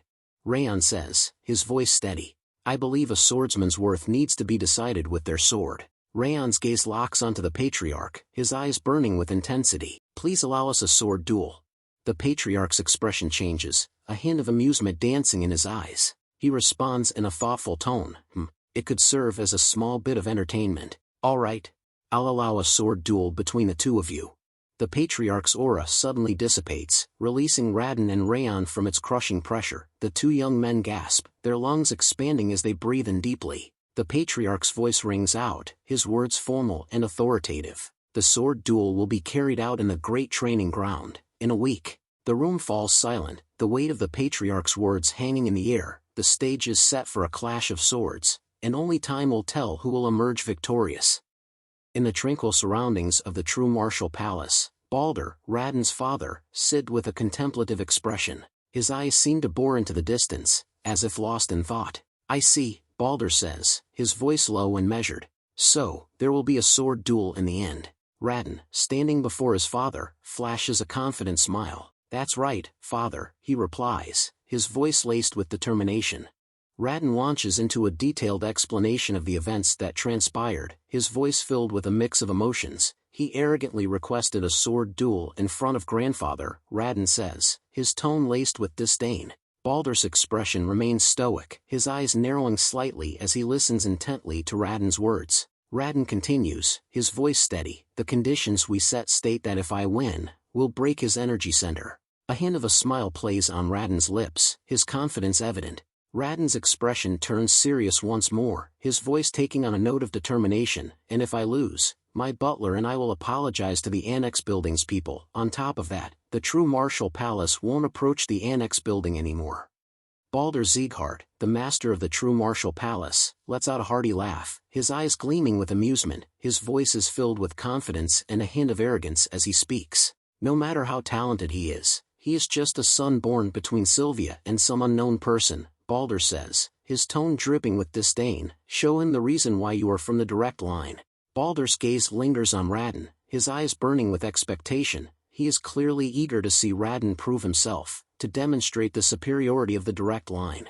Raden's face radiates confidence, his voice filled with conviction as he responds to his father's words. Don't worry about it, father, he exclaims, his tone dripping with assurance. I didn't have any weapons back then, and I was taken by surprise, Raden acknowledges, a hint of a smile playing on his lips, but he is no match against me since I've reached the intermediate realm of expect. Raden's chest puffs out slightly, his shoulders squaring as he stands tall, exuding an aura of self-assurance.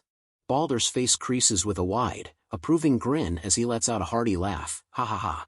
That's my son for you, he exclaims, his eyes shining with pride. His expression turns serious, and he offers Raden a word of caution, just in case, though, make sure not to get too excited and end up killing him. Balder's voice takes on a calculating tone, his gaze piercing. It'll look bad if you kill him in a sword duel. Balder's grin returns, his eyes glinting with a ruthless light. So, just cut the tendon on his wrist, make him crippled to completely destroy his hope. Raden's face sets in a firm, determined expression, his eyes burning with conviction. He nods sharply, his voice filled with confidence. Yes, understood, father, Raden replies, his tone resolute. The air seems to vibrate with Raden's determination, his words echoing with a sense of unyielding resolve. Meanwhile, outside the annex building, Sylvia and Helen, the loyal maid, stand concealed behind a window, their faces etched with worry as they gaze at Raon. They had been watching him train, their eyes fixed on his determined form. Helen's voice trembles slightly as she speaks, her eyes fixed on Sylvia with a mix of concern and uncertainty. "Young master is going to have a sword duel against Sir Raden. Is it really fine to stay here and do nothing?" Helen's voice is laced with worry, her tone trembling slightly as she continued. "Sir Raden is an intermediate expect, but our young master has only managed to reach the novice level." She pauses, her eyes pleading with Sylvia. "Perhaps it's not too late to stop him." Sylvia's expression remains calm, but a hint of concern flickers in her eyes. She gazes out the window, her mind racing with thoughts of the impending duel. Like Helen, she can't shake off the feeling that this sword duel is too dangerous.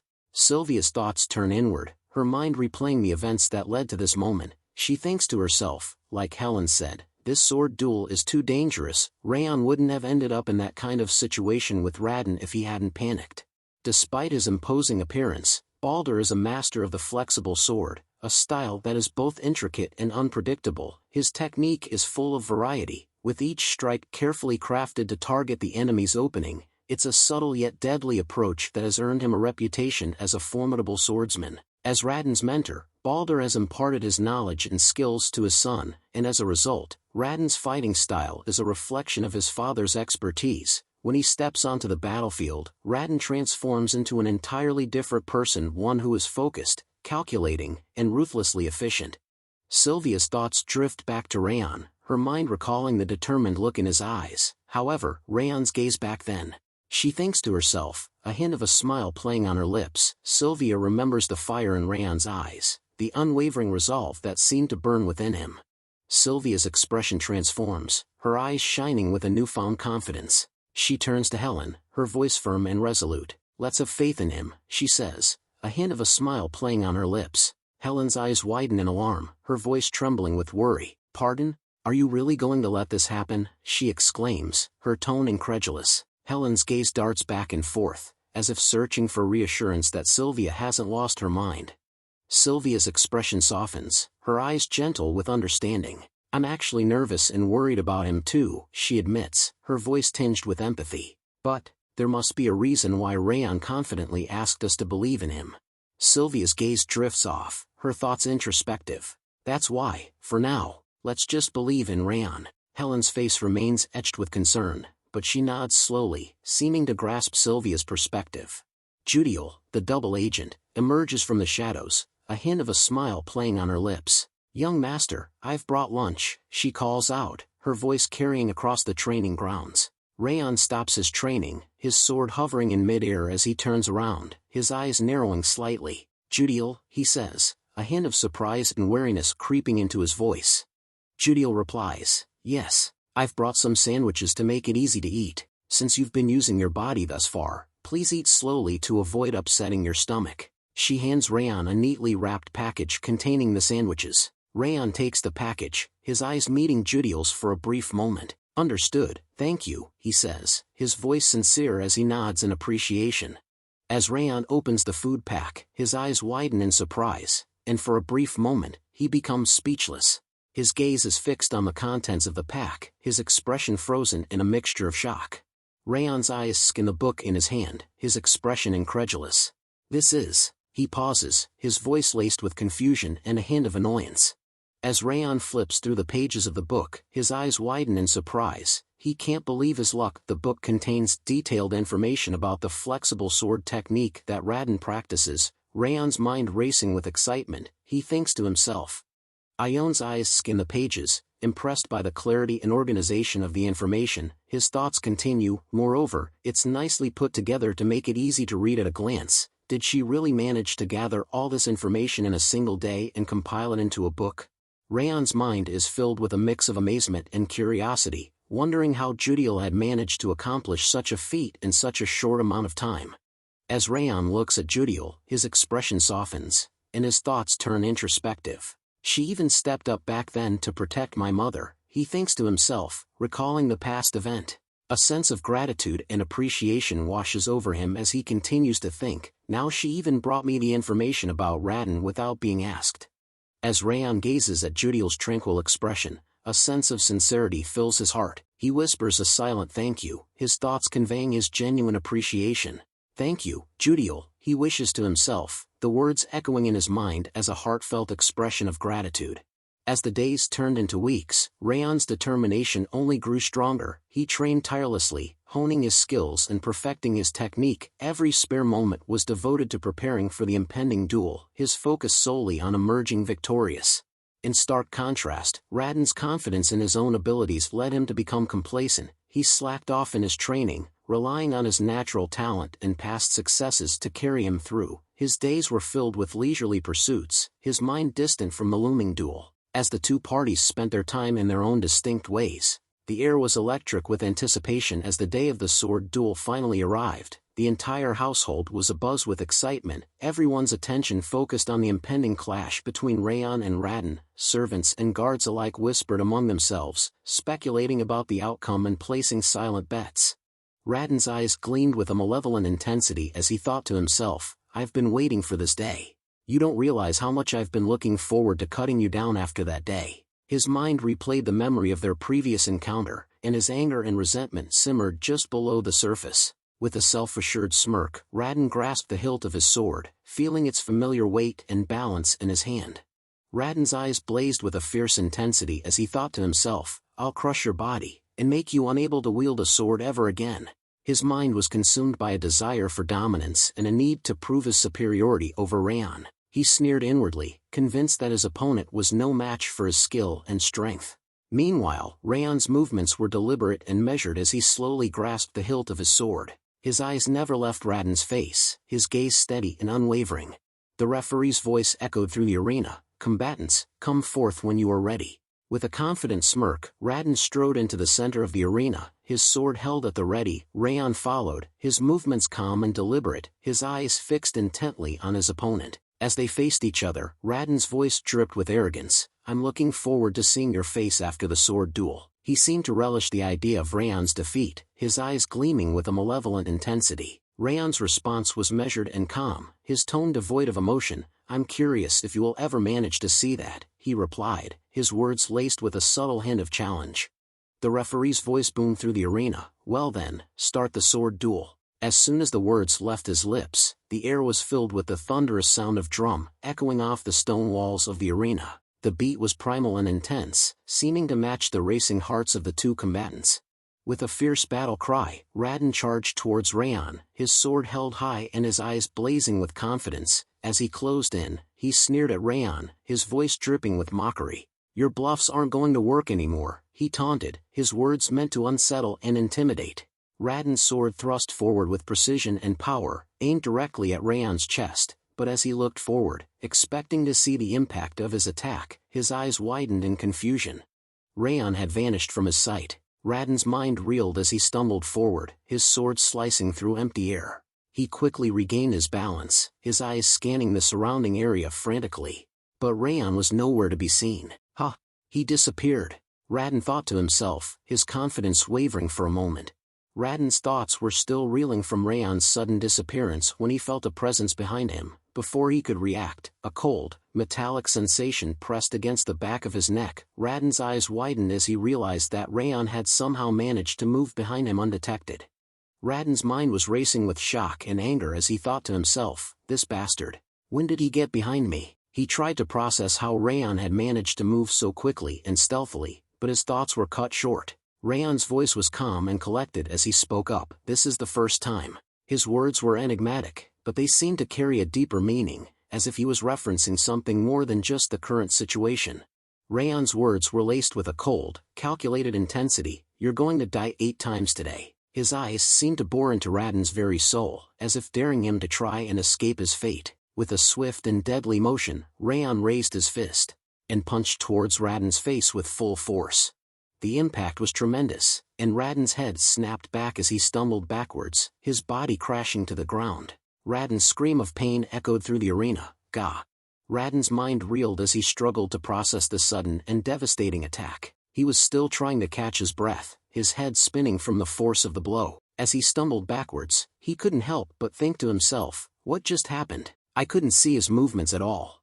Raden's eyes locked onto Raon's, his gaze searching for answers. He spat out another mouthful of blood, his voice shaking with anger and confusion. What did you even do? He demanded, his words barely above a whisper. Raon's expression remained calm and collected, his eyes gleaming with a hint of amusement. Stand up already, he said, his voice firm and commanding. What are you waiting for?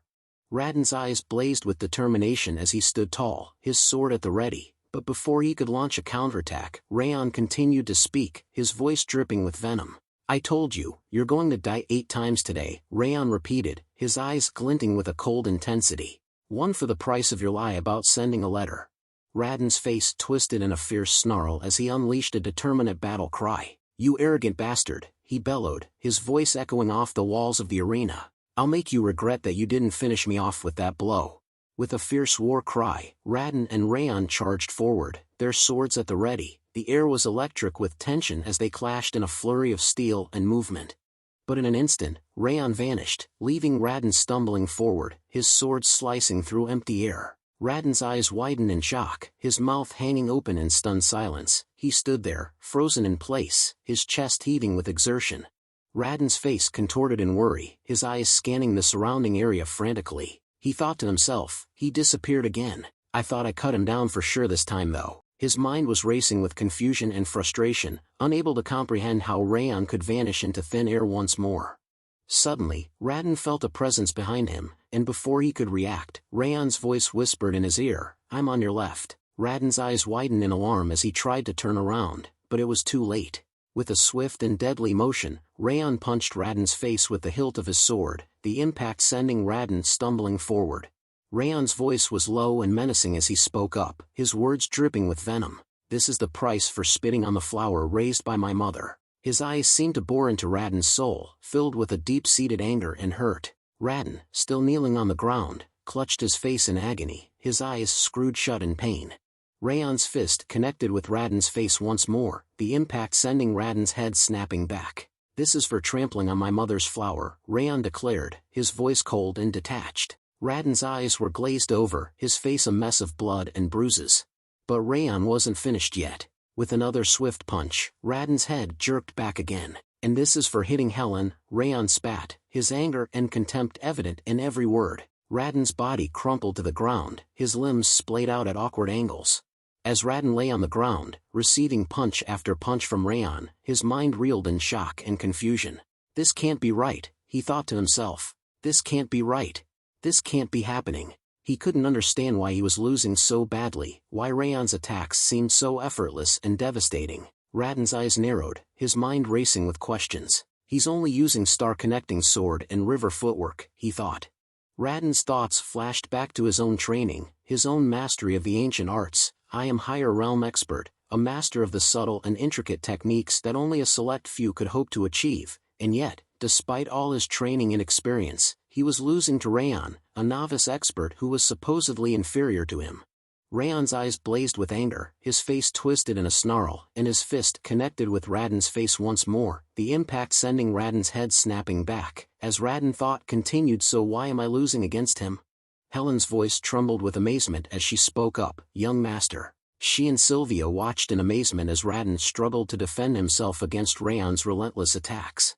Helen's eyes remained fixed on the duel, her mind racing with thoughts and concerns. As she watched Raon's deliberate and calculated movements, she couldn't help but think to herself, young Master Raon could have finished the match with that first strike. Yet he's going out of his way to give his opponent a chance and drive him into a corner. She furrowed her brow, her gaze intense as she analyzed Raon's actions. He isn't simply doing this for victory. Helen's hands scraped against the wall as she continued to think, her mind racing with the implications. Which means, she thought, her eyes widening in realization. He is taking revenge for the violent conduct against us. Tears pricked at the corners of her eyes as she looked at Raon, her gaze filled with a mix of sadness and understanding. She knew that Raon's actions were not just about winning a duel, but about seeking justice for the wrongs that had been done to them. Helen's thoughts swirled with a mix of emotions as she gazed at Raon, her eyes brimming with tears. Even though we are worthless maids, she thought, her voice barely above a whisper in her mind, even though we aren't even treated as human beings in this household where lineage dictates power. She felt a lump form in her throat as she continued to think, her heart overflowing with gratitude and admiration for Raon. He is fighting someone from the direct line for our sake, she thought, her mind struggling to comprehend the magnitude of Raon's actions, and destroying him on top.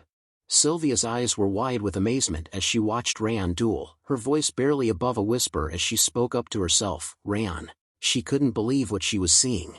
As Sylvia watched the duel, her mind began to wander back to her past, memories long buried rising to the surface. As my father only sought for power, she thought, her eyes clouding over with a mix of sadness and nostalgia, and the house gradually felt colder as time passed. She felt a pang in her chest as she recalled the emptiness and isolation she had felt growing up in the household. Despite being from the direct line, she had always felt out of place, like an outsider looking in. Sylvia's thoughts were tinged with regret as she reflected on her past. In the end, I couldn't stand it anymore, ran away from the house, and looked away from reality. But as she gazed at Raon, Sylvia realized that she had made a mistake. But I shouldn't have done that, she thought, a sense of resolve forming within her. Sylvia's eyes shone with a newfound sense of purpose as she watched Raon. I should have relied on my strength to overcome the unreasonable situations of this cruel land, she thought, her voice barely above a whisper. That is what he is showing us right now. As if to emphasize her thoughts, Raon unleashed a powerful slash, his brute strength propelling the attack forward with unyielding ferocity. The force of the blow was so great that it sent Radon's sword flying from his hand, the blade spinning through the air before clattering to the ground. Sylvia's eyes burned with a newfound sense of determination as she watched Raon. No matter how weak we are, we need to have a strong will, she thought, her voice echoing in her mind. And fight until the last moment, no matter who we are up against, so that they won't cross the line anymore. She felt a surge of admiration for Raon, who was showing her that the only way to truly protect oneself was to stand up and fight. He is showing us that we need to advance, instead of running away, she thought, her heart pounding with excitement. With a fierce battle cry, Raon tightened his fist and punched Radon squarely in the face. Raon's blow knocked Radon to the ground, rendering him unconscious. The referee's voice rang out, loud and clear, Raon Sieghart is incapacitated. The sword duel's outcome has been decided. His words dripping with drama and anticipation, the winner of this sword duel is. He paused, the silence hanging in the air like a challenge. And then, in a burst of triumph, he declared, Raon Sieghart. The referee's voice echoes through the air, the winner of this sword duel is Raon Sieghart. Raon stands triumphant, his chest heaving with exhaustion, as he towers over Radon's unconscious form. Radon lies motionless, a testament to Raon's unyielding strength. Radon's defeat sparks outrage. His father, Blader, unleashes his fury. Radon, what is this mess? Meanwhile, in the arena, Limer bursts into joyful laughter. Haha, I told you Raon would win. The crowd turns to Limer, their faces filled with curiosity and wonder. Across the arena, Raon's group erupts in cheers. Runan leads the chant, Woo Raon. The green-haired boy shouts in excitement, that's right, that's our young master for you. The crowd's energy reaches a fever pitch as Raon's supporters celebrate his hard-won victory. Martha and Ben exclaim in unison, I knew he was going to win. Their simultaneous outburst showcases their unwavering confidence in Raon's abilities. The celebrations continue. On the patriarch's side, Butler Raon speaks in a calm, collected tone. I've served the Siegharts for many years, but this is the first time I've seen everyone rally behind a collateral branch member, disregarding his status. The patriarch and Butler Raon exchange amazed glances, their eyes fixed on the arena. The crowd's enthusiastic support for Raon has sent shockwaves through the Sieghart family.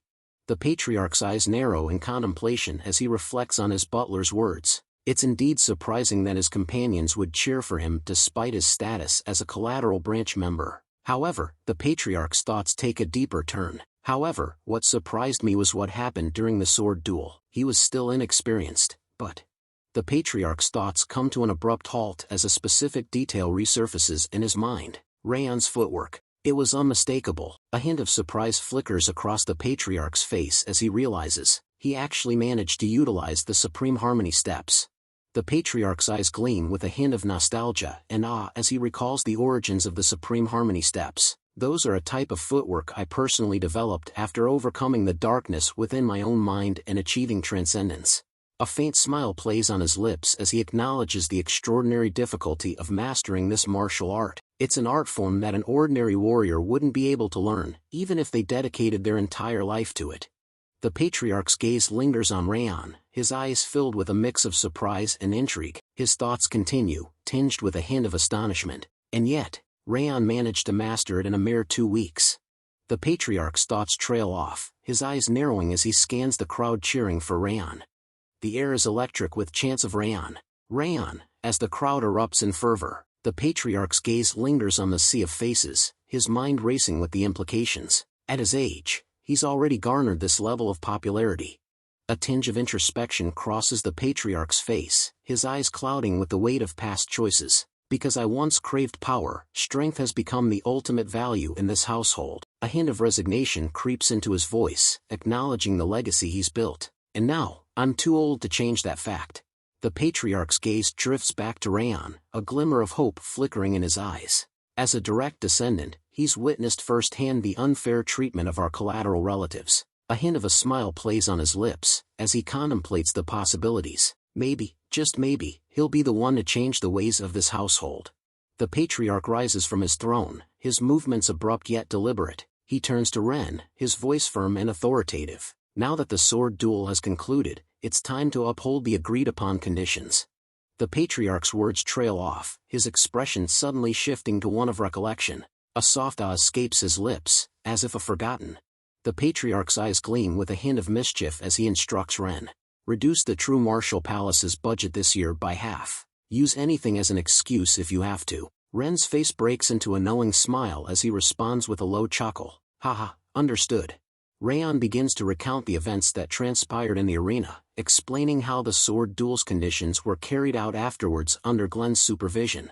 As he speaks, Raon and Radin stand before the patriarch, their contrasting demeanor a stark contrast. Radin's eyes are cast downward, his posture exuding shame and defeat. Raon's account continues, his voice steady and calm. Radin confessed his wrongdoings in front of everyone, and apologized to my mother and the maids. He pauses for a moment, recalling the scene. He knelt before them, showing true remorse for his actions. Raon's explanation concludes with a significant detail. And, under Glenn's stern warning, the True Martial Palace was forbidden from taking any action against the annex building. Raon's gaze lingers on the housemaids, and he notices a subtle yet profound change.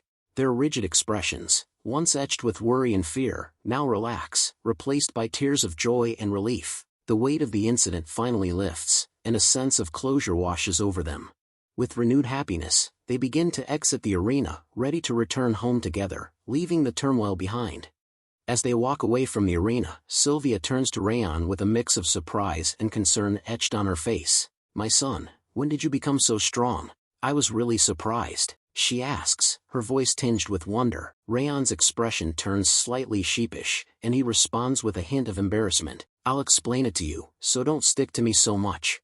As Raon walks away from the arena, one of the higher-ups standing at the gate gazes after him with a thoughtful expression. He looks like an ordinary boy during times like this, the man remarks, his voice low and contemplative. His aura is quite different from the one he had earlier. Just then, 2 more higher-ups approach, joining the first speaker. A white-haired lady higher-up muses aloud. Considering how skilled he is, Limmer shouldn't have been lying about how he managed to survive against the blood-raving demon. Shouldn't be taken as an exaggeration. A male higher-up chimes in, his expression thoughtful. Indeed, his footwork and swordsmanship were nearly flawless. It transcends mere talent. The first higher-up nods in agreement, a hint of a smile on her face. He'll be helpful to the team if he joins my division. The male higher-up speaks up with confidence. I should bring him to my division after he graduates to raise high. But before he can finish, the first lady higher-up cuts him off with a stern tone. Don't even think about it. Don't get any ideas. There's no chance for you. The white-haired lady higher-up nods thoughtfully, her expression serious. Well, it's true that the 5th Training Grounds trainees are going to graduate soon. Once they finish the graduation exam, they'll need to decide their affiliation as a swordsman. The white-haired lady higher-up gazes out at Raon's receding figure, a thoughtful expression on her face. If you think about it, he does stand out among them, but... She pauses, her eyes narrowing slightly. Raon isn't the only exceptional talent in the 5th Training Ground.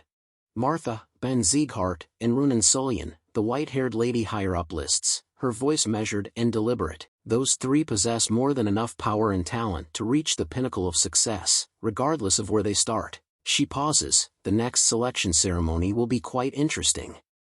Later, in the quiet confines of Raon's room, Judiel, the double agent, speaks up with a hint of curiosity. Young master, did you plan all of this when you requested the sword duel? Raon's expression remains calm, a subtle smile playing on his lips. You could say that, to some extent. I was confident in my victory, after all. Judiel listens intently to Raon's explanation, a mixture of emotions crossing her face. She lets out a soft sigh, relief evident in her voice. You're such a frightening person. But you're also incredibly kind, even more so than that. Raon's eyes widen in surprise, his brow furrowing slightly as he asks, Am I really? Judiel's face breaks into a warm smile as he responds to Raon in a joyful, heartfelt tone. I'm really grateful, young master, that you saved me from Sir Karun back then. As Judiel turns to leave, he bids Raon farewell with a respectful tone. I'll be taking my leave now. Please have a good rest. Raon's expression freezes, his eyes widening slightly as he's taken aback by Judiel's sincere words. He's left speechless, unable to respond. After Judiel departs, Raon's thoughts turn inward, reflecting on their interaction. Judiel's expression just now wasn't artificial, he thinks to himself. Considering the way she reacted, and the way she tried to protect Sylvia, it must have been her true feelings. A hint of a smile plays on Raon's lips as he continues his train of thought. It should be fine to tell her now, that the rage worm from back then was fake. The scene shifts to the Patriarch's palace, its grandeur and majesty exuding an aura of power and authority. Limer bursts into the room, a wide grin spreading across his face as he eagerly displays his jewelry to the Patriarch in Ren. Greetings, my lord. The Patriarch in Ren's eyes widen in astonishment as they take in Limer's extravagant display of jewelry, their faces frozen in shock. They're left utterly speechless. The Patriarch's silence is broken as he asks Limer, his curiosity getting the better of him. Where did you even get all that jewelry? Limer nonchalantly begins removing the jewelry from his hands as he responds with a mischievous grin. I made a bet with that doormat. I mean, the true martial palace master, he says with a chuckle. It's all thanks to Raon. Limer continues to boast about his good fortune. Moreover, I even skillfully obtained the elixirs for everyone in the 5th training ground. The Patriarch's expression turns pale as he processes Limer's words, his thoughts taking a darker turn. You're just telling me that you extorted my son. The Patriarch's patience wears thin, his expression stern as he interrupts Limer's boasts. Pointlessly bragging about jewelry shouldn't be the reason behind your visit. Just tell me why you came to see me already. Limer's smile remains as he responds, his tone adapting to the Patriarch's no-nonsense attitude. Understood. I'll go straight to the point then. I'm here because there's a suggestion I'd like to make.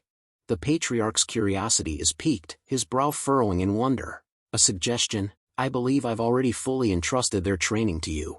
Limer's voice remains calm and composed as he responds.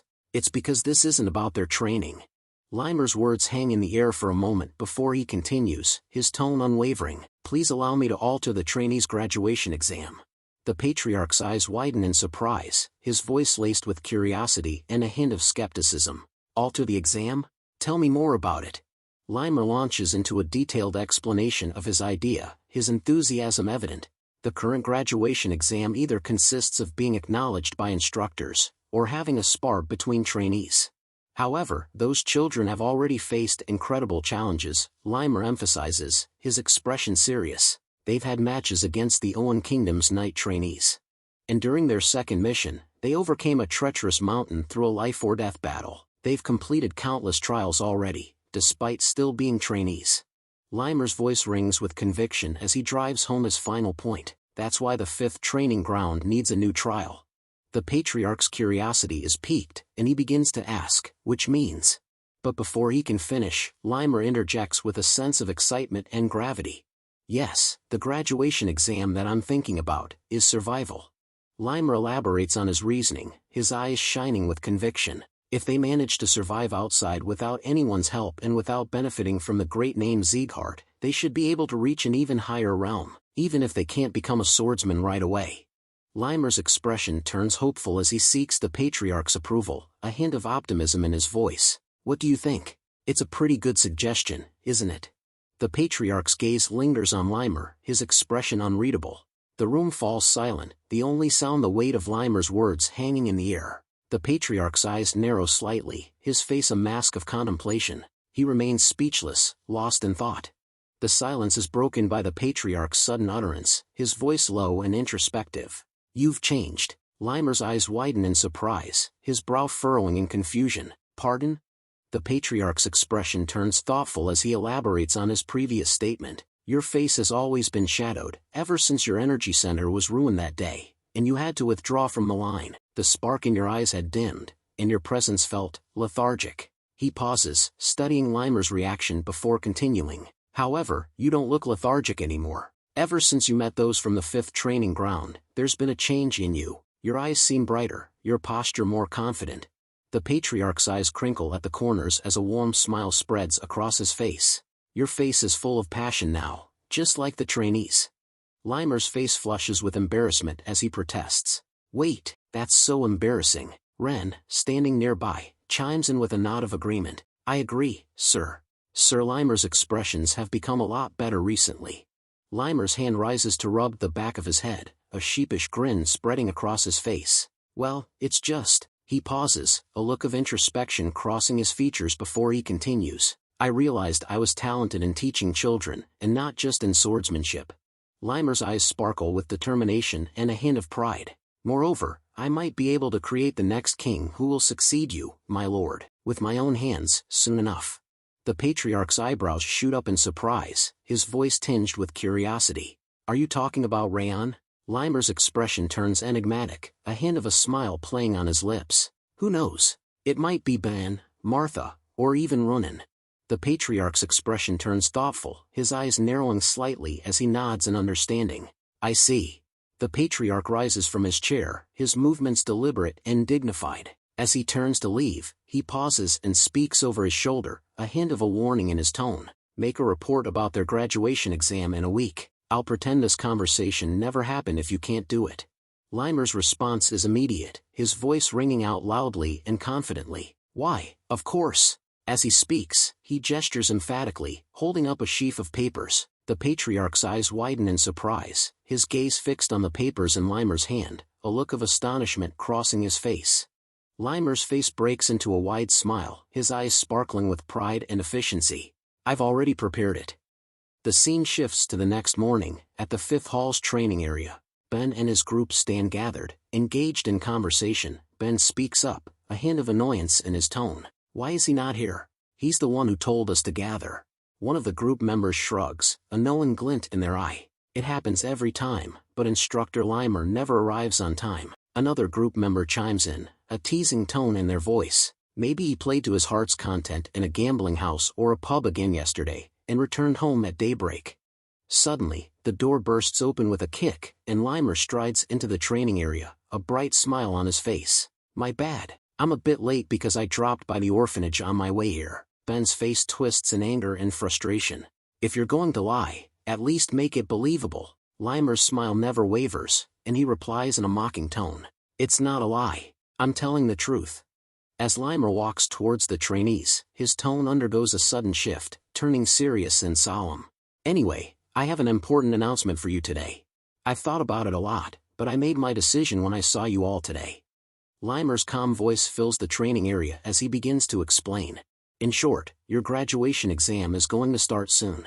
You can't stay as trainees forever, after all." One of the trainees speaks up, curiosity etched on their face. "I heard the graduation exam usually consists of gaining the instructor's recognition or sparring." Limer's face breaks into a wide smile as he responds. "That's normally the case, but your exam will be a bit different." The trainees exchange worried glances, and one of them asks in shock, "What? What do you mean?"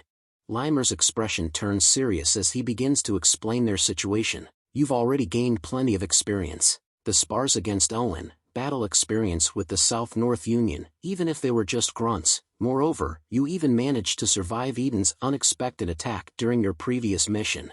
Limer's eyes gleam with intensity as he reveals the true nature of their exam. "That's why, instead of some worthless duel or gaining recognition from the instructors, you'll be going out into the world by yourselves, to see how big and vast it is." Limer's smile grows wider as he drops the bombshell. The topic of this graduation exam is survival. Limer's expression turns serious as he delves into the details of the survival test. In a month, you will abandon your status as a Sieghart trainee, and survive in various locations on the continent with a single sword in your hand. The trainees' faces drain of color as they process the daunting task ahead. Limer's gaze sweeps across the trainees, his eyes glinting with a hint of amusement. Of course, I have an alternative exam prepared, for those who are afraid. Runan, standing behind Raon, leans in to whisper a question. Are you going to do it? Raon turns his head, his eyes locking onto Runan's, a determined glint in his gaze. Of course, I will. Runan's face sets in determination as she responds to Raon. Then I'll do it, too. She turns her head, her eyes fixed intently on Limer. Raon's eyes widen in amazement as he looks at Runan, clearly surprised by her sudden decision. Ben whispers to Martha, seeking reassurance. The instructor must have a reason for it. I'm also going. Martha's expression remains calm, her voice laced with a hint of detachment. I'm used to that kind of survival, since I've been doing it from the moment of my birth. Limer's eyes narrow slightly as he listens to the group's conversation, a hint of surprise in his voice. Hey, not just Raon, all of you, aren't you deciding too easily? Do you have any idea where I'm going to dispatch you? Limer's gaze lingers on Raon, his expression serious. Especially you, Raon. Since you're the top trainee, your decision might cause the others to follow along without thinking about it. Raon's eyes lock onto Limer's, a hint of determination in his voice. I'm sure it will be a difficult journey, but I'm fully aware that you wouldn't have thought this through lightly, instructor. Raon's words are laced with conviction. After all, you don't give us any trials that we can't overcome. Limer's face illuminates with a warm smile, clearly pleased with Raon's response. Limer's voice is infused with joy and a hint of teasing. You're commendable, but I won't go easy on you because of that. With a flourish, Limer pulls out a paper and clears his throat, a serious tone taking over. I'm going to tell you your destinations now. Limer's voice rings out as he begins to rattle off the names and destinations. Levine Desert for Ben, Sand Canyon for Martha, Catan Jungle for Runan. Limer pauses for a moment, a hint of drama in the silence. Lastly, Haben Castle in the northeast, is for Raon. Raon's eyes widen in shock, his mind racing with the implications. Haben Castle. Limer's gaze lingers on Raon, a serious tone in his voice. Raon, your destination, Haben Castle, is a battlefield where you'll have to fight monsters appearing from the northern sea and Stalin Mountain every day. Limer's words paint a grim picture. It's a place so treacherous, it's earned the name Hellish Battlefield, where warriors don't even have time to sheath their swords. Limer crouches down, his eyes narrow slightly as he gazes at Raon from the high platform. This is the same for the others, but you're going to have a hard time. Raon's eyes widen in shock, his face pale and speechless. Limer stands up, his expression serious. All right, make sure to thoroughly prepare yourselves. There's about a month until your departure. Days pass after Limer's briefing, and Raon's determination to prepare for his mission is on full display. In front of the annex building, Raon trains intensively with his sword, his movements swift and precise. Sylvia and Helen watch from a distance, their eyes fixed on Raon's training session. Helen's brow furrows in concern as she turns to Sylvia. Ma'am, don't you think the young master has been training too severely recently? He's been at it for days, and he's even cutting back on his sleep. Sylvia's expression mirrors Helen's concern, her eyes fixed on Raon's intense training session. Meanwhile, Raon swings his sword down in a powerful arc, his movements fluid and deadly. Helen's voice takes on a sincere tone, her concern for Raon's well-being evident. I'd like him to refuse that test. After all, it's an extremely dangerous place. Sylvia's expression remains thoughtful, her eyes still fixed on Raon as he continues his intense training. Sylvia's gaze lingers on Raon, her voice filled with a mix of concern and understanding. That's true, but it's also clear that this is an opportunity for Raon's growth. Since Haben Castle is his graduation exam, he must be trying to get into his best condition. Helen's expression remains worried, but Sylvia's words offer a nuanced perspective on Raon's intense training. Sylvia's expression softens, a supportive smile on her face. We should just support him from behind, so he can focus on his training. Meanwhile, Raon continues his intense training, his movements swift and determined, his eyes fixed on his goal.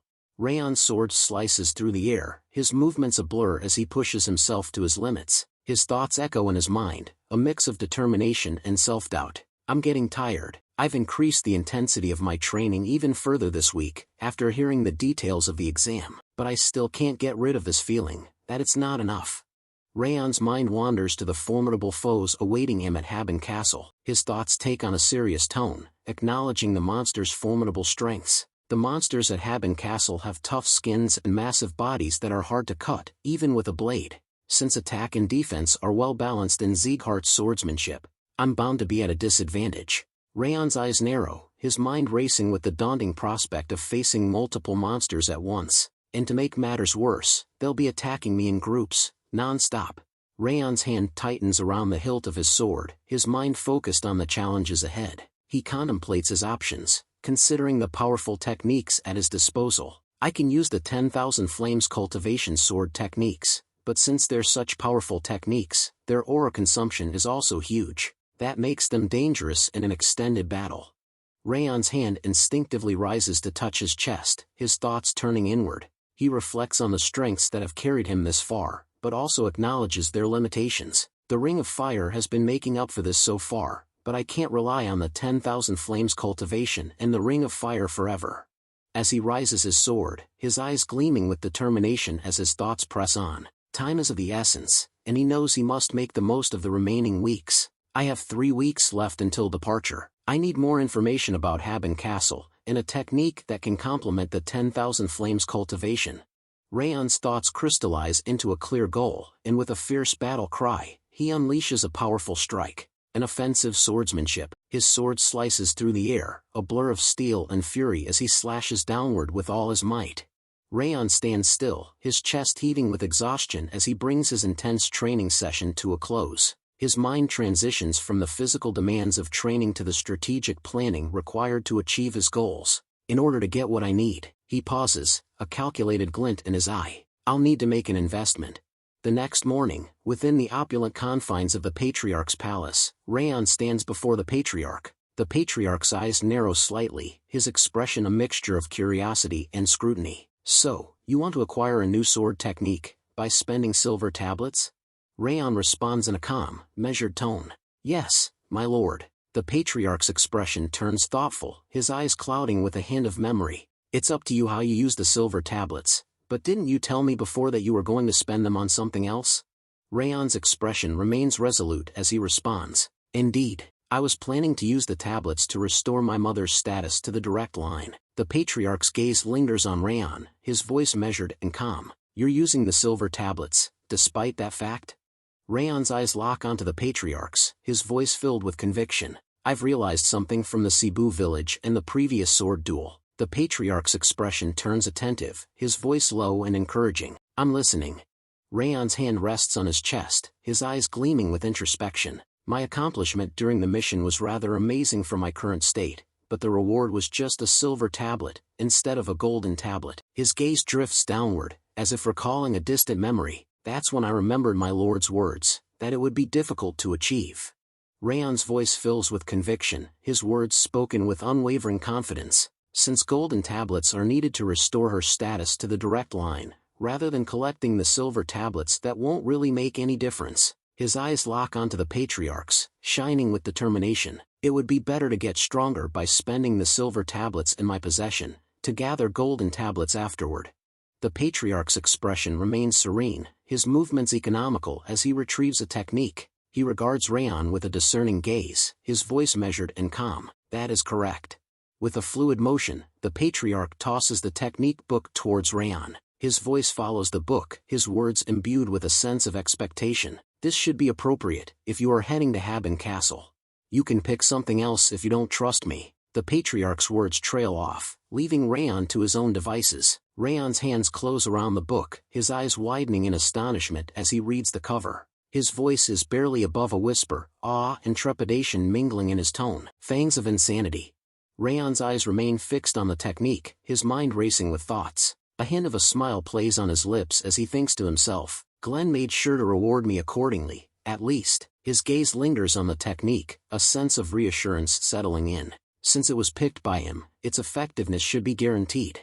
Raon's head bows in a gesture of gratitude, his voice filled with sincerity. I'll gladly take this book, my lord. The Patriarch's expression remains serene, his voice calm and encouraging. I see. Do your best at learning it. Raon prepares to depart, his words polite and respectful. Then I'll be taking my leave. But before he can take a step, the Patriarch's voice stops him. The Patriarch's eyes narrow slightly, his tone curious. Let me ask you a question first. As you came to get a book to learn a new swordsmanship, you can't be unaware of what kind of place Haben Castle is. Weren't you afraid when you heard that your graduation exam would take place at Haben Castle? Why did you not refuse it? The Patriarch's question hangs in the air, his eyes piercing as he awaits Raon's response. Raon's expression changes to one of surprise, his eyes widening in astonishment. He stares at the Patriarch, his face a picture of incredulity. Raon's voice is filled with conviction as he responds, I realized it after fighting Eden. The Patriarch's eyes sparkle with curiosity, his brow furrowed in intrigue. What did you realize? Raon's eyes gleam with intensity as he shares his epiphany. The experience of an unexpected fight to the death gave me a growth equivalent to 1 year of training on the training grounds. His voice takes on a determined tone. I realize that I need to overcome situations where I have to surpass my limits, in order to get stronger. The Patriarch listens intently, his expression thoughtful and contemplative.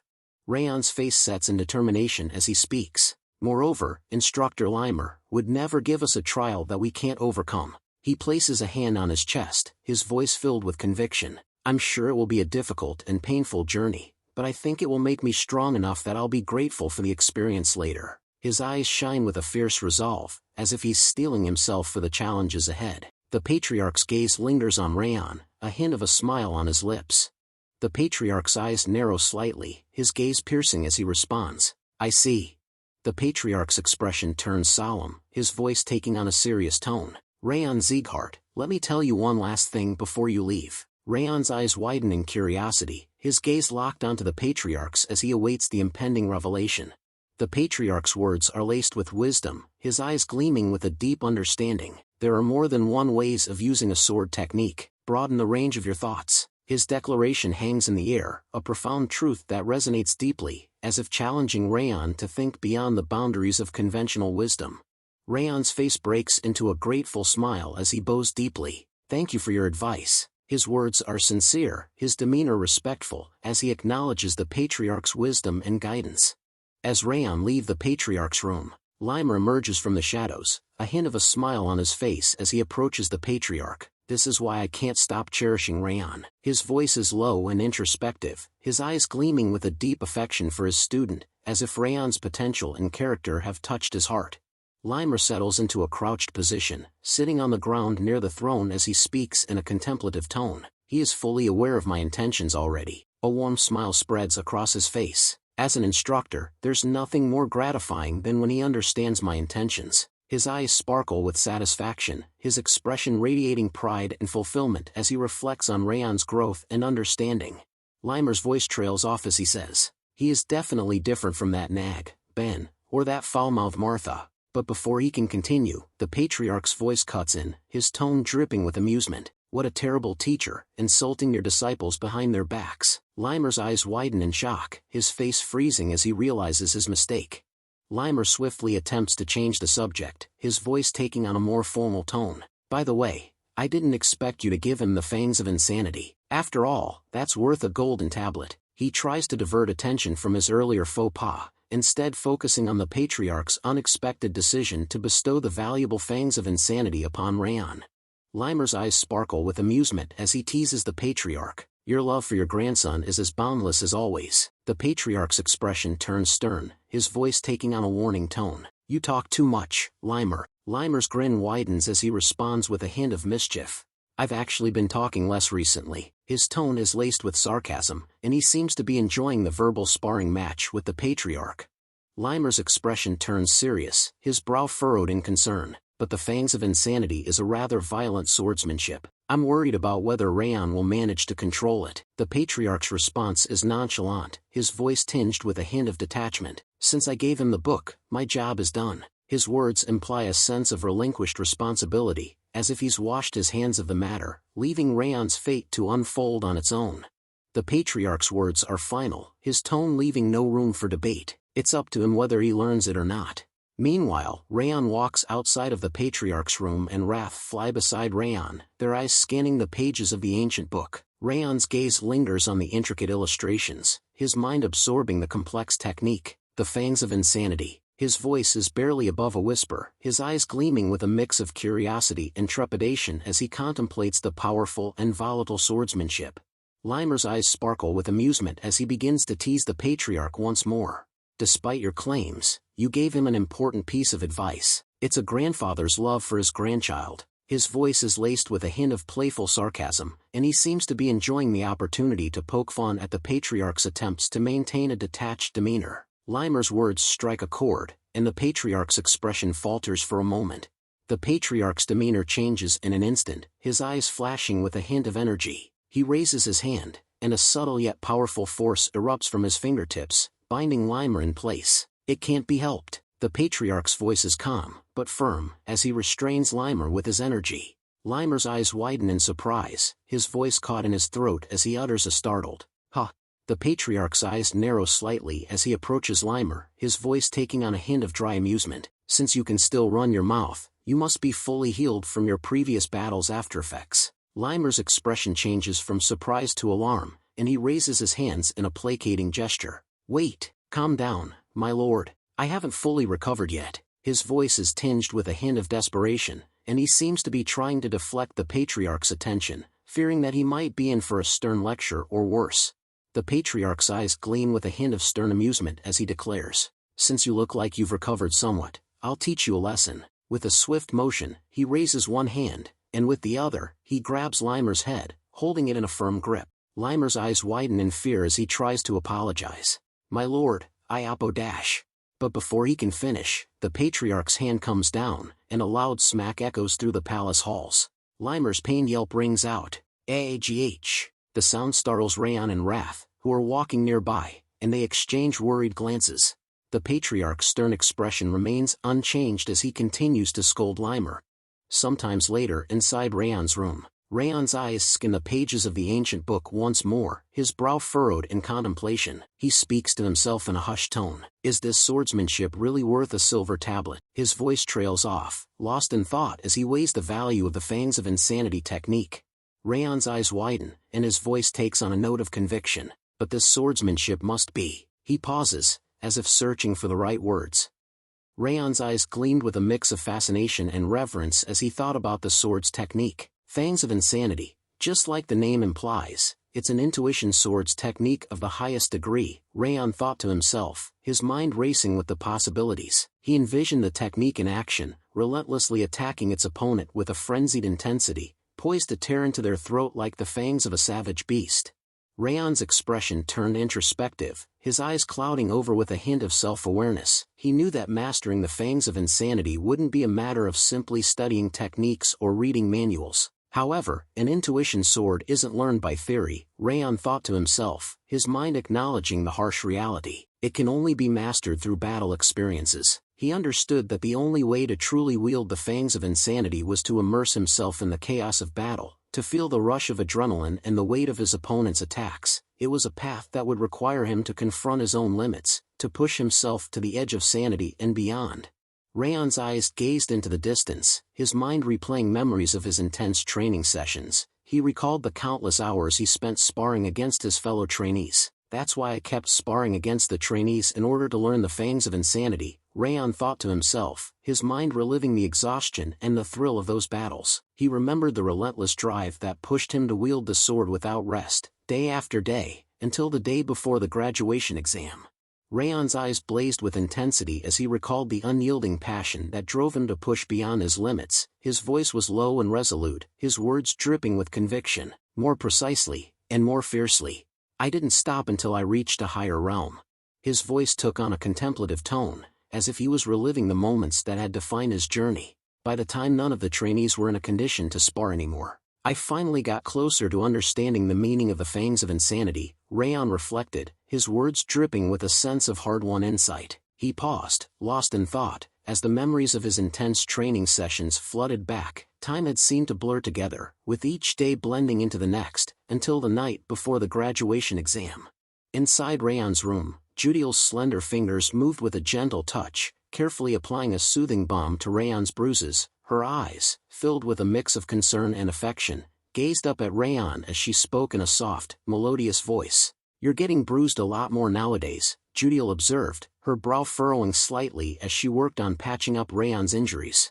Judiel's expression turned stern, her eyes sparkling with a hint of reprimand as she continued to tend to Raon's bruises. "You've pushed yourself too hard, considering the graduation exam is tomorrow," Judiel chided, her voice laced with concern. "Man will be worried if she learns about your injuries." Raon's gaze remained steady, his eyes locked onto Judiel's as he replied in a calm, matter-of-fact tone. "Well, I did push myself because I've been sparring every day to learn the fangs of insanity," Raon explained, his words simple yet resolute, betraying the depth of his determination.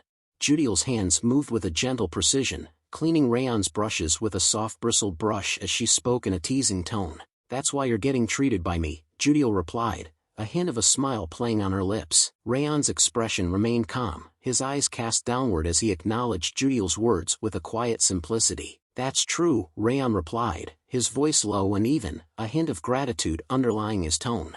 Raon's eyes locked onto Judiel's, his gaze serious as he spoke in a measured tone. "And Judiel, I have something to tell you before I leave." Judiel's hands paused in her task, her eyes lifting to meet Raon's. A hint of curiosity flickered across her face as she replied in a soft, formal tone. "I'm listening, young master."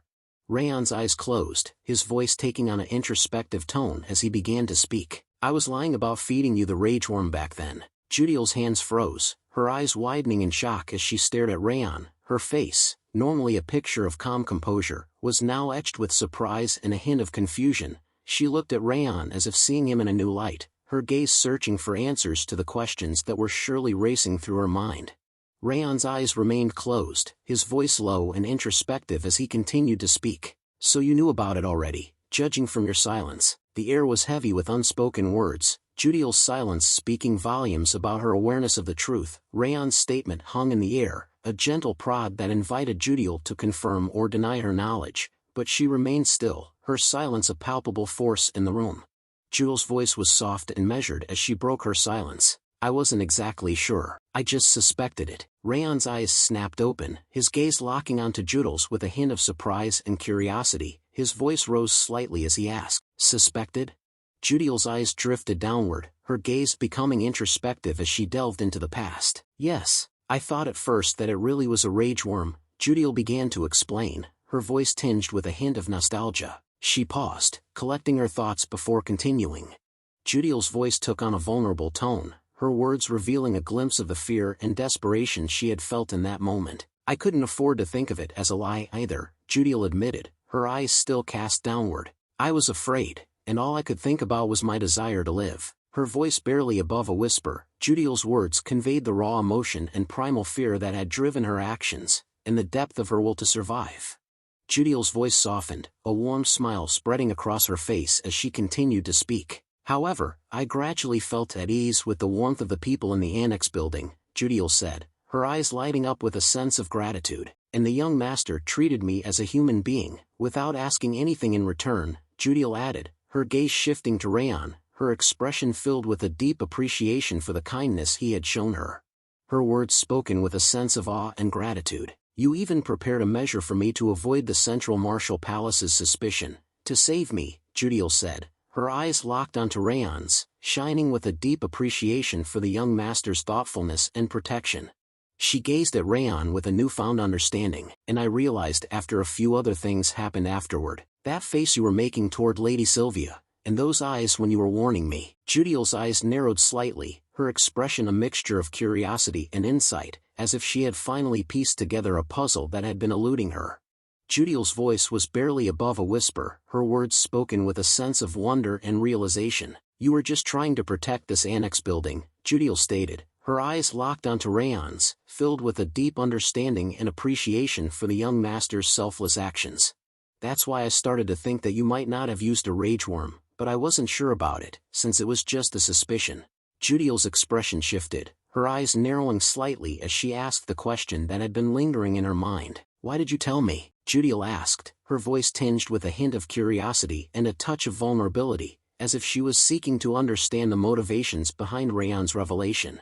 Judiel's eyes widened in surprise, her gaze snapping back to Raon's face as she processed his words. "Because you've changed, Judiel." Raon's statement hung in the air, his eyes locked onto hers with an intensity that made Judiel's heart skip a beat. Raon's eyes cast downward, his voice taking on a contemplative tone as he began to explain. Just like you've been watching me, I've been watching you as well, Raon said, his words measured and deliberate. You've been acting under a mask all along, Raon continued, his gaze still directed downward, but your true feelings started to show up. In the day when Raon came to the annex building and acted violently, you were truly willing to throw yourself forward to protect Mom and Helen, Raon said, his tone filled with a quiet understanding. He paused, the silence between them growing thicker. Raon's eyes lifted, his gaze meeting Judiel's as he nodded slightly. There was information about Haben Castle on my bed, Raon said, his voice low and gentle. You made this for me, right? He paused, his expression softening further. Thanks to you, this proven extremely helpful.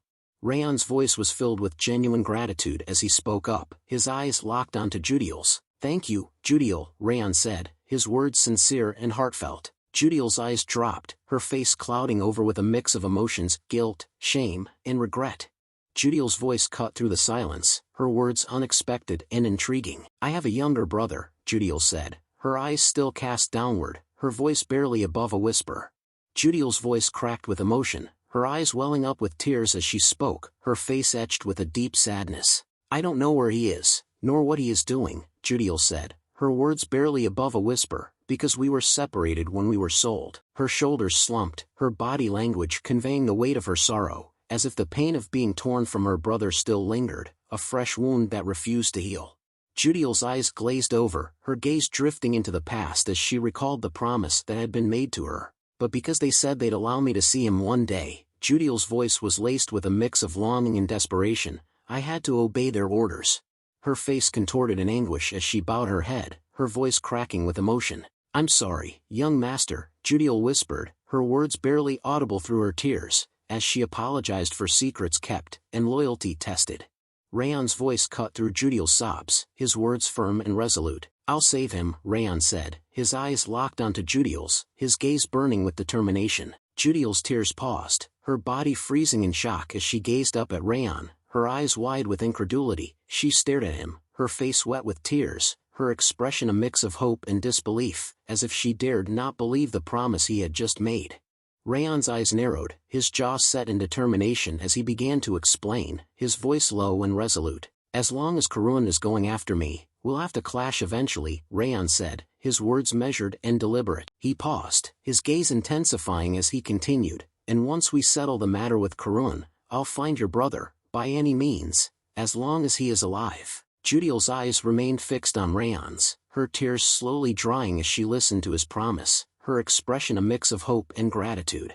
Judiel's voice was laced with curiosity, her eyes searching Raon's face for answers. I'd like to ask a question, Judiel said, her words hesitant, as if she was unsure of how Raon would react. Raon's expression changed, his eyebrows rising in surprise as he looked at Judiel, his gaze piercing. Judiel continued, her voice steady. Why did you tell me about the rage worm? What if I delivered the information about you to Sir Karun? Raon's eyes narrowed, his face unreadable, as if he was weighing his response, the air thick with anticipation. Raon's voice was filled with confidence, his eyes gleaming with a hint of amusement. I figured you wouldn't do that, Raon said, his words simple, yet assured. Judiel's laughter cut through the air, her eyes sparkling with mirth as she spoke. Ha! What a ridiculous response. Raon's eyes locked onto hers, his voice low and even as he asked, so, what are you going to do? Judiel's voice was firm, her eyes shining with a newfound sense of purpose as she responded, her words laced with determination. I will follow you, master, Judiel said, her head bowed slightly, her gaze fixed on Raon's. Her voice took on a note of devotion, her words heartfelt, as she continued, please tell me anything you need. Raon stood up from his chair, his movements fluid and confident, as he spoke, his voice clear and authoritative. All right, I'll leave the annex building to you while I'm away, Judiel, Raon said, his eyes locked onto hers, his gaze serious. Judiel immediately dropped to her knees, her head bowed in respect, as she replied, her voice firm and resolute. Yes, please leave it to me, Judiel said, her words filled with determination, as she accepted the responsibility entrusted to her. The darkness of night gave way to the warmth of dawn, and the morning of the graduation exam finally arrived, filled with anticipation and nervous energy. In the training hall, the atmosphere was electric, the air thick with tension as students gathered, their faces set with determination, their eyes burning with a fierce competitive spirit. Limer stood tall on the high platform, surveying the sea of trainees gathered before him, his voice booming across the training hall as he began to speak. "It's time for your graduation exam," Limer declared, his words clear and authoritative, his gaze sweeping across the crowd, meeting the eyes of the eager trainees. Limer's voice echoed through the training hall, his words painting a vivid picture of the challenge ahead. "All you need to do is to survive on your own for a year and return," Limer continued, his gaze intensifying, as if daring the trainees to accept the challenge. His voice took on a note of promise, as he added, "If you overcome this trial, you should be able to rise even higher." Limer's voice rang out once more, "Then it's time for the top trainee to say something." The room fell silent, all eyes turning to Raon, who stood tall, his expression calm and collected. Raon's gaze met Limer's, and for a moment, he thought to himself, "He always asks me to do something like this, even though it doesn't suit me."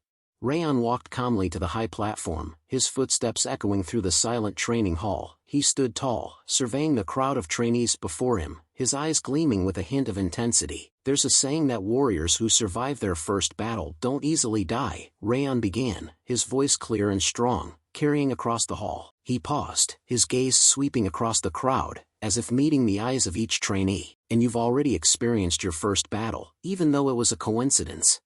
Trainees listened intently, their faces set with determination, as Raon's words painted a vivid picture of their shared experience. "Everyone managed to survive, and the mission was completed, in a situation that left you with no choice but to die," Raon said, his voice filled with conviction, as if the memory of their triumph still resonated deeply within him. The trainees' eyes shone with a fierce resolve, their jaws clenched in determination, as they absorbed Raon's words. Raon's gaze swept across the crowd, his eyes burning with intensity, as he continued, "That's why you aren't going to die, just like the saying.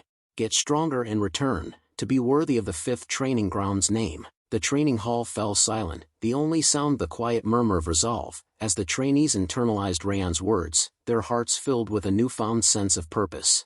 The training hall erupted into a thunderous chant, as the trainees shouted in unison, their voices echoing off the walls. "Win and survive. Let's go," they bellowed, their fists raised high in the air, their faces set with determination and excitement.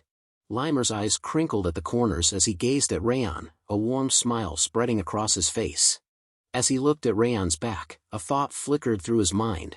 "I knew from the beginning that you weren't an ordinary person." His gaze lingered on Raon, a hint of admiration and curiosity in his eyes. "But your skills weren't the only thing that were extraordinary," Limer thought to himself, his mind referencing the unique qualities that set Raon apart, qualities that went beyond mere physical prowess. Limer's thoughts continued to unfold, his eyes never leaving Raon's back, as he reflected on the young man's exceptional qualities. "A calm mind, unbefitting your age," Limer thought, impressed by Raon's uncommon composure and maturity. He paused, his gaze lingering on Raon, as he added, "A broad heart, capable of influencing the people around you. A mindset where you worked harder than anyone else, instead of being satisfied with your talent," Limer reflected, a hint of admiration in his voice. He nodded to himself, as if acknowledging the rare quality that set Raon apart from others who might have rested on their natural abilities.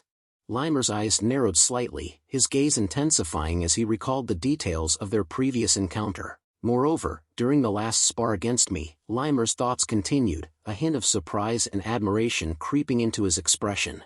Limer's eyes widened, a look of genuine surprise and respect crossing his face. "You mastered the fangs of insanity," he stated, his voice low and impressed. Limer's face lit up with a warm smile, his eyes sparkling with delight. In surprise and joy, he thought to himself, his mind overflowing with a sense of pride and wonder. He shook his head, chuckling inwardly, as he added, "You managed to surprise me once again. I spared my time to be your opponent because you've beaten up all the other trainees," he thought, a hint of dry amusement in his voice. His eyes lingered on the injury, a mixture of surprise and annoyance flickering across his face. "And this is the result," he thought, a touch of irony creeping into his tone, "injuring the instructor instead of being grateful." Limer's eyes narrowed, his gaze fixed on the injury as a hint of displeasure crossed his face. "How disrespectful," he thought, his voice low and even, but with a subtle edge of reprimand.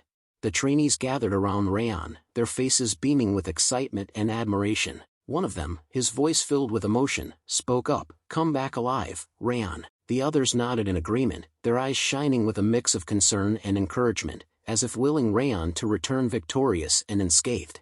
Limer's eyes lingered on Raon, a complex mix of emotions swirling within him. He thought to himself, because I'll be filled with resentment if I don't get to witness the birth of the new king. A hint of determination and anticipation crept into his expression, as if he was driven by a desire to see Raon's journey unfold, to witness the emergence of a new legend. The group stood at attention, their faces set with determination and respect. Raon's voice rang out, "Salute the head instructor, everyone. Thank you for everything so far." In perfect synchrony, the group snapped into a crisp salute, their fists clenched and their eyes locked on Limer, who stood before them, a hint of a smile on his face. Limer's voice echoed through the air, his eyes gleaming with a mix of expectation and encouragement. "Yeah, I'll be waiting here," he said, his tone firm but reassuring. He paused, his gaze sweeping across the group, before adding, "So grow stronger, and return." As the group began to disperse, Ben's voice cut through the murmurs, his eyes locked intensely on Raon. "Raon Sieghart," he said, his tone firm and resolute. "I'll get stronger during this year with all my strength," Ben declared, his jaw set in determination. His gaze bored into Raon's, as if issuing a challenge, "So you should get stronger as well, so you won't disappoint me." With that, Ben turned and walked away, leaving Raon to ponder the weight of his words, the implicit promise of a rivalry that would drive them both to greater heights. Martha's voice followed Ben's departure, her eyes sparkling with a mix of determination and playfulness. "The same goes for me," she said, her tone firm but laced with a hint of warmth. "Don't die over," she warned, her expression turning serious for a moment. Martha's gaze locked onto Raon's, her voice taking on a slightly teasing tone. "I'm indebted to you. I'll find you and beat you up if you die." As Raon watched Martha and the others depart, a wry thought crossed his mind. Do they not know how to speak honestly? He wondered, a hint of amusement and curiosity flickering across his face. Just as he was lost in thought, a voice cut through the air, "Raon." Raon's gaze snapped towards the sound, his eyes locking onto Runan's approaching figure. Runan approached Raon, a small, unassuming box held out in her hand. "Take this with you," Runan said, her expression serious, her eyes locked onto Raon's. Raon's eyes widened in surprise as he lifted the lid of the box, revealing the contents within. "This is beet ice cream," he exclaimed, his voice tinged with incredulity. He looked up at Runan, a hint of concern etched on his face. "Are you sure you should be giving these to me?" Runan's expression remained serene, a gentle smile playing on her lips. It's fine," she replied, her voice soft and reassuring. "I have a lot with me," she added, her eyes sparkling with amusement, as if it was no big deal to part with such a precious treat. Raon's face broke into a warm smile as he expressed his gratitude. "Thanks for the treat." Runan nodded slightly, her smile mirroring Raon's. I'm leaving now too." She turned to depart, but not before offering a parting wish. "Have a nice journey, Raon." With that, Runan walked away, leaving Raon to watch her go. As Runan disappeared from view, Raon turned around.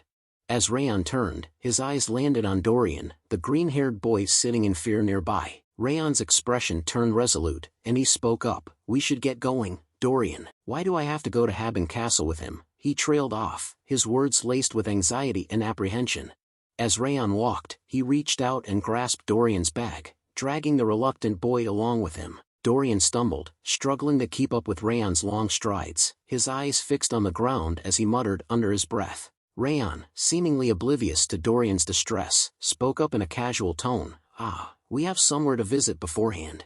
Dorian's eyes snapped up to Raon's face, a look of surprise and alarm written across his features. "Where are we going?" he asked, his voice laced with trepidation. Raon's gaze met Dorian's, a hint of a smile playing on his lips as he replied, "The merchant city, Cameluna.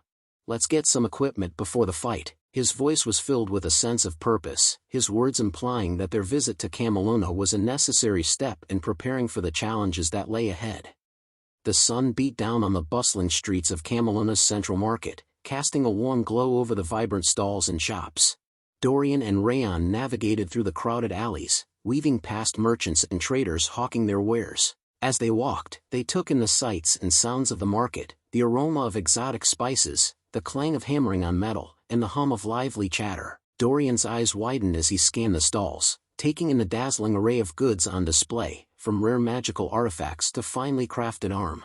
Raon's eyes scanned the market stalls, his gaze lingering on the various goods on display. But as he walked, a hint of disappointment crept onto his face. There's lots of stuff around here, but what I need is nowhere to be found, he thought to himself, a note of frustration creeping into his mental voice. He paused for a moment, his eyes narrowing as he considered his options. A sly glint crept into his eye as he thought, I guess the real deal can only be found on the black market.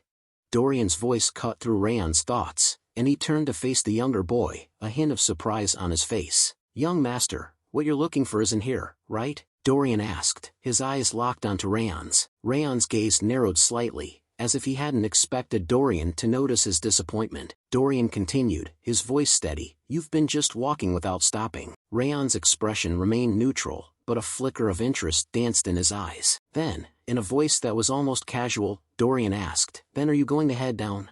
Raon's eyes widened in surprise, and his voice rose in incredulity as he asked, down? Do you know about Camelon's black market? Dorian's response was nonchalant, of course. Raon's surprise deepened, and he took a step closer to Dorian, his eyes narrowing as he asked, isn't this your first time coming here? How do you know about the black market's existence? Dorian's face lit up with a bright smile as he explained, I may not look the part, but I was raised in a commercial company. He proudly placed his hands on his chest, his eyes sparkling with confidence as he continued, I'm well versed in stuff like this. Raon's eyes widened in realization as memories of the past flooded his mind. He recalled the numerous times Dorian had provided him with top-notch equipment, and his eyes sparkled with understanding.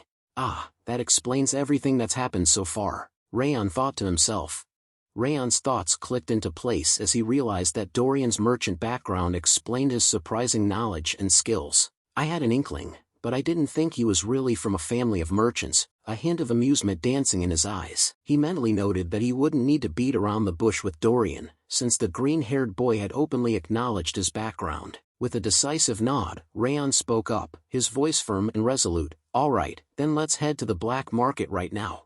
As they walked towards the black market, Dorian suddenly turned to Raon with a curious expression, you can only enter the black market through a secret passageway. Do you know how to get to the black market, young master? Raon's confident stride faltered, and he came to a stop, his eyes widening in surprise, his gaze locked onto Dorian's, a hint of embarrassment flickering across his face. For a moment, Raon was taken aback, his usual composure ruffled by Dorian's unexpected question. He seemed to be scrambling to regain his footing, his eyes darting back and forth as if searching for an answer. Raon's eyes sparkled with recollection as he said, about that. I heard it from Instructor Limer. A faint image of Limer's pale face flashed in Raon's mind, and he could almost hear the instructor's voice asking, when did I? Dorian's expression turned thoughtful, and he nodded, ah, yes, that would explain it. I did hear there was a casino in the black market, the instructor would know the way. After a short while, Raon and Dorian arrived at the entrance of the black market, a nondescript door that blended seamlessly into the surrounding architecture. Raon adjusted his disguise, a sly grin spreading across his face as he said, then let's go inside. As they ventured deeper into the black market, Raon and Dorian navigated through a narrow, dimly lit corridor. The air was thick with the smell of smoke and exotic spices. Dorian's eyes darted back and forth, his senses on high alert. As they walked, his posture grew increasingly tense, his fists clenched at his sides. Raon, seemingly oblivious to Dorian's unease, led the way with a confident stride. He pushed aside a tattered curtain, revealing a large, ornate tent. Without hesitation, Raon slipped inside, disappearing into the shadows. Dorian hesitated for a moment, then, with a deep breath, he followed Raon into the tent. As they stepped into the tent, Dorian's eyes widened in awe, taking in the sights and sounds of the underground black market. The air was thick with the hum of haggling merchants, the clinking of glasses, and the distant thrum of music. The tent was a labyrinth of stalls and shadowy alcoves, with merchandise ranging from exotic spices and rare textiles to mysterious artifacts and forbidden knowledge. Dorian's gaze darted from one wonder to the next, his mind reeling with the sheer scale of the operation. He turned to Raon, his voice barely above a whisper, the black market is so huge.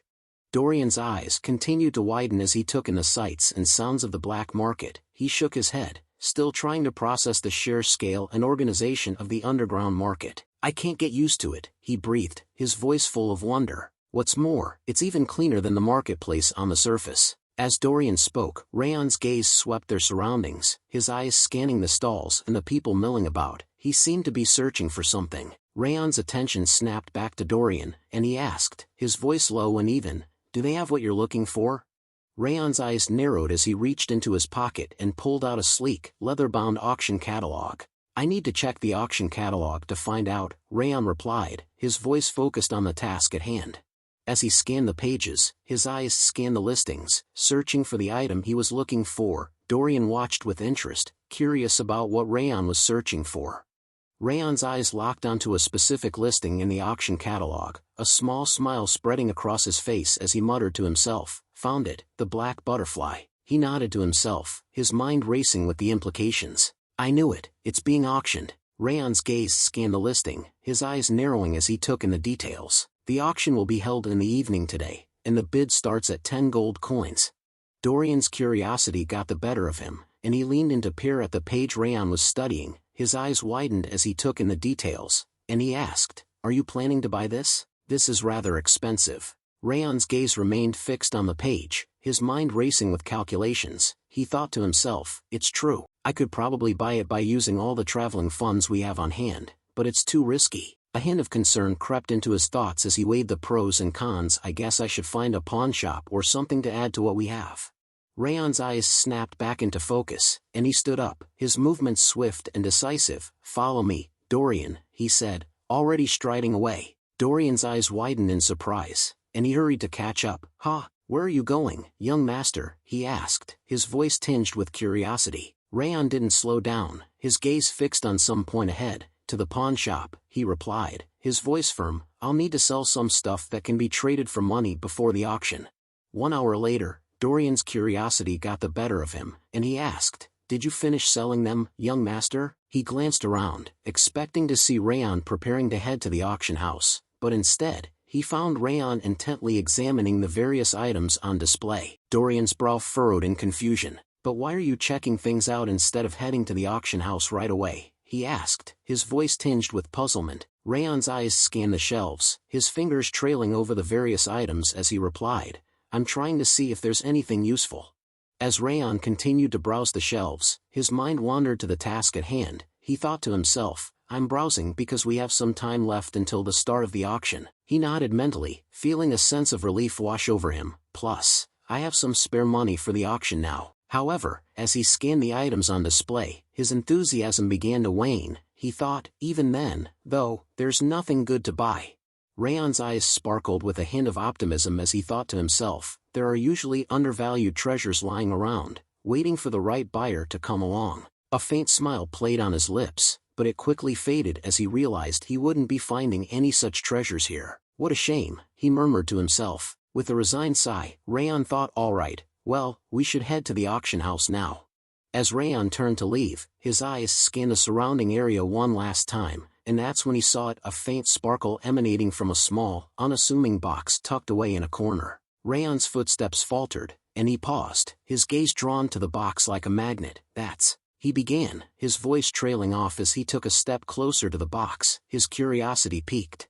Raon's eyes widened as he stared at the box, his mind racing with the implications. "That's the ring of the first head of Sieghart," he thought to himself, his voice barely above a whisper. He felt a shiver run down his spine as memories long buried surfaced. "I'm sure of it. I saw it in the memory that entered my head when I learned the Thousand Flames cultivation." Raon's eyes remained glued to the box, his mind reeling with the unexpected discovery. "I never expected to find it here," he thought, his voice barely above a whisper, as a mix of shock and excitement coursed through his veins. Raon's eyes sparkled with excitement as he carefully took the ring in his hand, feeling a strange energy emanating from it. He looked up at the shopkeeper and asked, "Mister, how much does this cost?" The shopkeeper's face broke into a wide smile, clearly pleased that Raon had taken an interest in the ring. "Ah, you have quite the eye," he said, his voice dripping with enthusiasm. "That ring can increase strength and clear the mind." The shopkeeper's eyes glinted with a hint of greed as he named his price. "Just give me 5 gold coins, in."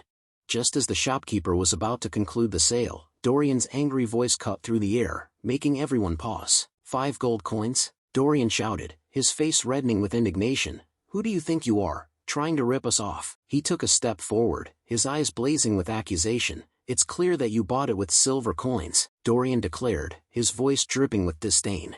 The shopkeeper's eyes widened in shock as he stared at Dorian, fear etched on his face. He took a step back, his hands trembling as he tried to compose himself. Dorian's voice rose to a thunderous level, his words punctuated by a resounding crash as he slammed his hand onto the table. "Listen to me," he bellowed, the force of his anger making the shopkeeper flinch. Dorian's words poured out like a torrent, his logic and reasoning leaving the shopkeeper stumbling to defend himself. "And another thing, the ring's appearance is subpar at best," Dorian continued, his voice dripping with disdain. "It's not even properly engraved, just some simple patterns and a smooth surface. And those cracks all over it? It's a wonder you can even tell if it's made of gold or brass." Dorian's gaze bore into the shopkeeper, his eyes blazing with indignation. "How could you possibly ask for 5 whole gold coins for this thing? No one would take it even if you tossed it in the trash." The shopkeeper's face turned a sickly shade of pale as he stared at Dorian, his eyes wide with worry. He seemed to be searching for an escape, a way to salvage the situation, but Dorian's words had left him reeling. The shopkeeper's eyes widened even further as Dorian's voice dropped to a menacing growl. "1 gold coin," Dorian spat, his words dripping with disdain. As the shopkeeper's eyes glazed over, his body swaying slightly, Dorian's intense gaze seemed to bore into his very soul. But after a moment, the shopkeeper's eyes snapped back into focus, and he stumbled backward, gasping for air. "You can take it," the shopkeeper stammered, his voice barely above a whisper, as he stared at Dorian with a mix of fear and respect. Dorian's face broke into a wide grin as he turned to Raon and gave him a triumphant thumbs up. Raon's eyes widened in surprise, and then a huge smile spread across his face. "Good job, Dorian," Raon exclaimed, his praise sincere and enthusiastic, as he clapped Dorian on the back. As Wrath's presence emerged from Raon's body, he gazed at Raon with an air of intrigue. "It's true that the ring seems to hold some secret to it," Wrath said, his voice low and mysterious. Raon's eyes sparkled with curiosity, but before he could respond, Wrath continued, "By the way, didn't he become a different person just now?" Raon chuckled, inward as he thought Dorian is great with negotiating, but he doesn't seem to have a sense for quality yet. Anyway, it was a great harvest. As Raon and Dorian began to walk away, a soft voice called out, "Wait a moment, did you already pay for that ring?" The voice belonged to a lady with short, brown hair, who was watching them with a hint of curiosity. Raon's eyes widened in surprise as he turned to face the lady, his gaze meeting hers. His eyes scanned the lady and her butler, taking in their refined attire and dignified demeanor. He nodded politely, his voice even and composed. "Yes, I did." The lady's eyes locked onto Raon's, her gaze piercing as she made her offer. "I'll give you 10 times whatever you paid for it, no matter how high I have to go. Sell it to me." Her voice was confident and persuasive, with a hint of desperation beneath the surface. She took a step closer, her eyes scanning Raon's attire, her expression a mixture of calculation and curiosity. "Judging by appearance, you're an adventurer in urgent need of some money. That should be enough." Dorian's eyes widened in shock as he blurted out, 10 times? He stared at the lady, his expression a mixture of incredulity and excitement. The shopkeeper, still looking pale from Dorian's earlier negotiation, chimed in, I bought it for 50 silver coins. Was it that valuable of an item?" His voice trembled with a mix of surprise and regret, as if he couldn't believe he had let the ring go for such a low price. Dorian's eyes sparkled with excitement as he turned to Raon, his voice filled with persuasion. "Let's sell it, young master. She wants to buy that cheap trinket at 10 times the price." Raon's gaze lingered on the lady, his expression thoughtful. He thought to himself, "This woman." Raon's eyes never left the lady's face as he closed the box containing the ring. His mind was racing with thoughts, and he mused to himself, "She knows how valuable this ring is." A hint of curiosity crept into his expression. He continued to think, analyzing the lady's words and actions, and from the way she spoke, she is implying that it's worth at least 100 gold coins.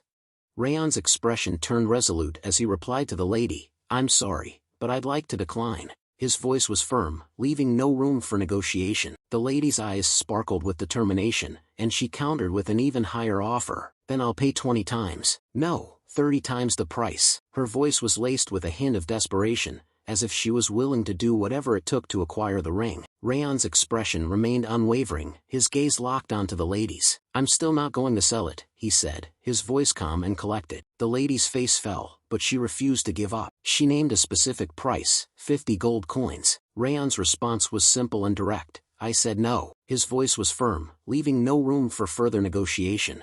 As Raon turned around to leave, he spoke over his shoulder, his voice polite but firm. "I'm sorry, but I don't like to sell my belongings. I'm not going to sell it no matter how much you are willing to pay." The lady's face froze, her eyes wide with surprise.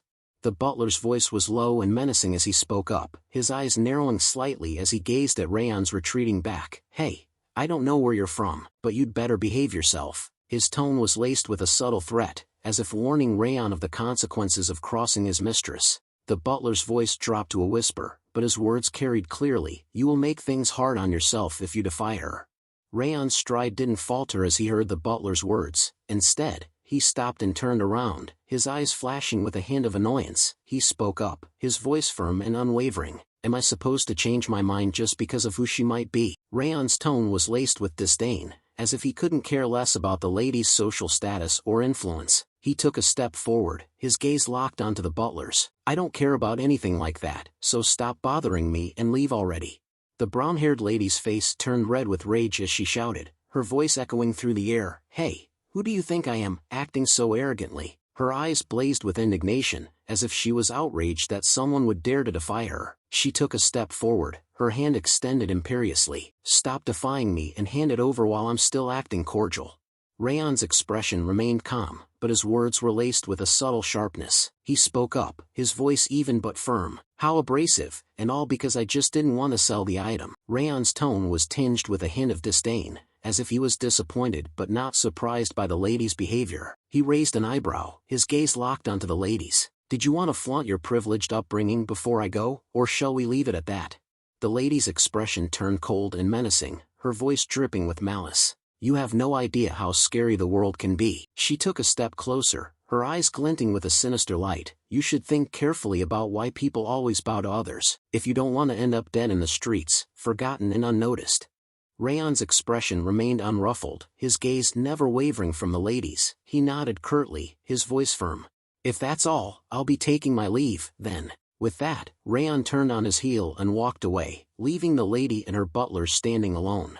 As Raon disappeared into the crowd, the brown-haired lady's expression turned calculating. She called out to her butler, her voice low and urgent. "Setter, we are heading to the auction house. Right now. Those stalls are usually visited by people who came out from the pawn shop," she muttered to herself, her voice barely audible. "If he came here, he is most likely going to participate in the auction taking place soon."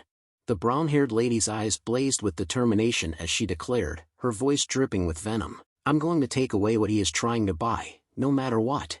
The auctioneer's voice boomed through the crowded auction house, his words echoing off the walls. "Date's necklace, 70 gold coins," he called out, his eyes scanning the room for any signs of further bidding.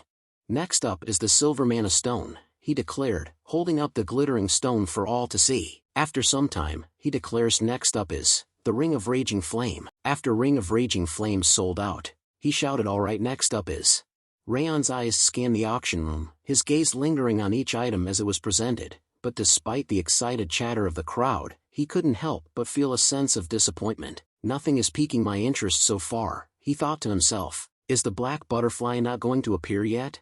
The auctioneer's voice cut through the din of the crowd, his words sending a thrill through the room. "Now, this item is a noble black-colored butterfly that feeds on mana stones," he declared, his eyes gleaming with excitement. With a flourish, the auctioneer swept aside the cloth, revealing a delicate, ornate cage, and inside the cage, perched on a slender branch, was the most magnificent creature Raon had ever laid eyes on, the black butterfly. The auctioneer's voice was like honey, smooth and enticing, as he began to extol the virtues of the black butterfly. "This magnificent creature is popular as an ornamental piece due to the allure of its faint twinkle," he declared, his eyes gleaming with enthusiasm. "Of course, it has the drawbacks of having a short lifespan and being expensive to maintain, as it feeds on mana stones," he continued, his voice taking on a slightly cautionary tone. "But nothing beats its beauty." The auctioneer's voice cut through the din, his words ringing out clear and loud. "Let's start the bid." As the auctioneer's voice faded away, the crowd erupted into a frenzy of bidding. Voices called out from all corners of the room, each one trying to outdo the others. 2 gold coins, someone shouted. 5 gold coins, another voice chimed in. 7 gold coins, a third bidder called out. In a voice that was both calm and commanding, Raon called out, 13 gold coins. The room fell silent, with all eyes turning to Raon in amazement. Raon felt a sense of confidence wash over him. He thought to himself, with the high price I've called, no one should bid for more. 13 gold coins should be too expensive for an ornamental butterfly, after all. The brown-haired lady's voice cut through the stillness, her words dropping like a bombshell. 50 gold coins. The auctioneer's eyes widened in astonishment, his voice trembling with excitement. 50. We have the highest price in history, he declared, his words echoing off the walls. The auctioneer's voice continued, I don't think anyone is going to bid higher. The words trailed off, leaving an uncomfortable silence in their wake. The auctioneer's voice boomed out once more, his words final and decisive. It's the winner. Her gaze was like a challenge, daring Raon to dispute the outcome. The brown-haired lady turned to her butler, Setter, and called out, let's leave. Setter's expression remained impassive as he replied, Are you only bidding on the black butterfly, milady? The lady's smile never wavered as she responded, Yeah, that man wasn't at all interested in other items. On top of that he bid on that butterfly for a higher price than normal. The brown-haired lady's gaze lingered on the black butterfly, now securely in her possession. A look of certainty crossed her face as she murmured to Setter, This is definitely what he was trying to buy. The brown-haired lady's expression turned dismissive, a hint of disdain creeping into her voice. I have no more business with that good-for-nothing. Dorian's voice was laced with concern and urgency as he spoke up, his eyes fixed on the departing figure of the brown-haired lady. She's that person from earlier. She isn't even trying to hide her malicious intent. He turned to Raon, his expression serious. What should we do, though? It will take some time for another black butterfly to appear in the auction.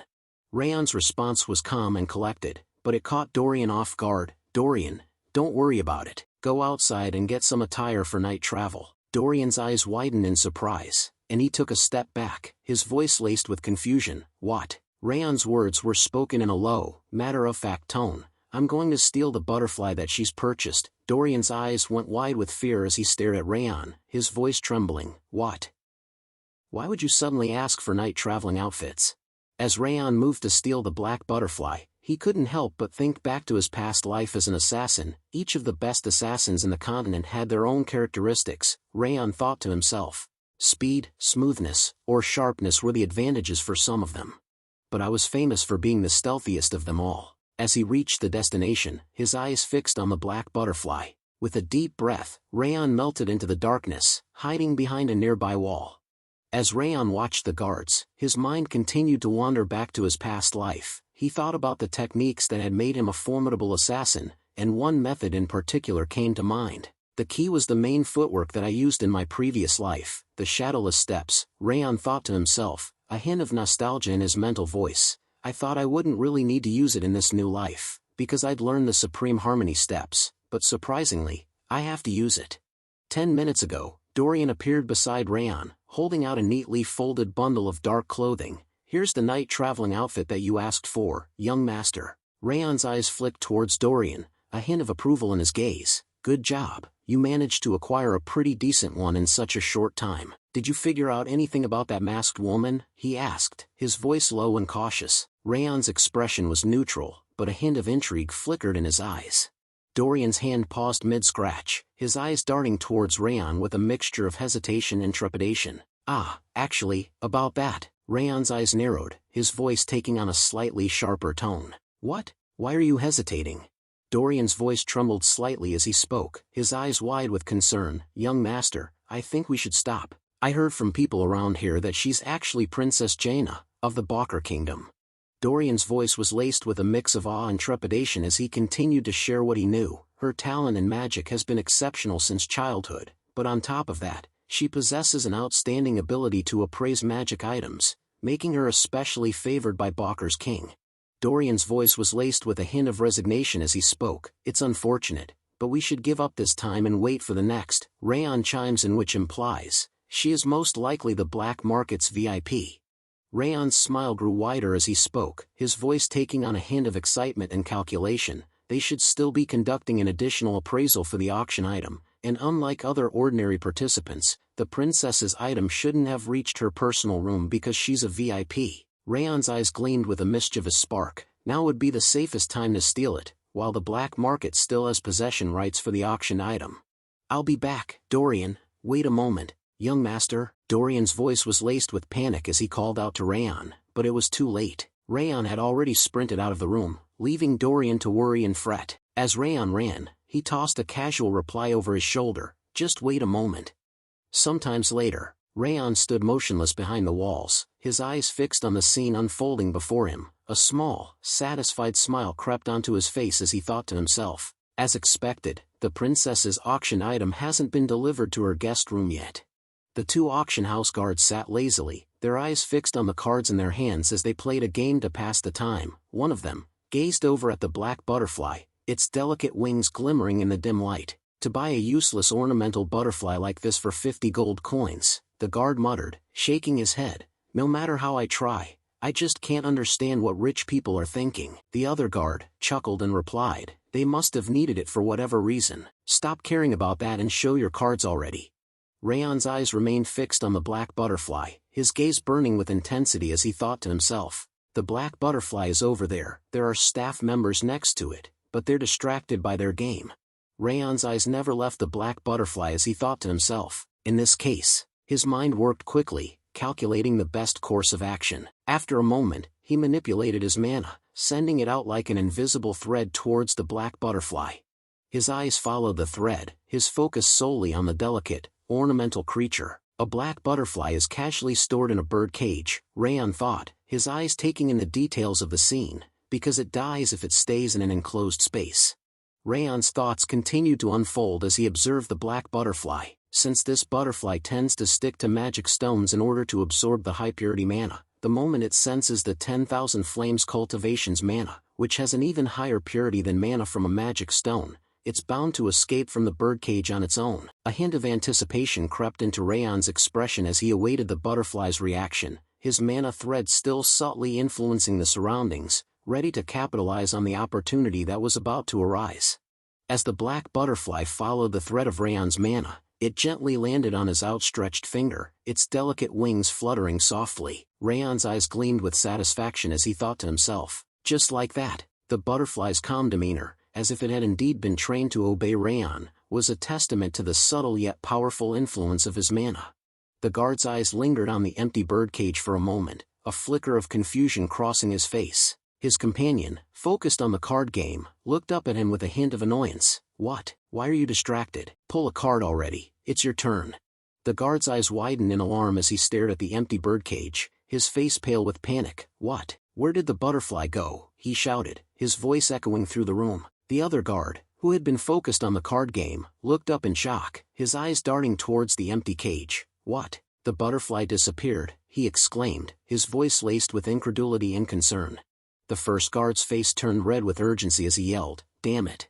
Quick, find where the butterfly went." He and the other guards scrambled to their feet, their eyes frantically scanning the room. Meanwhile, Raon, with the black butterfly safely tucked away in a bag, took advantage of the commotion. He turned and sprinted away, his footsteps light and swift as he vanished into the shadows, leaving the two guards to search frantically for the missing butterfly. Dorian's face was etched with worry as he walked briskly through the dimly lit corridors of the black market, his eyes scanned the crowded passageways, searching for any sign of Raon, his mind racing with worst-case scenarios. Dorian's eyes darted anxiously around the crowded corridor as he walked, his fingers instinctively rising to his mouth to bite his nail, a habitual gesture of nervousness. His mind was racing with the potential consequences of Raon's actions. If the young master gets caught like this, it could become a diplomatic issue with the Balker Kingdom. Dorian's thoughts trailed off, his anxiety spiking. He let out a soft, worried sigh, his chest feeling tight with apprehension. I feel like my heart is skipping a beat," he thought, his usual calm composure ruffled by the looming threat of disaster. Dorian's hands clenched into fists as he tightly gripped his head, his eyes closed in frustration. "No matter how I think about it, I should have stopped him from going," he berated himself, his mind replaying the events that had led to this moment. Just as he was about to continue his self-recrimination, a casual voice cut through his thoughts. "Dorian, what are you doing?" Raon's voice was relaxed, devoid of any tension or urgency, as if he hadn't just pulled off a daring heist. Dorian's eyes widened in surprise as he stared at Raon, his voice laced with a mix of relief and annoyance. "Young master, when did you get here?" Raon's expression was calm and nonchalant, a hint of amusement dancing in his eyes. "Just now," he replied, his voice smooth and even. He chuckled softly, his gaze locked on Dorian's frazzled expression. "You're acting like you've seen a ghost." Dorian's expression changed from relief to curiosity, his eyes narrowing slightly as he thought through the implications. He paused for a moment, collecting his thoughts before asking, "Wait a second, the fact that you're back must imply." Raon's face broke into a wide, triumphant smile as he replied, "Yes, I succeeded." He held up the bag in his hand, the fabric rustling softly as he moved. Dorian's eyes widened in amazement as he stared at the bag, his voice barely above a whisper. "Really?" Raon's expression turned serious, his eyes locked on Dorian's as he spoke. "Well then, let's return to our room." But before they could take a step, a figure emerged from the crowd, her brown hair styled in an elegant fashion. Her eyes sparkled with amusement as she gazed at the pair, a mocking tone dripping from her voice. "Oh my, what an unexpected encounter." The brown-haired lady's smile grew wider, her eyes glinting with amusement as she continued to tease. "How are you feeling? Frustrated?" She paused, her gaze locked on Raon's, before adding, "You must have noticed during the earlier auction, but there's no way for you to win against me." Her voice took on a hint of condescension, her tone dripping with confidence. "It's not too late, though. I'll give you the black butterfly if you hand over the ring. Think carefully, since this is the last opportunity I'm giving you." But Raon's expression remained calm and unyielding, his voice firm as he replied, "Are you deaf? I already said I'm not selling it." The brown-haired lady's expression darkened, her eyes narrowing into slits as she spoke. "It looks like you don't understand when I'm being nice." Her voice dropped to a menacing tone, her words dripping with malice. "You don't want to leave this black market in one piece, do you?" Just as it seemed like the situation was about to escalate, a voice cut through the tension. "My lady," one of the auction house staff called out, hurrying towards the brown-haired lady with a look of urgency on his face. The brown-haired lady's face twisted in anger and frustration, her voice rising as she snapped, "What? Can't you see that I'm talking to them?" Her eyes blazed with irritation, her gaze flashing between Dorian and Raon before settling on the hapless auction house staff. The staff member took a step back, his eyes wide with worry as he stammered, "I'm sorry, actually."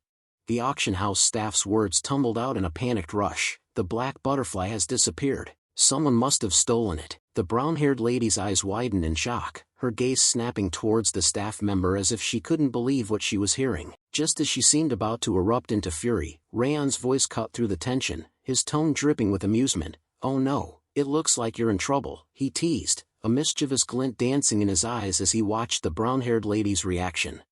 The brown-haired lady's gaze locked onto Raon, her eyes narrowing into slits as she regarded him with suspicion. For a moment, she simply stared, her expression unreadable. Then, her eyes flashed with understanding, and she thought to herself, "It's his doing."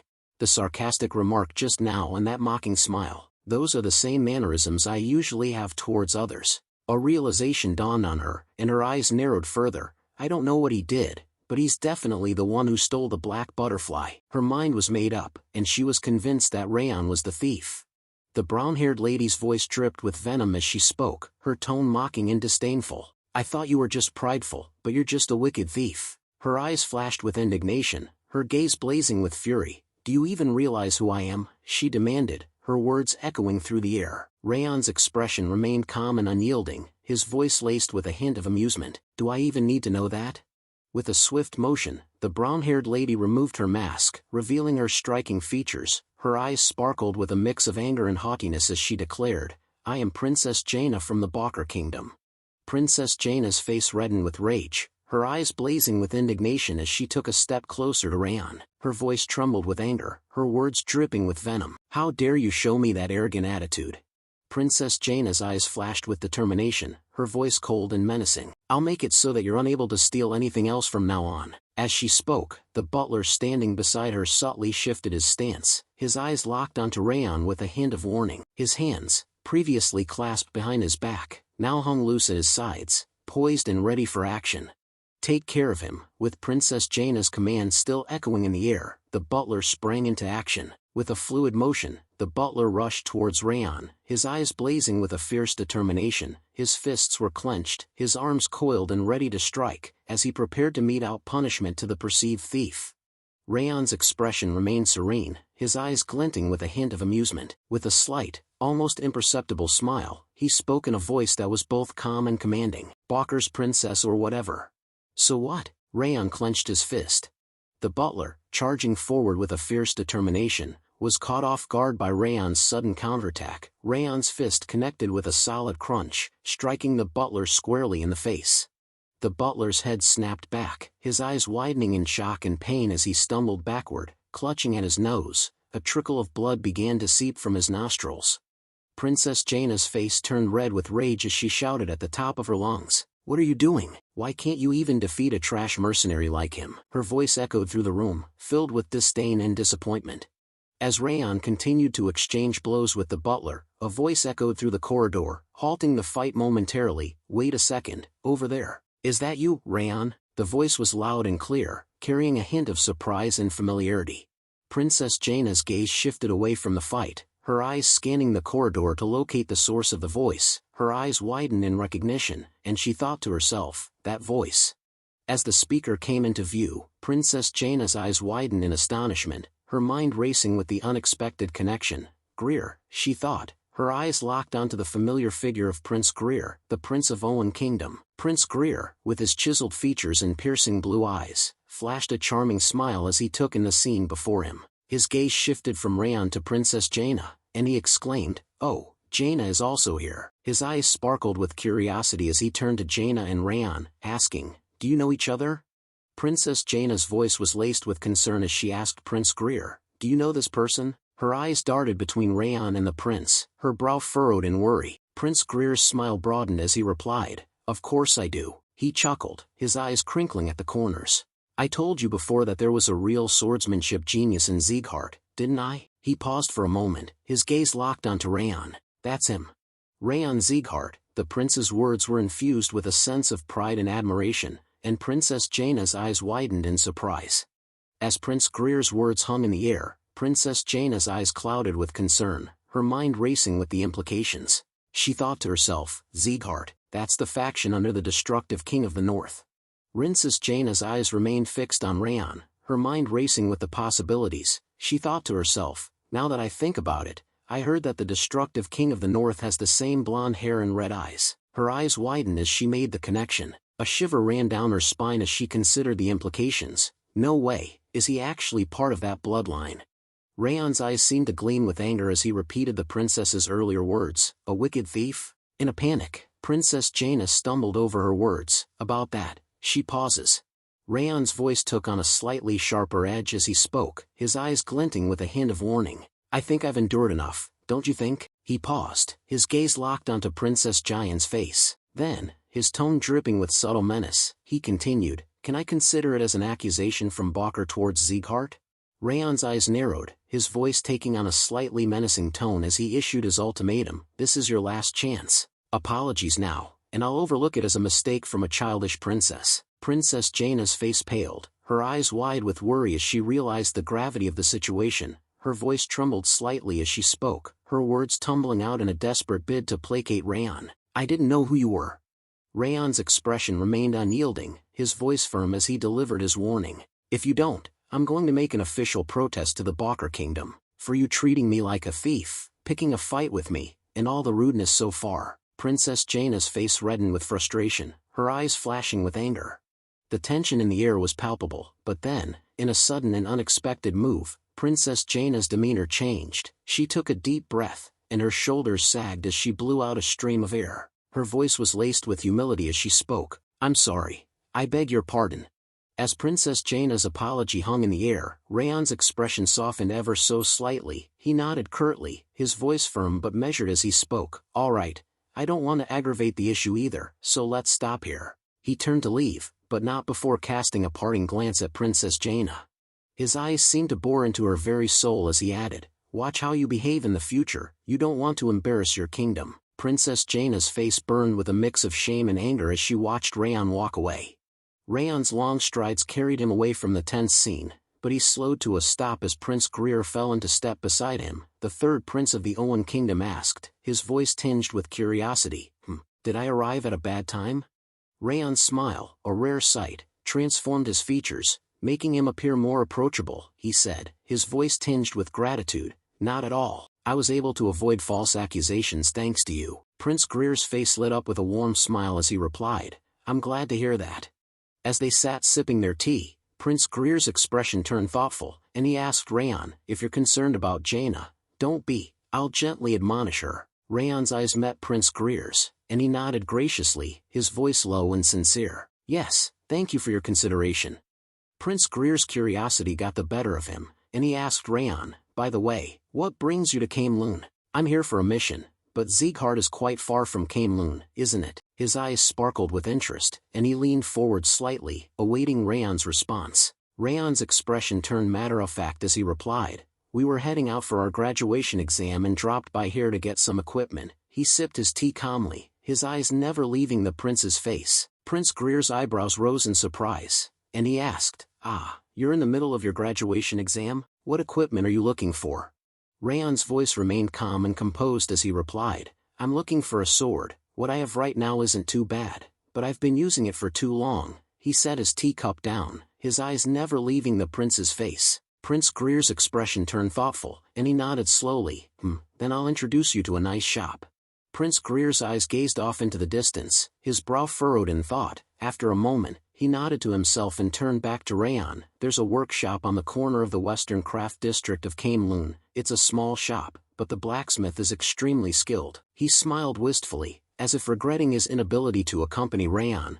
I want to introduce him to you personally, but I won't be able to go because of my mission. Raon's expression turned grateful, and he inclined his head in appreciation. I'm grateful enough for you telling me about it, he said, his voice sincere. With a fluid motion, Prince Greer stood up, his movements elegant and refined. He smiled warmly at Raon as he spoke. All right, I'm going to take my leave. I'll be looking forward to your visit to Owen. Raon's expression turned determined as he replied, yes, I'll do it after the graduation exam. He nodded firmly, as if committing himself to the promise. Prince Greer's face lit up with a warm smile as he said, I wish you good luck. As Prince Greer disappeared from view, Dorian let out a relieved sigh. We're saved. I didn't expect you to act so recklessly, young master. His voice was tinged with a mix of amusement and exasperation. Raon stood up, a hint of defensiveness in his tone as he replied, I'm telling you, I had a plan. It was lucky that Sir Greer ended up helping us, though. As they strolled through the streets of Camelun, Dorian turned to Raon with a questioning glance. Are we heading to the workshop right away? He asked, his tone curious. Raon's expression turned thoughtful, and he shook his head. No, we're going to visit the workshop tomorrow. I have a personal matter to attend to tonight. The soft glow of the inn's candles cast a warm light on Raon's features as he sat on the bed, his back against the sturdy wooden frame. As Raon's fingers wrapped around the delicate, ebony form of the black butterfly, his voice took on a low, mysterious tone. Black butterfly, he whispered, it's time for you to do your job. As the black butterfly fluttered towards the nearby Teuton flower, Raon's thoughts turned inward, his mind focused on the intricate dance of fate that was about to unfold. The black butterfly feeds onto mana, but it is unable to digest it, he thought to himself, recalling the ancient lore that had led him to this moment. The Teuton flower cannot gather any mana in its lifetime. He paused, his thoughts lingering on the cruel irony of their existence. When the two are brought together, they are able to release each other from their curses. With a gentle, almost tender smile, Raon's fingers closed around the delicate petals of the Teuton flower, cradling it as if it were a precious gem. His thoughts continued to unfold, a symphony of intricate plans and ancient knowledge. The Teuton flower has to hold the mana that the black butterfly has gathered, he mused, his mind racing with the possibilities, to finally become a highest-grade elixir, simultaneously harnessing the energies of fire and water. The rarity of this knowledge was a testament to the secrecy surrounding the Teuton flower's true potential. Raon's own understanding of this obscure fact was a direct result of the ancient wisdom imparted by the 10,000 Flames cultivation, a testament to the profound impact it had on his perception of the world. Without hesitation, Raon's lips parted, and he consumed the flower in a single, swift motion. The delicate petals dissolved on his tongue, releasing the carefully balanced energies within. As the essence of the Teuton flower coursed through Raon's being, a sudden, ethereal chime echoed through his mind, signaling the arrival of a system notification. The words materialized before his inner eye, shimmering with an otherworldly glow. One strand of the curse of frost has disappeared, the notification read, its tone detached yet portentous. The durability of your energy center and mana circuits has increased, energy has increased significantly, willpower has increased significantly, all stats have increased.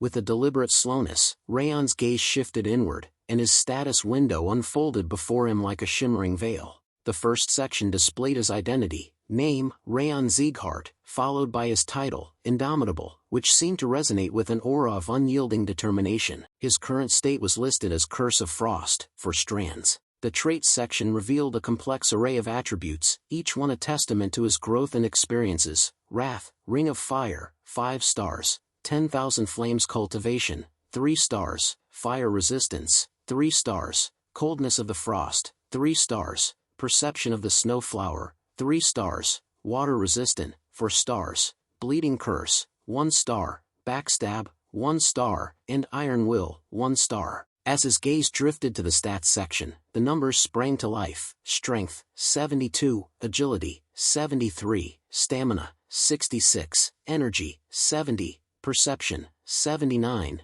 And Wrath, 10. A subtle, enigmatic smile crept onto Raon's face as he beheld his status, his eyes gleaming with a deep satisfaction. The morning sunlight cast a warm glow on the streets as Raon's voice broke the gentle morning calm. "Let's set off to the workshop now, Dorian," he said, his tone crisp and purposeful. Dorian's gaze lingered on Raon, his eyes narrowing slightly as he took in the subtle yet unmistakable changes that had occurred overnight. A look of surprise and intrigue crossed his face as he thought to himself, how did this happen? He couldn't help but notice the noticeable increase in Raon's spirit and aura, which seemed to radiate a newfound sense of power and confidence. Dorian's mind began to whirl with questions, his thoughts racing with possibilities. What happened last night? He wondered, his curiosity piqued by the sudden and unexpected transformation in the young master. Dorian's eyes remained fixed on Raon, his expression a mixture of fascination and concern, as he struggled to understand the nature of this sudden change. Dorian's thoughts drifted further back in time, his mind retracing the moments that had led him to this point. He recalled the initial spark of curiosity that had drawn him to Raon, the way he had quietly focused on his training, undeterred by the scorn and disdain of those around him. The whispers and mocking gazes of the household, including those from the direct line, had seemed to label Raon as the shame of the house. Yet, despite this, he had persisted, his dedication to his craft unwavering. As Dorian's thoughts continued, he realized that his interest in Raon had evolved into something more profound. But what I realized after I got closer to the young master. As Dorian's memories of Raon's intense training resurfaced, a subtle smile crept onto his face. He thought to himself, was that he is befitting the name Sieghart, more than anyone else in the 5th training ground. That's why, even though we are scattered now, we of the 5th training ground decided to follow Raon.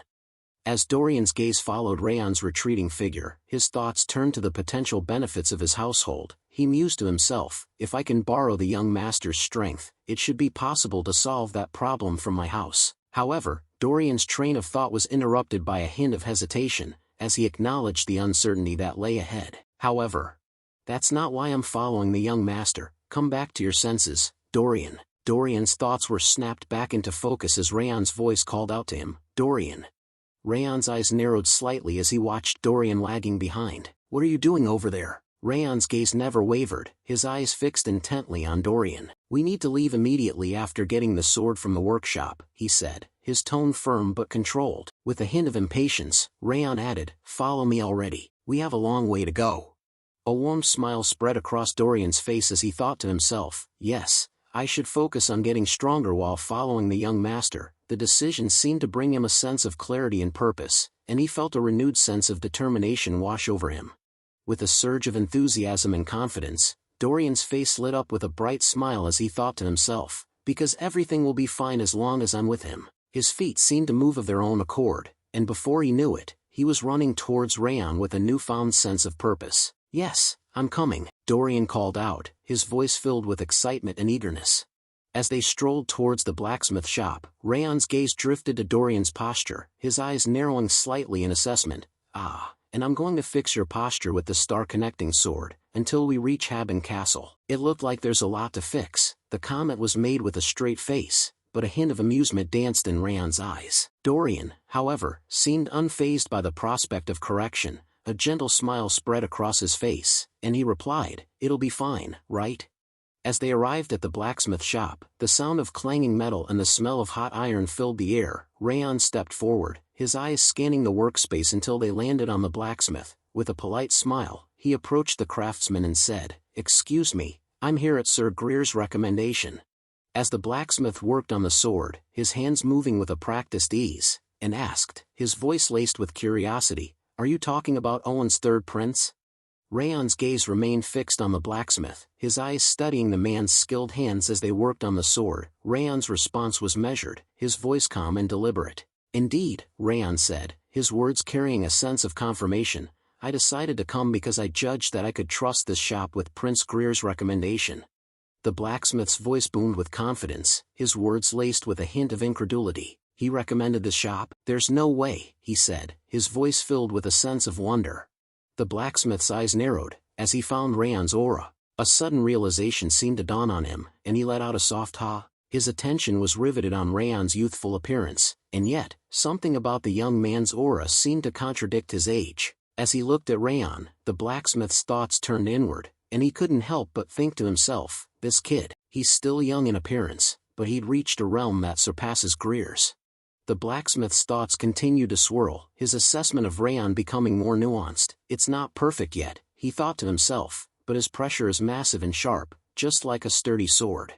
Suddenly the blacksmith asked Raon, "You've already reached such a realm in swordsmanship despite your young age," he said, his tone a mix of curiosity and observation. "Moreover, your pressure is different from the third prince's. Are you a Sieghart?" Raon's expression turned amazed, his eyes widening slightly as he seemed taken aback by the blacksmith's perceptiveness. Beside him, Dorian stood silently, his thoughts turning inward as he wondered, how did he figure it out? "We didn't even tell him." Rath's voice rang out with confidence, his tone unwavering as he addressed Raon. "That's what we call a proper blacksmith," he said, a hint of pride in his voice. "They can figure out a person's background just from seeing them, and they can even determine their skills." Meanwhile, Raon's thoughts turned inward, his expression a mask of calmness as he thought to himself, "So noisy." The blacksmith's eyes locked onto Raon's, his gaze intense as he said, "I've seen countless swordsmen so far, but I've never seen anyone like you." Raon's response was smooth, his tone polite as he chimed in, "Pardon my late introduction, my name is Raon Sieghart." Dorian, not to be outdone, spoke up with a smile, "Ah, I'm Dorian." The blacksmith's voice boomed as he introduced himself, "My name is Kuberad, I'm just an old man who keeps wielding his hammer because he hasn't died yet." Raon's reaction was immediate, his eyes widening in shock as he thought to himself, "Wait a second, did he say Kuberad just now?" Raon's thoughts swirled with amazement, the father of countless masterpieces possessed by Owen and Balker, and the one who managed to spread his name all around the continent, Kuberad Jayton. I never expected to see him in such a secluded workshop. In a calm demeanor, Kuberad asked Raon, "So, why did you come to see me?" Raon's hand rested on his chest as he explained, "I need a good sword for the upcoming journey." His voice was straightforward, his words conveying a sense of purpose. The blacksmith's eyebrow arched slightly as he asked, "Are you trying to forge a sword?" His tone was curious, as if he was intrigued by Raon's request. Raon's response was candid, "Not exactly, I'm not even a swordsman yet, and someone has already said that they would make my first sword." The blacksmith's eyes narrowed slightly as he asked, "By any chance, is the one who's going to make your sword Vulcan?" His tone was measured, as if he was probing for more information. Raon's response was laced with worry, "Yes." The blacksmith's laughter echoed through the workshop as he exclaimed, "I knew it. I heard he came out of retirement, it was because he wanted to forge your sword." His words were filled with amusement and a hint of admiration. With a chuckle, the blacksmith continued, "I can't steal the swordsman that Vulcan has reserved. So, you need a temporary sword that you can use before becoming a swordsman." His words carry the weight of years spent shaping raw metal into weapons of immense power and beauty. Gesturing grandly toward his creations, he continues, "I didn't half-ass making any of my goods, so you can take whatever you want." His tone resonates with pride, steadfast as the forge that defines him. Dorian steps forward eagerly, his eyes alive with ambition. "Lord Kuberad, can I pick one as well?" The blacksmith's gaze lingered on Dorian, a warm smile spreading across his face. "Yes, I'm feeling generous, you can choose one as well." His words were like a gift, and Dorian's face lit up in response. Dorian's voice was filled with joy as he exclaimed, "Thank you." As Dorian stepped closer to the array of swords hanging proudly on the wall, his eyes widened in awe, and his fingertips hovered near a particularly ornate blade. Meanwhile, Raon selected a sword from the wall, his eyes scanning the blade with a discerning gaze. As he held the sword, he thought to himself, "They are indeed worthy of the name of the continent's blacksmith, Every single sword here matches up to a masterpiece. Raon stood in the forge's warmth, his fingers brushing over the hilt of a magnificent sword, his gaze flickered between the blades, his mind a storm of thoughts. I could pick any of them and be satisfied with their performance, he mused. With a resigned sigh, he muttered, As Raon browsed through the shop, his eyes landed on a red sword that seemed to radiate an aura of its own. He felt an inexplicable pull towards the sword, and his curiosity was piqued. What is that? He wondered, his gaze fixed intently on the sword. Dorian's fingers danced along the display of blades, his eyes shining with admiration and indecision. Those swords are really amazing, he murmured, his voice barely above a whisper. I'm not sure what to pick because they all seem to be masterworks. The blacksmith's weathered hands and quiet pride spoke of decades spent perfecting his art. He smiled, his eyes twinkling with a hint of mischief mixed with wisdom. Of course they are. Who do you think made them? His tone was steady and approving, his words laced with a sense of pride. You can just pick a random one. The blacksmith's face suddenly drained of color, his expression shifting from warmth to alarm. His eyes widened, and he took a step back, as if he had just sensed something ominous. The blacksmith's gaze locked onto Raon, his eyes filled with a mix of worry and concern. Wait a second, this energy. The blacksmith's eyes widened in alarm as he saw Raon holding the red sword in his hand, his gaze fixed intently on the blade. Raon's gaze was fixed on the sword, his eyes taking on an almost trance-like intensity. He seemed completely absorbed in the blade, his expression unreadable. The blacksmith's voice was laced with urgency as he ordered Dorian, Hey, pick up a sword, any of them. Dorian's expression was confused and concerned as he looked at the blacksmith and asked, What? Why are you suddenly saying that? The blacksmith's face was etched with worry as he replied, What he's holding right now is a possessed blade.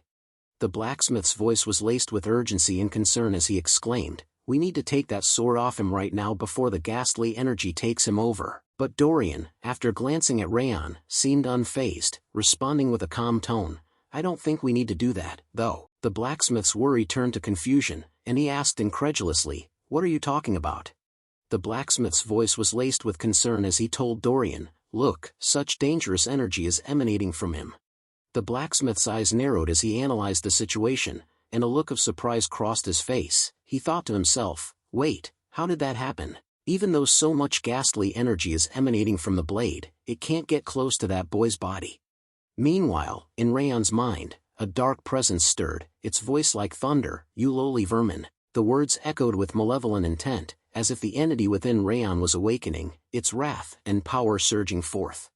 Wrath's voice thundered, How dare you target a body that is already possessed by the King of Essence? As wrath emerged from Raon's body, the atmosphere seemed to crackle with energy. Raon's gaze remained fixed on the sword, his eyes burning with an intense, almost supernatural focus. His expression was unreadable, but his connection to the sword seemed to be growing stronger by the moment. Wrath flew near the red sword, its presence radiating intense energy. Know your place. Wrath thundered, How dare you try to devour him? I'm going to freeze you and shatter you into pieces. Just as Wrath was about to unleash its power, Raon's voice cut through the tension, Stop it. Wrath's voice was laced with indignation and anger. Why would you stop me when this thing tried to lay its hands on the King of Essence's belongings? Do you even realize that you would have been devoured by the dagger's ghastly energy without the King of Essence? Raon's calm demeanor was a stark contrast to Wrath's fury. I'm not your possession, he said, his voice steady and firm, and I wouldn't be devoured by a blade like this even without you. Lord Kuberad approached Raon with concern etched on his face. Hey, are you all right? He asked, his voice filled with worry. Raon reassured him with a calm reply. I'm fine, Lord Kuberad. His gaze returned to the dagger, and he asked, Rather than that, this dagger doesn't seem to be an ordinary weapon. What is this? Lord Kuberad's expression turned grave, and he hesitated before responding, as if unsure how much to reveal about the dagger's true nature. It's a failure, he said finally. I don't know if you heard me, but as I said earlier, it's a possessed blade. He began to explain the story. There was a small village in the south called Siren. Lord Kuberad's voice took on a nostalgic and melancholic tone as he continued. They revered a sacred tree called Othello. It was a peaceful village where delicate and virtuous people relied on each other. Lord Kuberad's voice was filled with sorrow and outrage as he recounted the tragic events. But one day, the white blood religion attacked Siren. Their fanatics killed half of the villagers, and the other half were supposedly kidnapped, as the white blood religion does. His words dripped with disdain for the fanatics and their brutal methods. In the end, not a single survivor could be found in Siren. I heard about the disaster in Siren after that. I took a branch from Othello to forge this dagger, in an attempt to pray for the repose of the victims' souls. His voice was laced with regret and sorrow, but it was a mistake. Lord Kuberad's voice was filled with regret and sorrow as he continued. The moment the dagger was completed, the white blade and hilt turned red, and the resentment of the village's people gathered into the sword, contrary to my intentions. I've been storing it because no one could deal with that dagger's resentment and ghastly energy after that, but you can retain your sanity while holding it in your hand. I don't really understand how you did it. He studied Raon intently, searching for answers. Raon's gaze fell upon the dagger, and his eyes filled with sorrow. As Raon closed his eyes, he seemed to tune into the memories and emotions embedded in the sword. The memories of Siren Village began to flow into him, and he felt the weight of the villagers' suffering, resentment and indignation, pain and grief. All these emotions swirled within him, creating a deep sense of sorrow and empathy. With his eyes open, Raon's grip on the dagger tightened, his knuckles white with intensity. His thoughts echoed the question, did they meet such a harsh end at the hands of the white blood religion? Raon's voice took on a tone of quiet confidence as he spoke to the dagger. I have many things I need to do. Raon's words to the dagger were laced with a sense of reluctant promise. I don't have enough time, and I might be unable to help you get your revenge. However, if I happen to encounter the white blood religion, I'll help you get your revenge. With a confident tone, Raon asked the dagger, so, will you come with me? He gazed at the dagger, awaiting its response. As if sensing Raon's determination and resolve, the dagger began to respond, and the ghastly energy surrounding it started to fade. Lord Kuberad's eyes widened in amazement as he watched the ghastly energy fade away from the dagger. He couldn't believe his eyes, and his thoughts echoed the question, the ghastly energy is fading away. Did it acknowledge him as its owner? He stared at Raon with a mix of surprise and curiosity, wondering how this young man had managed to tame the dagger's malevolent energy. With the dagger's acceptance, Raon's words took on a sense of purpose, a blade forged to pray for the repose of vengeful souls. He gazed at the dagger, his eyes shining with a newfound connection. As he spoke, he began to name it. Join me on my journey, Blade of Requiem. The name seemed fitting, a nod to the dagger's dark past and its new role as a companion in Raon's journey. As Raon began to leave, he turned to the blacksmith with a nod of appreciation. Thank you for providing us with such great blades. I didn't expect that we'd get a sword for regular use as well as the Blade of Requiem. The blacksmith's face lit up with a warm smile, and he replied, don't feel pressured. Having a sword used by a promising swordsman is the biggest honor for a blacksmith. As Raon walked away, he turned his head and called out with a hint of a smile, we'll prepare a warm reception for you if you visit Sieghart. The blacksmith chuckled and replied, all right, I'll be hoping that you safely become a swordsman. The blacksmith's eyes followed Raon's retreating figure, his expression thoughtful and introspective. He murmured to himself, I thought he was just a child with excellent talent, but... The blacksmith's eyes widened slightly as he stood there, frozen in thought. He managed to take control of the ghastly blade and even became the master of it. He thought to himself, a mixture of surprise and awe on his face. The blacksmith's thoughts shifted, and he murmured to himself, unification with the blade. He paused, reconsidering, and then his expression changed to one of conviction. No, he has the potential to achieve even more than that. With a resolute smile, the blacksmith thought to himself, Sieghart's name is going to echo throughout the world once again. Days pass. The landscape had transformed dramatically as Raon and Dorian journeyed north, leaving the warmer climes of Camelun behind. Now, they found themselves traversing a vast expanse of snow-covered terrain. The monotony of the snowy landscape had begun to feel almost familiar, but that sense of routine was shattered as they ventured deeper into the forest. Raon's thoughts were interrupted by the gruesome sight of dead monster bodies strewn about, and Dorian's reaction was immediate. He clung to Raon in sheer fear, his eyes wide with terror as they navigated through the carnage-filled woods.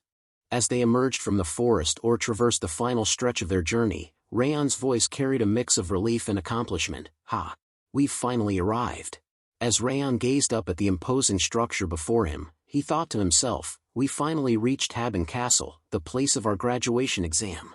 Dorian's face contorted in disgust as he covered his mouth, struggling to hold back a wave of nausea. Bled, what is that stench? He thought to himself, his mind recoiling from the putrid smell. Meanwhile, Rath's reaction was starkly different. His eyes gleamed with excitement as he inhaled deeply, his voice rising in a triumphant cry, Wawa. It's the air of a battlefield, it makes the King of Essence feel alive. Raon's gaze fell on Dorian's pale face, and he spoke up with a mix of concern and amusement. Dorian, why are you like that when we've finally arrived? It's not like there were any hardships on our way. Dorian's eyes widened in incredulity as he stared at Raon, his voice rising in a shocked shout. Are you serious saying that now? Dorian's thoughts drifted back to their journey, and he couldn't help but recall the grueling training sessions with Raon. As they approached Haben Castle, the cold had grown more biting, but Raon's response to Dorian's complaints was consistent. Move your body. He remembered Raon's relentless critiques of his sword stance, from dawn till dusk, with barely a break even when they were traveling. The memory made Dorian's expression darken, being forced to swing his sword repeatedly during the night watch. Dorian's face reddened with frustration as he recalled the sleepless nights and grueling training sessions. I couldn't sleep at all during the entire journey because of that, he shouted at Raon. Do you really think that it makes any sense to say that there was no hardship? Wrath chimed in, his voice laced with amusement as he sided with Dorian. That dullard is right for once. You should train in moderation. The King of Essence can't get any comfortable rest either because of you. After hearing both Dorian's outburst and Wrath's biting comment, Raon's expression faltered, and he became speechless. Just as the tension between Dorian, Raon, and Wrath seemed to be simmering, a knight emerged from the castle gates, his voice authoritative and slightly disapproving. Are you the new mercenaries that were supposed to arrive? He asked, his gaze sweeping over the duo before settling on Raon. You are late compared to the scheduled arrival time. The knight introduced himself. My name is Tyrion. I'm the vice commander of the castle. His demeanor exuded a sense of authority and responsibility, and his words carried weight as he represented the castle's leadership. Tyrion continues, and your superior officer, who will be leading you from now on. Raon spoke up. Yes, I'm looking forward to working with you. Tyrion's gaze shifted to Dorian, who had collapsed to the ground. Tyrion's expression turned concerned, and he asked Raon, by the way, is he really okay? Raon's response was nonchalant. Don't worry about it. This happens all the time. Tyrion's eyebrow arched slightly at Raon's casual tone, and he replied, I see, follow me. As Raon followed Tyrion, he dragged Dorian along by the back, prompting Dorian to groggily come to. Dorian, stop doing that and stand up, walk on your own, Raon said, his tone firm but somewhat amused. Dorian, still clearly exhausted and displeased, grumbled out a response, let me go home. As they followed Tyrion, Raon glanced around, taking in the castle's surroundings and the people within. His gaze swept over the castle walls, the guards, and the various individuals going about their duties. Raon's thoughts turned critical as he surveyed the castle's environment, his expression grim. The environment is even worse than what I heard, he thought to himself. The walls bore scars of repeated destruction and repair, a testament to the castle's tumultuous past. The residents, too, looked exhausted, their faces etched with worry and fatigue.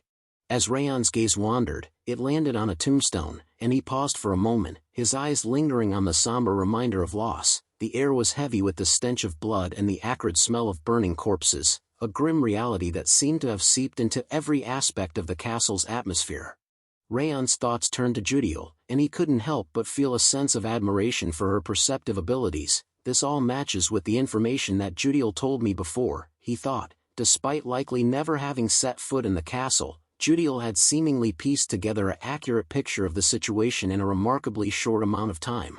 As Raon and Dorian followed Tyrion into the castle, a young girl with vibrant red hair caught sight of them. She was holding a basket of groceries and couldn't help but notice the duo's arrival. Her eyes lingered on Raon and Dorian, her expression filled with wonder. She thought to herself, I don't think I've ever seen them around here. I wonder who they are. Are they mercenaries? You a branch of Frost employee? Yua's gaze was interrupted as she turned to face the old man, who had spoken up from nearby. What are you doing over there, Yua? Let's go prepare to open the shop, he said, his voice warm and familiar. Yua's expression changed to a bright smile as she replied, Ah, I'm coming, grandfather. As Yua walked away with her grandfather, Raon turned his head back to catch a glimpse of her. His eyes followed her retreating figure, and for a moment, he watched her disappear into the castle's bustle. Raon's gaze lingered for a brief instant, his expression thoughtful, before he turned back to follow Tyrion, who was still leading them deeper into the castle. As they reached their destination, Tyrion knocked on the door and announced, Commander, I'm entering. I've brought the previously mentioned mercenaries. I mean, the trainees of Sieghart. With that, he pushed open the door and led Raon and Dorian into the room. Commander's voice was deep and authoritative as he spoke. "Welcome, you are the trainees from Sieghart." He introduced himself with a nod, his eyes never leaving Raon and Dorian. "I'm the commander of the castle, Milan Britain." Raon's eyes widened slightly in surprise, and he thought to himself, so he knew that we're from Sieghart. As he looked at the commander, he thought, and that man is the famous Milan Britain. Raon's thoughts continued to flow as he regarded Commander Britain. He's called the Giant of the North, and he's the protector who has been defending Haben Castle for over 20 years. Rath's voice echoed in Raon's mind. He is a proper general, one the King of Essence hasn't seen in a while. Raon's eyes widened in surprise as he mentally asked Rath, "You also feel it?" Rath's response was immediate. "Indeed, only generals who have stood their ground for dozens of years have that look in their eyes." Commander Milan's voice was firm as he spoke. "The people in this room are the only people who know about your identities. Your status will be kept secret from the others." Commander Milan's words hung in the air. "I'm also aware of the reason why Limer dispatched you here. He must have been hoping for you to gain lots of experience." As the commander's words sank in, Raon and Dorian exchanged a shocked glance. Commander Milan Britain's voice took on a grave tone as he continued, "However, there will be no training or education here. There won't be any kind instructors or warm meals and beds. All that exists here are endless battles and cold winds that seep into your bones." His eyes bore into Raon and Dorian, his gaze intense. "You should turn back now if you're looking for a comfortable life." Just as it seemed like Dorian was about to take the commander's offer to leave, Raon swiftly intervened, his hand grasping Dorian's arm in a firm but restraining grip. Dorian's words were cut off mid-sentence as Raon's voice took over, steady and resolute. "We came here to get stronger, we'll accept any battlefield or situation." A hint of a smile played on Commander Milan's lips as he spoke. "I like your attitude, at least. I'll be watching how long your attitude is going to last." Commander Milan's voice continued, "Your rank is going to be that of a soldier from now on. Start from the lowest rank." Raon and Dorian stood silently, their faces set in determined expressions as they absorbed every word the commander said. Commander Milan Britain called out to one of his subordinates, "Charles, these two will be added to the 3rd scouting party." Charles responded with a crisp, "Understood." Milan's instructions continued, "Let them do all kinds of jobs, from the chores to battles." His gaze swept over Raon and Dorian, his expression unyielding. "Guide them to their lodgings for now." Charles nodded at Commander Milan Britain before turning to Raon and Dorian. "We'll be taking our leave," he said, his tone firm but polite. With a gesture, he indicated for them to follow him. "Follow me, you two." Raon and Dorian fell into step behind Charles, their eyes scanning their surroundings as they walked out of the commander's presence. As they left, the room fell silent. Tyrion and Commander Milan Britain stood there, their gazes fixed on the departing figures of Raon and Dorian. Tyrion's sudden statement hung in the air. "I don't like them." Commander Milan Britain's eyebrow arched in surprise as he turned to Tyrion, asking, "What don't you like?" Tyrion's voice carried a note of disapproval as he shared his assessment with Commander Milan Britain. "As you saw, that Dorian fellow was limp because of fear. The other one, Raon, was too relaxed as if he's here to play around." Tyrion's tone turned critical. "Rather than be of any help, they're just going to cause trouble." Tyrion's disapproval deepened, his voice laced with skepticism. Moreover, Raon was even wearing a flower bracelet around his wrist. "I can't see him as a warrior at all." His gaze locked onto Milan's, his eyes conveying a sense of concern. "It's not too late to make them leave."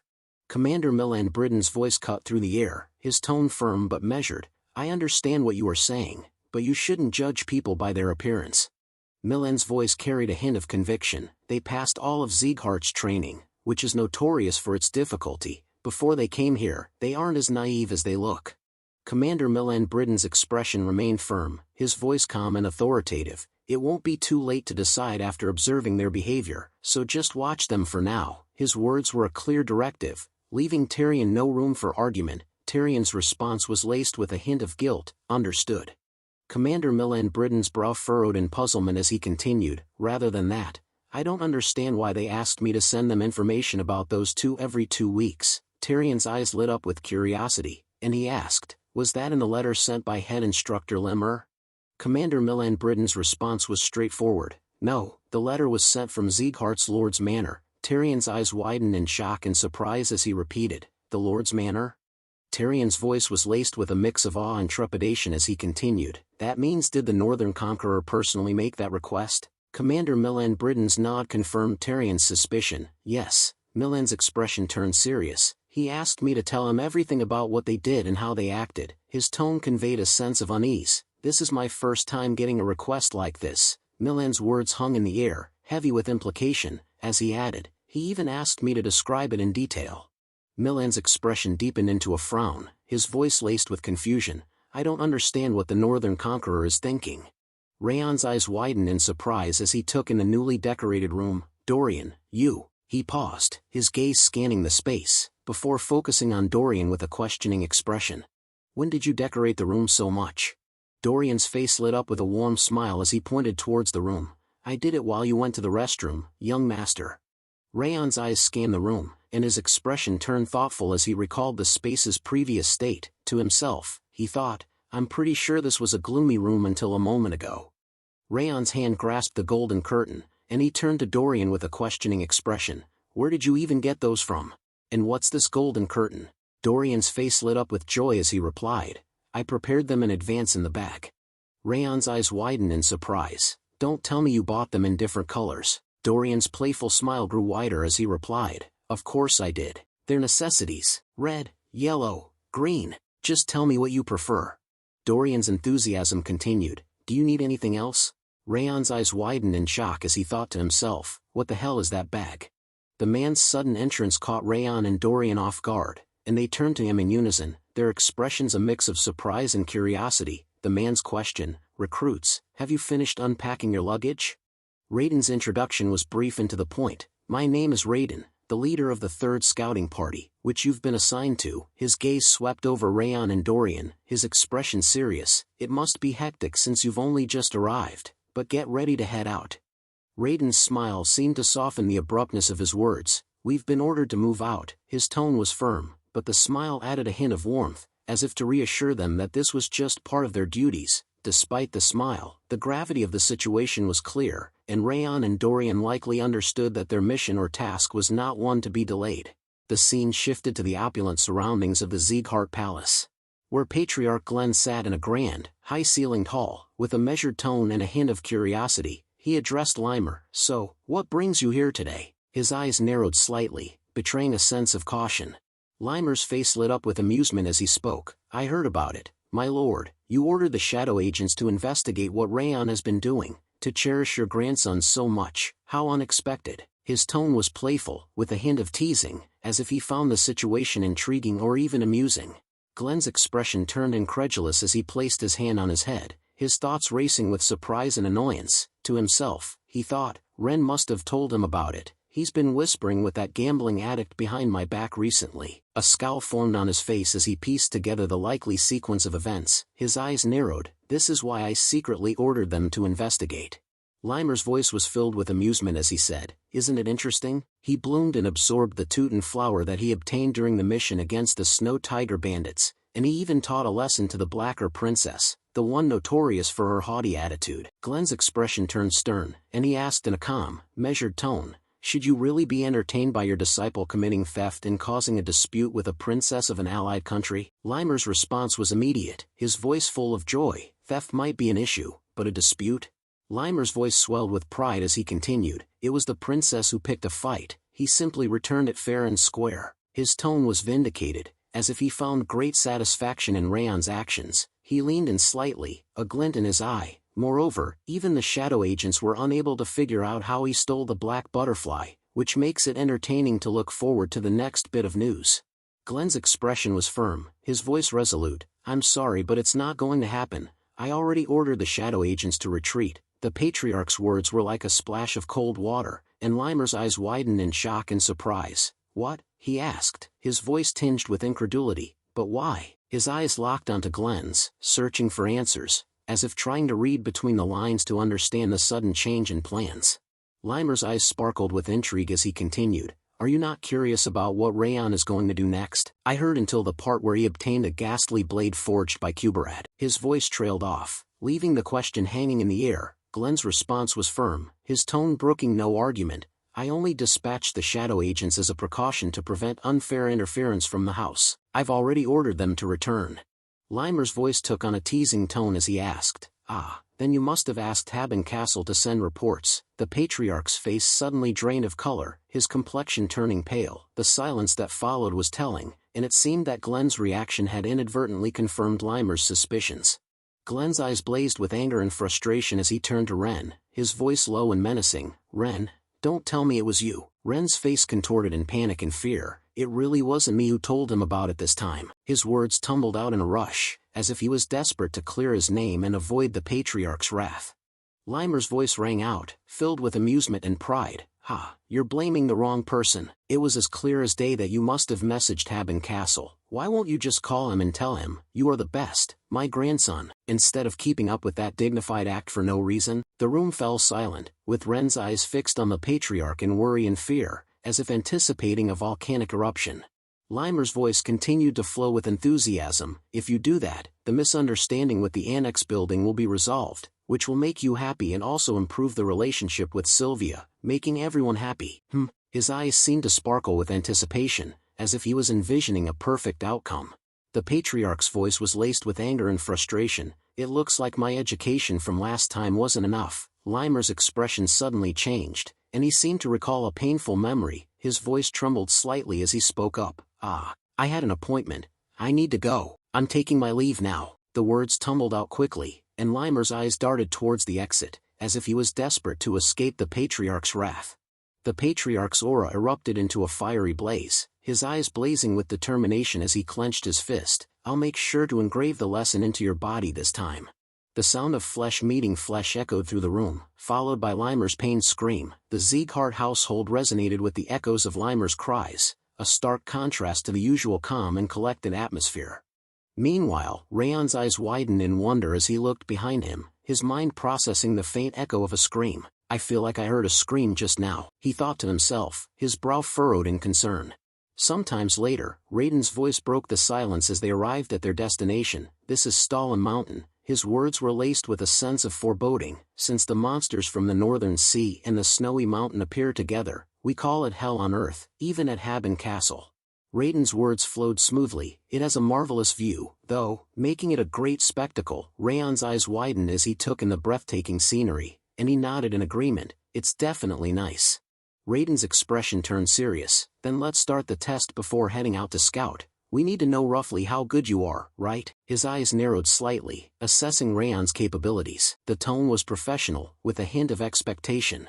Raiden pointed to some footprints on the ground, his finger tracing the outline of the massive impressions. "What do you think this trace is?" he asked. Dorian's eyes widened as he took in the size of the footprints, his voice trembling with worry and fear. "Judging from the size, it must be a big monster. Isn't this from an ice troll?"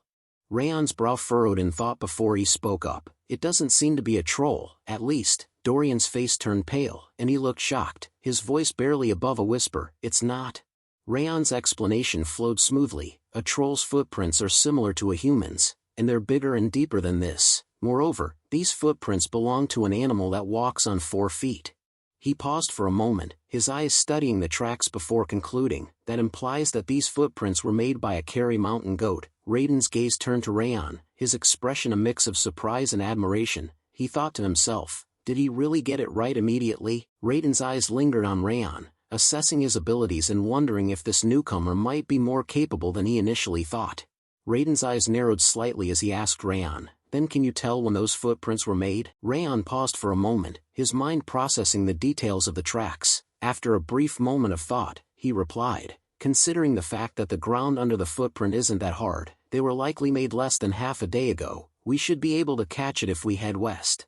Raiden pointed to the claw mark on the tree, his finger tracing the gash in the bark. "Then what does this look like to you?" he asked. Raon's eyes scanned the mark, examining it carefully before responding. "This was made by a dire wolf." His voice was confident, and his gaze lingered on the mark, as if he was ensuring his assessment was correct. Raon's fingers brushed against the claw mark as he continued. "Dire wolves mark their territories by leaving traces on boulders or trees with their strong, thick claws." His eyes seemed to cloud for a moment, and his voice took on a slightly somber tone. "However, this one must have died already." Raiden's face lit up with surprise and amazement as he asked, "How did you figure that out?" Raon's calm demeanor was a stark contrast to Raiden's astonishment, and he replied, "Dire wolves periodically return to the same place. This trace is old, implying that it's most likely dead already. Raiden's gaze lingered on Raon, his mind racing with amazement. This kid, what's wrong with him, he thought to himself. How can he read all of that so smoothly? Raiden's thoughts wandered back to past experiences with new recruits in the Haben scouting party. He recalled how they had to undergo a unique form of hazing, one that didn't involve physical punishment or verbal abuse. Instead, seasoned scouts would offer provocative advice, poking holes in the idea that book knowledge was enough to survive in the wilderness. They'd emphasize the unforgiving nature of the environment and the limitations of theoretical knowledge. Raiden's gaze lingered on Raon's calm and confident demeanor, and he couldn't help but think, how does he already know these things? As he considered the upcoming hazing, Raiden realized that his usual approach might not have the desired effect on Raon. The hazing won't work like this. Raiden's eyes locked onto Dorian, and a bold idea seemed to form in his mind. Dorian, sensing Raiden's gaze, felt a surge of worry, his expression turning cautious as he wondered what Raiden was thinking. Raiden's sudden shout pierced the air as he brandished a small branch, his eyes fixed intently on Dorian. Hey, you, tell me what kind of trace this is. Dorian's eyes widened in surprise, and he stuttered, why am I getting dragged into this? The unexpected turn of events left Dorian bewildered, and he exchanged a glance with Raon, who seemed unfazed by Raiden's outburst. Raiden's grip tightened around Dorian's head, his eyes blazing with a mix of amusement and challenge. You little punk, you don't even know this, he taunted. Dorian's eyes darted to Raon, his face contorted in fear as he screamed, young master, please save me. Meanwhile, Raon seemed entirely unbothered by the commotion, walking away with a calm demeanor as he thought to himself, let's ignore Dorian and scout the surrounding area in the meantime. As Raon walked, his thoughts turned to utilizing the perception of the snowflower to gather information about their surroundings. If I use the perception of the snowflower, I should be able to figure out what's around here. Suddenly, a ghastly energy emanated from his sword. As Raon's hand grasped the hilt of the sword at his hip, he thought to himself, the blade of Requiem is scouting on its own and is telling me the results through ghastly energy. Raon's thoughts drifted back to previous experiences with the blade of Requiem. Now that I think about it, the same thing happened on the way here, he recalled. It gathered the high-purity energy from the monsters I've defeated and kept sending it to me. I even gained a trait related to ghastly energy thanks to that. A sense of appreciation dawned on Raon's face as he realized the sword's intentions. It's trying to help me by any means possible, he thought, a hint of admiration in his mental tone. How praiseworthy. Wrath burst forth from behind Raon, his voice booming as he shouted, you bastard, what are you doing right now? Raon's eyes widened in surprise as he turned to face Wrath. Its expression was twisted in disapproval, his words laced with a mix of anger and concern. The perception of the snowflower is clearly better. As the Kings of Essence's technique, Wrath continued. Why are you using the ability of a cursed creature like that? Raon's calm demeanor remained unwavering as he replied, it's respectable how it is working so hard for my sake. There isn't really any reason to use your ability instead. Wrath's face ignited with anger, his features reddening as he struggled to contain his temper. Its eyes blazed with a mix of indignation and fury, clearly taken aback by Raon's nonchalant response. Wrath circled around Raon, his movements agitated as he explained, the perception of the snowflower is just a glimpse of the Kings of Essence's power. The perception of the snowflower is clearly better than that parasite's ghastly energy. Raon's expression remained calm, his voice neutral as he asked, how am I supposed to know if it's better or not? Wrath's face turned red with rage as he shouted, obviously, because the King of Essence is the greatest demon king in Devilldom. Raon's expression remained nonchalant, and he walked away, simply replying, yeah, sure. His casual tone and dismissal of Wrath's outburst only seemed to fuel its anger, who stood there, fuming at Raon's lack of reaction. Wrath's frustration boiled over as he ground his teeth, his voice laced with indignation, ugh, how dare you ignore the King of Essence? What arrogance! Raon's expression remained calm, but his words shifted the focus to Wrath's ability. More importantly, it's your ability, someone who is continuously looking for an opportunity to take over my body. Who knows what kind of side effects it's going to have? Wrath's anger seemed to deflate, replaced by an uncomfortable silence as he became speechless. Wrath began to explain, his tone measured, you don't need to worry about such a thing. The technique that King of Essence is about to teach you uses the coldness in your body. Raon's feet seemed to freeze in place, and he suddenly stopped and turned, his eyes wide with amazement as he looked at Wrath.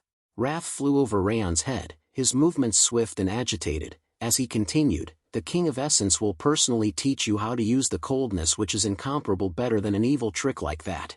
Raon's face turned pale as he gazed at Wrath, his thoughts racing with a mixture of surprise and calculation. This is an unexpected gain, he thought to himself, his mind whirling with the implications of Wrath's words. Raon spotted a nearby rock and sat down on it, crossing his legs in a calm, meditative posture. Wrath hovered nearby, his expression serious as he continued to explain. This technique is called Glacier. It should be impossible to even learn it for an ordinary human. Wrath's tone took on a hint of superiority. Only those possessing high-purity coldness can learn this technique. Wrath's expression turned stern as he continued, with your feeble talent, you'll need a significant amount of effort and time to learn it. His words were laced with a hint of skepticism. Wrath's tone softened slightly as he advised, calm your mind. His voice took on a somewhat patronizing tone, as if guiding a novice who needed careful direction. Wrath's guidance continued, you need to connect the coldness inside you to the coldness covering this land. Raon's eyes closed, and he began to focus, slowly starting to sense the coldness within himself. His breathing slowed, and his body relaxed, as he attempted to tap into the cold energy coursing through his veins. Wrath's voice guided Raon, maintain that state, and look at the King of Essence's coldness. How does it look? As Raon focused on the King of Essence's energy, Raon's eyes remained closed, his expression serene, as he replied, it looks like your coldness is merged with the snow on the ground. As the King of Essence's energy began to merge with the snow, Wrath explained, that's just how it looks on the surface, it's not about snow and coldness. His tone took on a deeper understanding, coldness is connected to the coldness.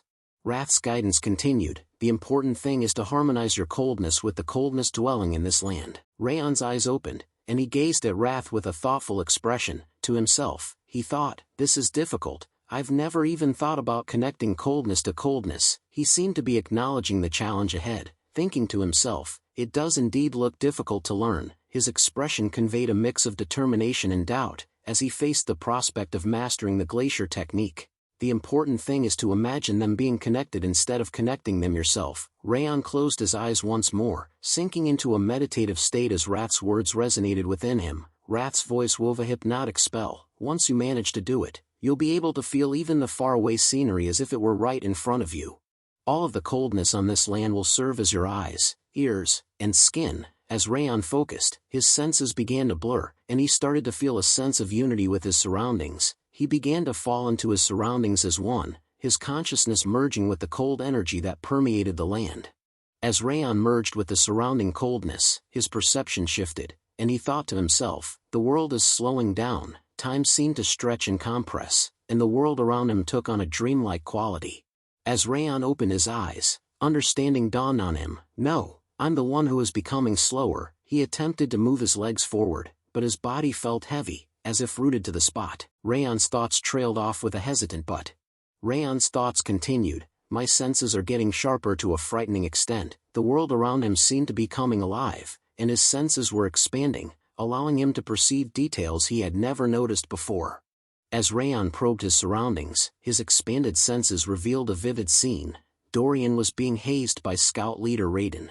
Meanwhile, a dire wolf had successfully hunted its prey, and Raon could see the entire scene unfolding with crystal clarity.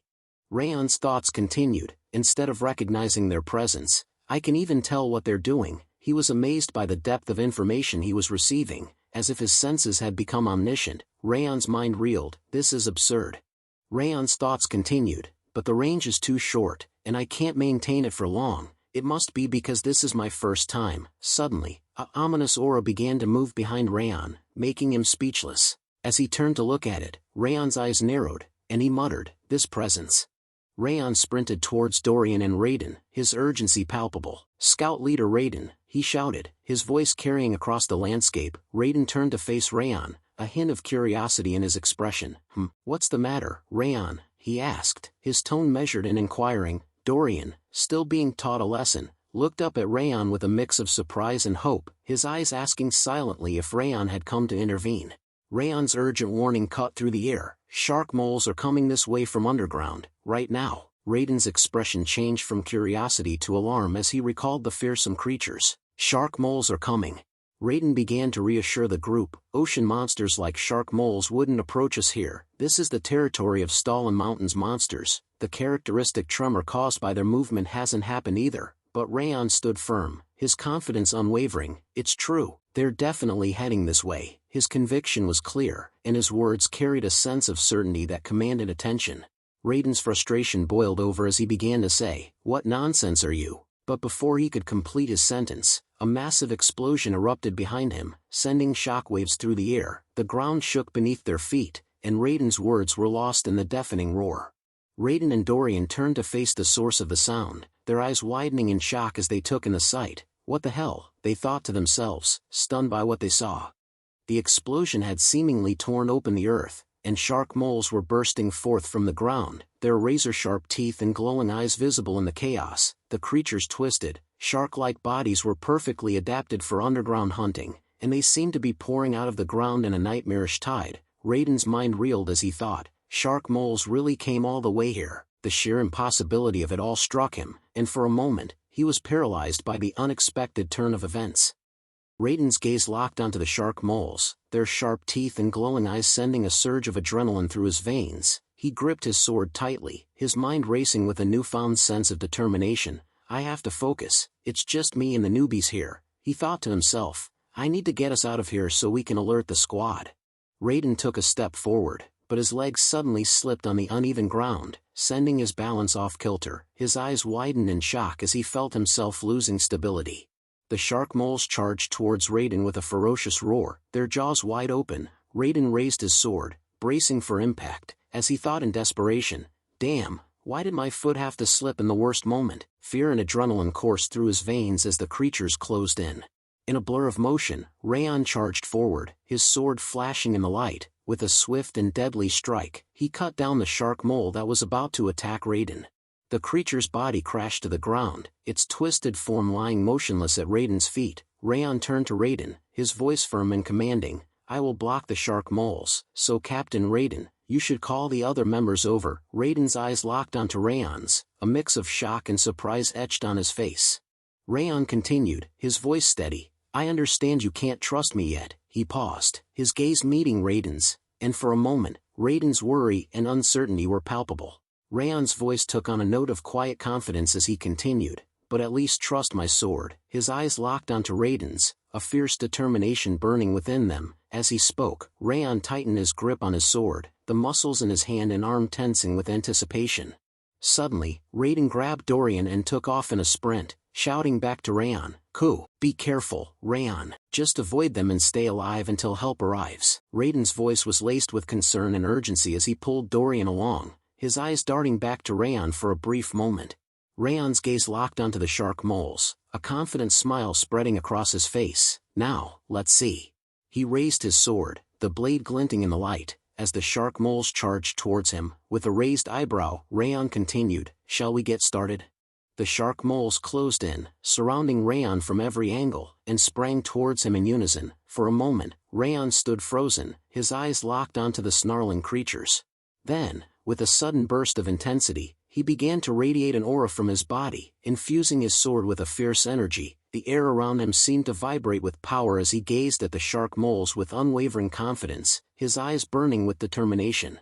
With lightning-fast speed, Raon unleashed the Rabid Fang sword technique, his blade slicing through the air with deadly precision. One of the shark moles was bisected in a single, fluid motion, its body splitting into two halves as it let out a blood-curdling screech. The air was filled with a metallic scent of blood as the creature's innards spilled out, painting the ground crimson.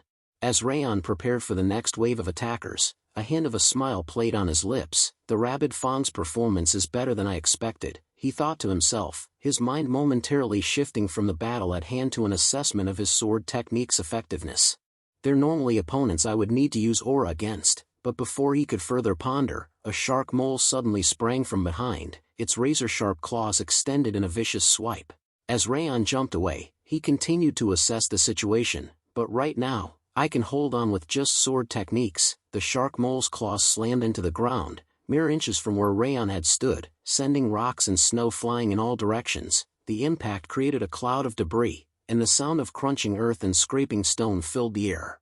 As Raon shielded himself from the debris, his thoughts turned inward. "What's helping me utilize the sword's capabilities better, and allowing me to predict the shark mole's movements, is the fact that my cold energy is meshed with the surroundings. Is this the power of Glacia? His eyes narrowed in contemplation, a spark of understanding igniting within him. Then the way to use these powers properly is. He paused, his mind racing with possibilities, as he watched the shark moles regroup for their next attack.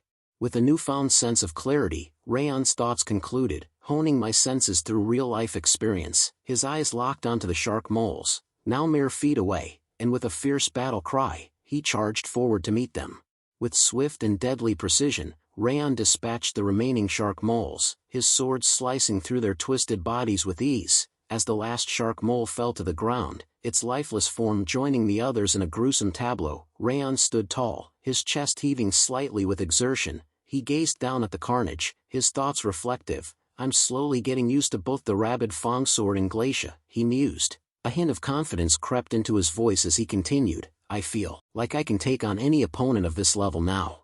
As Raon sheathed his sword, a satisfied smile spread across his face. I'm learning new things faster than expected, he thought, his mind reflecting on the rapid progress he'd made. His eyes gazed out into the distance, his expression contemplative. It was correct to come to Haben Castle, where there are so many opportunities to gain experience. Raon's thoughts were interrupted as Raiden burst onto the scene, leading the third scouting team. Raiden's voice rang out, his concern evident as he shouted, Raon, are you all right? I brought reinforcements, so fall back. The sound of pounding footsteps and the team's arrival filled the air. Raiden's face paled as he took in the devastating scene before him, his eyes widened in shock, frozen on the carnage-strewn ground, where the lifeless bodies of the shark moles lay scattered. Raiden's eyes scanned the battlefield, his mind reeling with the implications. Did he defeat all the shark moles by himself? He thought, incredulity etched on his face. His gaze lingered on the bodies, a mix of awe and shock reflected in his expression. They're monsters that can cause casualties even if all the squad members were to fight at once. Raiden's gaze lingered on Raon, who stood calmly amidst the carnage, his expression unreadable. Raiden's thoughts echoed in his mind, who is this guy? As Raiden walked towards Raon, he attempted to speak, but found himself rendered speechless. Raon's gaze met Raiden's, and he thought, he's probably at a loss for words. Raon's expression remained calm, almost expectant, as if anticipating Raiden's reaction. Considering he didn't believe a newbie and almost put people in danger, even if he wants to say something, he can't. Raiden stood frozen, his face a picture of shock and confusion, his eyes fixed on Raon with a mixture of awe and dismay. As Raon thought, even though his pride is hurt, he won't. Raiden suddenly began to speak, his voice hesitant, I'm sorry, and, he paused, his words trailing off as he seemed to struggle to find the right words. Suddenly, Raiden bowed down deeply, his voice filled with emotion as he spoke. We survived thanks to you. Raon's eyes widened in surprise as he gazed at Raiden, taken aback by the sudden display of gratitude. As Raiden continued to bow, his voice filled with remorse. Because I didn't believe you, a dangerous situation happened. I won't use an excuse like I have more experience than you.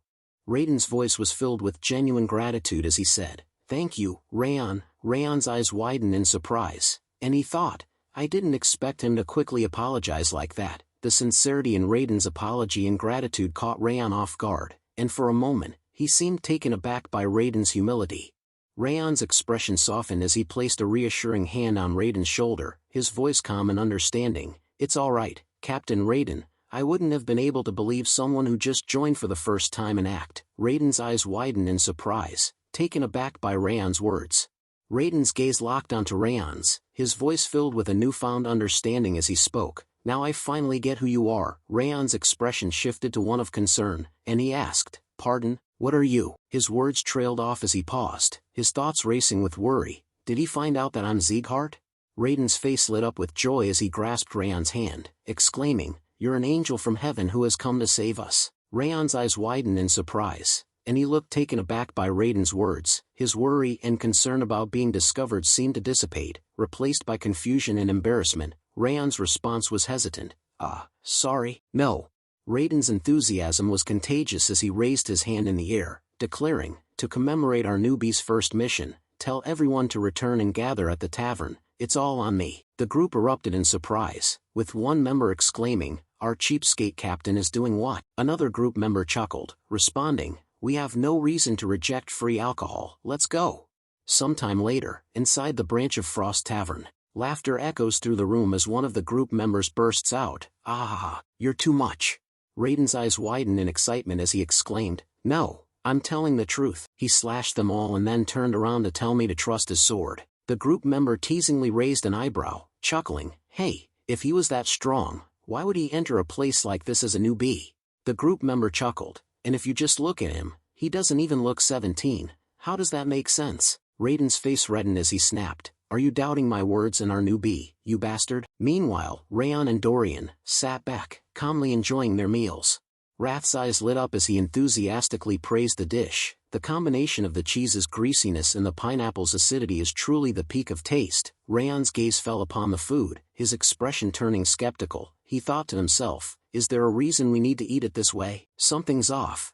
Dorian's eyes widened in amusement as he took in Raon's unconventional eating habits. "Young master, it seems like your taste buds are quite unique," he said with a chuckle. Raon looked up, surprised, and asked, "Me?"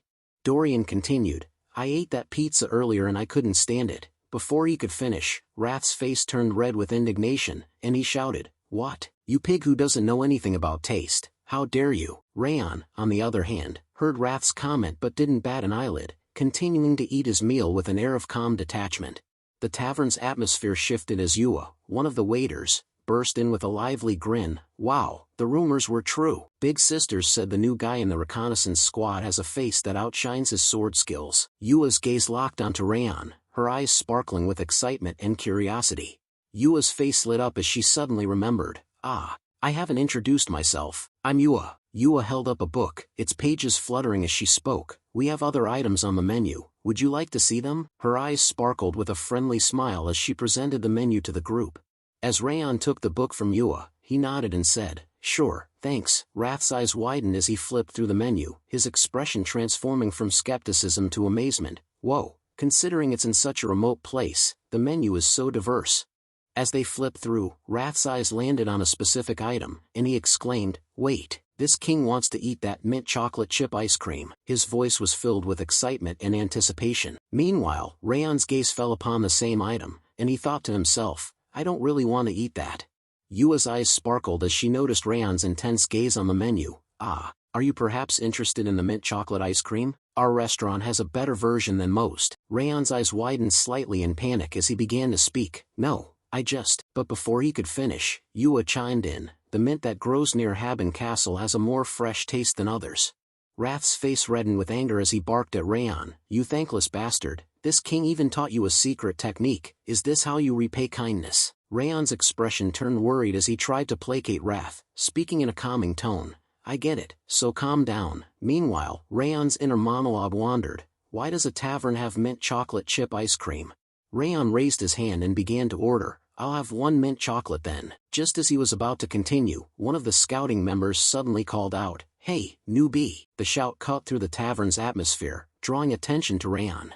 The scouting member, still holding a mug of alcohol, asked with a mixture of curiosity and skepticism, "Is it true that you defeated 6 shark moles by yourself?" He eyed Raon appraisingly, adding, "The energy you radiate isn't that strong though." Raon's head turned towards the member, his eyes widening in surprise as he met the man's gaze. A member sitting near Raon chimed in, his voice filled with gratitude. "Anyways, thank you. All of us were safe thanks to you." Raon's face flushed slightly as he responded with embarrassment, "Thanks, but you're praising me too much." His tone was humble, and his eyes darted around the group, uncomfortable with the praise. The man sitting near Raon smiled warmly, saying, "What do you mean? Someone of your skills will get promoted imminently. I just want to talk casually with you before that happens, so don't worry about it." His words were laced with a mix of admiration and friendly teasing. Another member chimed in, nodding in agreement. "Yeah, when else would we get to talk with you like this?" Dorian's eyes sparkled with excitement as he exclaimed, "Yeah, Raon, you really achieved something great." Raon's thoughts, however, were more subdued. "I'm still not used to getting complimented like this." As the conversation continued, Yua walked over with a smile, carefully placing Raon's order on the table. "Here's your mint chocolate ice cream," she announced, her voice cheerful. The cold treat sat before Raon, its creamy texture and vibrant green color enticing. Wrath's face erupted in excitement as he shouted, "Oh, eat it quick." As Raon took a bite of the mint chocolate ice cream, Wrath suddenly flew over Raon's head, his excitement uncontainable. "Hiya dash, he exclaimed, his voice filled with joy. The refreshing taste spreads immediately, and right as it almost becomes too much, the sweetness of the chocolate comes out from behind. Just like this king, it's cold and sweet. As Raon savored the mint chocolate ice cream, his mind wandered to a different topic. He asked Wrath, "Hey Wrath, I felt this earlier while using Glacia, but there isn't just one way to use it, right?" Meanwhile, Wrath's gaze snapped towards Raon, his eyes widening in surprise. He floated above Raon's head, a ghostly grin spreading across his face. "Oh ho, you've already figured that out," he exclaimed, his voice filled with a mix of surprise and admiration. "You're right on target." Wrath's ghostly form glowed with an otherworldly light as he elaborated, "Just like the training techniques that you humans use, Glacia isn't just used for detection, it's a method to use cold energy with maximum efficiency and power." Raon listened intently, his mind absorbing the new information like a sponge, eager to unlock the full potential of Glacia. Raon's eyes lit up with excitement as he asked, "Then I can use it while attacking and defending?" Wrath's ghostly form nodded emphatically, his voice filled with confidence. "Of course." Raon's face broke into a wide smile as he exclaimed, "What an amazing ability. It heightens your senses and helps with attacking and defending." Wrath's ghostly form puffed out with pride as he declared, "Of course. To this king, it's easy, but for someone with no talent like you, you might achieve some results after dedicating a year to training it." Raon's eyes widened in surprise, his gaze fixed on Wrath with a mix of astonishment and skepticism. Raon's brow furrowed slightly as he said, "1 year is too long, though." Wrath's ghostly form zipped around him, his voice taking on a teasing tone. "Did you think it would be easy? It's only been a year of this king staying by your side telling you what to do." Raon's eyes sparkled with a sudden idea as he asked, "Then will you make a bet with me?" Wrath's ghostly form halted mid-air, his gaze snapping back to Raon with surprise. "A bet?" he repeated, his voice tinged with curiosity. Raon's smile grew wider as he explained, "If I can master Glacia in 6 months or not." Wrath's ghostly form hovered uncertainly, his voice trailing off as he asked, 6 months?" Raon's gaze locked onto Wrath's face, and he thought to himself, "It seems he's hesitating because he's lost every bet so far." Raon's thoughts were followed by a decisive tone as he said, "Fine, then 5 months. Don't you think that's worth betting on?" Wrath's gaze intensified, his eyes locking onto Raon's with a piercing stare. Wrath's ghostly form seemed to solidify with resolve as he declared, "All right, let's do it." Raon's face broke into a wide smile, his eyes sparkling with triumph and anticipation. Suddenly a system notification materialized before Raon's eyes, its text glowing with an otherworldly light. "Wrath has accepted the bet." Raon's smile grew wider as he read the message, a sense of excitement and purpose washing over him. As Raon and Dorian stood together, Raon suddenly suggested, "Dorian, let's go back to the dorms now." Dorian's face lit up with excitement, and he replies with enthusiasm, "Okay." As Raon and Dorian started to leave, Yua suddenly called out, "Oh, a moment, please. There's something I have to give you before you go." Surprised, both Raon and Dorian turned, exchanging glances before looking back at Yua. Yua held up a bag of cookies before continuing, "You really seem to enjoy the pineapple pizza. So, I made some pineapple cookies with the remaining pineapple. Would you like some?" Wrath's face lit up with joy and surprise as he exclaimed, "Oh, well done, pineapple girl."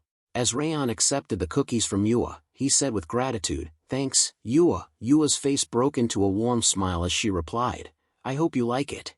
Yua's voice was filled with warmth and genuine enthusiasm as she said, "Please stop by if you ever want more." Her smile was inviting, and her words conveyed a sense of hospitality, making Dorian and Raon feel welcome to visit her again anytime. As Raon and Dorian walked away, they simultaneously raised their hands in a friendly gesture and chimed in unison, "See you." Yua mirrored their action, raising her hand in a gentle wave, and smiled as she bid them farewell. Meanwhile, the dense foliage of the forest surrounding Haben Castle swallowed the sound of footsteps, leaving an eerie silence in its wake. Panic-stricken cries echoed through the forest as patrol troops sprinted for their lives, their torches casting wild shadows on the trees. The sound of rustling leaves and snapping twigs filled the air as they desperately fled from an unseen terror. As they sprinted forward, urgency flooded the soldier's mind. "This is an emergency. I must return as quickly as possible and report to Commander Milland," he thought, determination fueling his every step. "There are ice trolls gathering in the area." His heart racing, he glanced over his shoulder, half expecting to see the fearsome creatures closing in. As the scene shifted back to the inside of Haben Castle, the focus returned to Raon and Dorian's room. Raiden's sudden entrance was dramatic, his face etched with concern. "We were ordered to eliminate the ice trolls," he exclaimed, his voice urgent. Dorian's frustration boiled over as he exclaimed, "Already? Our first patrol mission just ended yesterday." He threw up his hands in exasperation, his face incredulous. Raiden's expression was sympathetic, but his tone was helpless. "I know it's tiring to get a mission right after finishing the previous one, but it's the higher-ups' decision. I can't do anything about it." He spread his hands in a gesture of resignation, his eyes conveying understanding, but also a sense of inevitability. Dorian's query hung in the air. "Why?" Raiden's initial silence was palpable, as if he was collecting his thoughts before speaking. The weight of his words was evident as he began to recount the events that had transpired earlier. One of the officers had approached the commander, bearing grave news. "Patrol Team 2 has made a disturbing discovery," the officer reported. "They've found a group of ice trolls congregating near underground pit number 4. The commander's expression turned grave as the officer continued. "There are 13 of them, but we suspect there may be more." The officer's words were laced with a sense of urgency, and his conclusion was straightforward. "I think we better hit them first." Commander Glenn's voice carried a sense of concern as he spoke. "Pit number 4 isn't that far off from number 5. Vice Commander Tarion nodded in agreement, his expression thoughtful. "Yes, so we were thinking that we will take care of the trolls first before investigating the shark moles that appeared near underground pit number 5. Commander Glenn's brow furrowed as he paused, collecting his thoughts before speaking. "I don't have a good feeling about this," he said, his voice laced with a hint of unease. The weight of his words was evident, and the room fell silent as he considered the risks involved. Turning to Vice Commander Tarion, Commander Glenn issued a directive. "You go with them, Vice Commander." As a sign of respect, Vice Commander Tarion raised his hand towards his chest, his eyes locked on Commander Glenn. "Yes, sir," he replied, his voice firm and resolute.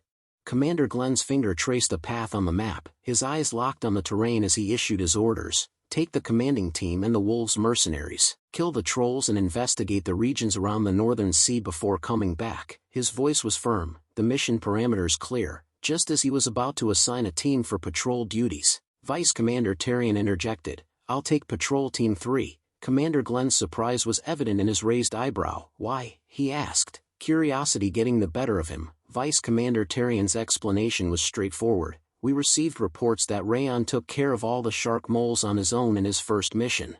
Vice Commander Tarion's words poured out in a smooth, persuasive flow. "I heard that he did it in a short amount of time with no injuries." His tone conveyed admiration for Raon's impressive feat. "If that's true, he should come in handy in this mission." A hint of personal interest crept into Tarion's voice as he continued. "Plus, I would love to witness such skills firsthand."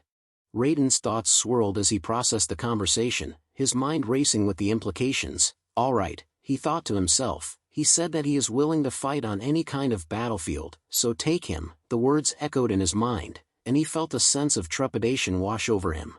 As Raiden turned to leave, he tossed a parting remark over his shoulder. "Anyway, get ready and sleep early tonight." The sudden mention of preparation and rest caught Dorian and Raon off guard, and they exchanged a surprised glance, their eyes locking onto Raiden in unison. As Raiden closed the door behind him, Raon and Dorian stood frozen, their eyes fixed on the door in shock. Dorian's voice pierced the air, a panicked scream that echoed through the dorm. We're done for. We just returned from our first mission." His words tumbled out in a frantic rush. "I didn't expect to be a part of the next mission without any rest." The fear and exhaustion etched on Dorian's face were unmistakable, his eyes wide with alarm. Dorian's face contorted in distress, tears welling up in his eyes as he turned to Raon, his voice cracked with emotion. "Young master, do you think it's true that swords don't even work on ice trolls?" Raon's response was starkly different, his voice calm and matter-of-fact. "Yeah," he replied, the single word dropping like a stone into a still pond, sending ripples of unease through the air. Raon's explanation was delivered in a calm, detached tone, but the implications were dire. Ice trolls have thick and sturdy leather because they live in such cold climates. He spoke as if reciting facts, but the weight of his words was evident. "I heard it's hard to slay them unless you imbue your sword with aura." Raon's words continued to paint a grim picture. "On top of that, ice trolls have great regenerative skills like all other trolls." Dorian's fear reached a boiling point, and he swiftly burrowed under the blanket, his body shaking with terror, his voice muffled by the blanket. He stammered out a despairing phrase. "We're done for. I'm definitely gonna die during this mission. I better write my will." The blanket seemed to offer little comfort, as Dorian's words were laced with a sense of hopelessness and impending doom. Raon's calm demeanor was a steady presence in the midst of Dorian's turmoil. "Don't be so scared, Dorian," he said, his voice soothing. "If you use your speed, you should be able to defeat a troll." The words were meant to reassure, but Dorian's response was immediate and honest. Dorian's voice, still shaking slightly, spoke up from under the blanket. "Even if you say that, I'm still scared." Raon's pause was brief, but it seemed to stretch out the anticipation. "Well, there is another method," he said, his voice calm and measured. Dorian's curiosity got the better of him, and he poked his head out from under the blanket, his eyes locking onto Raon's. "What?" he asked, his voice laced with a mix of trepidation and hope. Raon's grip on his sword tightened, and a hint of a smile played on his lips. "Yeah, a way to not be scared in front of an ice troll," he said, his voice laced with a subtle amusement. "If you duel me, an ice troll will look just like any other monster." Raon's face twisted into a crude expression as he raised his sword, his voice gruff. "Let's go train right now." The words were met with a dramatic response from Dorian. "Ah, now that I think about it, ice trolls are actually weaklings." "Good night," Dorian exclaimed, his voice laced with panic and relief. He quickly retreated under the blanket, leaving Raon to shake his head in amusement. "What a weird guy," Wrath thought to himself, a mixture of exasperation and admiration on his face. The sun cast its morning light upon the gathering of members in front of Haben Castle's imposing main gates. Vice Commander Terran stood before them, his voice firm and authoritative as he began the routine of the day. "Now, it's time to take attendance." As Terran's voice droned on, taking attendance, Raon turned to Dorian with a concerned expression. "Are you all right, Dorian?" he asked, his voice low. Dorian, standing beside Raon, looked like a zombie, his eyes glazed over and his face pale. "Yeah, I think anything is better than a duel with you," he mumbled, his voice barely above a whisper. Raon's expression softened slightly, and he replied, "I'm glad." The member's voice cut through the murmur of the gathering, and he chimed in with a friendly tone. "Hello, you're Raon, right?" The question was directed at Raon, and the member's gaze was fixed on him, a hint of curiosity in their eyes.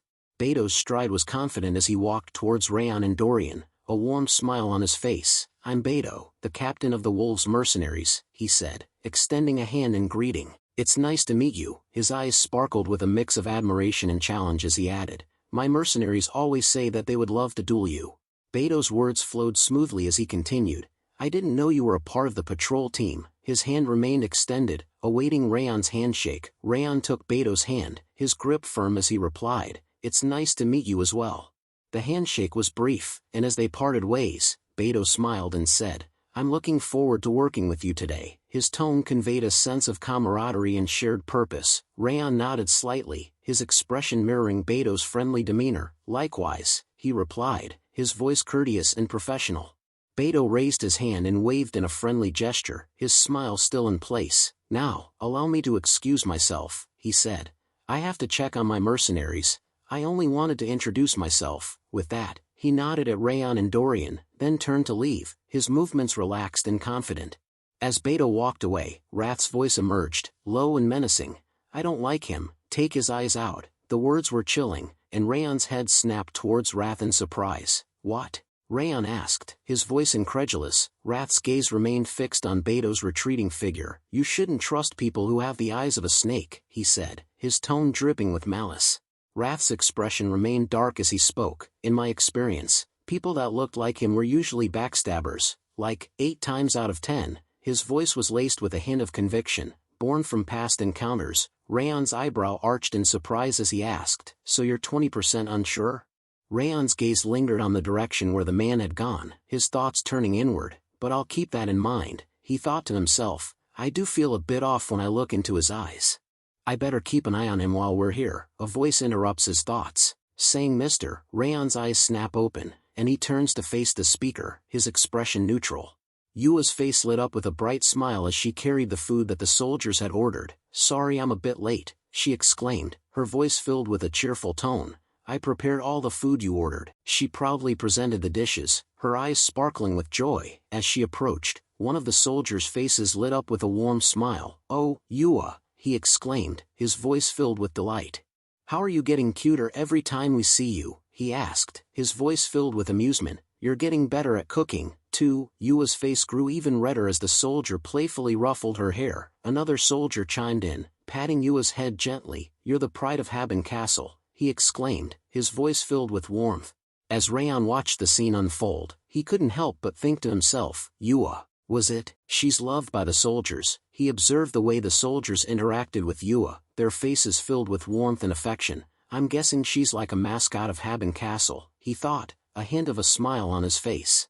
As Raon turned to leave, he was suddenly stopped in his tracks by Yua's voice calling out, "Oh, young Master Raon."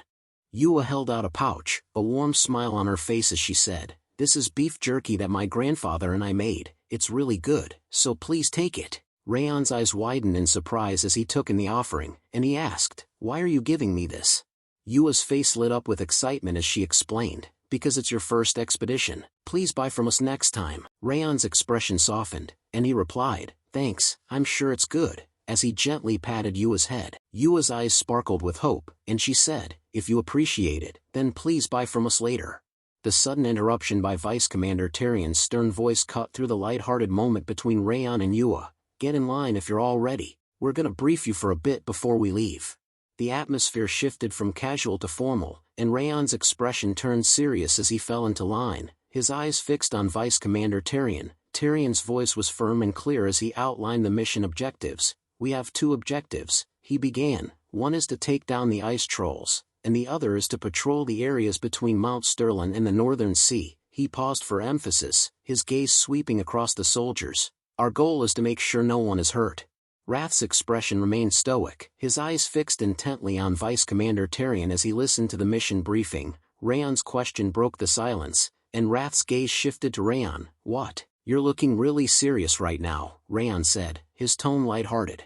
Wrath's gaze drifted towards the mountains, his eyes narrowing slightly as he focused on the landscape. His thoughts turned inward, and he sensed a subtle energy emanating from the mountain, that energy coming off the mountain. "It's not strong, but I can feel it," he thought to himself. Wrath's thoughts were interrupted by his own speculation, and he wondered, could it be him? His gaze turned serious, and his expression became more intense. When Raon asked him about his serious look, Wrath's response was curt, "It's nothing." His tone was dismissive, and he didn't elaborate further, leaving Raon to wonder what was on his mind. As Tyrion gave the order to move out, the group began their journey towards their destination. Raon fell into step alongside the others, but his eyes kept drifting towards Wrath, his gaze filled with suspicion. Raon's expression was questioning, and he seemed to be trying to read Wrath's thoughts, wondering what was behind Wrath's unusual behavior. The soldiers' call-out echoed through the air as they handed over their bags to Raon's scouting team. "Hey scouts, take over the bags before you depart." The soldiers' warning was stern. "Be prepared to get it good if you lose even one of them." Another soldier chimed in with a smirk. "Yeah, treat them as you would treat your lovers." The comment was followed by a jab. "Oh, maybe you don't know what that's like since you've never had one before." As the soldiers departed, Raon called out to Raiden, "Captain Raiden, why is the snow attack squad asking the scouts to take their bags?" Raiden's expression turned serious, and he turned towards Raon with a hint of concern. "Oh, it's your first mission with them, right?" Raiden's gaze drifted towards the snow attack squad as he continued. "They say they need to conserve their strength for combat since they're the main fighters." His tone was matter-of-fact, but a hint of frustration crept in as he added, "Ever since those guys got assigned here, it's been like this every time. It's frustrating, but we've got no choice," he said, his voice low. "As scouts, with no authority and less strength, we just have to suck it up and do what they say." Raon's expression turned somber, and he fell silent, absorbing Raiden's words.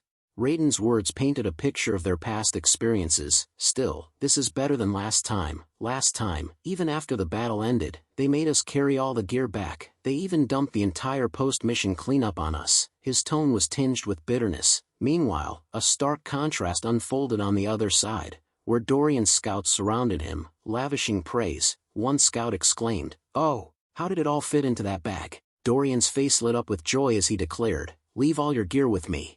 Raiden's expression was etched with concern as he turned to Raon, his voice laced with a mix of empathy and warning. "It's unfair, but try not to let it get to you too much," he advised, his words genuine. "It'll be easier on you that way." With a solemn tone, he added, "Here, strength and rank are absolute." Raon's thoughts simmered with sadness as he processed Raiden's words. "It's so absurd," he thought to himself.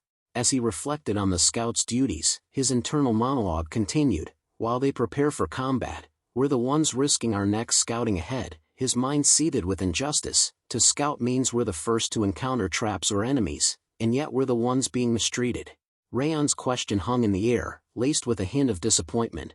I thought there would be strong camaraderie on the front lines, but apparently not. Raiden's response was tinged with a mix of resignation and frustration as he placed his hand on his head. Not with the snow attack squad, at least. Raiden's gaze shifted towards the captain of the snow attack squad, his expression disapproving. All of this seems to be led by their leader, Captain Ediquil, he said, his tone laced with disdain. That guy actually thinks this whole situation is normal. Raon's eyes followed Raiden's gaze, and as he laid eyes on Captain Ediquil, he thought to himself, so that's Ediquil, and all these toxic traditions revolve around him. Raon's internal monologue took a determined turn. Then we just have to crush that guy. As they arrived at their destination, Vice Captain Tyrion halted in step. Vice Captain Tyrion's face was etched with surprise as he asked, "What's going on?" Tyrion's gaze swept across the surroundings, his expression puzzled. "There aren't any ice trolls, contrary to the report," he said, his voice laced with confusion and a hint of concern. Raiden's response was immediate, his words tumbling out in a panicked tone. "This can't be right." Tyrion's eyes locked onto Raiden, his expression inquiring. "Raiden, are you sure about what you saw?" he asked, seeking clarification. Raiden's response was laced with worry. "Yes, I'm sure. I saw 13 ice trolls gathered on the forest outskirts." His tone conveyed a sense of certainty, but also a growing unease, as if he was starting to doubt his own observations in light of the current situation. Captain Ediquil's voice cut in, his tone condescending. "This is why I said scouts units shouldn't go alone. At least one swordsman should accompany every scouting mission." Raiden's worry deepened, his words tumbling out in protest. "But I definitely saw them." His eyes seemed to plead for someone to believe him, as if his credibility was being questioned.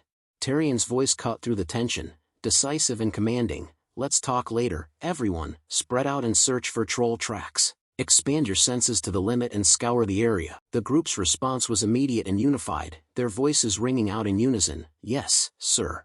Raon's eyes widened in amazement as he watched the soldiers spring into action, their movements swift and disciplined. He stood frozen for a moment, seemingly stunned by the sudden change in pace.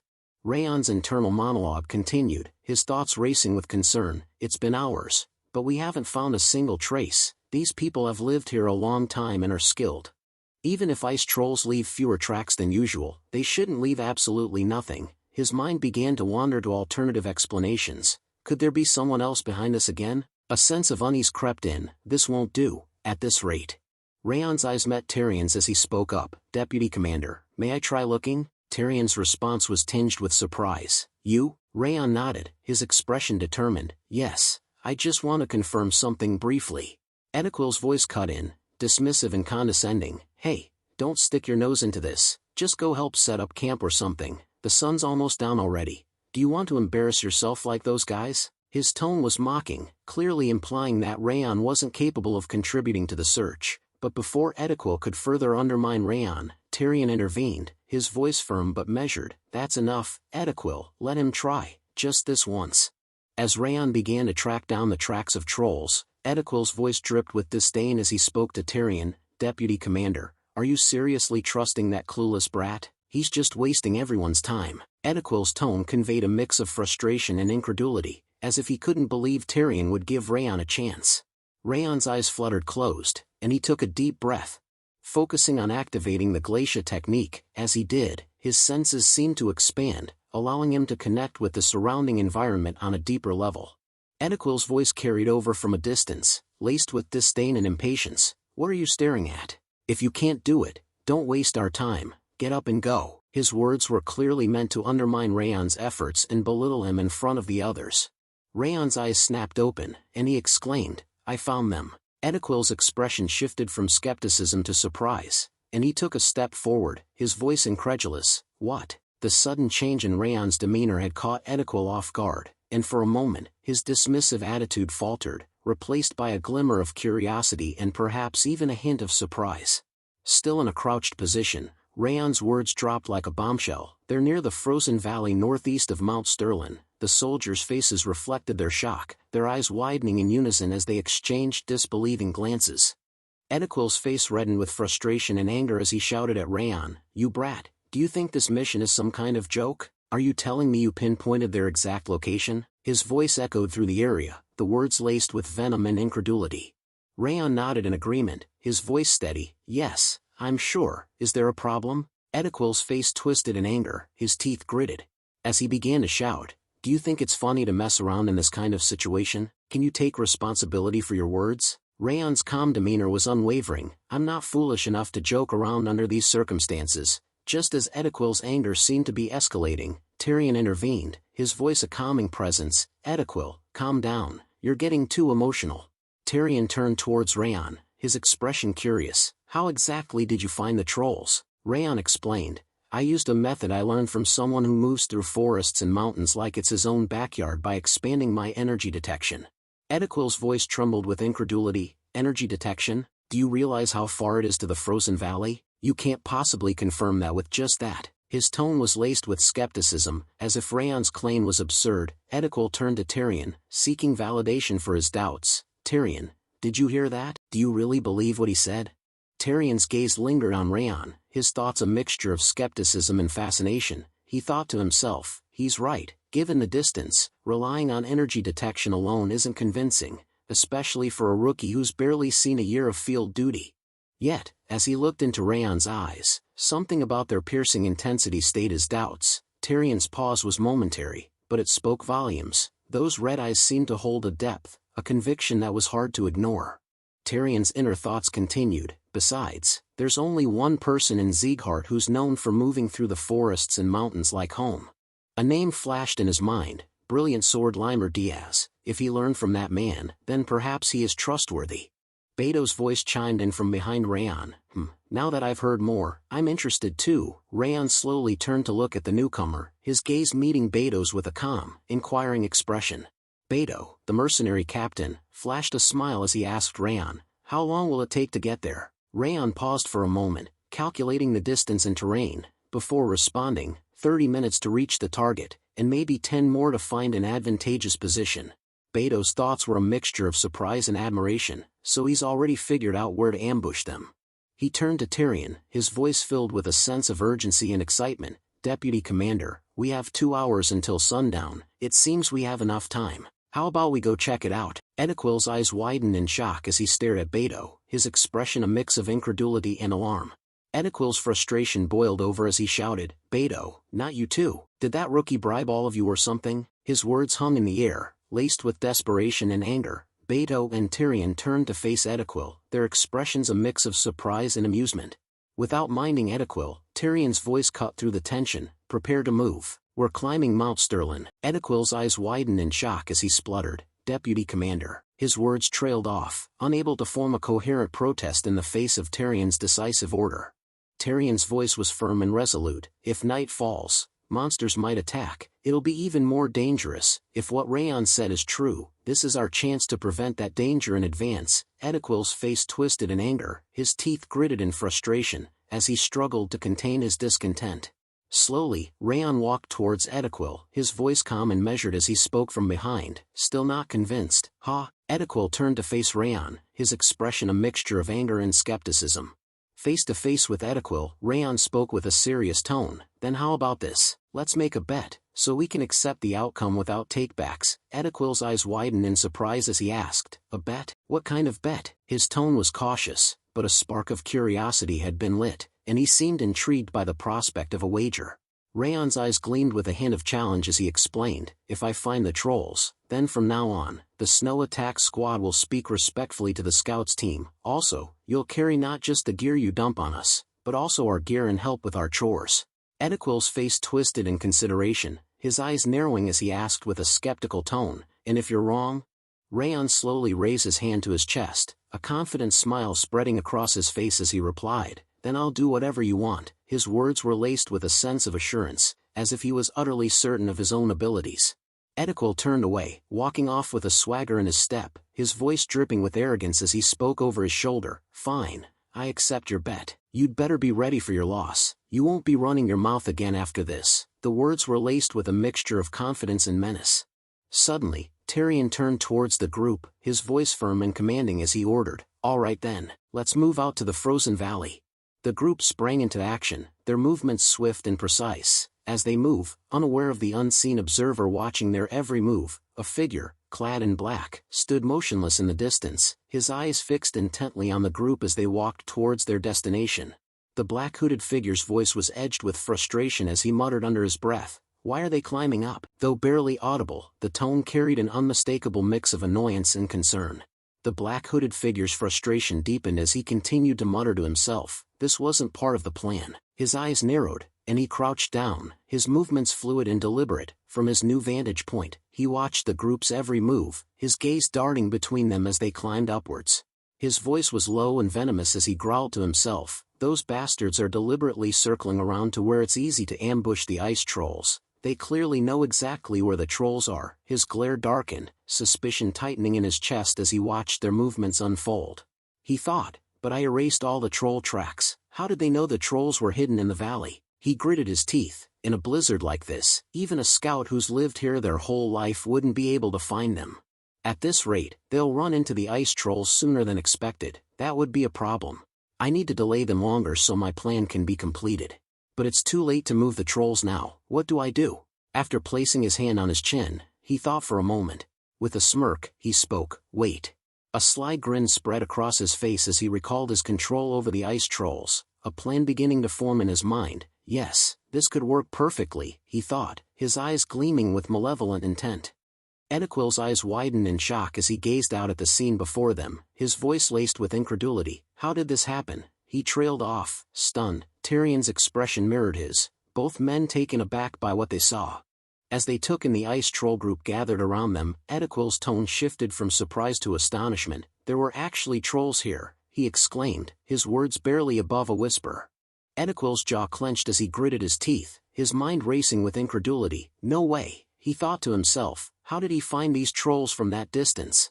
Ediquil's eyes snapped wide open in shock, his face twisted in a mixture of surprise and indignation. "You didn't forget our bet, did you?" Raon's words hung in the air, and for a moment, it seemed like the entire world had come to a standstill.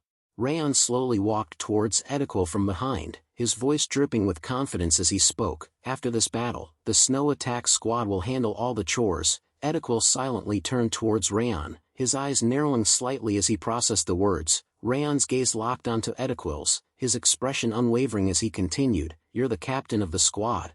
I hope you won't go back on your word." Ediquil's face twisted in rage as he glared at Raon, his teeth gritted in a snarl. "This arrogant," he spat, before Tyrion's calm and authoritative voice cut through the tension. "Enough. It's hard to believe, but we're extremely fortunate to have discovered the trolls thanks to Raon's senses. We have a job to do now." Vice Commander Tyrion's words acted like a bucket of cold water, dousing the flames of Ediquil's anger. He halted his movement, his chest heaving with suppressed fury, as he forced himself to focus on the task at hand. The tension between Raon and Ediquil momentarily forgotten, Tyrion's voice rang out, "All units, prepare for combat." The group sprang into action, the crossbow unit swiftly taking out their crossbows and positioning themselves behind Tyrion. With his sword drawn, Tyrion barked out the next orders, "Lock, load."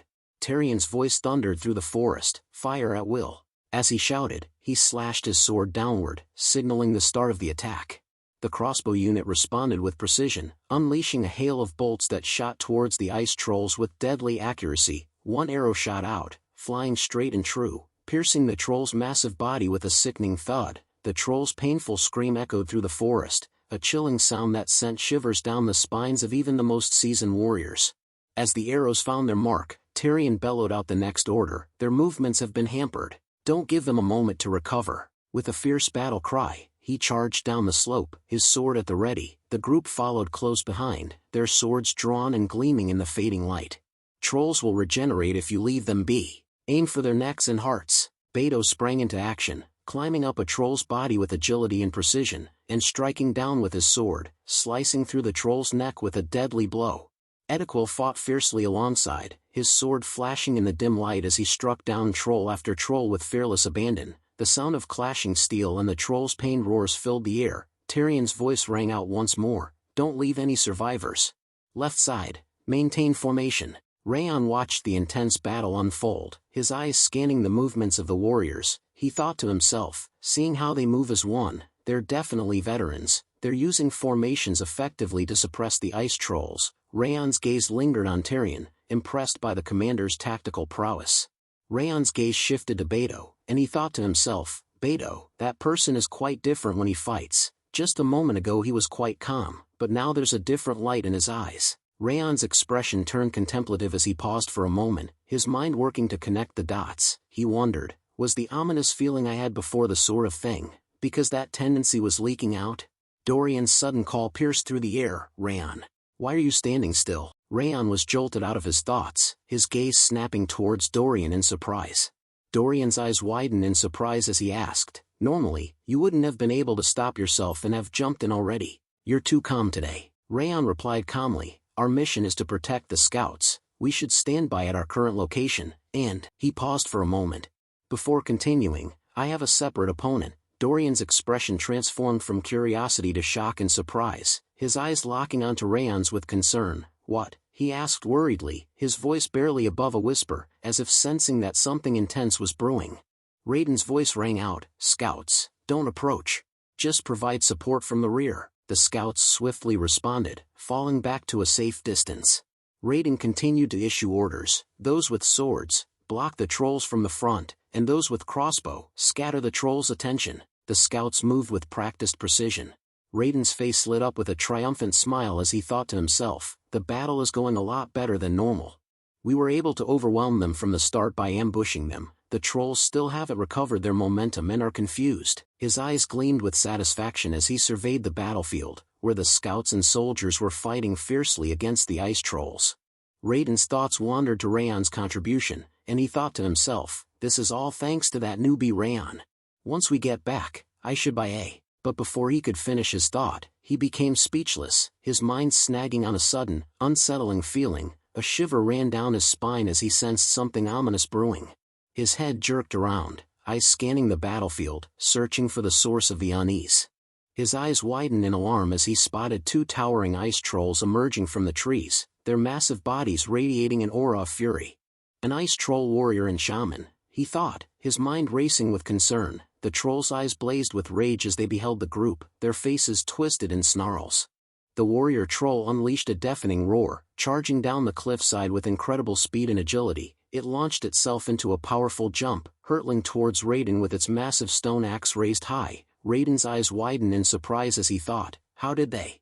But his thoughts were cut short as the troll's trajectory became clear. Raiden's face set in a grim expression as he assessed the situation, his mind racing with the limited options available. I can't dodge, he realized, bracing himself for the impact as the troll's axe came crashing down towards him. Just as the warrior troll's axe seemed destined to strike Raiden, Beto burst into action, charging forward with incredible speed and agility. He intercepted the troll's attack, using his sword to deflect the axe and create an opening. Meanwhile, Tyrion swiftly moved in, grabbing Raiden and pulling him to safety.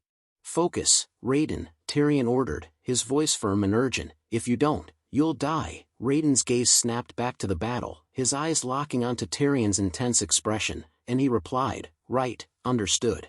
After deflecting the warrior troll's attack, Beto spoke up with a grin, damn, it seems warriors are definitely different. His smile hinted at admiration for the troll's strength and ferocity. Beto's eyes gleamed with excitement as he readied himself for the next exchange, his sword at the ready.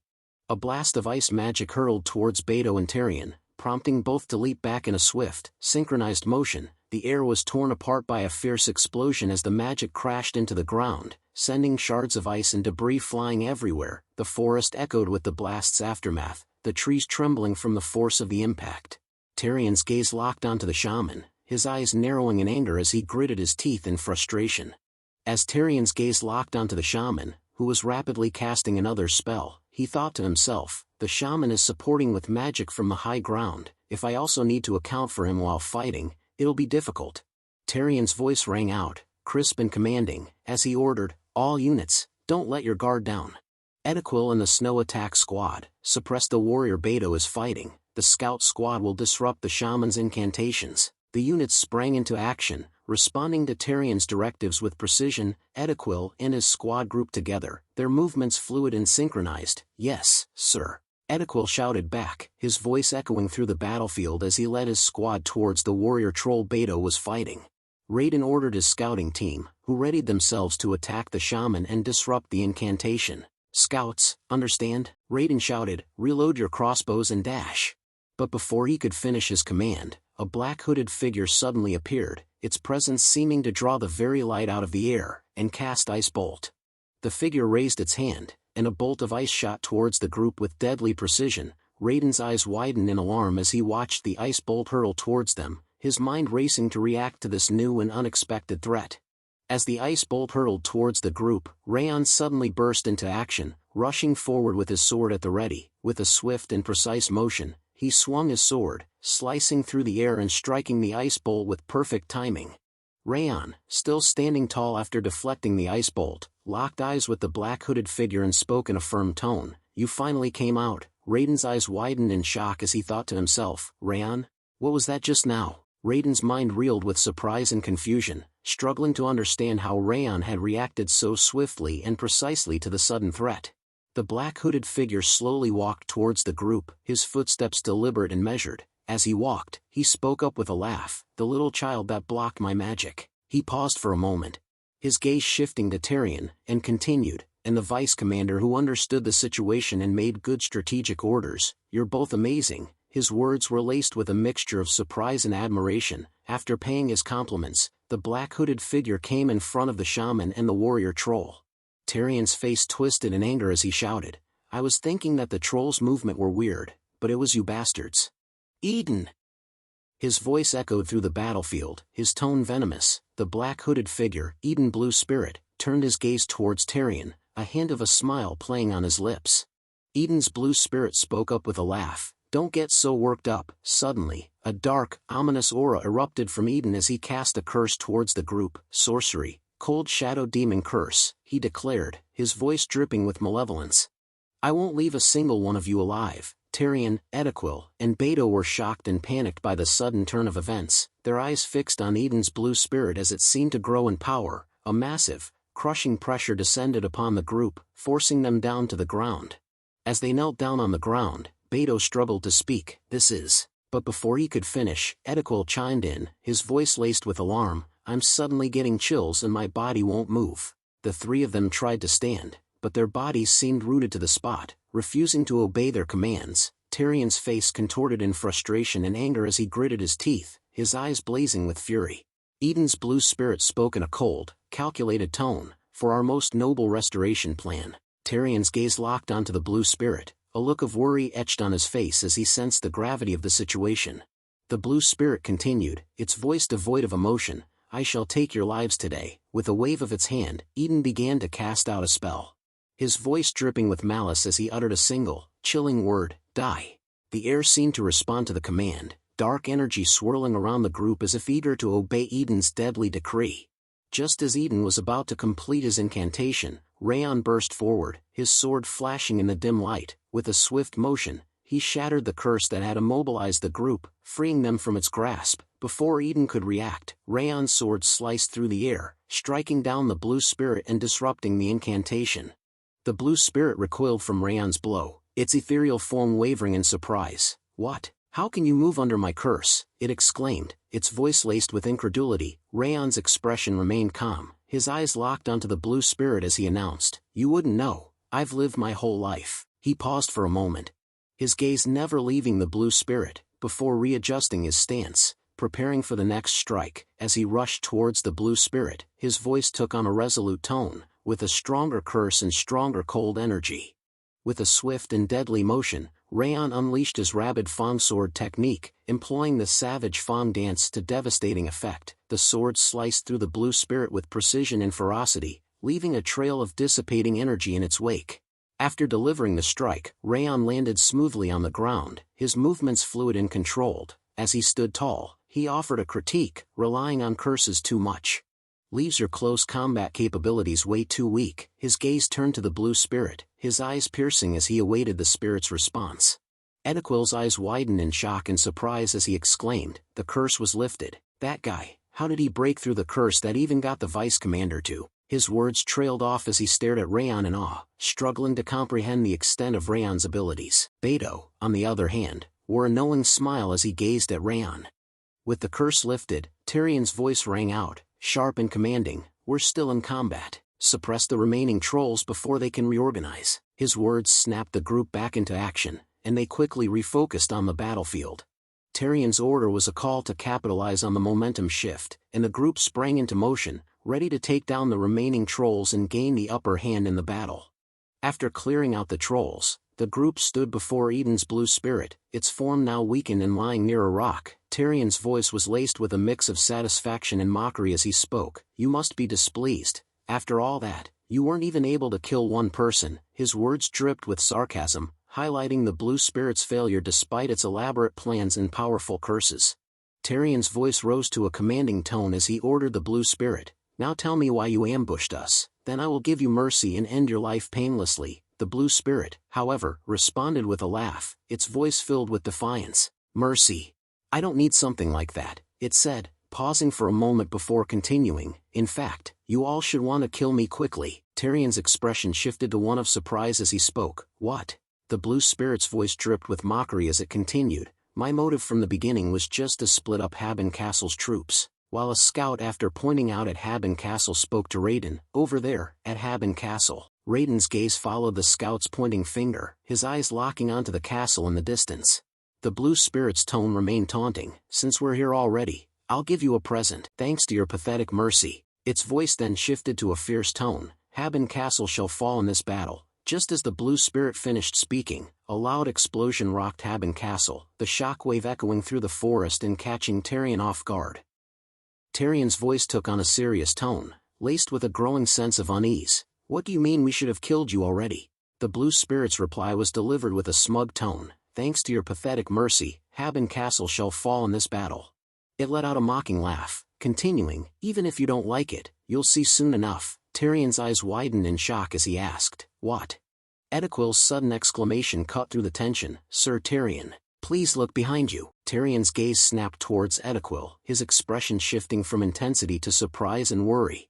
Edequil's finger extended, pointing towards Haben Castle. As he continued, "There's smoke coming from Haben Castle." Tyrion's head swiveled, his eyes locking onto the sight of the castle in the distance, and his jaw dropped in shock as he took in the scene. The smoke billowing from the castle's direction painted a dire picture, and Tyrion's face reflected his growing alarm. Tyrion's eyes widened in horror as he murmured, "What the hell?" Raiden's voice followed, laced with incredulity, "But Haben Castle is an indestructible fortress." His words trailed off, his gaze fixed on the burning castle, as if struggling to reconcile the impossible with the reality unfolding before them. The blue spirit's mouth split open, revealing a bloody grin as it spoke. "The original plan was to use you as bait to pull Milland out here, but things didn't go as planned. So as a contingency plan, before you guys came here, I used an incantation to unleash a horde of trolls on Haben Castle." As it spoke, the blue spirit's eyes seemed to glaze over, recalling the moment it had cast the spell. Its voice trailed off, the memory seemingly vivid, and the smile on its face grew wider, as if savoring the chaos it had unleashed. The blue spirit's grin grew wider as it continued. "They'll probably be wreaking havoc inside the castle by now." Its laughter echoed through the air, a cold, mirthless sound. Suddenly, Tyrion's anger boiled over, and he slapped the blue spirit across the face with a swift, precise motion. The blue spirit's head rocked back from the impact, and it spat out a mouthful of blood, its smile now twisted and grotesque. Tyrion's grip tightened on the blue spirit's collar as he growled, "Stop running your mouth, blue spirit." His voice was low and menacing, but the blue spirit's confidence didn't waver. "Haben Castle won't fall just because a few trolls got in," Tyrion asserted, his words laced with determination, as if trying to convince himself as much as the blue spirit. While Raon's thoughts turned inward, Tyrion isn't wrong. Even if Haben Castle's elite squads are out here, Commander Milland is still inside the castle. As he recalled the commander's menacing face, Tyrion's expression turned resolute, and he spoke up, "You can't destroy Haben Castle with mere ice trolls." His voice was firm, conveying his confidence in the castle's defenses and Commander Milland's abilities. After hearing the words, blue spirit's laughter erupted, violent and unhinged, catching the group off guard. They watched in surprise as the blue spirit's body shook with mirth. As its laughter subsided, it gasped out a few words. Maybe there were only ice trolls. Its voice dripped with sarcasm, implying that the true horror was yet to be revealed. The group's eyes locked onto the blue spirit, sensing that something was terribly wrong, and that the situation was far more dire than they had initially thought. Suddenly, the The ground lurched violently, sending the group stumbling to maintain their balance. Ediquel's voice rose in alarm. The ground is suddenly shaking. Beto's voice followed, laced with concern. Is it an earthquake? The group's unease grew as the tremors intensified, making it difficult for them to stand steady. Raon's thoughts racing, he thought to himself, no, it's not a normal earthquake. No way! His mind was reeling, trying to comprehend the cause of the intense tremors. Meanwhile, the blue spirit's voice dripped with condescension as it spoke to Tyrion. Did you really think Eden would have prepared so shabbily? Its tone was taunting. You were always dancing in the palm of my hand. The blue spirit's words culminated in a declaration. The only thing you can do now is watch the fall of Haben Castle from afar. The blue spirit's words ended in a crescendo of madness. Arrogant bastards. You will now wallow in despair. Its laughter echoed through the air, a cackling sound that sent shivers down the spines of those who heard it. Tyrion's response was immediate and decisive. Without hesitation, he gripped his sword and in a swift, deadly motion, cut down the blue spirit's head. The action was devoid of thought or mercy, driven solely by rage and a desire to end the spirit's taunts. Ediquel's voice trembled with fear and worry as he called out, Vice Commander Tyrion. But before he could finish, Tyrion cut him off, his voice firm and commanding, Tell this to all units. Return to Haben Castle immediately. Tyrion's words were laced with urgency, his face and clothes splattered with the blue spirit's blood, giving him a fierce and battle-hardened appearance. His gaze was fixed on the burning castle in the distance, his determination to protect it evident in his voice and demeanor. The scene shifted to Haben Castle, where flames engulfed the fortress, illuminating the darkening sky as snowflakes fell around it. The screams of the people echoed across the castle walls, a cacophony of terror and panic. Commander Milan's voice boomed above the chaos, prioritize evacuating the villagers. His face was set in a determined expression as he bellowed the order, his eyes scanning the mayhem for any sign of order. Milan pointed to a spot where the flames were spreading rapidly, his voice carrying above the din. First squad, suppress the fire. Second squad, block the ice trolls. His orders were crisp and clear, and the soldiers sprang into action. Sometimes later, after Tyrion and the group returned to castle, Tyrion approached Milan, his expression grim, and reported, Commander, all deployed units have returned. Milan turned to face him, his eyes scanning Tyrion's blood-stained clothes and the look of determination on his face. Good, Tyrion, Milan said, his voice firm with approval. Milan's expression turned serious as he asked, We're currently being ambushed by a horde of ice trolls. Did you find anything out of the ordinary while deployed? Tyrion's voice remained calm despite the gravity of the situation. We actually had something related to report, so we came back immediately. He paused, then began to explain, This ambush is the work of Eden. Milan's eyes widened in surprise. I did think something was off. I see. So Eden was responsible. Tyrion's report continued. We took care of the blue spirit that was summoning ice trolls at the scene. He paused, his brow furrowed in concern, before continuing, but after hearing his words, and this earthquake, it seems their plans won't end with the trolls. His voice trailed off, laced with doubt, but something is strange. He gazed out at the gruesome battlefield ahead, his eyes scanning the chaos and destruction. Milan's gaze locked onto Tyrion, his expression thoughtful, as he asked, There isn't really much for those bastards to gain from targeting Haben Castle like this. Tyrion's response was measured, Forgive me, we weren't able to find out their goals, however. He hesitated for a moment, the weight of his next words palpable, before revealing, due to their intervention, a monster wave will occur earlier than expected. Milan's eyes widened in shock, his face frozen in stunned silence. Tyrion's voice pressed on, his words painting a dire picture, the traces of the ice trolls and monsters that were gathered by them, and the earthquake just now. There's a high chance of them causing a wave to head in this direction. As his words spread among the soldiers, panic began to set in, their faces paled, and their eyes darted towards the horizon, as if expecting the wave of monsters to materialize at any moment.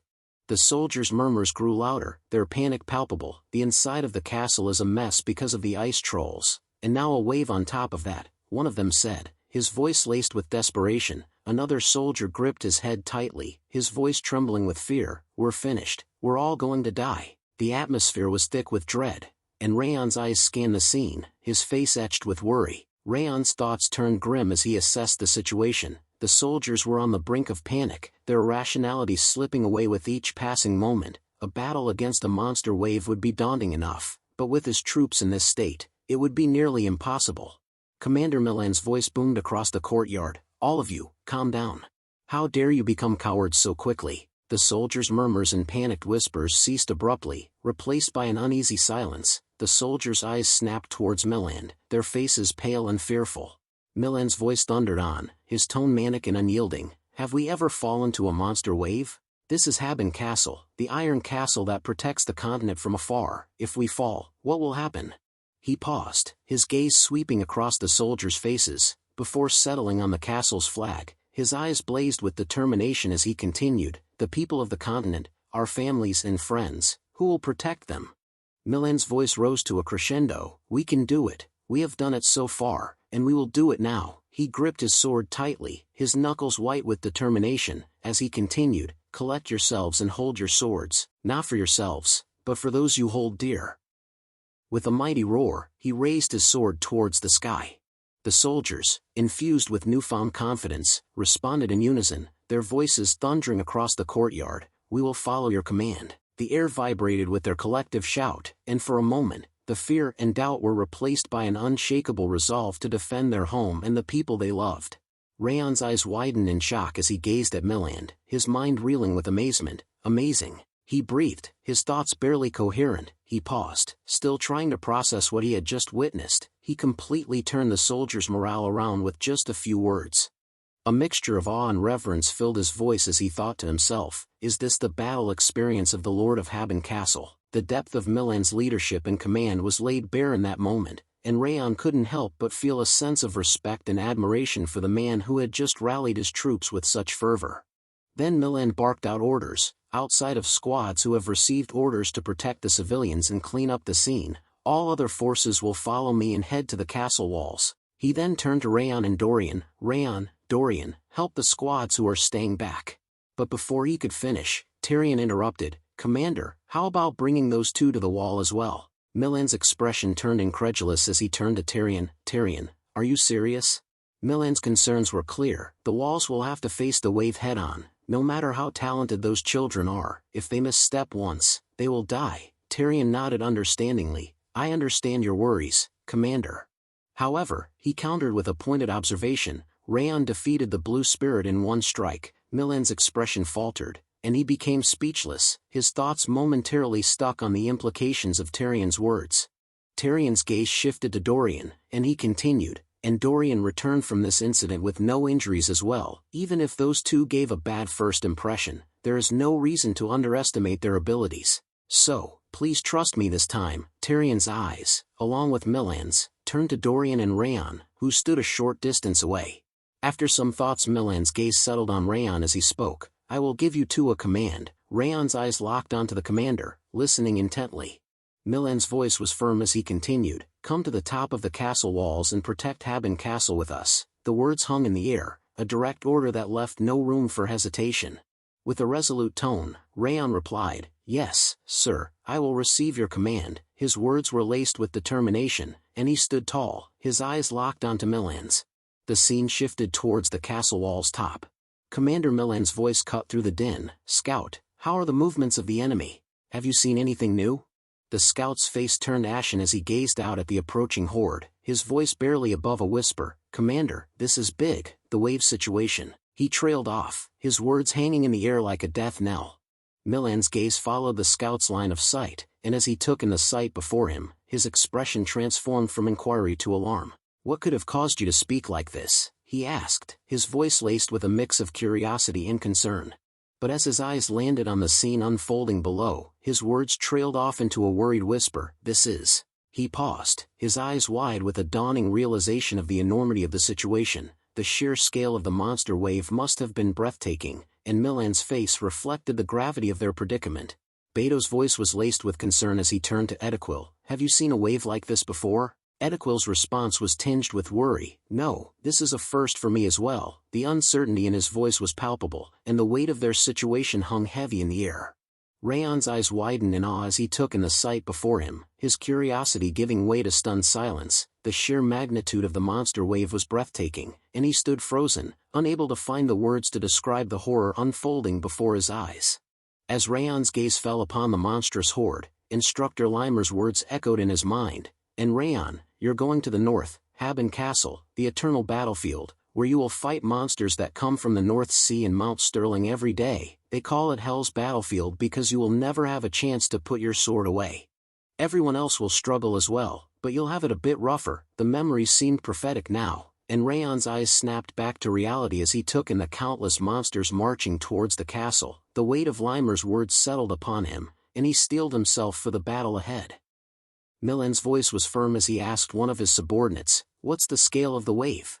The vice commander Tarian reply was laced with worry. "We have identified 1,000 of them, but given their continuous approach, there are likely tens of thousands." The Tarian's voice trembled slightly as he admitted, "This is also my first time seeing this many before."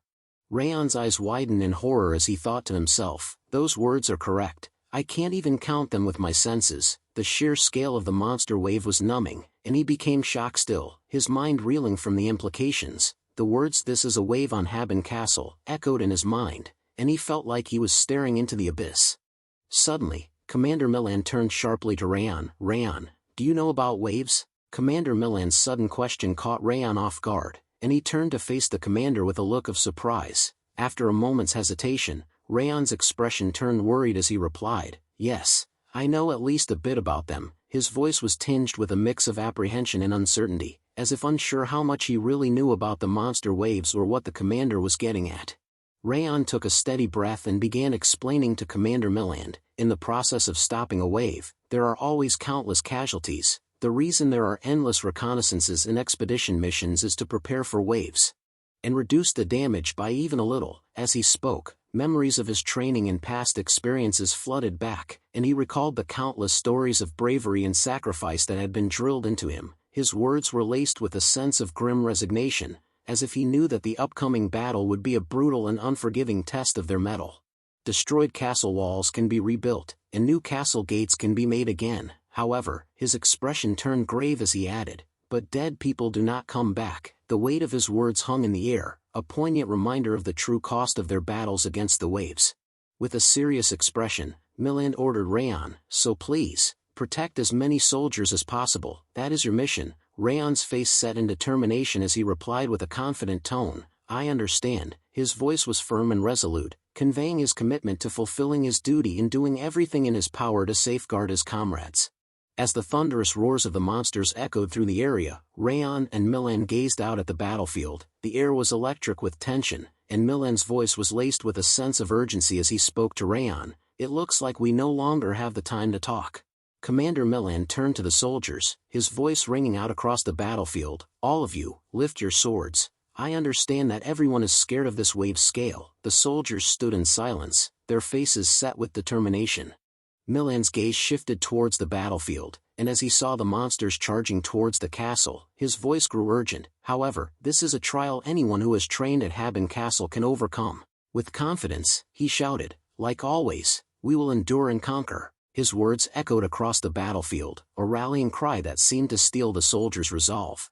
As Milan raised his sword high, a fierce glint in his eye, he announced with a grin, "Let's all raise a drink to celebrate after this is over." The soldiers' faces lit up with a mix of determination and anticipation, and a ragged cheer erupted from their ranks. Milan's voice rang out, sharp and commanding, "Shield warriors, spear warriors, to the front of the walls. Archers, take position on the ramparts." The soldiers sprang into action, moving swiftly to their assigned positions. The archers climbed up to the ramparts, their eyes scanning the approaching horde as they readied their bows. With a collective rustle of leather and wood, they nocked arrows and drew back their strings, their fingers tense and ready to release. The air was thick with anticipation as they awaited the command to fire, their sights set on the monsters charging towards them. Milan's sword sliced down through the air, and he bellowed, "Fire!" The monsters, realizing the arrows were flying towards them, let out panicked roars. The archers released their arrows in unison, unleashing a deadly hail of projectiles towards the monster wave. The arrows soared through the air, their steel tips glinting in the light as they hurtled towards their targets. The monsters' panic was palpable, and for a moment, it seemed like the tide of battle might shift in favor of the defenders. The arrows rained down, piercing the monsters' bodies with deadly precision. The beasts' screams echoed through the area, a cacophony of pain and terror. As the monsters fell, the ground became slick with their blood, and the area began to pile up with lifeless corpses. The smell of blood and death hung heavy in the air, mingling with the acrid scent of sweat and fear. The monster's cries grew fainter, replaced by the sound of thudding bodies and the labored breathing of the defenders. Despite the carnage, the monsters continued to press forward, their relentless tide, seemingly unending. The scout's voice was laced with panic as he shouted, "Wait, look over there." He paused, his eyes fixed on the approaching figure, before continuing, "An elite orc is running over." The scout's words drew the attention of the defenders, who turned to see the elite orc charging towards the castle wall. The orc's massive frame and gleaming axe seemed to make him almost invulnerable, and he plowed through the hail of arrows without flinching. "Shit, he's targeting the gates," someone shouted, panic etched in their voice. "Block him quickly." The order was barked out, but before anyone could respond, another defender chimed in, "Arrows aren't working." The elite orc continued to charge towards the gates, his axe flashing menacingly as he dodged and weaved between the arrows. The flash of lightning illuminated the darkening sky, striking the elite orc with incredible force. The orc's body stiffened, and it crumpled to the ground, motionless. Milan stood tall on the walls, his sword still crackling with electrical energy. "I will protect these gates," he declared, his voice ringing out across the battlefield. The sudden display of power left the defenders stunned, but one soldier quickly rallied them, shouting, "Everyone, come to your senses. Commander Milan is with us." The soldier's words snapped the defenders back to attention, and they gazed at Milan with renewed hope and determination.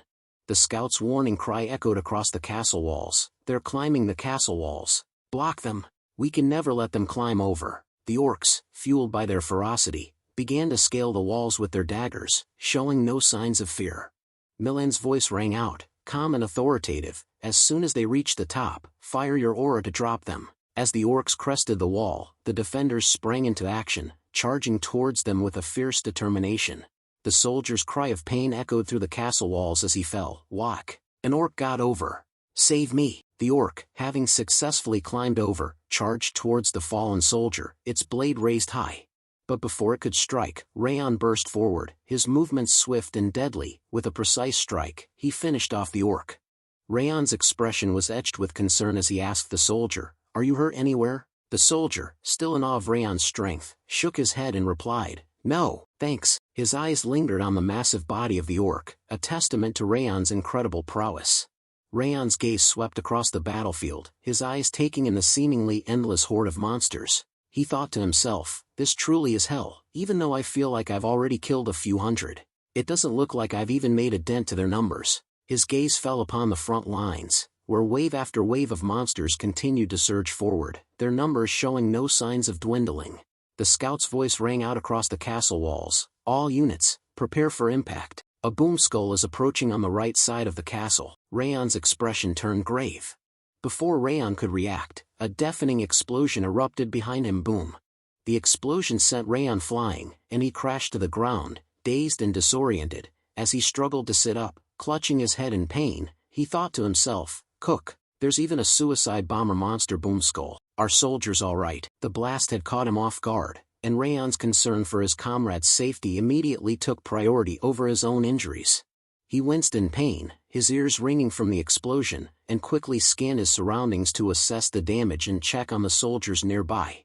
The explosion's aftermath was chaotic, with soldiers crashing to the ground, some dying, and others injured. The air was filled with cries of pain and despair. One soldier clutched his leg, shouting, "Kuuk, my leg." Another screamed, "My arm, where did my arm go?" Raon's eyes widened in horror as he took in the carnage. He thought to himself, did they get caught in the explosion and fall off the wall? As he stood up, he shouted to his injured comrades, "Please wait there, I'll..." But before he could finish, an aura message from Commander Milan interrupted him. "Don't go, Raon." The sudden message made Raon pause, and he thought to himself, is this an aura message? Raon's expression changed as he recognized Commander Milan's voice. Milan's voice echoed in his mind, "Protect the walls that haven't fallen. If you focus on the small things, the big things will crumble. You have to endure it." Raon's thoughts repeated themselves, his mind weighing the importance of defending the walls against the desperation of his injured comrades. That's the correct decision to make. If we give up the walls to focus on the injured, the defense we've centered on this place will eventually collapse. Yet, as he gazed at the fallen soldiers, their anguished cries piercing the air, Raon's resolve faltered, his eyes lingered on the injured, his expression a mix of determination and compassion, as he struggled to reconcile his duty with his humanity. Raon's face was etched with sadness as he gazed at the soldiers, his thoughts inward and conflicted. He struggled to make a decision, his emotions warring with his duty. But then, he gripped his sword tightly, and a resolute look crossed his face. I'm not a commander, he thought to himself, acknowledging the limits of his role and the decisions that lay beyond his authority. With a surge of determination, Raon leapt off the walls, plunging into the midst of the monster wave below. His thoughts were clear. My mission is to prevent the soldiers of Haben Castle from dying.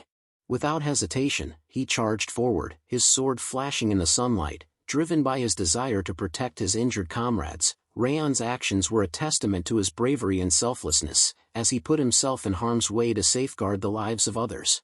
As Raon stood before the monster horde, Wrath's voice erupted from his body. You're insane. Did you even think before jumping down? Do you think you can hold out while protecting the soldiers down here? Raon's response was laced with determination. It'll be hard, but I'll have to push my senses to the limit and try. Just as Wrath was about to retort, a snarling orc charged towards Raon. Wrath's voice was laced with venom and disdain. You idiot, to think you'd make such an emotional decision. The only thing in front of you is a dog's death now. The words were meant to cut deep, and Raon's gaze didn't waver, his determination to protect the soldiers unwavering despite Wrath's harsh words. With blade of requiem in hand, Raon's thoughts turned inward, an emotional decision. That's true, even though the right thing to do in this situation is to run away. In this life, I swore to myself that I'd live not as an assassin but as a swordsman. His eyes burned with determination as he steeled himself for the battle ahead. With unwavering confidence, Raon declared, before I fall, not a single one will get past me. I will definitely endure and survive. His voice echoed through the battlefield, a declaration of his unyielding resolve. Without hesitation, he charged forward, his sword flashing in the light as he plunged into the heart of the monster horde. The battlefield was a blur of chaos and carnage as Raon slashed down orc after orc, his sword slicing through the enemy ranks with deadly precision. Amidst the mayhem, he thought to himself, this hell. The battle raged on, with Raon slashing, and slashing again, his movements a blur of steel and fury. He showed no signs of fatigue, his sword arm relentless as he cut down monster after monster. The air was thick with the stench of blood and sweat, and Raon's dress and body were drenched in the crimson fluid, a testament to the unending carnage. Raon's hands were a mess, his skin torn and shredded, covered in his own blood as well as that of the monsters he had slaughtered. Despite the excruciating pain, he refused to stop, pouring every last drop of his aura into his sword strikes. The only sensation Raon's hands seemed to register was the familiar feel of his sword slicing through flesh and bone, a morbid rhythm that drove him forward. With each strike, he dashed forward, pushing through the monster wave with a singular focus. The battlefield had become a surreal landscape, with the crimson hue of monster blood dominating Raon's vision. As he charged forward, a mountain of dead monsters piled up behind him, a grim testament to his unrelenting ferocity. The sheer number of creatures he had slaughtered was staggering, and yet Raon showed no signs of slowing down. Raon's roar of rage echoed across the battlefield as he charged forward. Without pause or hesitation, he cut down group after group of monsters, his movements a blur of steel and fury. Fear seemed a distant concept, as if Raon had transcended the bounds of mortal concern, driven solely by his unyielding fury and determination. As the night wore on, the moon rose high in the blood-soaked sky, casting an eerie glow over the battlefield, but even as it reached its zenith, the moon began its slow descent, waning in the darkness. As the first light of dawn crept over the horizon, Raon stood wearily in front of the walls, his sword still clutched in his hand. The battle-scarred landscape around him was a testament to the ferocity of the fight, with the bodies of monsters strewn about in every direction.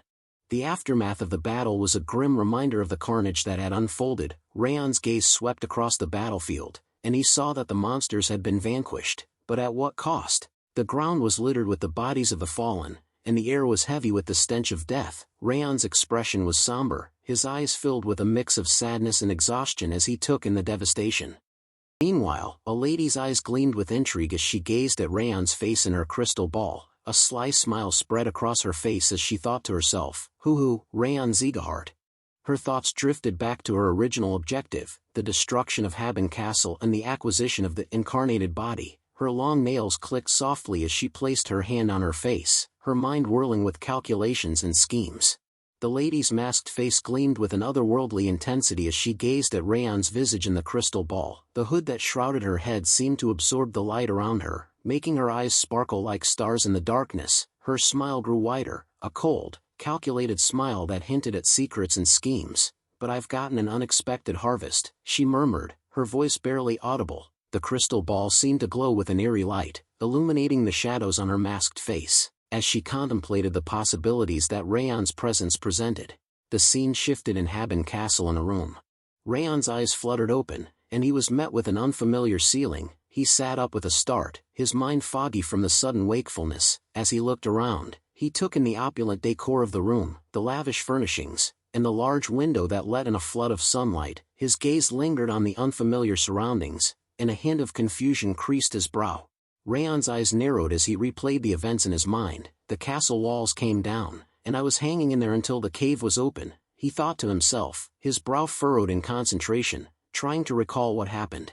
Suddenly, a voice interrupted his thoughts. "Raon?" His eyes widening in surprise as he took in the person standing before him. As Yua stood before him, Raon's gaze locked onto her face, and he began to speak. "You're..." But his words faltered as he took in the tears welling up in her eyes. Yua's voice trembled with emotion as she spoke. "You've finally woken up." Some time later, Dorian visited Raon, his expression serious and eyes heavy with concern. "Seriously, we were so worried because you weren't waking up at all. You showed no reaction for 3 whole days, no matter what we did, so we really thought you might die." Raon's eyes widened in surprise as he listened, and he felt a pang of guilt for causing his friends such concern. "Sorry for causing you guys to worry," Raon said, his voice filled with sincerity. He looked at Dorian with gratitude. "And thanks for taking care of me, Dorian." His words were laced with appreciation, and he meant every syllable. Dorian's calm demeanor was unwavering as he spoke, his voice measured and gentle. "The one you should be thanking isn't me," he said, his words punctuated by a hint of a smile, "but Yua." Raon's eyes snapped towards Dorian, surprise etched on his face. Dorian's words painted a vivid picture. "Yua stayed by your side and nursed you every day until the wave ended." Raon's eyes widened in surprise, imagining Yua's dedication and care, while Yua worked tirelessly in the kitchen. Dorian's expression turned thoughtful. "She was really worried about you." His words conveyed the depth of Yua's concern, and Raon's heart swelled with emotion. Dorian continued, "She also has to work for the tavern, so she must have been really busy though." As Raon and Dorian continued talking, the door creaked open and Yua stepped inside, carrying a steaming bowl of soup. Her voice was like music. "Raon, I made some soup." Raon and Dorian turned to look at her, their eyes drawn to the warm smile on her face. Yua continued, "You're still recovering, so I made the ingredients soft and easy to eat." Her thoughtfulness was evident in the care she had taken to prepare the soup. "Eat slowly, because it's still hot," Yua cautioned, as she placed the bowl on the table beside Raon's bed. Raon's gaze followed the bowl, and his eyes landed on the soup, the aroma wafting up to tease his senses. As Yua began to leave the room, Raon's voice called out to her, "Yua." Yua stopped in her tracks, her momentary pause a testament to her surprise. She turned back to Raon, a questioning expression on her face, and spoke softly, "Yes." Her eyes locked onto Raon's, filled with a mix of curiosity and expectation, awaiting the reason behind his sudden call. Raon's smile grew wider as he spoke. "Thank you for coming every day to take care of me." But instead of a heartfelt response, Yua's voice was filled with a playful tone. "Oh come on, follow-up care for regulars is basic business etiquette." Her words were laced with a light-hearted humor, and Raon's smile faltered for a moment before he chuckled. Yua continued, her voice filled with a joyful tease, "When you're fully recovered, be sure to drop by the tavern and help boost sales, okay?" Her eyes sparkled with amusement, and Raon couldn't help but laugh at her cheeky remark. Raon's eyes lit up with excitement as he suggested, "Speaking of which, how about we eat at Branch of Frost tonight? I've been eating bland stuff for so long, I'm really craving something greasy." His words hung in the air, and Yua's expression transformed from playful to intrigued. Dorian's words cut in, "Ah, but first, you need to show everyone that you're safe and sound." Raon's eyes snapped towards Dorian, surprise etched on his face as he asked, "Show them? Who's them?" His voice trailed off, curiosity piqued, and he looked at Dorian expectantly, waiting for an explanation. As Raon finished dressing up, Dorian opened the door and gestured for him to follow. "The people waiting for you, of course," he said, his tone casual, but Raon's face paled as he processed Dorian's words. "Why are you making such a big deal about this?" He trailed off, his voice laced with unease. As Raon stepped out, a person shouted, "The hero of Haben Castle has awakened." Raon's eyes widened in shock and surprise as he took in the sea of faces gathered in front of his room. The crowd's cheers and applause were deafening, and Raon's gaze darted from one person to another, unsure of what to make of the commotion. One of the group members spoke up, "You're finally awake. Raon, thanks to you, the Haben castle was protected." The crowd erupted in cheers and applause again, and Raon's face turned bright red with embarrassment. Another person chimed in, "I was so worried when I heard you might not wake up." A chorus of agreement followed, with some people sharing their own stories of concern and relief. A soldier stepped forward, his voice filled with gratitude. "Raon, thank you for saving my comrades." Another person shouted, "When you leapt in like that, I thought you were insane, but you were really awesome." Another person shouted, "Drinks are on me tonight." The crowd cheered and chanted, with some people clapping and whistling. Another person chimed in, "I'll never forget this debt of gratitude." The atmosphere was electric, with everyone seemingly eager to celebrate Raon's awakening.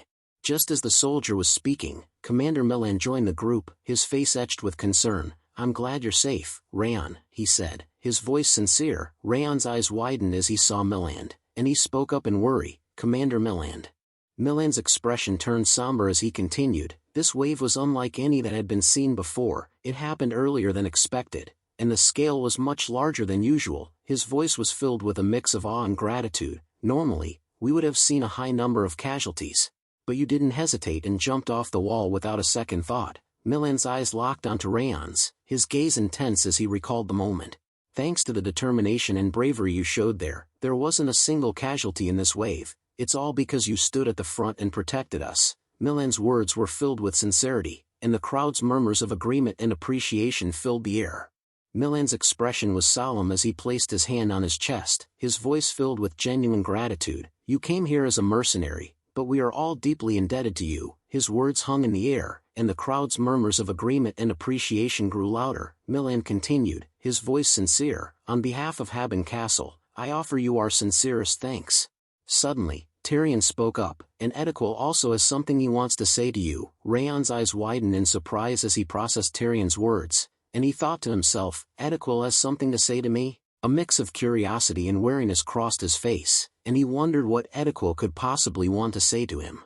Edequil's voice was laced with guilt as he spoke, "Raon, I've been wrong about you this whole time." Raon's eyes locked onto Edequil, his expression a mix of shock and surprise. He couldn't believe what he was hearing, and his gaze searched Edequil's face for any sign of insincerity.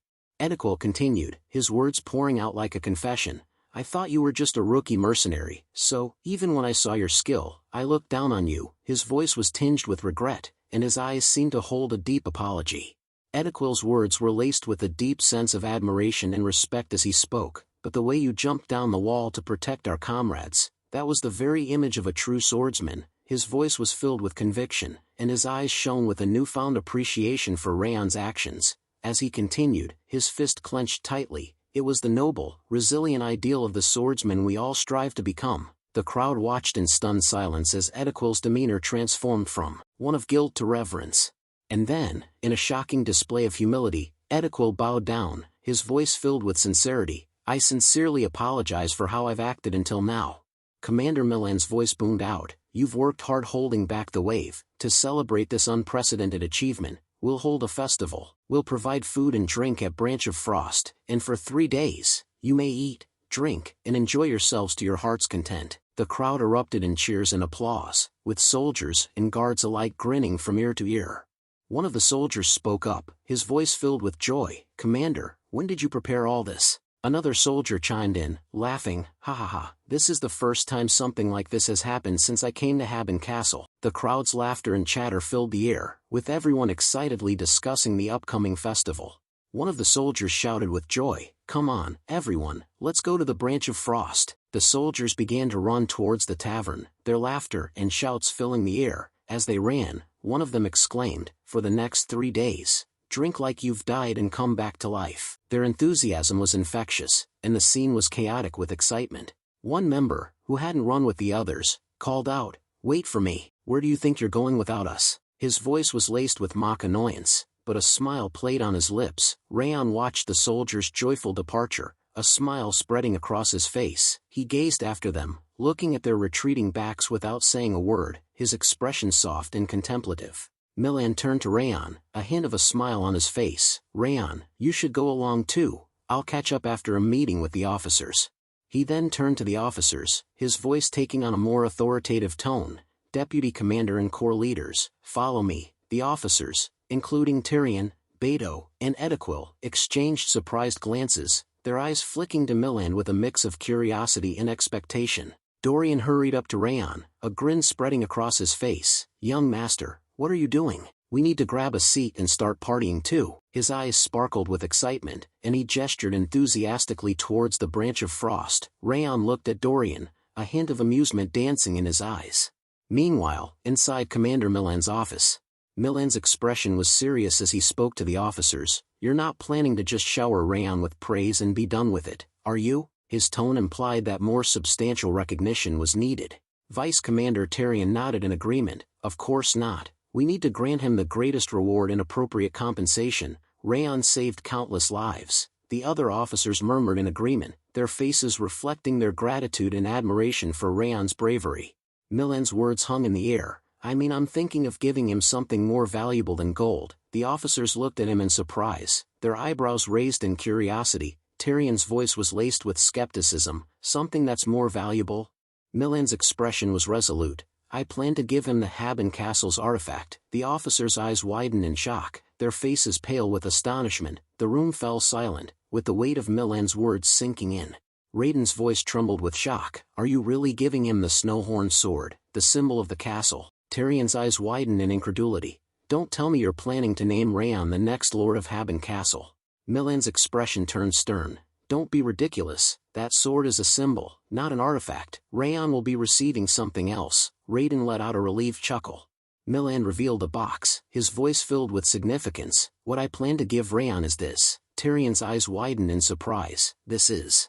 Before he could finish, Milan confirmed, yes, armor made from the mana stone of the Orc Lord. It's called the White Soul Armor. As Milan opened the box, the officers gasped in awe. Beholding the breathtaking armor, the White Soul Armor shone with an ethereal glow, its intricate design seeming to pulse with an inner light.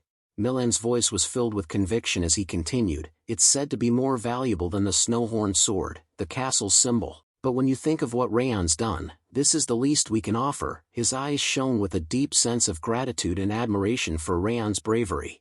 Milan's tone turned solemn. He risked himself to save others. I'll only feel at ease if I can at least protect him with this. The officers nodded in agreement, their faces reflecting their understanding of Milan's words. Raiden's face lit up with enthusiasm. I agree. This will be the perfect gift. Tyrion nodded thoughtfully. Considering how many lives Raon saved, nothing would truly be enough. Edequil's voice cut through the conversation. Commander, I have a question. Tyrion turned to Edequil in surprise, his eyebrows raised slightly. Milan nodded. Go ahead, Edequil. Edequil's calm voice asked, Raon is not just an ordinary mercenary, is he? The room fell silent, with the officers exchanging shocked glances. Commander Milan's expression turned speechless, his eyes locking onto Edequil's with a mixture of surprise and wariness. Edequil's eyes seemed to bore into Milan's, his voice steady as he continued, after remembering Raon's martial arts. The martial art he used wasn't something simple. No matter how talented, a mere mercenary couldn't reach that level. Edequil's expression turned thoughtful. I've known he wasn't just a regular mercenary for a while now, but I think it's time you told us the truth. The weight of Edequil's words hung in the air, implying that Raon's abilities and background were more complex than they initially seemed. Commander Milan spoke in seriousness. I'm sorry, but there are still reasons that I can't tell you everything. His expression turned solemn, but I promise you this. His words trailed off as his attention seemed to shift, his gaze focusing on something beyond the room. Meanwhile, Raon and Dorian reached the branch of frost, where Yua was waiting for them. Milan's thoughts seemed to follow them, a hint of warmth in his voice as he continued. That child has always been sincere with us here. His words conveyed a deep sense of trust and appreciation for Raon, leaving the officers with more questions than answers about Raon's mysterious background. Commander Milan's gaze swept across the officers, his expression calm and reassuring. One day, the time will come when he reveals his true identity on his own. He's not someone tainted by darkness, so you don't need to worry. His words seemed to put the officers at ease, and he concluded, so for now, let's enjoy the festival. Meanwhile, inside the branch of frost, the atmosphere was lively and joyful. The soldiers chatted and laughed, drinking beer from wooden mugs alongside Raon. One of the soldiers, with a mug raised high, announced, "Let's celebrate the birth of a hero." The other soldiers cheered in agreement, their faces flushed with excitement and camaraderie. Raon's face lit up with a warm smile as he joined in the celebration, the festive atmosphere infectious and joyful. 10 months had passed since Raon first arrived at Haben Castle. The seasons had turned, and winter had blanketed the castle and the surrounding forest in a thick layer of snow. Raon sat quietly on the ground, his gaze fixed on the majestic mountains in front of him. The peaks were shrouded in a misty veil, their snow-covered slopes glimmering in the pale winter sunlight. As Raon sat amidst the winter quietude, he began to remember his past days in Haben Castle. The memories flooded his mind like a stream, and he felt a mix of emotions. The 10 months since his arrival felt both long and short. So many things happened during these 10 months, he was also able to achieve a lot. Raon recalled a pivotal part of his journey at Haben Castle. He remembered that he was able to learn to manipulate spirit energy thanks to the true soul sword he got from Kuberud. Then, his thoughts turned to the harrowing experience of enduring against the monster wave right there at Haben Castle, a place many called Hell's Battlefield. The memories of that intense battle lingered, a testament to his resilience and the strength he'd found. For the last half year after the wave, Raon remembered that he was able to learn a new way to use Glacia. The skill had grown with him, becoming a part of his arsenal against the challenges he faced.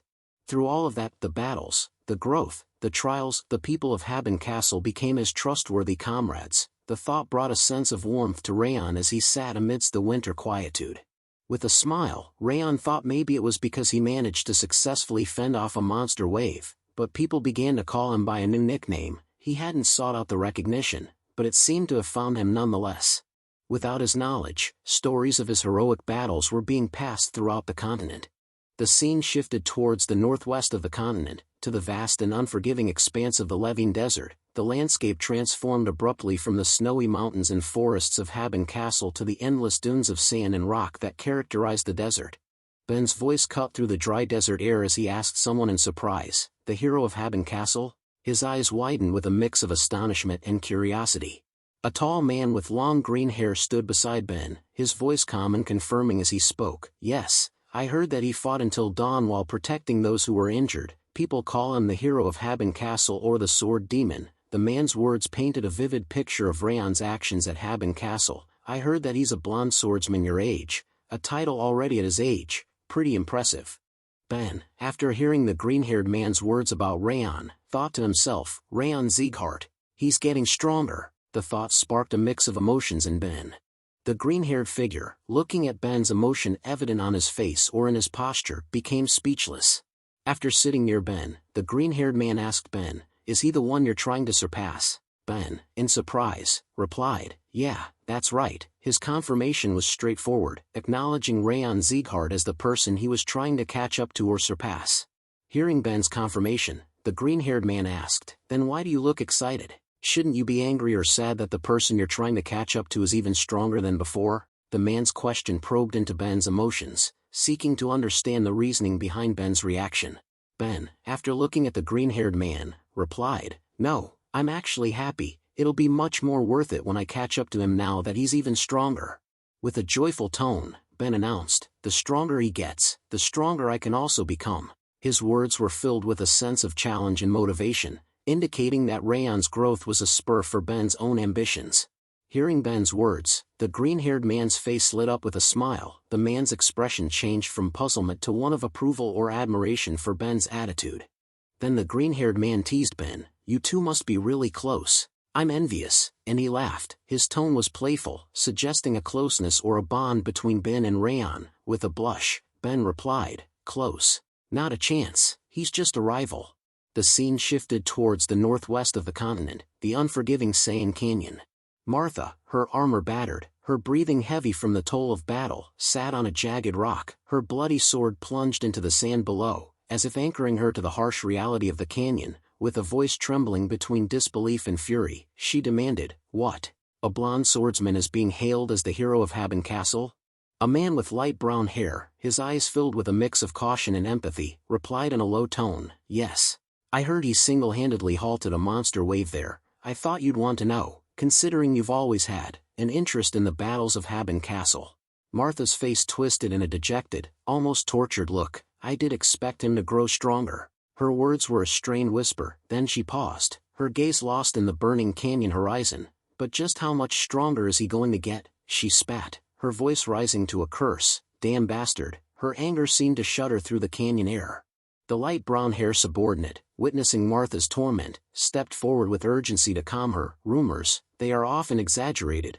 I don't know who this swordsman is, but I swear, you are stronger than him now. He pointed dramatically towards a gruesome mountain of monster corpses behind Martha. Those beasts you slaughtered are testament to your power. Martha, with a calm tone that contrasted with her earlier outburst, replied, no, he's a real prodigy. This still isn't good enough. After hearing Martha's words, the subordinate looked at Martha in surprise.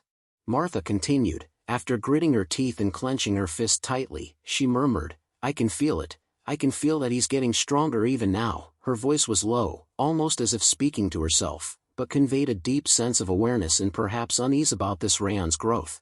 With a curious voice, the subordinate replied, I'm curious, then, who is he to make you get so worked up? Martha, after looking at the subordinate in a serious tone, replied, someone who saved my life as well as a rival I have to defeat. The scene shifted towards the Khatan jungle. Inside a base, some of the female soldiers sat near Ronan, then began chatting. One of them spoke, well, I know that there were reinforcements above the walls, but how does it make sense for a single person to go down there into the battlefield to protect all those injured people?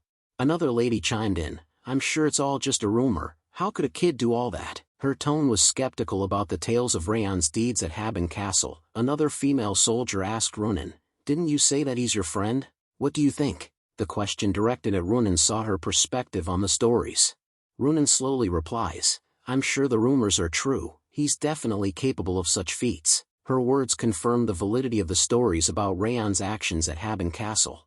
Hearing Ronan's words, one of the female soldiers asked in a curious tone, hey, Ronan, just how strong is he? I feel like he has to be weaker than you. The soldier's question sought a comparison between Ronan's strength and Raon's.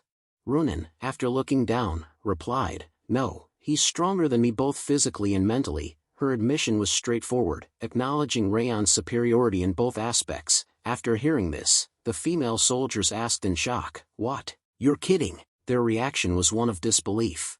Another female soldier asked, there's no way someone is stronger than you. Her tone was one of disbelief, challenging the idea that anyone could surpass Ronan in strength. Another lady chimed in, yeah, you got through this jungle in just 6 hours. Even an experienced warrior needs 8 hours. A lady who sat on a tall tree branch spoke, you take on a different atmosphere whenever the topic is about him. Is he like your rival or something? Are you here to get better than him? Her observation noted a change in Ronan's demeanor when discussing Raon. Ronan, after thinking a bit, replies, no, I'm not here to become stronger than him. Her words clarified that his goal wasn't to surpass Raon in strength. The lady in the tree asked, then why? Her question sought Ronan's motivation for training or wanting to become stronger.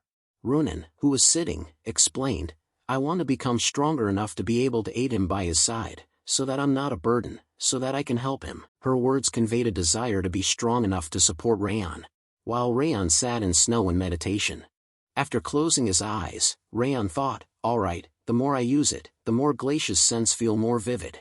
As he looked around the surrounding using Glacia, he thought, what a ridiculous technique, now I can see much farther even if I have my eyes closed. His thoughts conveyed a mix of amazement and perhaps a bit of disbelief at the capabilities of the Glacia technique. After remembering Wrath's anger in the past, he thought, there's a reason Wrath was so mad when I got this skill. He remembered Wrath shouting at the system when he got the skill, this can't be happening. Raon's recollection of Wrath's intense reaction underscored the significance of the Glacia skill and Wrath's opposition to it. After opening his eyes, Raon looked at Wrath who floated mid-air and was looking at mountains intensely. Raon thought, but he's been quiet lately. He's always looking at the peak of Mount Sterlin. I need him to make bets or something to get something out of him. While Raon was lost in intense, brooding thoughts, Wrath's voice cut through the air like a challenge, calling out, Raon Sieghart. Raon snapped out of his thoughts with a jolt of surprise, his eyes narrowing slightly as he replied with a tense, yeah. Wrath, his gaze piercing as he floated in midair, asked with a hint of a smirk, how about a bet? It's been a while. For a moment, Raon's eyes locked onto Wrath's, a flicker of wariness crossing his face, then he asked with a low, measured tone, that's out of the blue, you've been so quiet lately. What kind of bet did you have in mind? Wrath, his voice dripping with an air of simplicity that belied its true stakes, said, "It's very simple."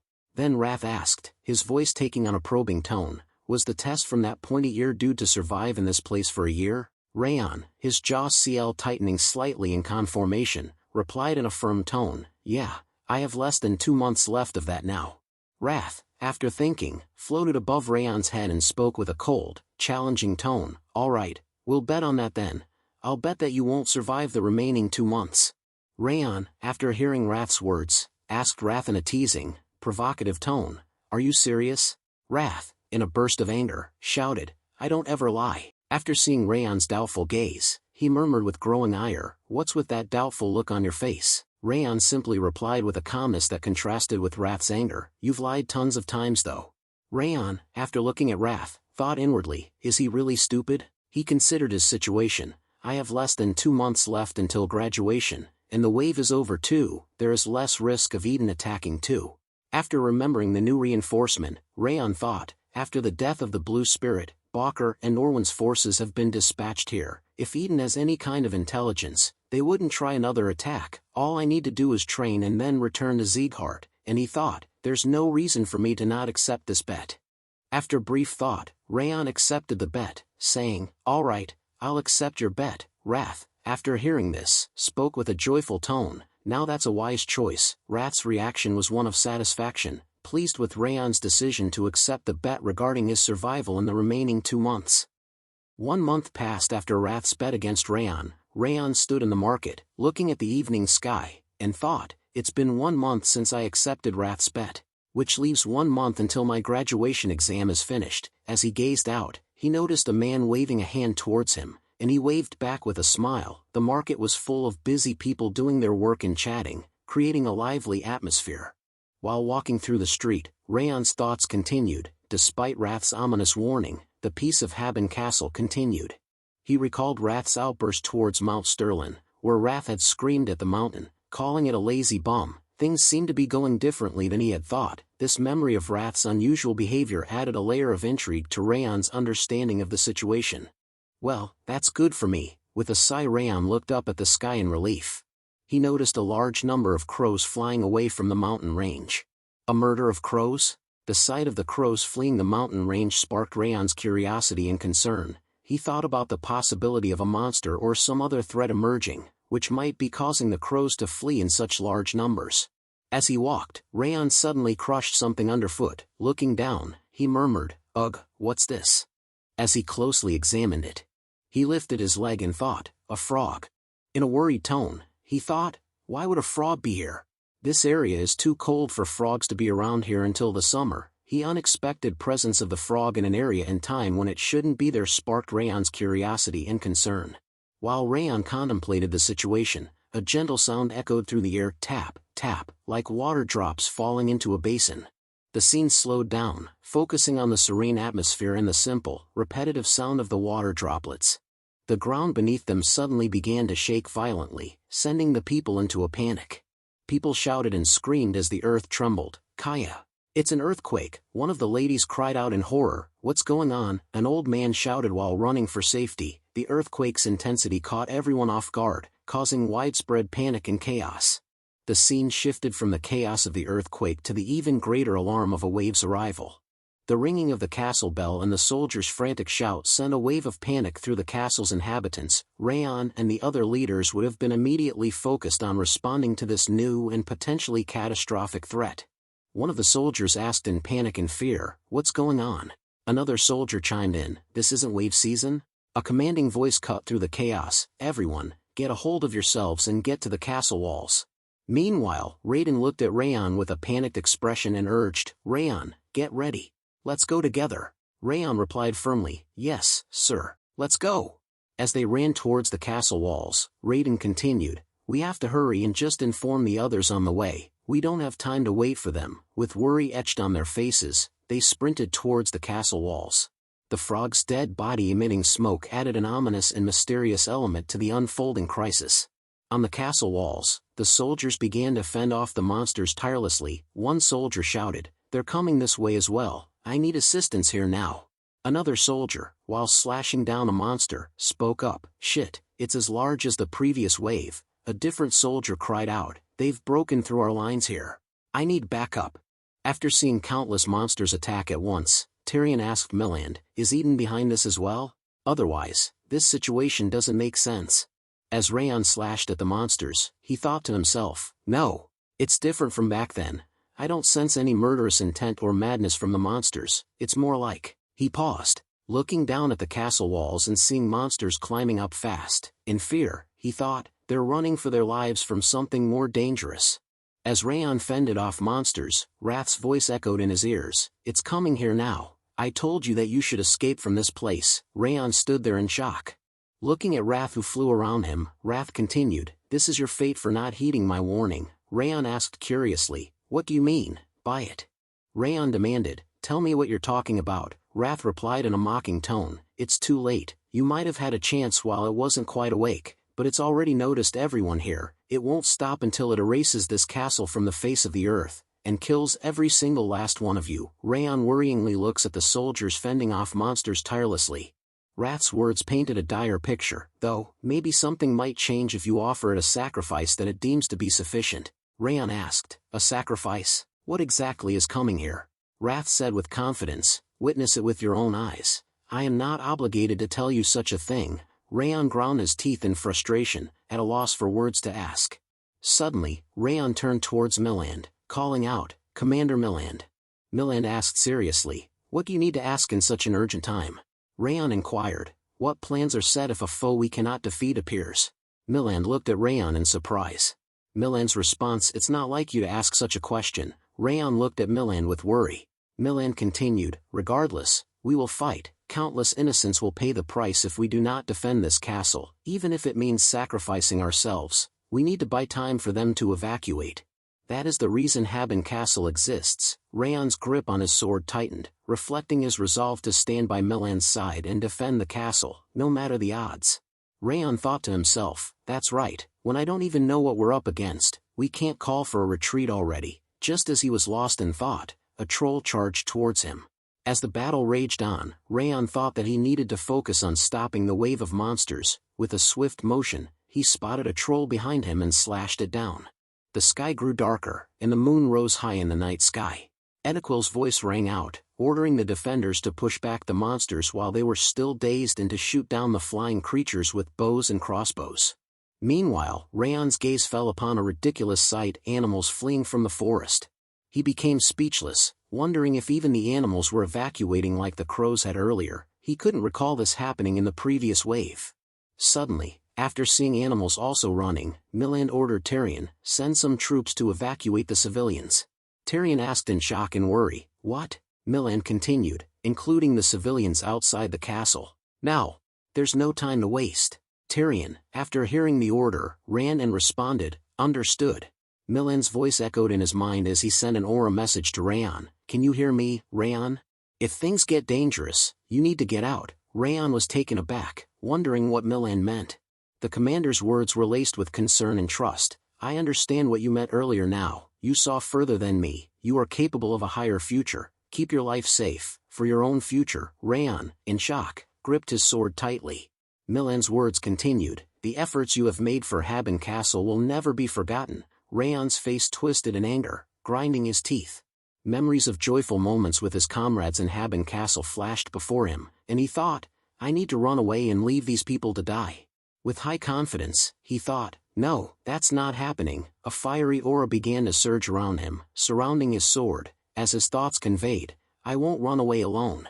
Checking his surroundings, he thought, "Wait." The world around him seemed to freeze, and he spotted a crow perched on the castle walls, motionless.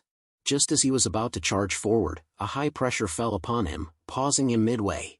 In shock he thought, more than 12 hours seemed to have passed. Time seemed to stand still, and Raon wondered why the sun hadn't risen despite hours passing. A demon with 2 horns walked towards the castle. While releasing its aura, the demon spoke in a low tone, "I'm cold, I'm tired, and I'm sick of all this.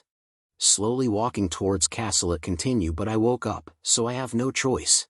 The monsters that stood in its way died instantly, on the demon's pressure. "I must erase it all." And Raon's eyes widened in shock as he beheld the demon's power. A figure floated above Raon, its voice dripping with mockery. "Have you finally sensed it?" Wrath sneered. "You really are quite dull." Raon's fear was palpable as he began to sweat, his eyes fixed on the demon lord, Sloth. Wrath continued, its tone laced with malice. "It's too late for you now, so I'll tell you. That lazy bum's name is Sloth, the receiver." The demon lord stood before the countless dead bodies of monster. "He is a demon lord, on the same level as me." As Sloth walked forward, its aura became apparent, and the air seemed to grow thick with an otherworldly energy. Wrath's voice dripped with sarcasm as it described Sloth, the monarch of laziness. Despite the ominous title, Sloth's expression remained emotionless as it gazed at the castle. The contrast between Wrath's mocking tone and Sloth's apathetic demeanor only added to the sense of foreboding that hung over the scene. Wrath's voice dripped with sarcasm as it introduced the demon lord. "That sluggish creature is none other than the monarch of laziness, Sloth." Sloth, the demon king, stood tall, releasing its aura as it gazed at the castle. Milan's hands began to tremble as he gripped his sword, his eyes fixed on the demon lord. "What is that?" he muttered, his voice barely audible over the growing sense of dread. The demon king's aura seemed to weigh heavily on Milan, and his reaction reflected the immense power and presence that Sloth exuded. Milan's voice trembled with fear as he asked, "How could a being like that exist?" Raon's gaze fell upon the commander, and he was taken aback by Milan's reaction. Even a master like Milan seemed shaken, and Raon realized that the presence of a demon lord was traumatic. It wasn't that Milan was weak, rather, his high level of skill and experience allowed him to sense the vast difference in power even more vividly. Raon's own gaze returned to the demon lord, and he felt a growing sense of horror.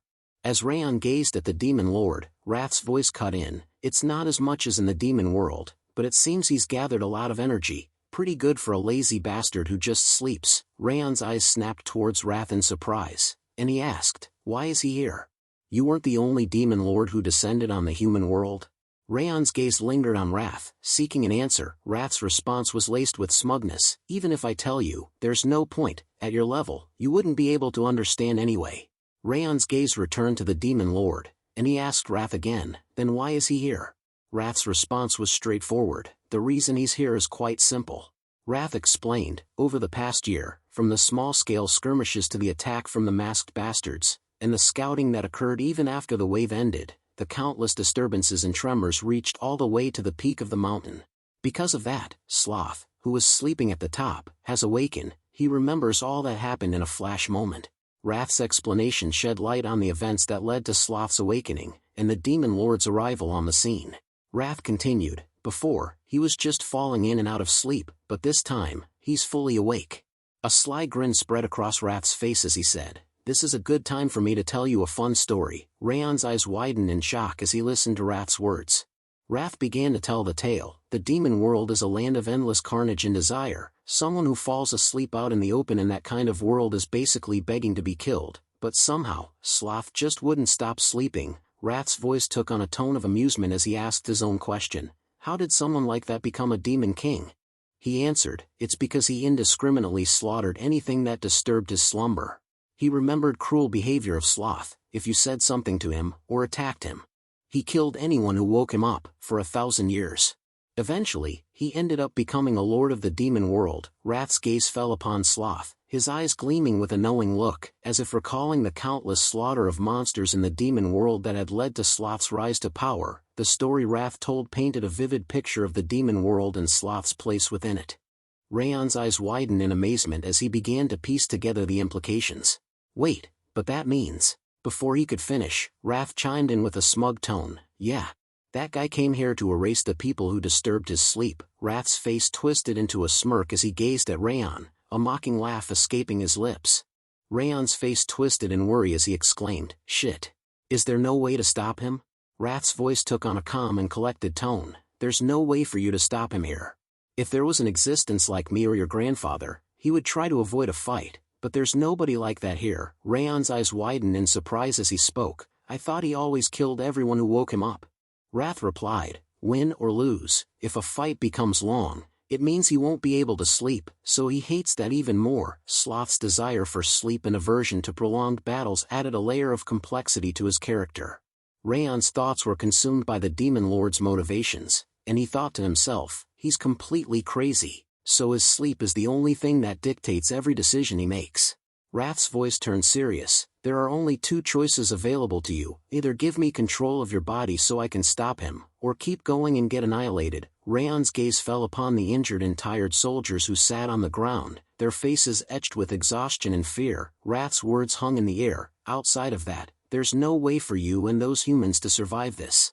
Raon's mind was filled with fear as he thought, I need to decide. If I don't do anything, he'll start slaughtering until everyone here is dead. Then Wrath will forcefully take my body over before I die, and the human world will experience the worst-case scenario if the descent of two demon lords. He thought to make a condition. In that case, I should give him control with the condition of blocking Sloth. Raon spoke up, Wrath, you should take over. Before he could finish his sentence, Commander Milan's voice cut through the air, House Sieghart. Raon's head snapped towards the commander in surprise, his eyes wide with a mix of fear and uncertainty. Raon's expression turned worried as he called out to the commander, his voice laced with doubt. Milan's gaze fell upon Raon, and he spoke in a pitiful tone, I'm truly thankful. Raon's eyes widened in shock and surprise as he looked at Milan. Pardon? What are you saying all of a sudden? The sudden change in Milan's demeanor and tone caught Raon off guard, and his reaction reflected his confusion. Milan's words poured out like a heartfelt confession. After you arrived here, everything in Haben Castle started going well. Your back, which you showed during the last raid, still looks ever so reliable to me. It's time now for me to become a model for everyone else. Then, he raised his sword, and a lighting aura emanated from him, shining towards the sky. Raon's eyes widened in worry. Commander, you're almost exhausted, but your aura. Before he could finish, Milan's words cut him off. I've lived as long as I needed to and accomplished many things. But you're different. You're someone who can achieve much bigger things in the future. Your era has not yet arrived. Raon's thoughts were a jumble of emotions as he processed Milan's words. Even in this hopeless situation, he hasn't given up. Has he already made peace with his end? I'm ashamed to have even thought about giving up. A surge of determination ignited within him, and he felt his own aura blaze with fiery intensity. He spoke to the commander, his voice filled with newfound resolve. It's too much to handle alone. I'll fight here alongside you, Commander. Raon's voice rang out, firm and commanding. Everyone, evacuate the castle. This is the order of the commander. The soldiers and Tyrion were taken aback, their faces etched with surprise and concern. Raon? Tyrion's voice was laced with desperation as he shouted, kneeling down under the pressure of the demon lord's presence. We can't just leave you too. One of the soldiers echoed his sentiments. We will fight until the end with you. The demon lord's presence loomed large, casting a shadow over the castle and its defenders. Milan's voice was firm and authoritative as he ordered Tyrion, how could you fight if you can't even stand properly right now? You all should try to at least save one more person. Isn't that what our purpose is?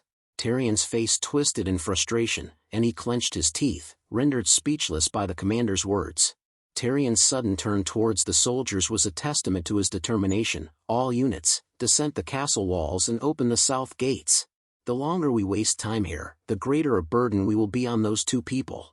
The urgency in Tyrion's voice was palpable as he prioritized the evacuation of the soldiers. For every moment Raon and the commander hold on, we need to save one more person.